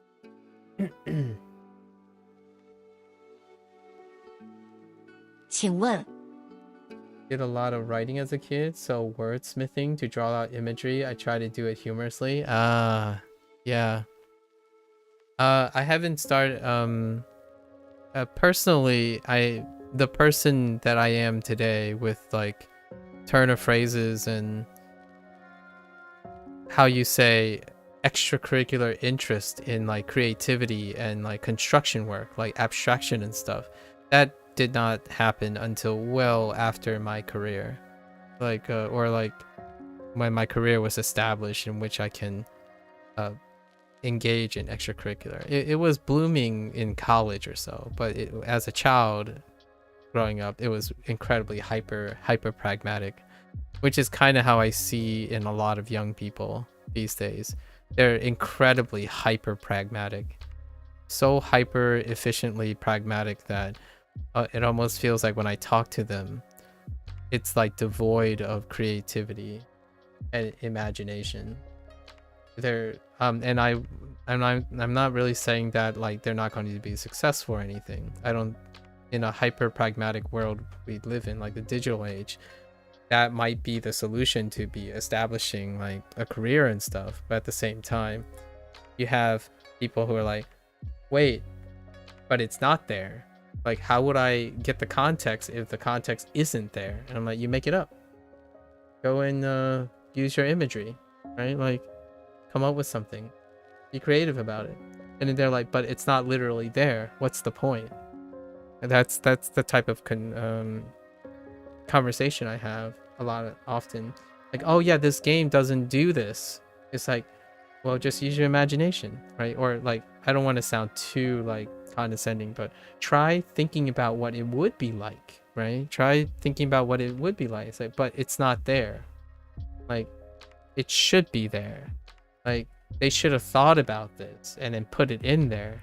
I'm like, well, I mean, yeah, I see where you're coming from, but wouldn't it be interesting and fun if you just imagine whatever you want and kind of like create your own thing and add your own flavor to whatever your experience is? So I find your funny imagery very refreshing. It's not as common as one might think these days. They cannot spawn the creativity when they've done everything one way for so long. That is very well stated. Yes, that is very well stated. And I think to me, even problem solving with creativity may enrich one's life more than the optimal provided solution. So nowadays I feel like if you can get a younger person to just be like, oh, screw it, it's not the best, but it's the way I want, like, you know, it's my creativity that made it my own, but I took the best method and it's not as good anymore, but it's mine. And so that's the kind of thing that I feel it's a very healthy thing, I hope, in the future for younger kids, because I feel like when everything is measured to one standard or tries to measure to one standard, it makes things very clear, for sure, very clear. The downside of things being very clear is there's no room for creativity and there's no room for identity. So what happens is you get a kid who like, oh, I didn't learn Japanese in 3 months, you know, in 3 months, so I must be a failure. I might as well quit now. Like, it's time to quit. I didn't hit the statistical average. I must suck at this. As opposed to like engage in a rewarding process in which you make it your own because, oh, clearly whatever is going on and the methods are different. So over the learning experience, this person will creatively solve whatever it is that they're trying to because they love the thing, not because some sort of standard caused them to just quit right away. Yeah, for sure. It may be considered subpar by the majority of society, but it is fantastic to that individual, and that is what counts in my opinion. Agreed. And I think that's kind of what I currently like about content creation. However, the end user, like the people who are seeing it, is constantly being supplied by an ever converging stuff. It's like how algorithms work right now is constantly converging on an idea as opposed to trying to be divergent on an idea. So like when you watch a cat video of certain subject matter, it will constantly bombard you with something incredibly similar. Like you're constantly it's constantly reinforcing something similar. So over time, that creativity just gets stunted in general, because you're not, even the system itself is not encouraging you to consider other things or using like crafting. Like you're not smithing things, right? You're not thinking what could be, you're thinking what is. And then the moment you hit something for what is, you're just going to get reels and reels of what is, just that same is. So now we have, it's like, I couldn't learn this way. There's no other choice left. Like, this is the best way. So the best way doesn't work, then I can't possibly make it work. And that's kind of how I feel I encounter most of the time. And what happens is then those kids or those people project that fear, and then it echoes. The echo chamber then gets wild. So if one kid fails with the best method, then that kid or that person will go and say, well, this method failed for me. And then the fear continues to propagate. So then eventually everyone will say, well, this method can't possibly work because there are a lot of people who believe this method doesn't work.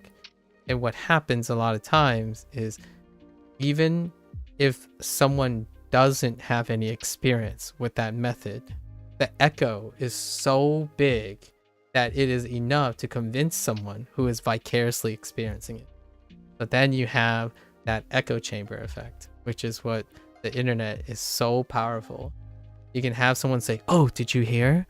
Someone just did this scandalous thing. And little after little, right, in a matter of like a day, this rumor becomes true. And the vast majority of the people didn't even witness the rumor or didn't even have any contact with that information. It was just, trust me, bro, and then it just keeps echoing. So you have this, like, whenever someone comes up and say, oh yeah, everyone thinks this sucks. I'm like, really? So they say. And then it gets countered by skepticism and condescension, and then it's just all bad. Yeah, they just consider it the truth without even attempting it for themselves. Yeah. I like this. This is nice. 请问 Obviously, one, I am not trying to say it's bad or good, but I have to be aware of this. If one is not aware of this, it can lead to a lot of miscommunication, right? So whenever I hear someone come up to me and say like, yeah, you know, I did this thing and it's like the worst thing ever. It's like, oh, well, how so? Can you explain it to me? And then go through the steps, right? One cannot become too complacent and assume. That would be basically doing the same thing as what's happening now, which is, oh, I've heard this like 100 times over. It's like, what are the chances that this is different? It's like, no. Let's put that. Let's be vigilant. Let's try to do our due diligence. If I have to tell a story 100 times, I sure as heck am not going to tell the story exactly the same all 100 times. I'm most definitely crafting something. It's not like I'm not saying I'm going to lie. I'm saying if I'm gonna tell a story 100 times, I'm gonna try to tell it better every time. And that's kind of like the motivation I think of when you mention the word wordsmithing. And just a little at a time. A little at a time. Find time. 请 This is kind of how I feel about language learning, really. Like, you know, it's not great today. We'll continue doing it tomorrow. Then the day after. Maybe for the rest of my life. It's all good. 请问 is very much creative death. As an artist and writer, someone who constantly seeks more is frustrating to see. Yeah.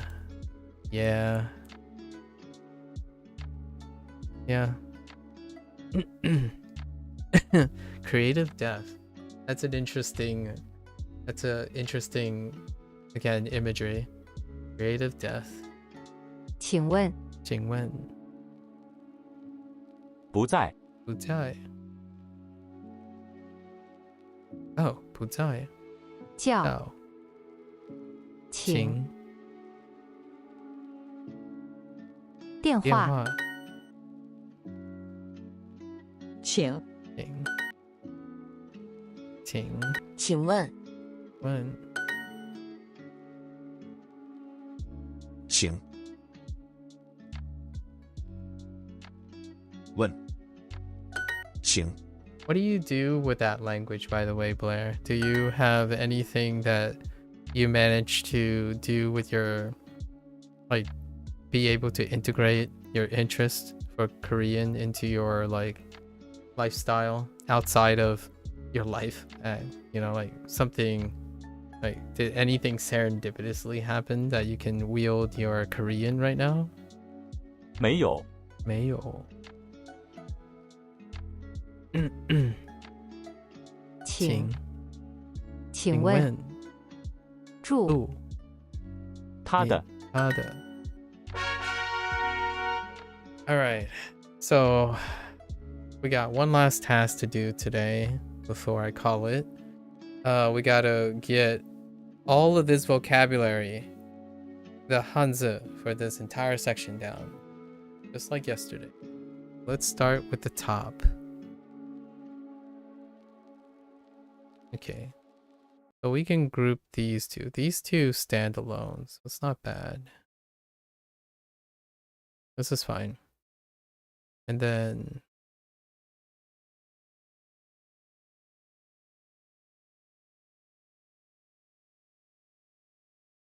my music. Don't you dare give me an ad. Okay. So 知道 Oh, 知道, and then the next one is. So we can group these two together too. 2 for the price of 1 is always nice.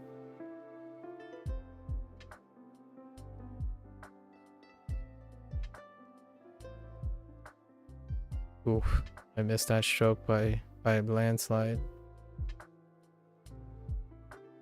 So we have, ugh, that's off-centered. Wow, that's awkward looking off-centered.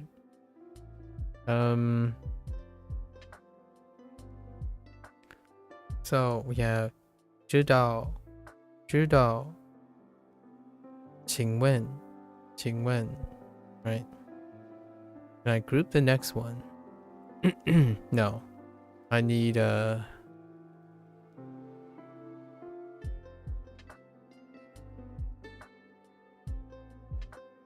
英语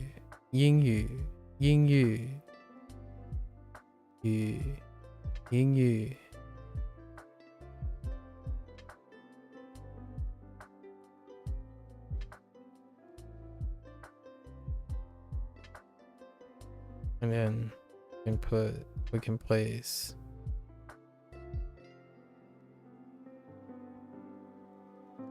Hanyu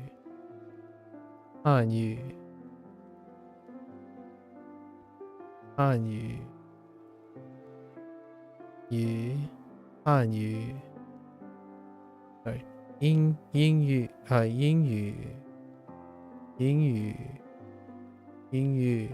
Hanyu.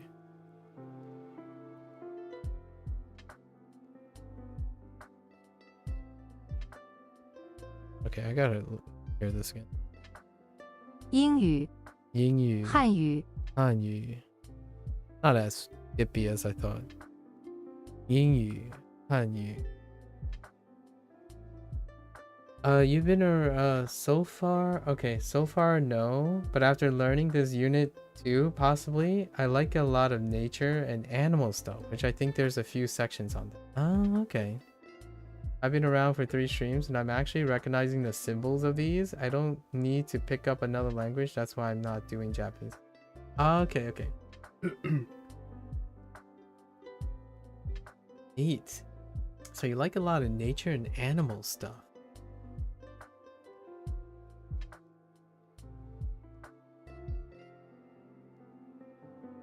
Sorry, the only image I have of you right now is Steve Irwin. I know the last time I heard someone say I like a lot of nature and animal stuff, I'm just like immediately thinking of Steve Irwin. You don't happen to be Australian too.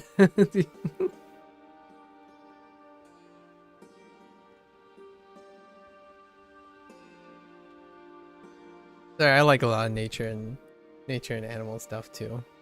I actually find myself watching zoo things a lot. Have you ever watched the cam stuff? Nature appreciation cams? Kind of like them. So some people run cams in like just any old nature stuff. Sometimes it's a chicken farm, sometimes it's just guinea pigs, bunch of rabbits, ducks. It can be very cathartic while you're studying stuff. Just pull up your, I don't know, Anki deck or something and just occasionally stare up and look at some ducks, or there's something magical about that. If you go back to school, you'll be going for biology. I see. I will take the imagery of Steve Irwin. That's such a compliment. Oh, wait. What's wrong with the way you look? Steve Irwin he's a good guy. I really like him. Well, you know, rest in peace. Yes, you have a Pokemon Discord that does night nature camp. Oh, okay. Cute. I like it.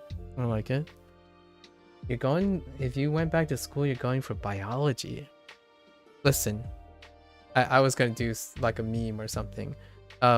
What's a good YouTube comment meme? Oh, here's one. As a former biologist, don't do it.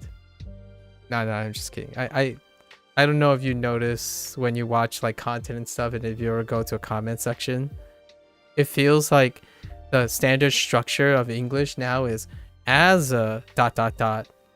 now I'm credible. Now I'm credible. And then the next line, right? This is implicit. Now I'm credible. The next line is some like, I lost all credibility. Now, what do I mean by this?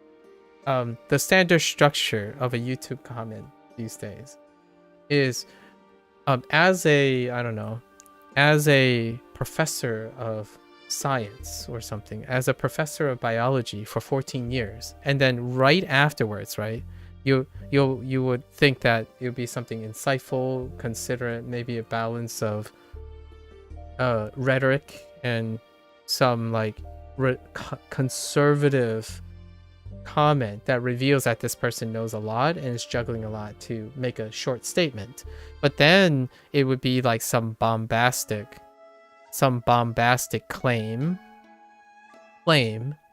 that is like harsh and just like all or none statement. And then my first thought is, okay, well, if I'm to believe this person has worked in the professional field as this occupation that they claim for so long, would they really go out of their way to potentially lose all their credibility and put their credibility on the line for a bombastic claim? And that's kind of how I feel the joke I was attempting to make, but I'm terrible. It's kind of one of those things like, I don't know if you know, but my background is in biology. So I often think like, I don't usually start with that kind of thing because sacrificing one's credibility is very tenuous. It's very, it's scary to do that. So I wouldn't ever, like, in my opinion, this is just me, so I might be a minority person here. The longer you've been in the field, the less and less likely you're willing to gamble your credibility, your hard-earned credibility and experience by making a incredibly harsh comment on YouTube in a public space and thinking that it has no repercussions or possibly come back to bite you if you ever in a professional space again, right? Things like, oh yeah, you know, as a biologist that worked 15 years, this is simply not true. We all know everything is this, X, Y, and Z. And then the moment I would think of that is like, I don't think any person, professional that have worked in the field for long enough would be so comfortable to say some absolute phrase. Because they know a lot. They're very experienced. It's kind of like the opposite of what I would expect. Whenever someone says they like, oh, they've worked 30 years in this field, if they say this is always true, then I feel like they worked in that field and then they've only done one thing. Like just one thing. Right? Like, it's like, oh, as 30 years as a post office person, I know that all dogs are evil. I'm like, so you're telling me in 30 years, you've worked that long, and your conclusion is that every single dog you've encountered is evil? Did you only deliver to like one dog or like the same 5 dogs for 30? Can dogs live 30? And you only had that one experience. To me, that tells me that that's someone who claims to have a lot of experience, but choose to leverage that experience to make a very, very unprofessional, like it's almost like a child is making that claim. Like, oh yeah, I practiced Japanese for 5 days. Now I know all of Japanese and I'm going to pretend like I'm a 15-year-old Japanese person, you know, like a 15-year senior who have learned Japanese. Like, it's not the same. I don't think experienced people would ever quite do that. But I don't know for sure. You can never know. That's the beauty of internet comments, I suppose.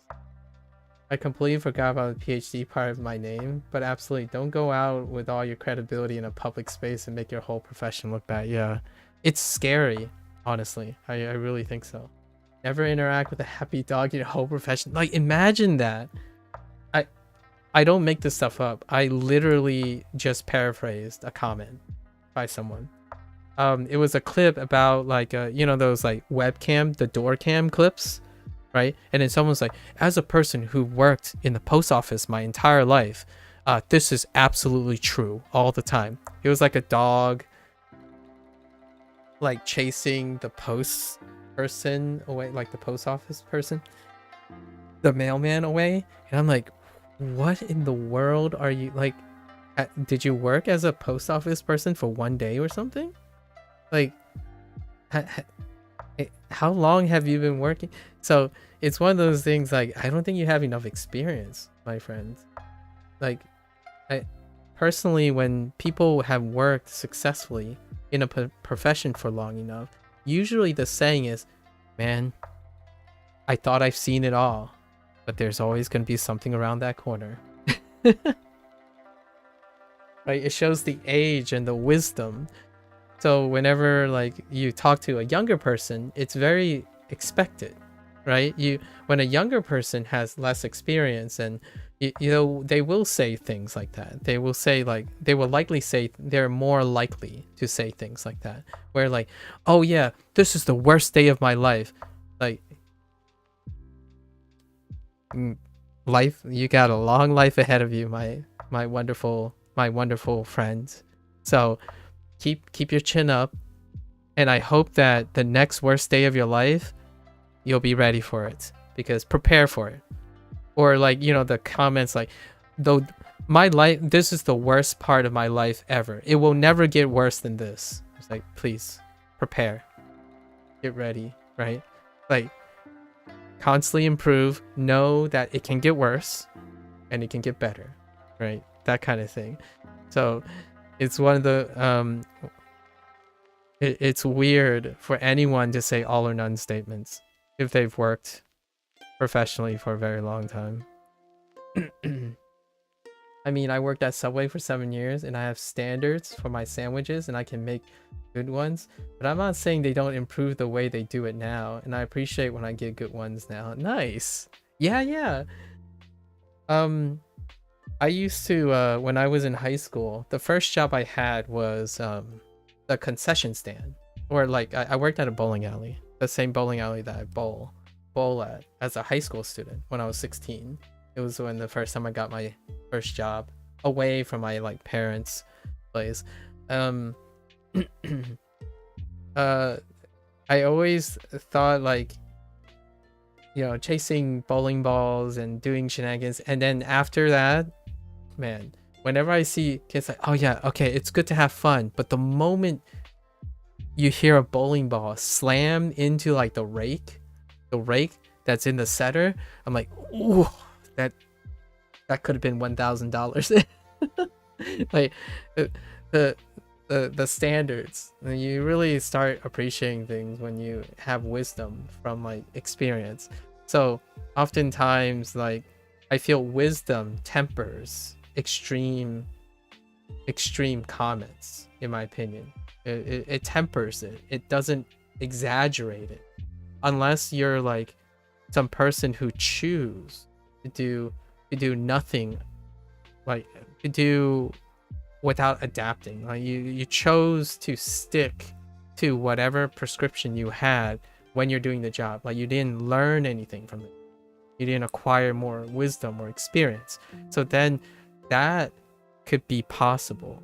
That could be possible for someone to say, yeah, you know, I've done this job for 50 years. It's always the same.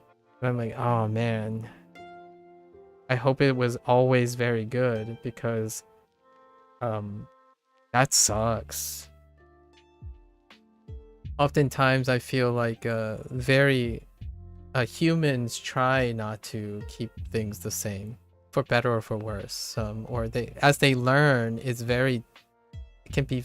impressive to stay the same. Honestly, I would say it's incredibly impressive if you worked even 5-year period on a job, and you come up to me and say it was all the same. It was the same every single day. Nothing changed. I had no motivation to change anything or learn anything. I literally drifted through life.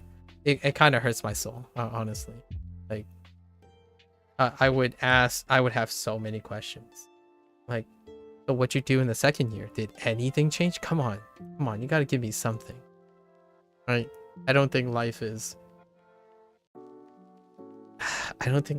worth trying to maintain something exactly identical every day. In my opinion. It's nice to keep all the good things though. Yeah, for sure. Like all your desirable things. But even for the desirable things, you kind of want more of the desirable thing.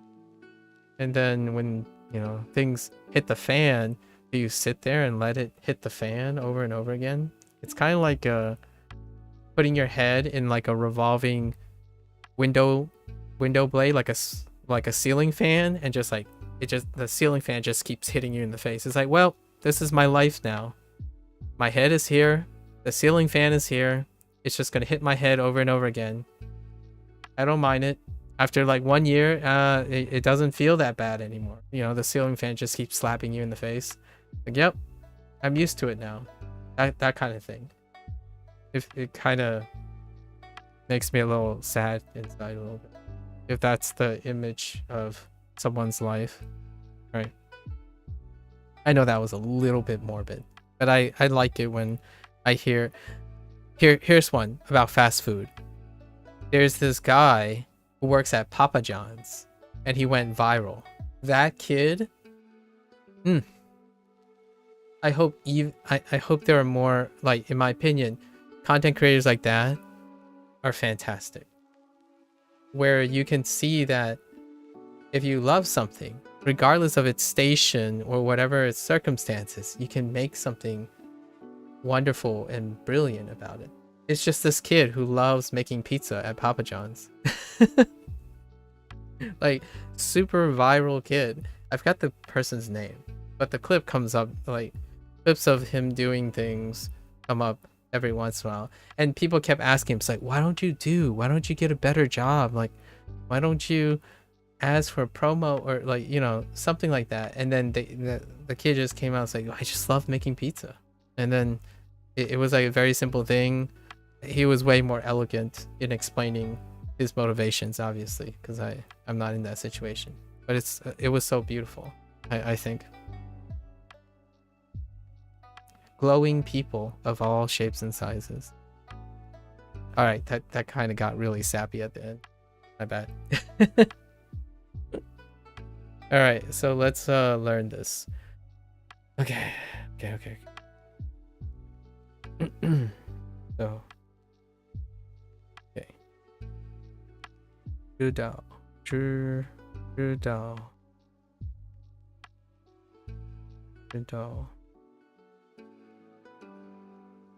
Actually need to. Oh, there's a little thing there. I missed a stroke. Right. You ended getting burned out pretty bad when 2019 came and I became temp manager to help with hours. I see. I did a complete 180 and went into the health field. Oh, well, congrats. Way to do a pivot. Yeah, way to pivot. That is certainly some wisdom there. I know this is gonna sound. This is the loosest I can empathize with that. I burned out, but I burned out as well. There was a period of my life when I looked at the mirror and I'm like, this isn't sustainable, right? So, that was a little before COVID. You know, it was a little bit before COVID. So, a little after you, I suppose, in terms of timing. When was COVID? Actually, 2019. Wait, was COVID really that far? Look, isn't 2019 the year before COVID? Has it really been that long? Yeah, I burned out on scientific career. I might go back though. There's a chance. There's always a chance for everything. There was a time when I stopped eating because a burnout is it's not a negative thing. It's just I was so into it that I stopped taking care of myself. That's kind of what happens when you really, really like to do something. And nowadays, I try to be a little bit more conservative about whenever I encounter a passionate person. Because life is very long and you have quite some time to enjoy it. At least I hope. For everyone. Setting yourself up for an early burnout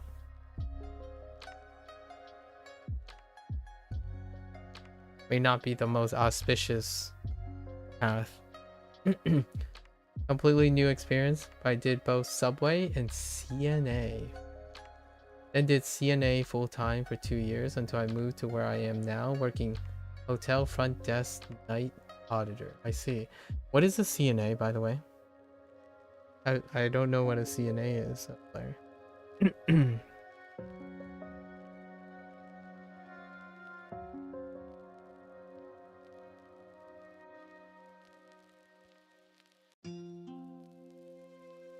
Your dog.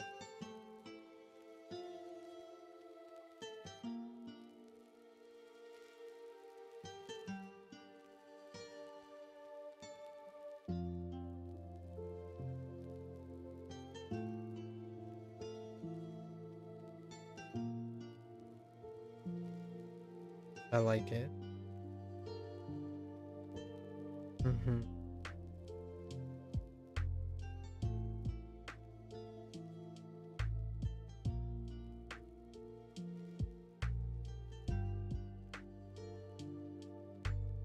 Okay. All right. So let's do the front row. The top row. So this row and associated things to up here. Okay. So we have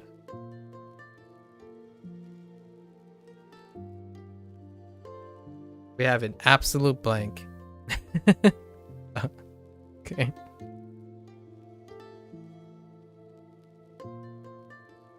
Okay.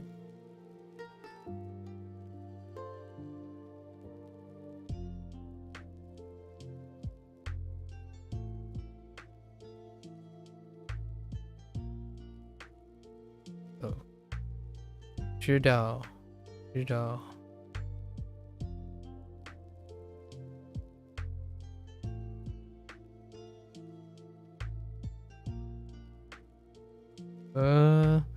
Wait, is that the right? We'll find out. That radical.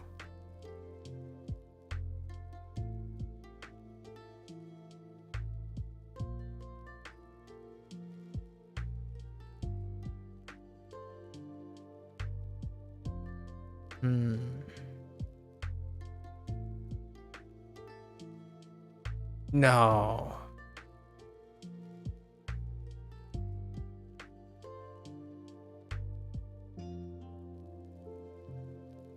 Two to three. That's the left radical. That's correct. Alright. Try that again. Certified nurse aide. Oh, in a nursing home. Oh, that's fantastic. Awesome. And now for 2 years. Did full-time for 2 years. So I moved to where I am now. I see. How's the I guess, is that under hospitality, the front desk thing?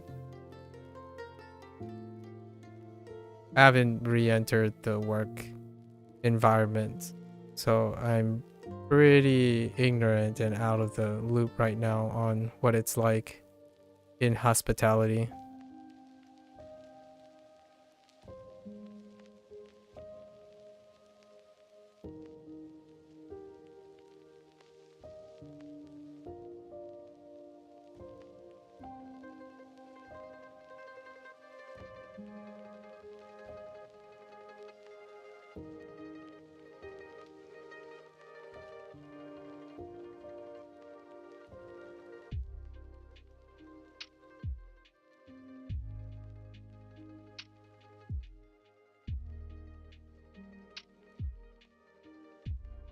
Okay.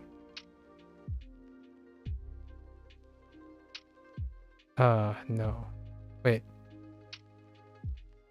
Wait.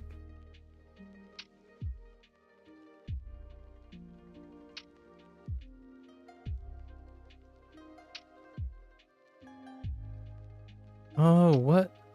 Oh, no.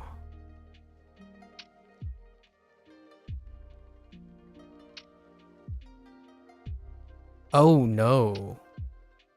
Why am I drawing a blank? Oh.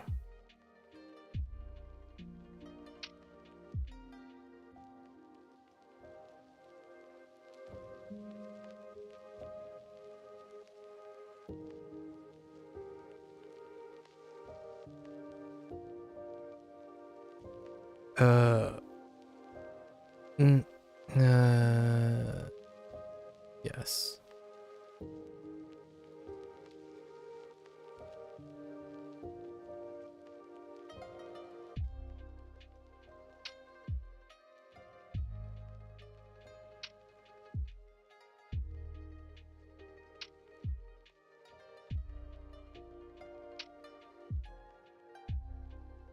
Okay, that's the first row. So, 知道,请问 and when 英语英语汉语 Okay, now we gotta get this. Yep, hospitality. I pretty much do customer service and print paperwork. Sit on my computer for most of the night. Oh, okay. Well, sounds like a very cushiony job. How do you keep yourself, whoa. Do you squeeze in anything while you're doing that kind of thing? What is it, what are your thoughts about doing that? I don't know how long, and how long have you been doing that? Do you like it?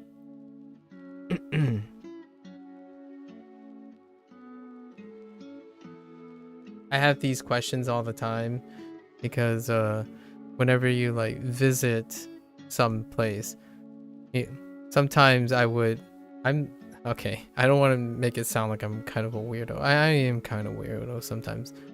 Whenever I get out of the get out of my normal routine, I like to people watch a lot.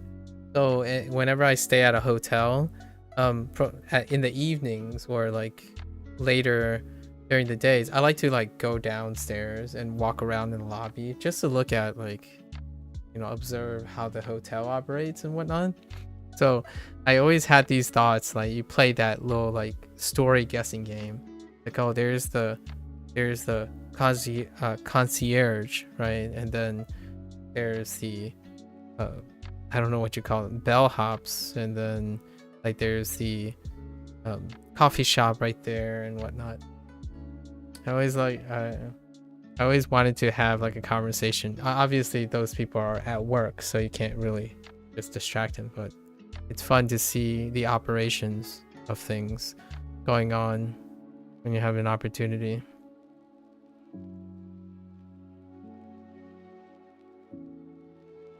Okay, this is on. Okay, so we have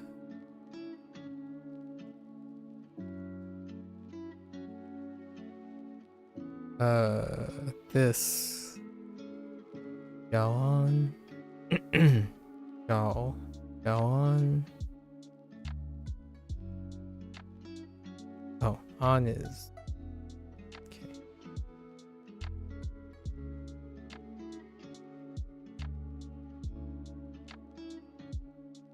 So 摇 on, and my other one. I don't actually know this stroke. Oh, it's really connected up there, isn't it? Okay.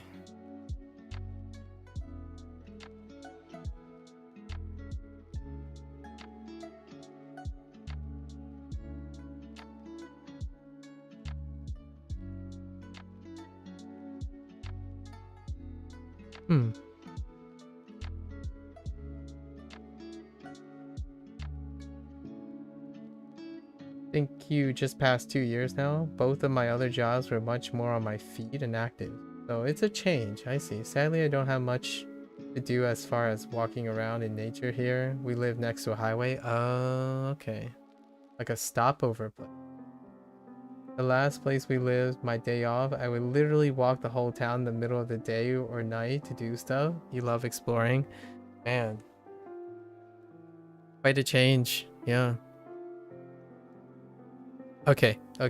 I have a question. What is the, you know, like, take a role reversal instead. So your job involves interacting with people or seeing a lot of people.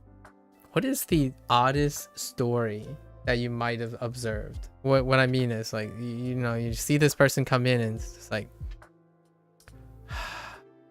listen, I really want to ask you some questions, but it seems like you had a long day. So how can I help you? But you know, you just stare at this person like, there's just a description, like, you know, like a person somehow comes in, they're in like, they're like, I don't know, just something that is so memorable about it. Oh, what do you got? What do you got? Do you have a situation like that? I'm not one of those people. Actually, I have been one of those people.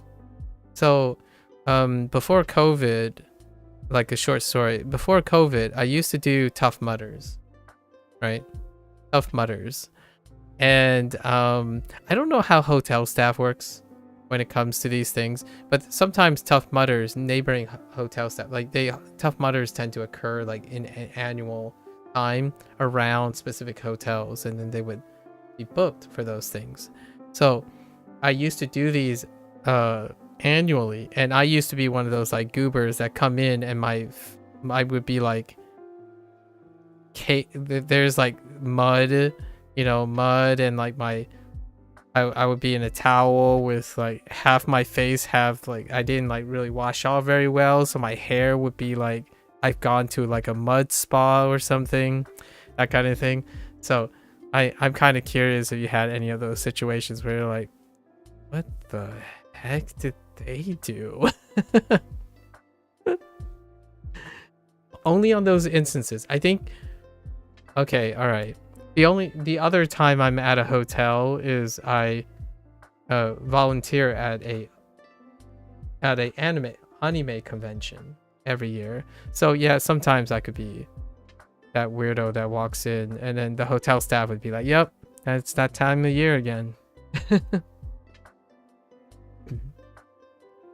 The person who was going deep sea fishing in the Arctic or something. Oh my gosh. Wait, in the Arctic or something? Listen, Fictitious, you need to calm down.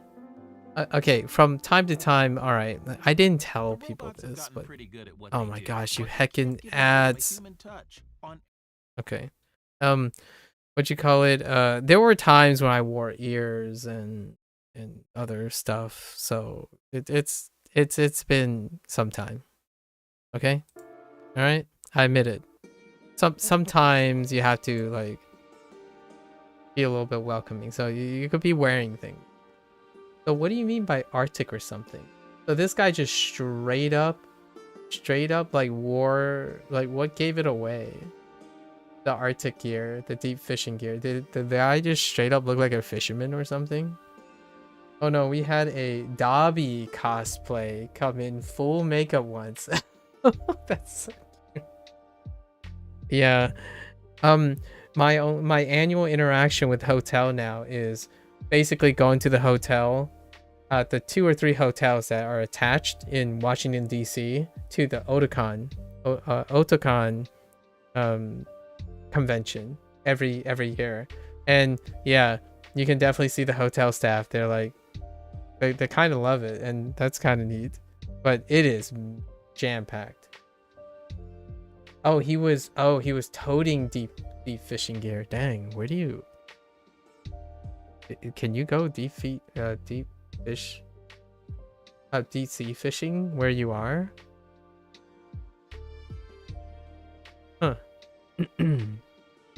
It's an old guy, huh? That sounds like that person has a lot of stories. I love hearing Dobby cosplay. I don't know what that looks like, but it sounds amazing. Dobby cosplaying. Alright, thanks for that. I accidentally, before, when I was working at my college, I wanted to go downtown, right? I wanted to go downtown to get like some groceries. And I ran into a brony convention. A brony convention. The place that I used to study at, the convention center is like downtown. And it's where the convention center used to host the anime convention as well that I volunteer at consecutively. So one of the days when I was downtown just trying to get a bowl of pho, like nonchalantly I ran into a brony convention. It was interesting. It's not my scene though. That's definitely not my scene. That's something else. I'm a little out of the. I'm not sure if that's still a thing nowadays. My Little Pony stuff. You live in Texas, unless you're fishing. Oh my gosh. Okay, that's fair enough. Texas, huh? Yeah. It was my first and only interaction with bronies. It was interesting because they entered where I was patroning. So I was patronizing a local pho place that I go to whenever I need to like go downtown, and I always stop by the place. And then you just have a bunch of bronies show up, and I'm like, what? I was clueless, obviously. I wasn't aware at that time. That was like many years ago, like 10 years ago. He was going to Alaska. Oh dang, nice. He stopped by in Texas on his way to Alaska. Dang, what a trip. Okay, what is this? Gotta slowly make our way here.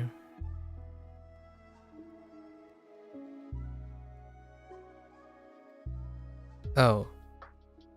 是不是一次 So 一次 That's not too bad. 一次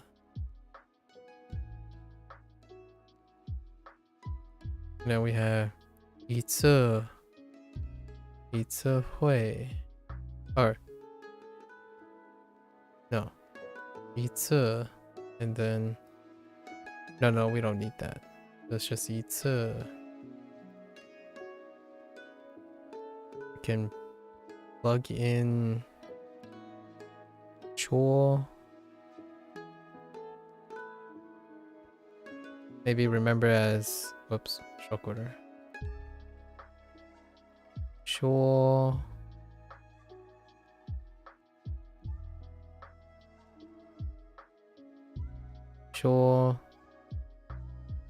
再一次 no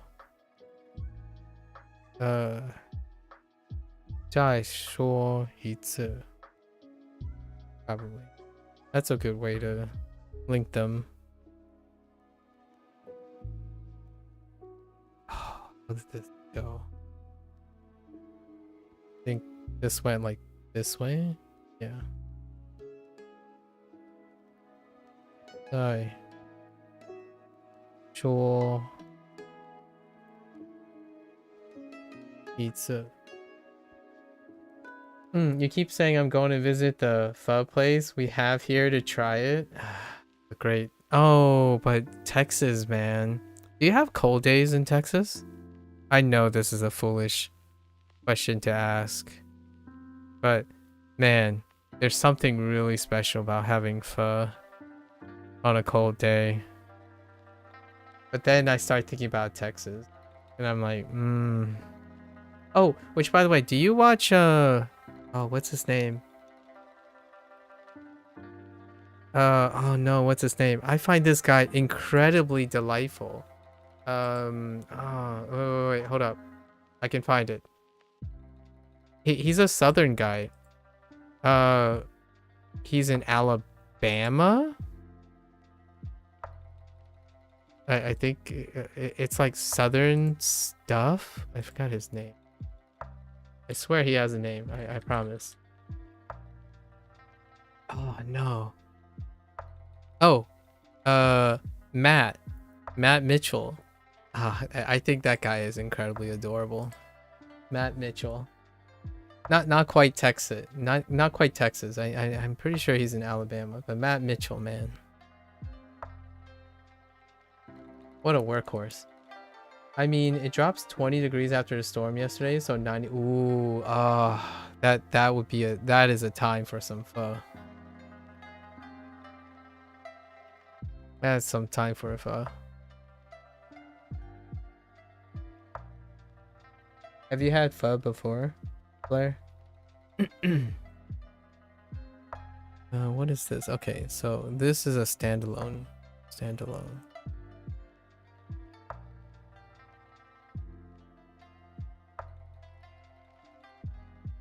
Wait a minute.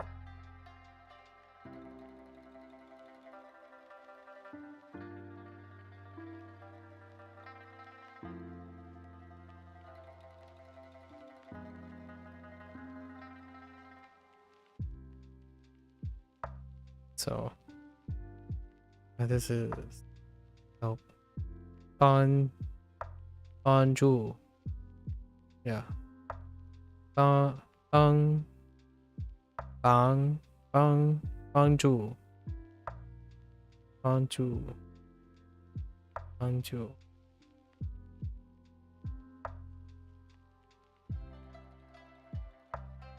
Wait a minute. I don't even know how to write this character.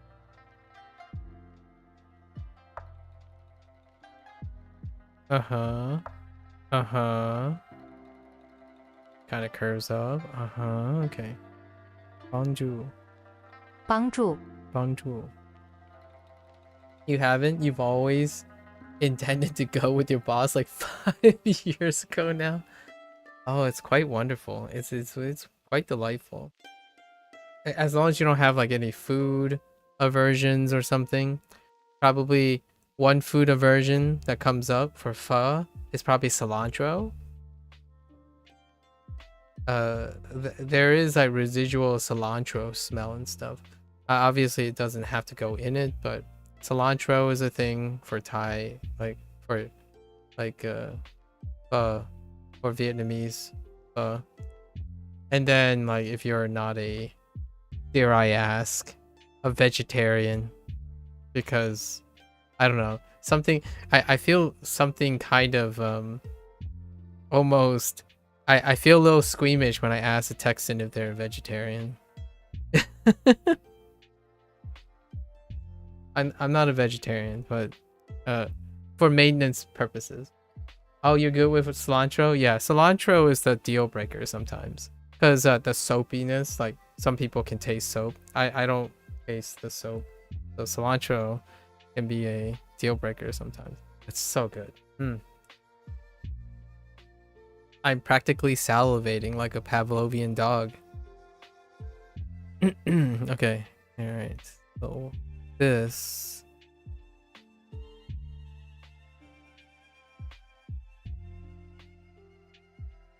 Oh, yeah, this one we're just gonna what? Gonna 对襟 So we're gonna substitute 对 for now.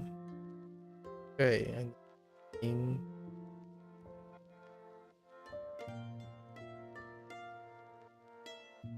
对襟 Okay. Sometime. I love the discussion. Okay, so let me try to get this.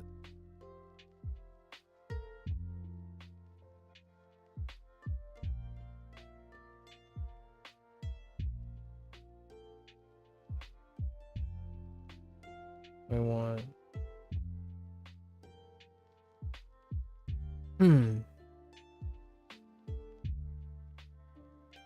One.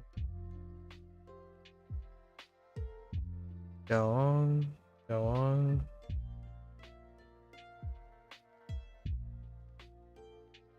One.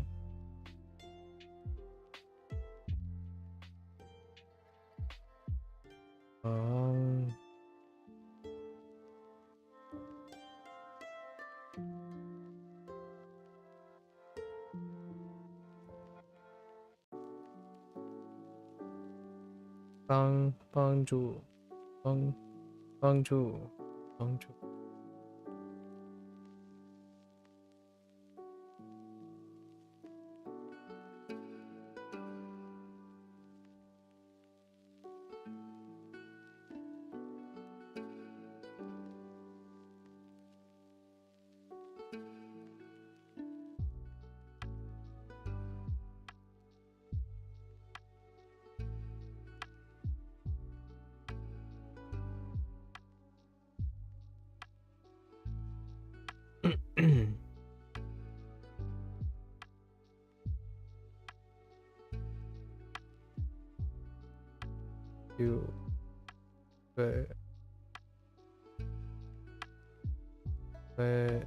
Wait, I've lost it. 最近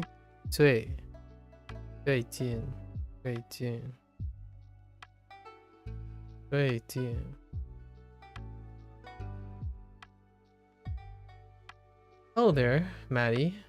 I went to bed and you're still going. When I got out just now, yeah, going a little bit longer than usual. I want to get at least the novel ones out today. You love his stuff? Yeah, Matt Mitchell is a sweetheart. Sorry, I find it very endearing when I see content creators like that. I guess I find softer individuals quite endearing, especially people who work very, very diligently and consistently. I don't remember it's soapy to you. I see. I'll have to drag your husband to the pho place to try it. Yeah, pho. You know, this reminds me of a scene. Have you ever watched Kings of Queen? Is it King of Queens, or it's called King of Queens, right? King of Queens. And there's this one scene. Where James, right? James discovers pho from his wife. I forgot their names now. From his wife. And he's like, wait a minute. You're telling me this has been here the whole time? And then he find out that the thing that he was sipping was chicken broth. Say, wait, you mean this comes in beef? That kind of thing. Oh man, that scene was priceless when they were talking about pho, when the character first discovered pho. It's something else. Something else. That's all I'm thinking about right now. With the two of you. I hope you like it. That's a very pleasant dish.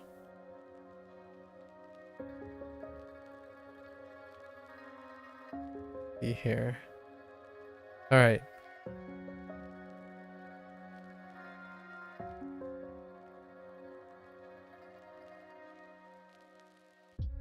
All right, got this. Let's try.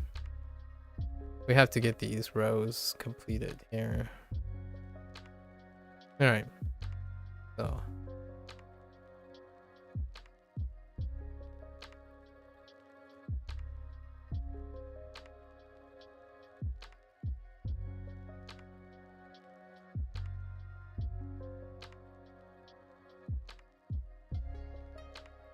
Yaong. Yaong.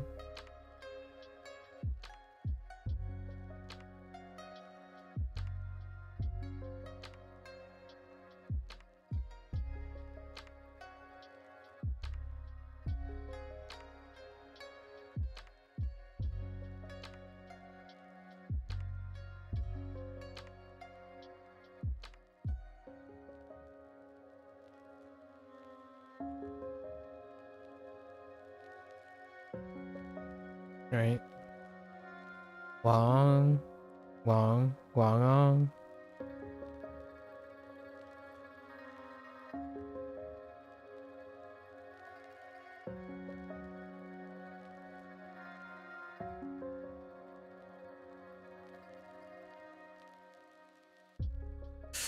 Okay.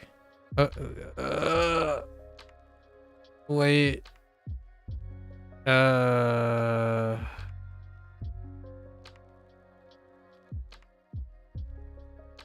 No. It's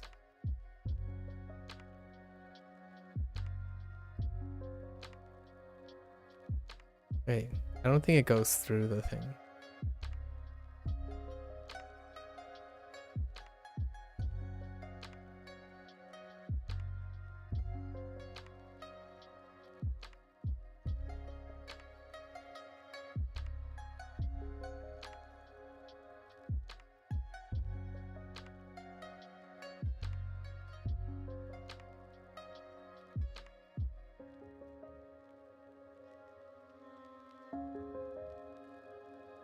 Oh no.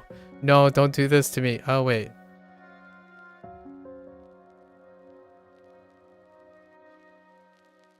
Okay.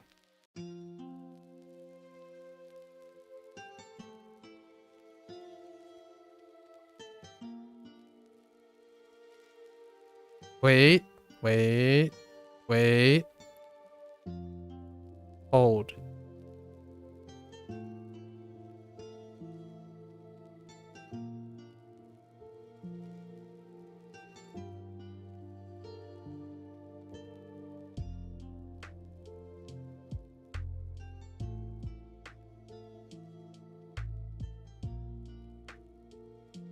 I don't have it.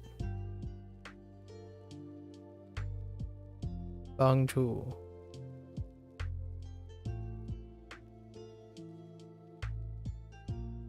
I don't have it. I don't have it. Last one I do have.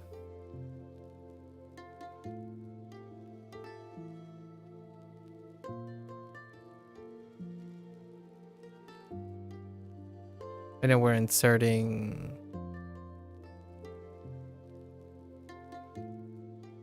Beijing, 最 Ding, Beijing. Lost it. Discoveries like that, yes. Wholesome. I feel like nowadays it's difficult to discern between someone who's like having a genuine response and then someone who's doing it for the virality of things, you know, like being that's why I still love the thing where if you go to an establishment and you just eat, right? You eat, but then you have like the foodies, right? The food social media thing. But when you really, there's something magical about.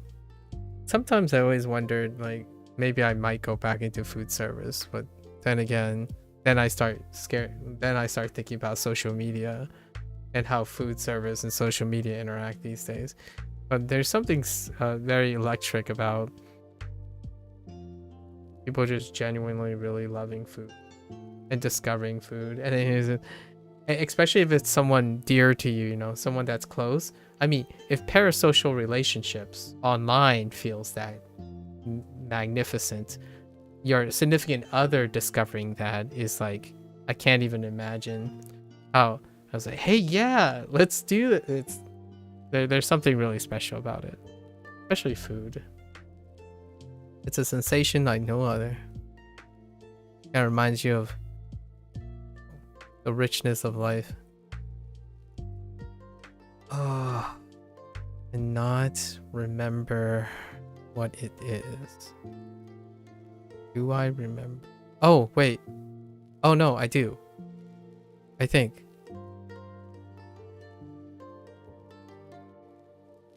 Am I making this up?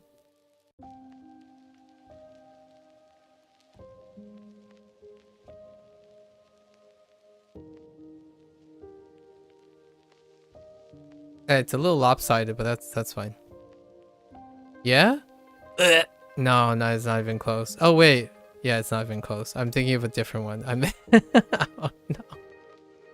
Yeah, no, that's not even close. It's, How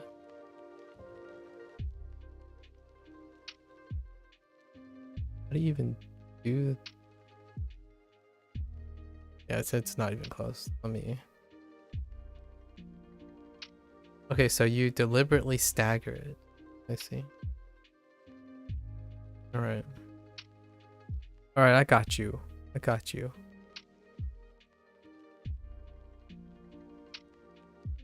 Anju. Anju. 帮助 Anju. Those will only come into my food experience if I'm truly enjoying something. Yeah, yeah.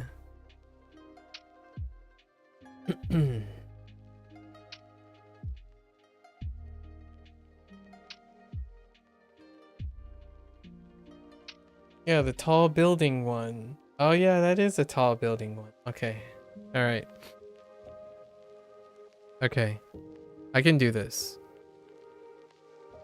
I can do this. I think. I gotta make sure I don't forget. Okay, okay, okay. All right, focus. Focus. All right. We start by drawing a gigantic blank, and then we can proceed. Yes. By gigantic blank, I mean it's unintentional. It's just that it takes a bit to get going.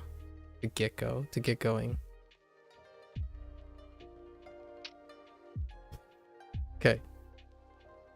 I got it.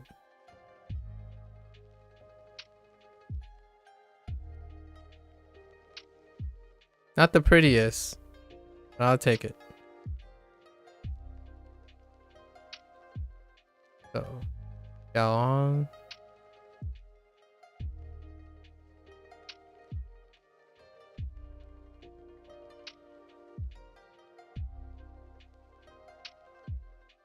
Oh no.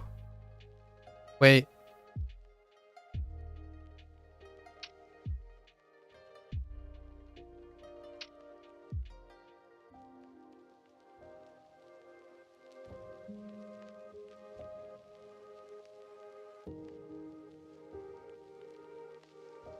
Okay. Wang. Wang. Wang.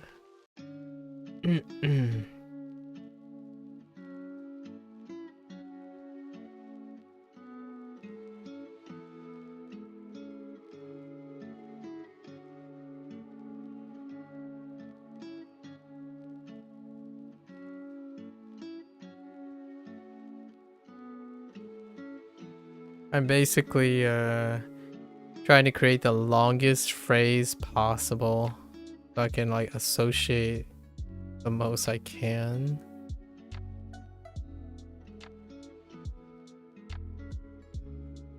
And I can take them apart if I need to.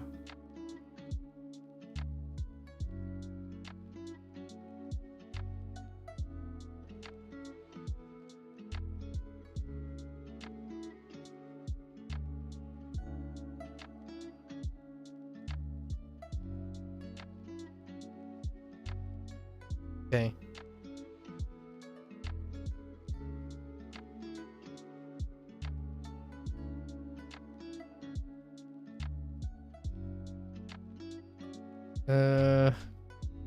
By taking them apart, I mean completely forgetting what the right radical is.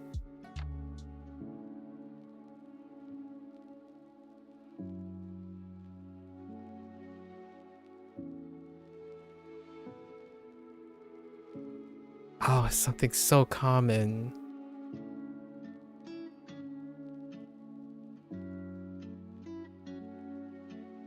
Oh.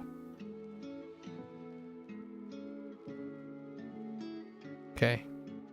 It's fine. And then 最, right? 最 tone 4 最 whoops 最近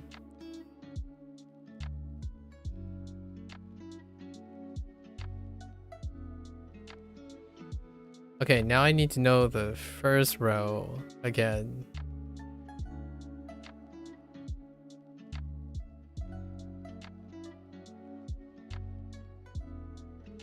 Okay.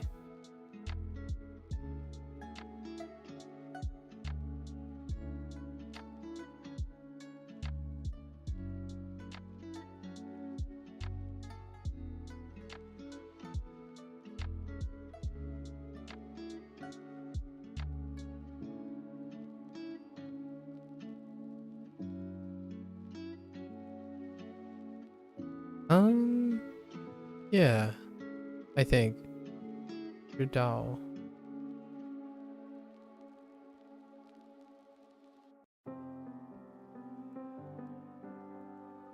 No. What is it?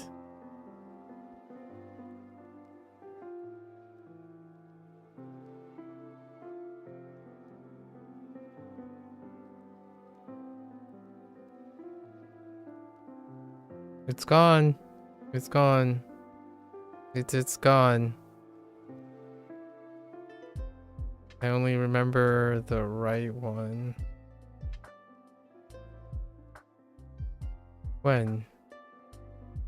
请问请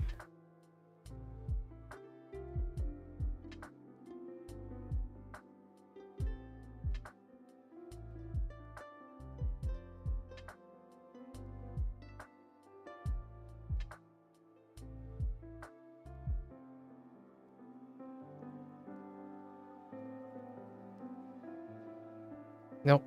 Do I know the...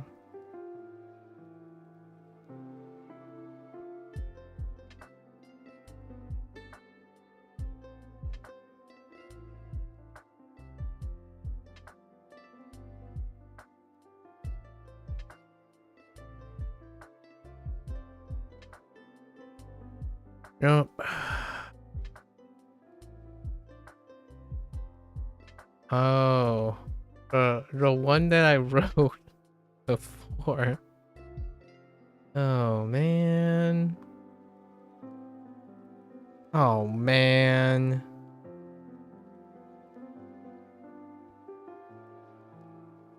And then, yeah, this is the one. This is the vocabulary word that I actually forgot as well. Okay. Just do it for posterity. Oops.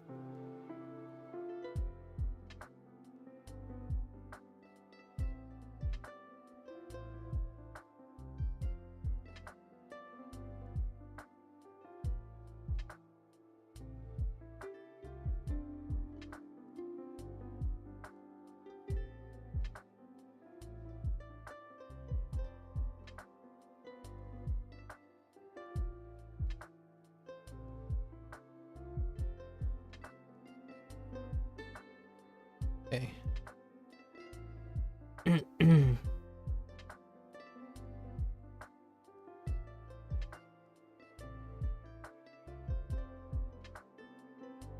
Okay, you know what time it is. As always, if I miss something, let's do it again. One more time. I guess we can do it in order and see if we can or go from start by drawing a blank.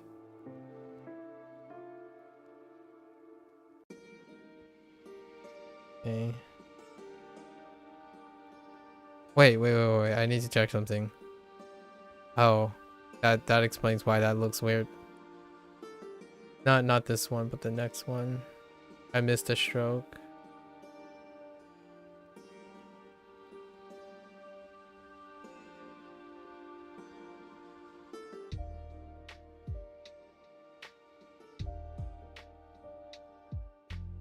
Okay.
Okay.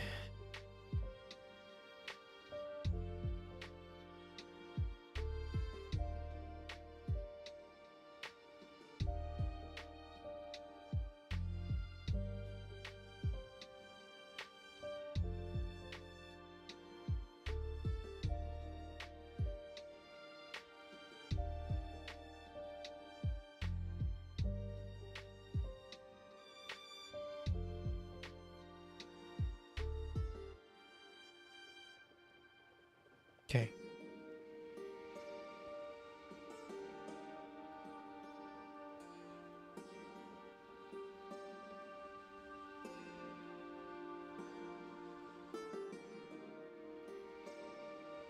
Okay.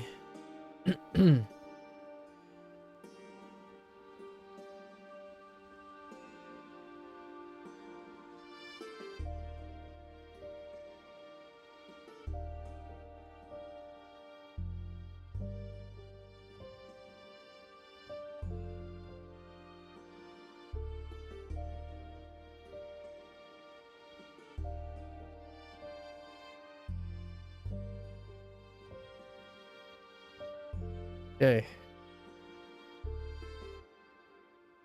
That third row is window with grape, then flamingo at window with grape.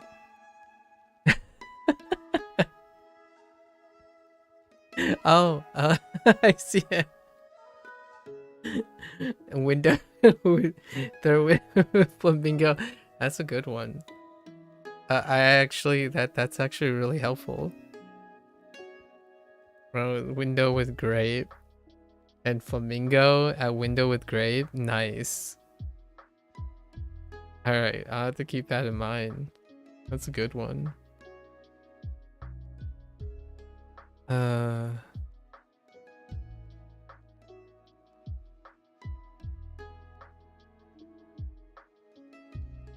Uh-oh. Wait.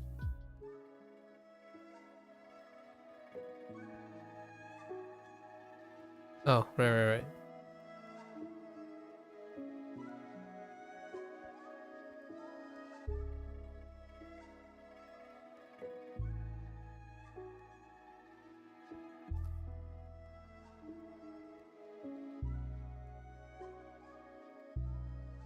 Come on.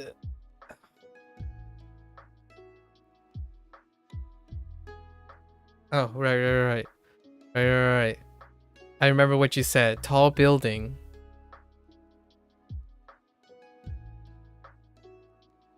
Right, the tall building, right? Oof. That's really... that one was very, very unfortunate.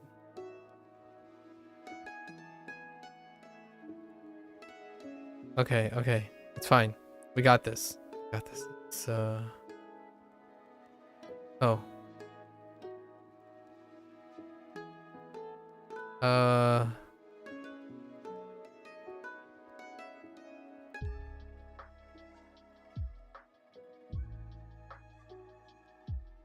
Wait.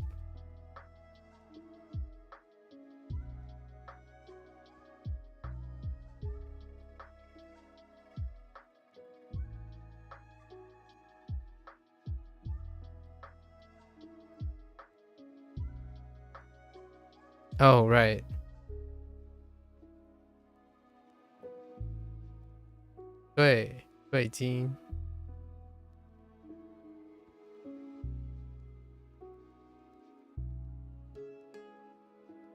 Okay. All right. Yeah, then 对, yeah. 对金. Because I don't have this character right now. The character is supposed to look like, according to Peeps, the character was supposed to look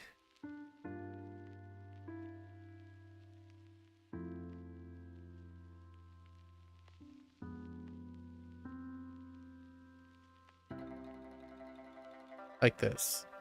This is J. But we'll stick to the plan right now. Yay. Alright. 3 more. And then all these extra ones are going to be... We're just going to push them. Because I can pull them up from my memory. These are all repeated ones. So if I remember the vocabulary, I'll be able to write these out most of the time. I did integrate as many of them as possible. Like these down here, all here, these are unit 1s, so I can just plop them down at any time. There is a unique phrase here, but that's not too bad. I already know those. Let's rekindle. There is one phrase coming up that does this into this, into this, into this. And then I already included this and this in a memory, and this in a memory up there. And I included this in this memory. So these. And then I included this with this. So we've already included everything. So it's just last 3. Oh no, that's fine. So, okay. What's this phrase? This is how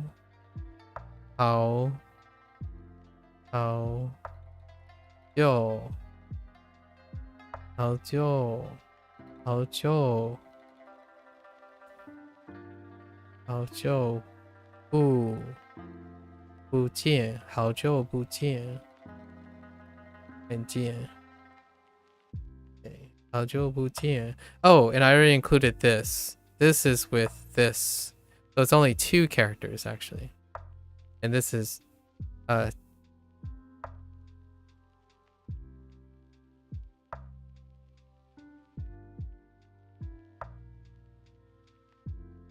错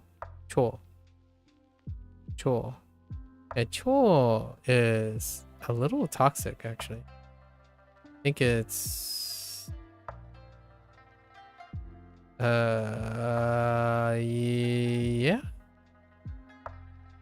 Oh no, I had to take a look at this. Radical, yeah, and then is it right, then down? No, it's right, down, then scoop. Window pane. Okay. 不错. Okay.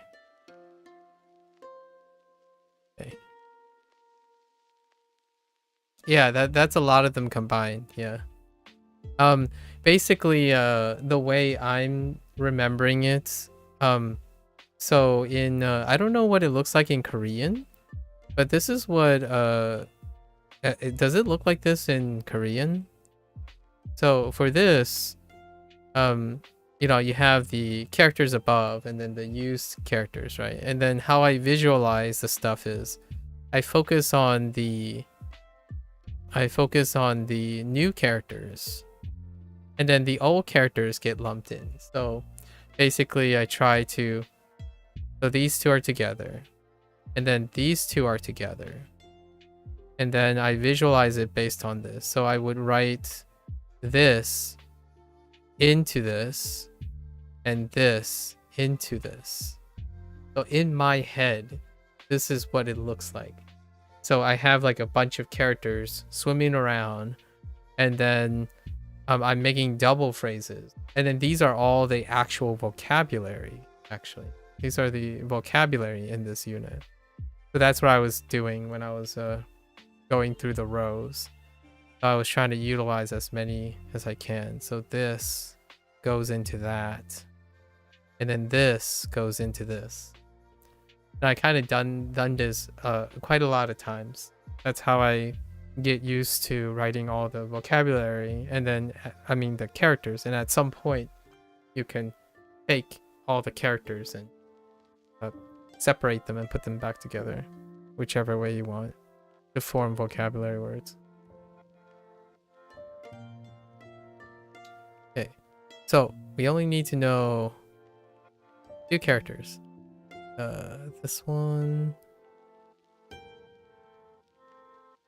probably this, and then what was it? This, down, this. Okay, it's fine. We can clean that up. All right. Okay. All right, so let's just start with. Okay, I can ground those.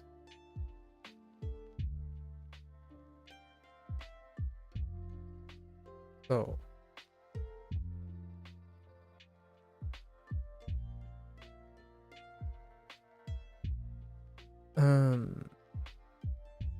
Who?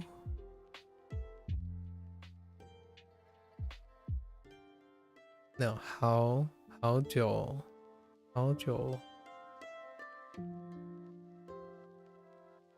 不见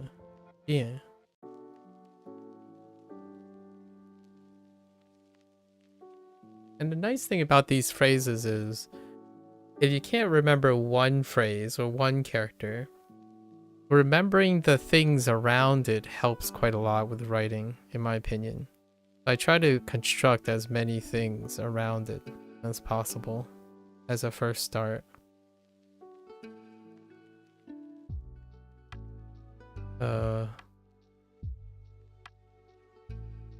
Uh-oh.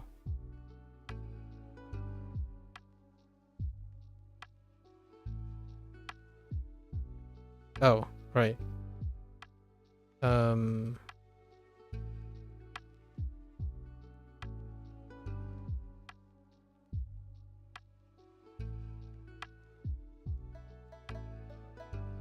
Right. So 不错 and 好久不见好久不见好久不见好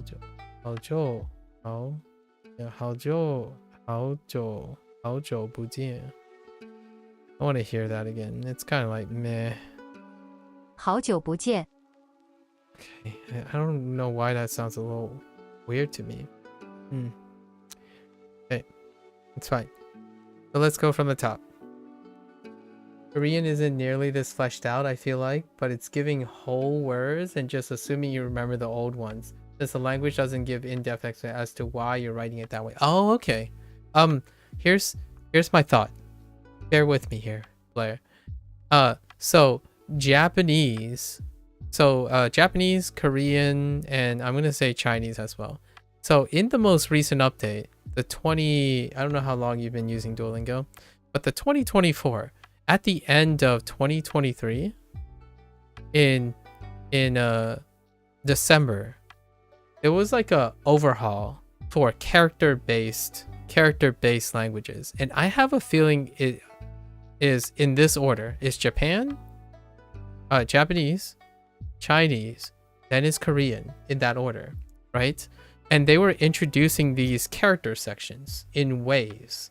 So initially it was this, the character section used to be this only, and that was when I started Japanese, right?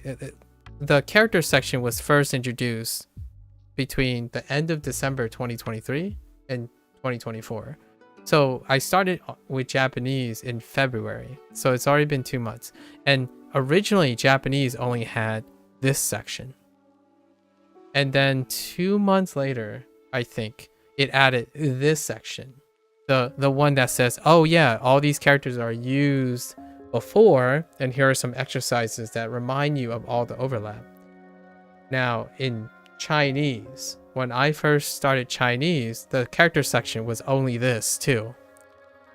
And only the last week did they add this section. That's why all of my things, all these like buttons, have progress on them. Because they only used to have the exercise for using when it's novel, so when it's new. Now here's the thing. I think Korean is third in the cycle. So I actually think in the near future, maybe like 2 or 3 months in the near future, or maybe even like a couple weeks, I don't know how long this is, I have a distinct feeling that we'll have this discussion again, where all of a sudden this section is added to Korean section, where then it'll continue to keep you keep note of. I don't know if there is a section like this, but I imagine there's a place where you collect all the characters, and they will go back and do, because they do this in like waves, in my opinion. So it will be interesting to see if you encounter this.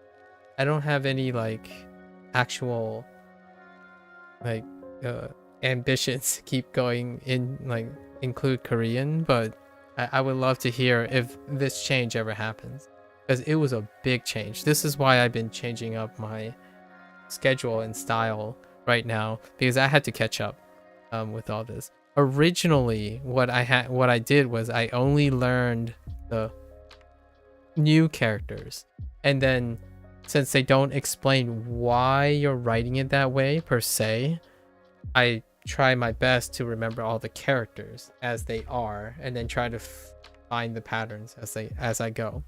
But now it's like double double time. I'm kind of curious how Korean comes along.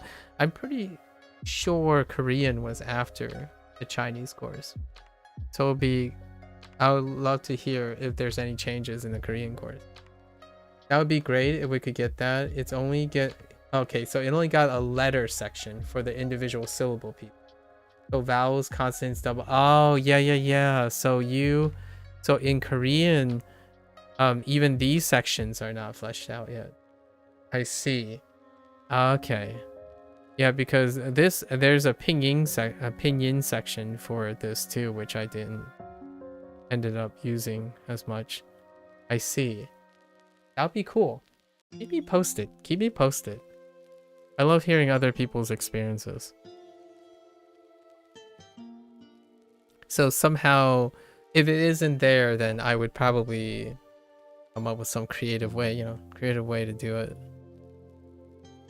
Before, this wasn't always here and all that stuff. So by coincidence, I already started doing this early, so it's not too bad. And kanji was the same. I started doing something for a while, maybe like 2 or 3 months, and then they went back to update it, and then I no longer had to do it anymore, so I started doing something else. Kind of one of those things. You always get excited when there's an update. I think there's an update every month. It feels like there's an update every month in the beginning of the month.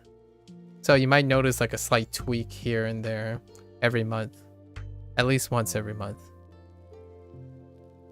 Which this update was the first week of this month. Both the Japanese section and the Chinese section got updated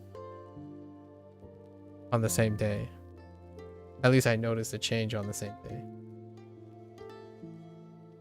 That's probably why I shied away from Japanese even more, because they expanded the kanji, hiragana, and katakana section. Oh, I see. Fair enough. Alright, let's give this a go. Alright, I think grab all of the. Okay.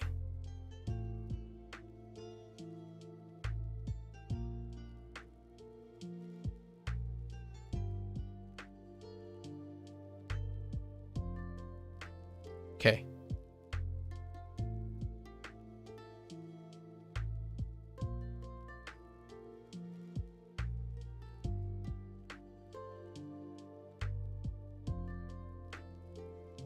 All right.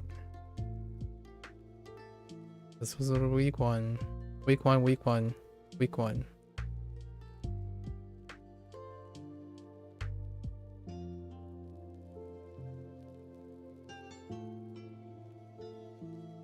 Oops.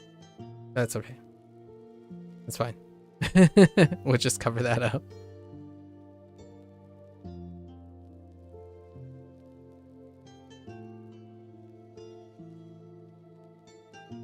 Okay.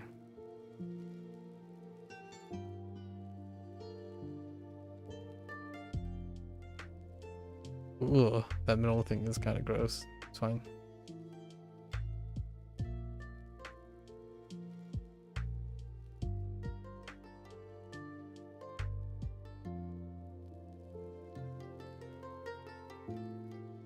Oh, wait.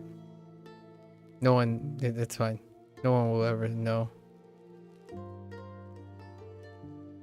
No one will ever know. When you find a deal on your favorite Holy thing in the ads! McDonald's app and Oh order my it, gosh. does that technically count as... It's fine. It's the same ad. I feel like that's just gonna be part of the joke now. We'll constantly hear the same McDonald's app thing.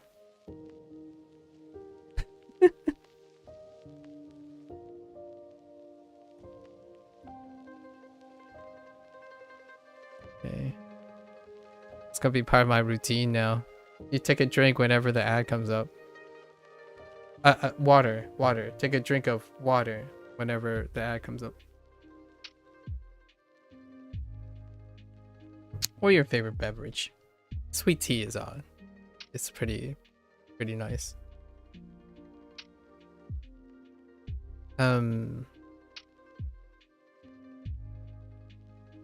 Yeah, we're good. Okay.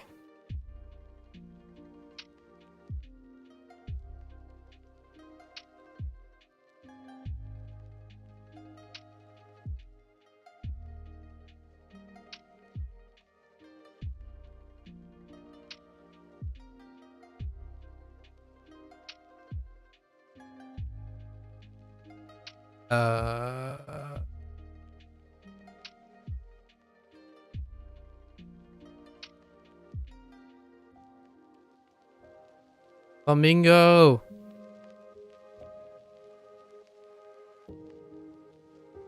Okay. We got the flamingo.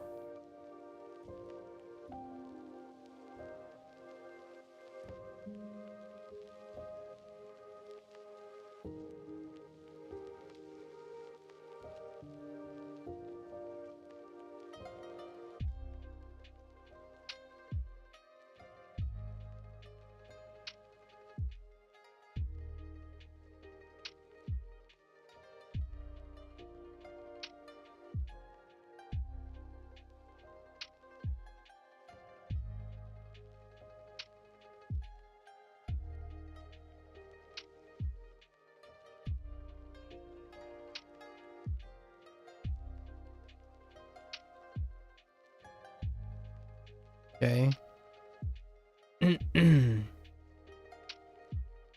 This one's kind of weak.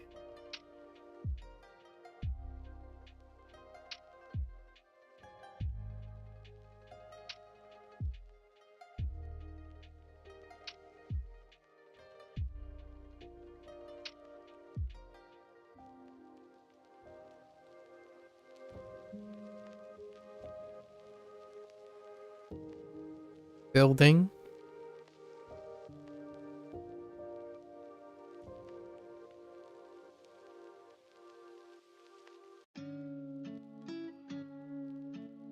The power of building memories, right?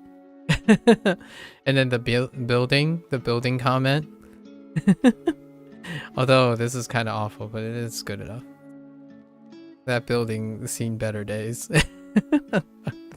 Actually, this radical is pretty bad. Let's do that again. Yeah, that's good enough. That's kind of worse. Dang it!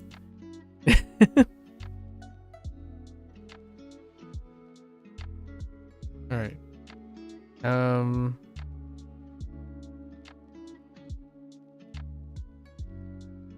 right.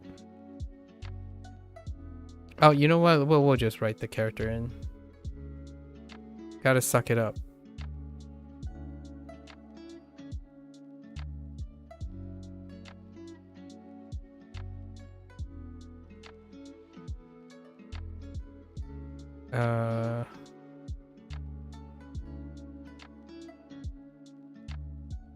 Okay.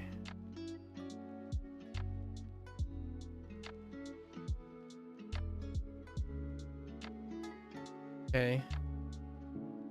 All right. And then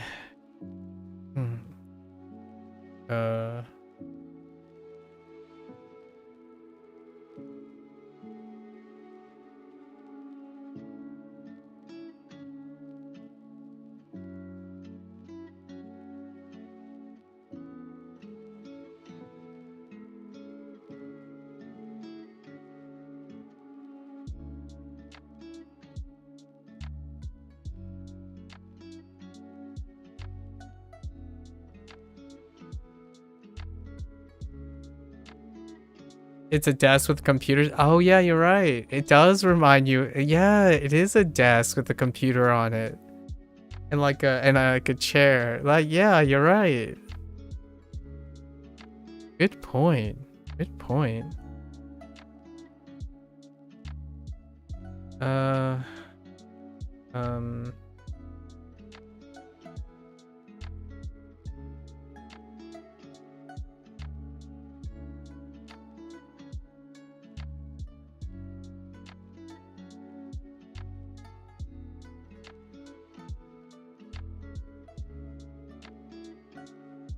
Oh no.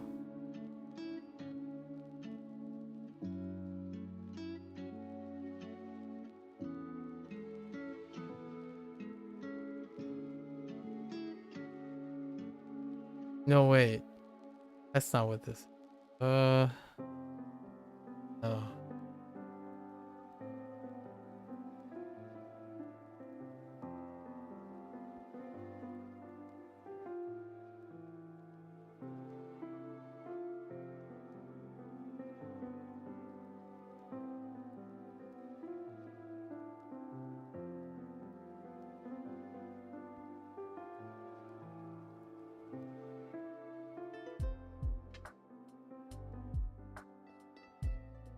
Oh, wait.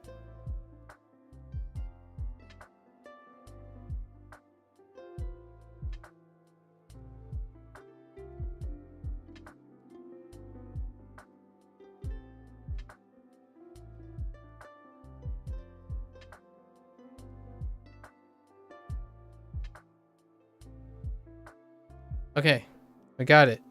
We got it.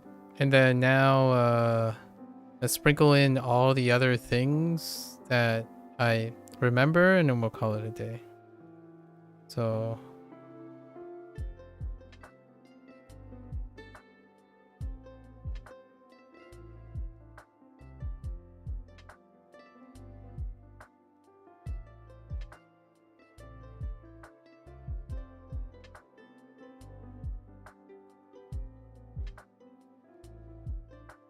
Yi Hui Er. Yi Hui Er.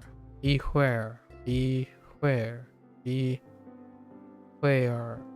Yi Hui. Yi Hui. I don't know how to do that. We're gonna have to listen to it again. Yi Hui.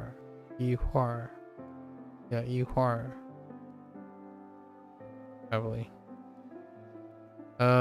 Just some other stuff.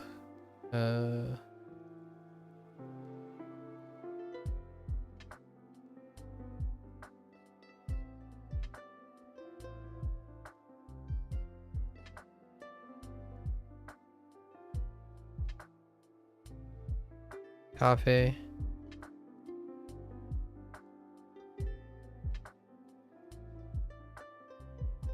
Wait. Oh no. I don't remember. Wait.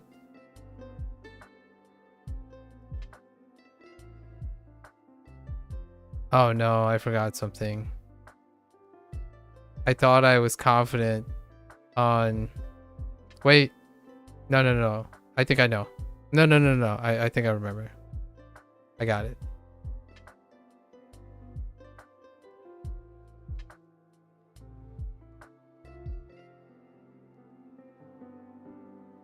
Oh no. Is that the other one? Oh no. I think Yao is maybe... Oh no, I don't know what the bottom radical is. I think it's that one. It's okay. Okay, well, fine.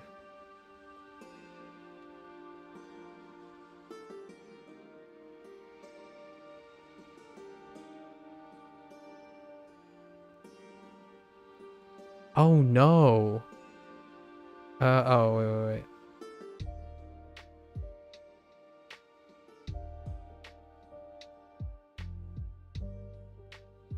Okay.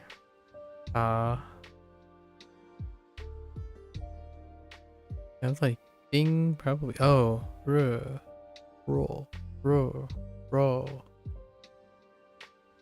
Rogo.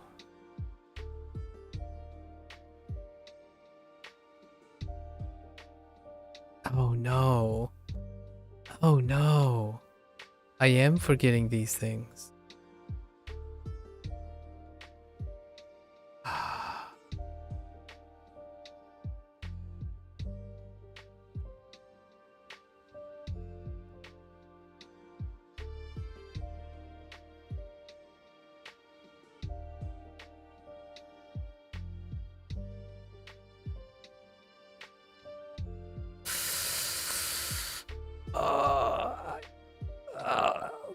Okay. Oh no. No. We're having problems. Oh, they use Bing? Oh, okay, they have Bing as well. Ah, no, it was the first one. That's Piao. That's probably Piao. This is Yao. Yao. And Yonai is...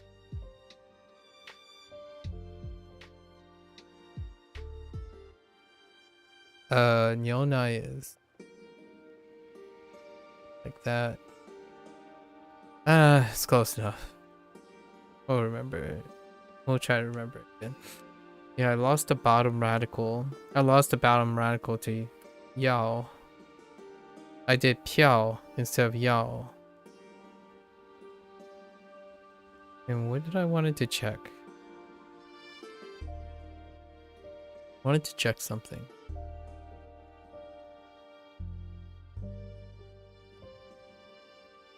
"一会儿." 一会儿. 一会儿. It's fine. 一会儿. Oh. No. I forgot this. Oh, it's the double. So you're doing...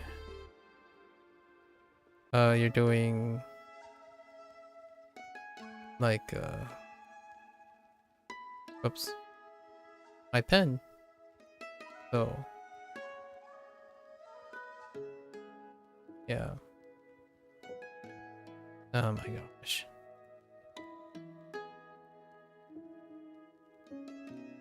So you're doing this, up, dash across, and finish it up. Alright, it's okay. I think we're good. Today has been a long day.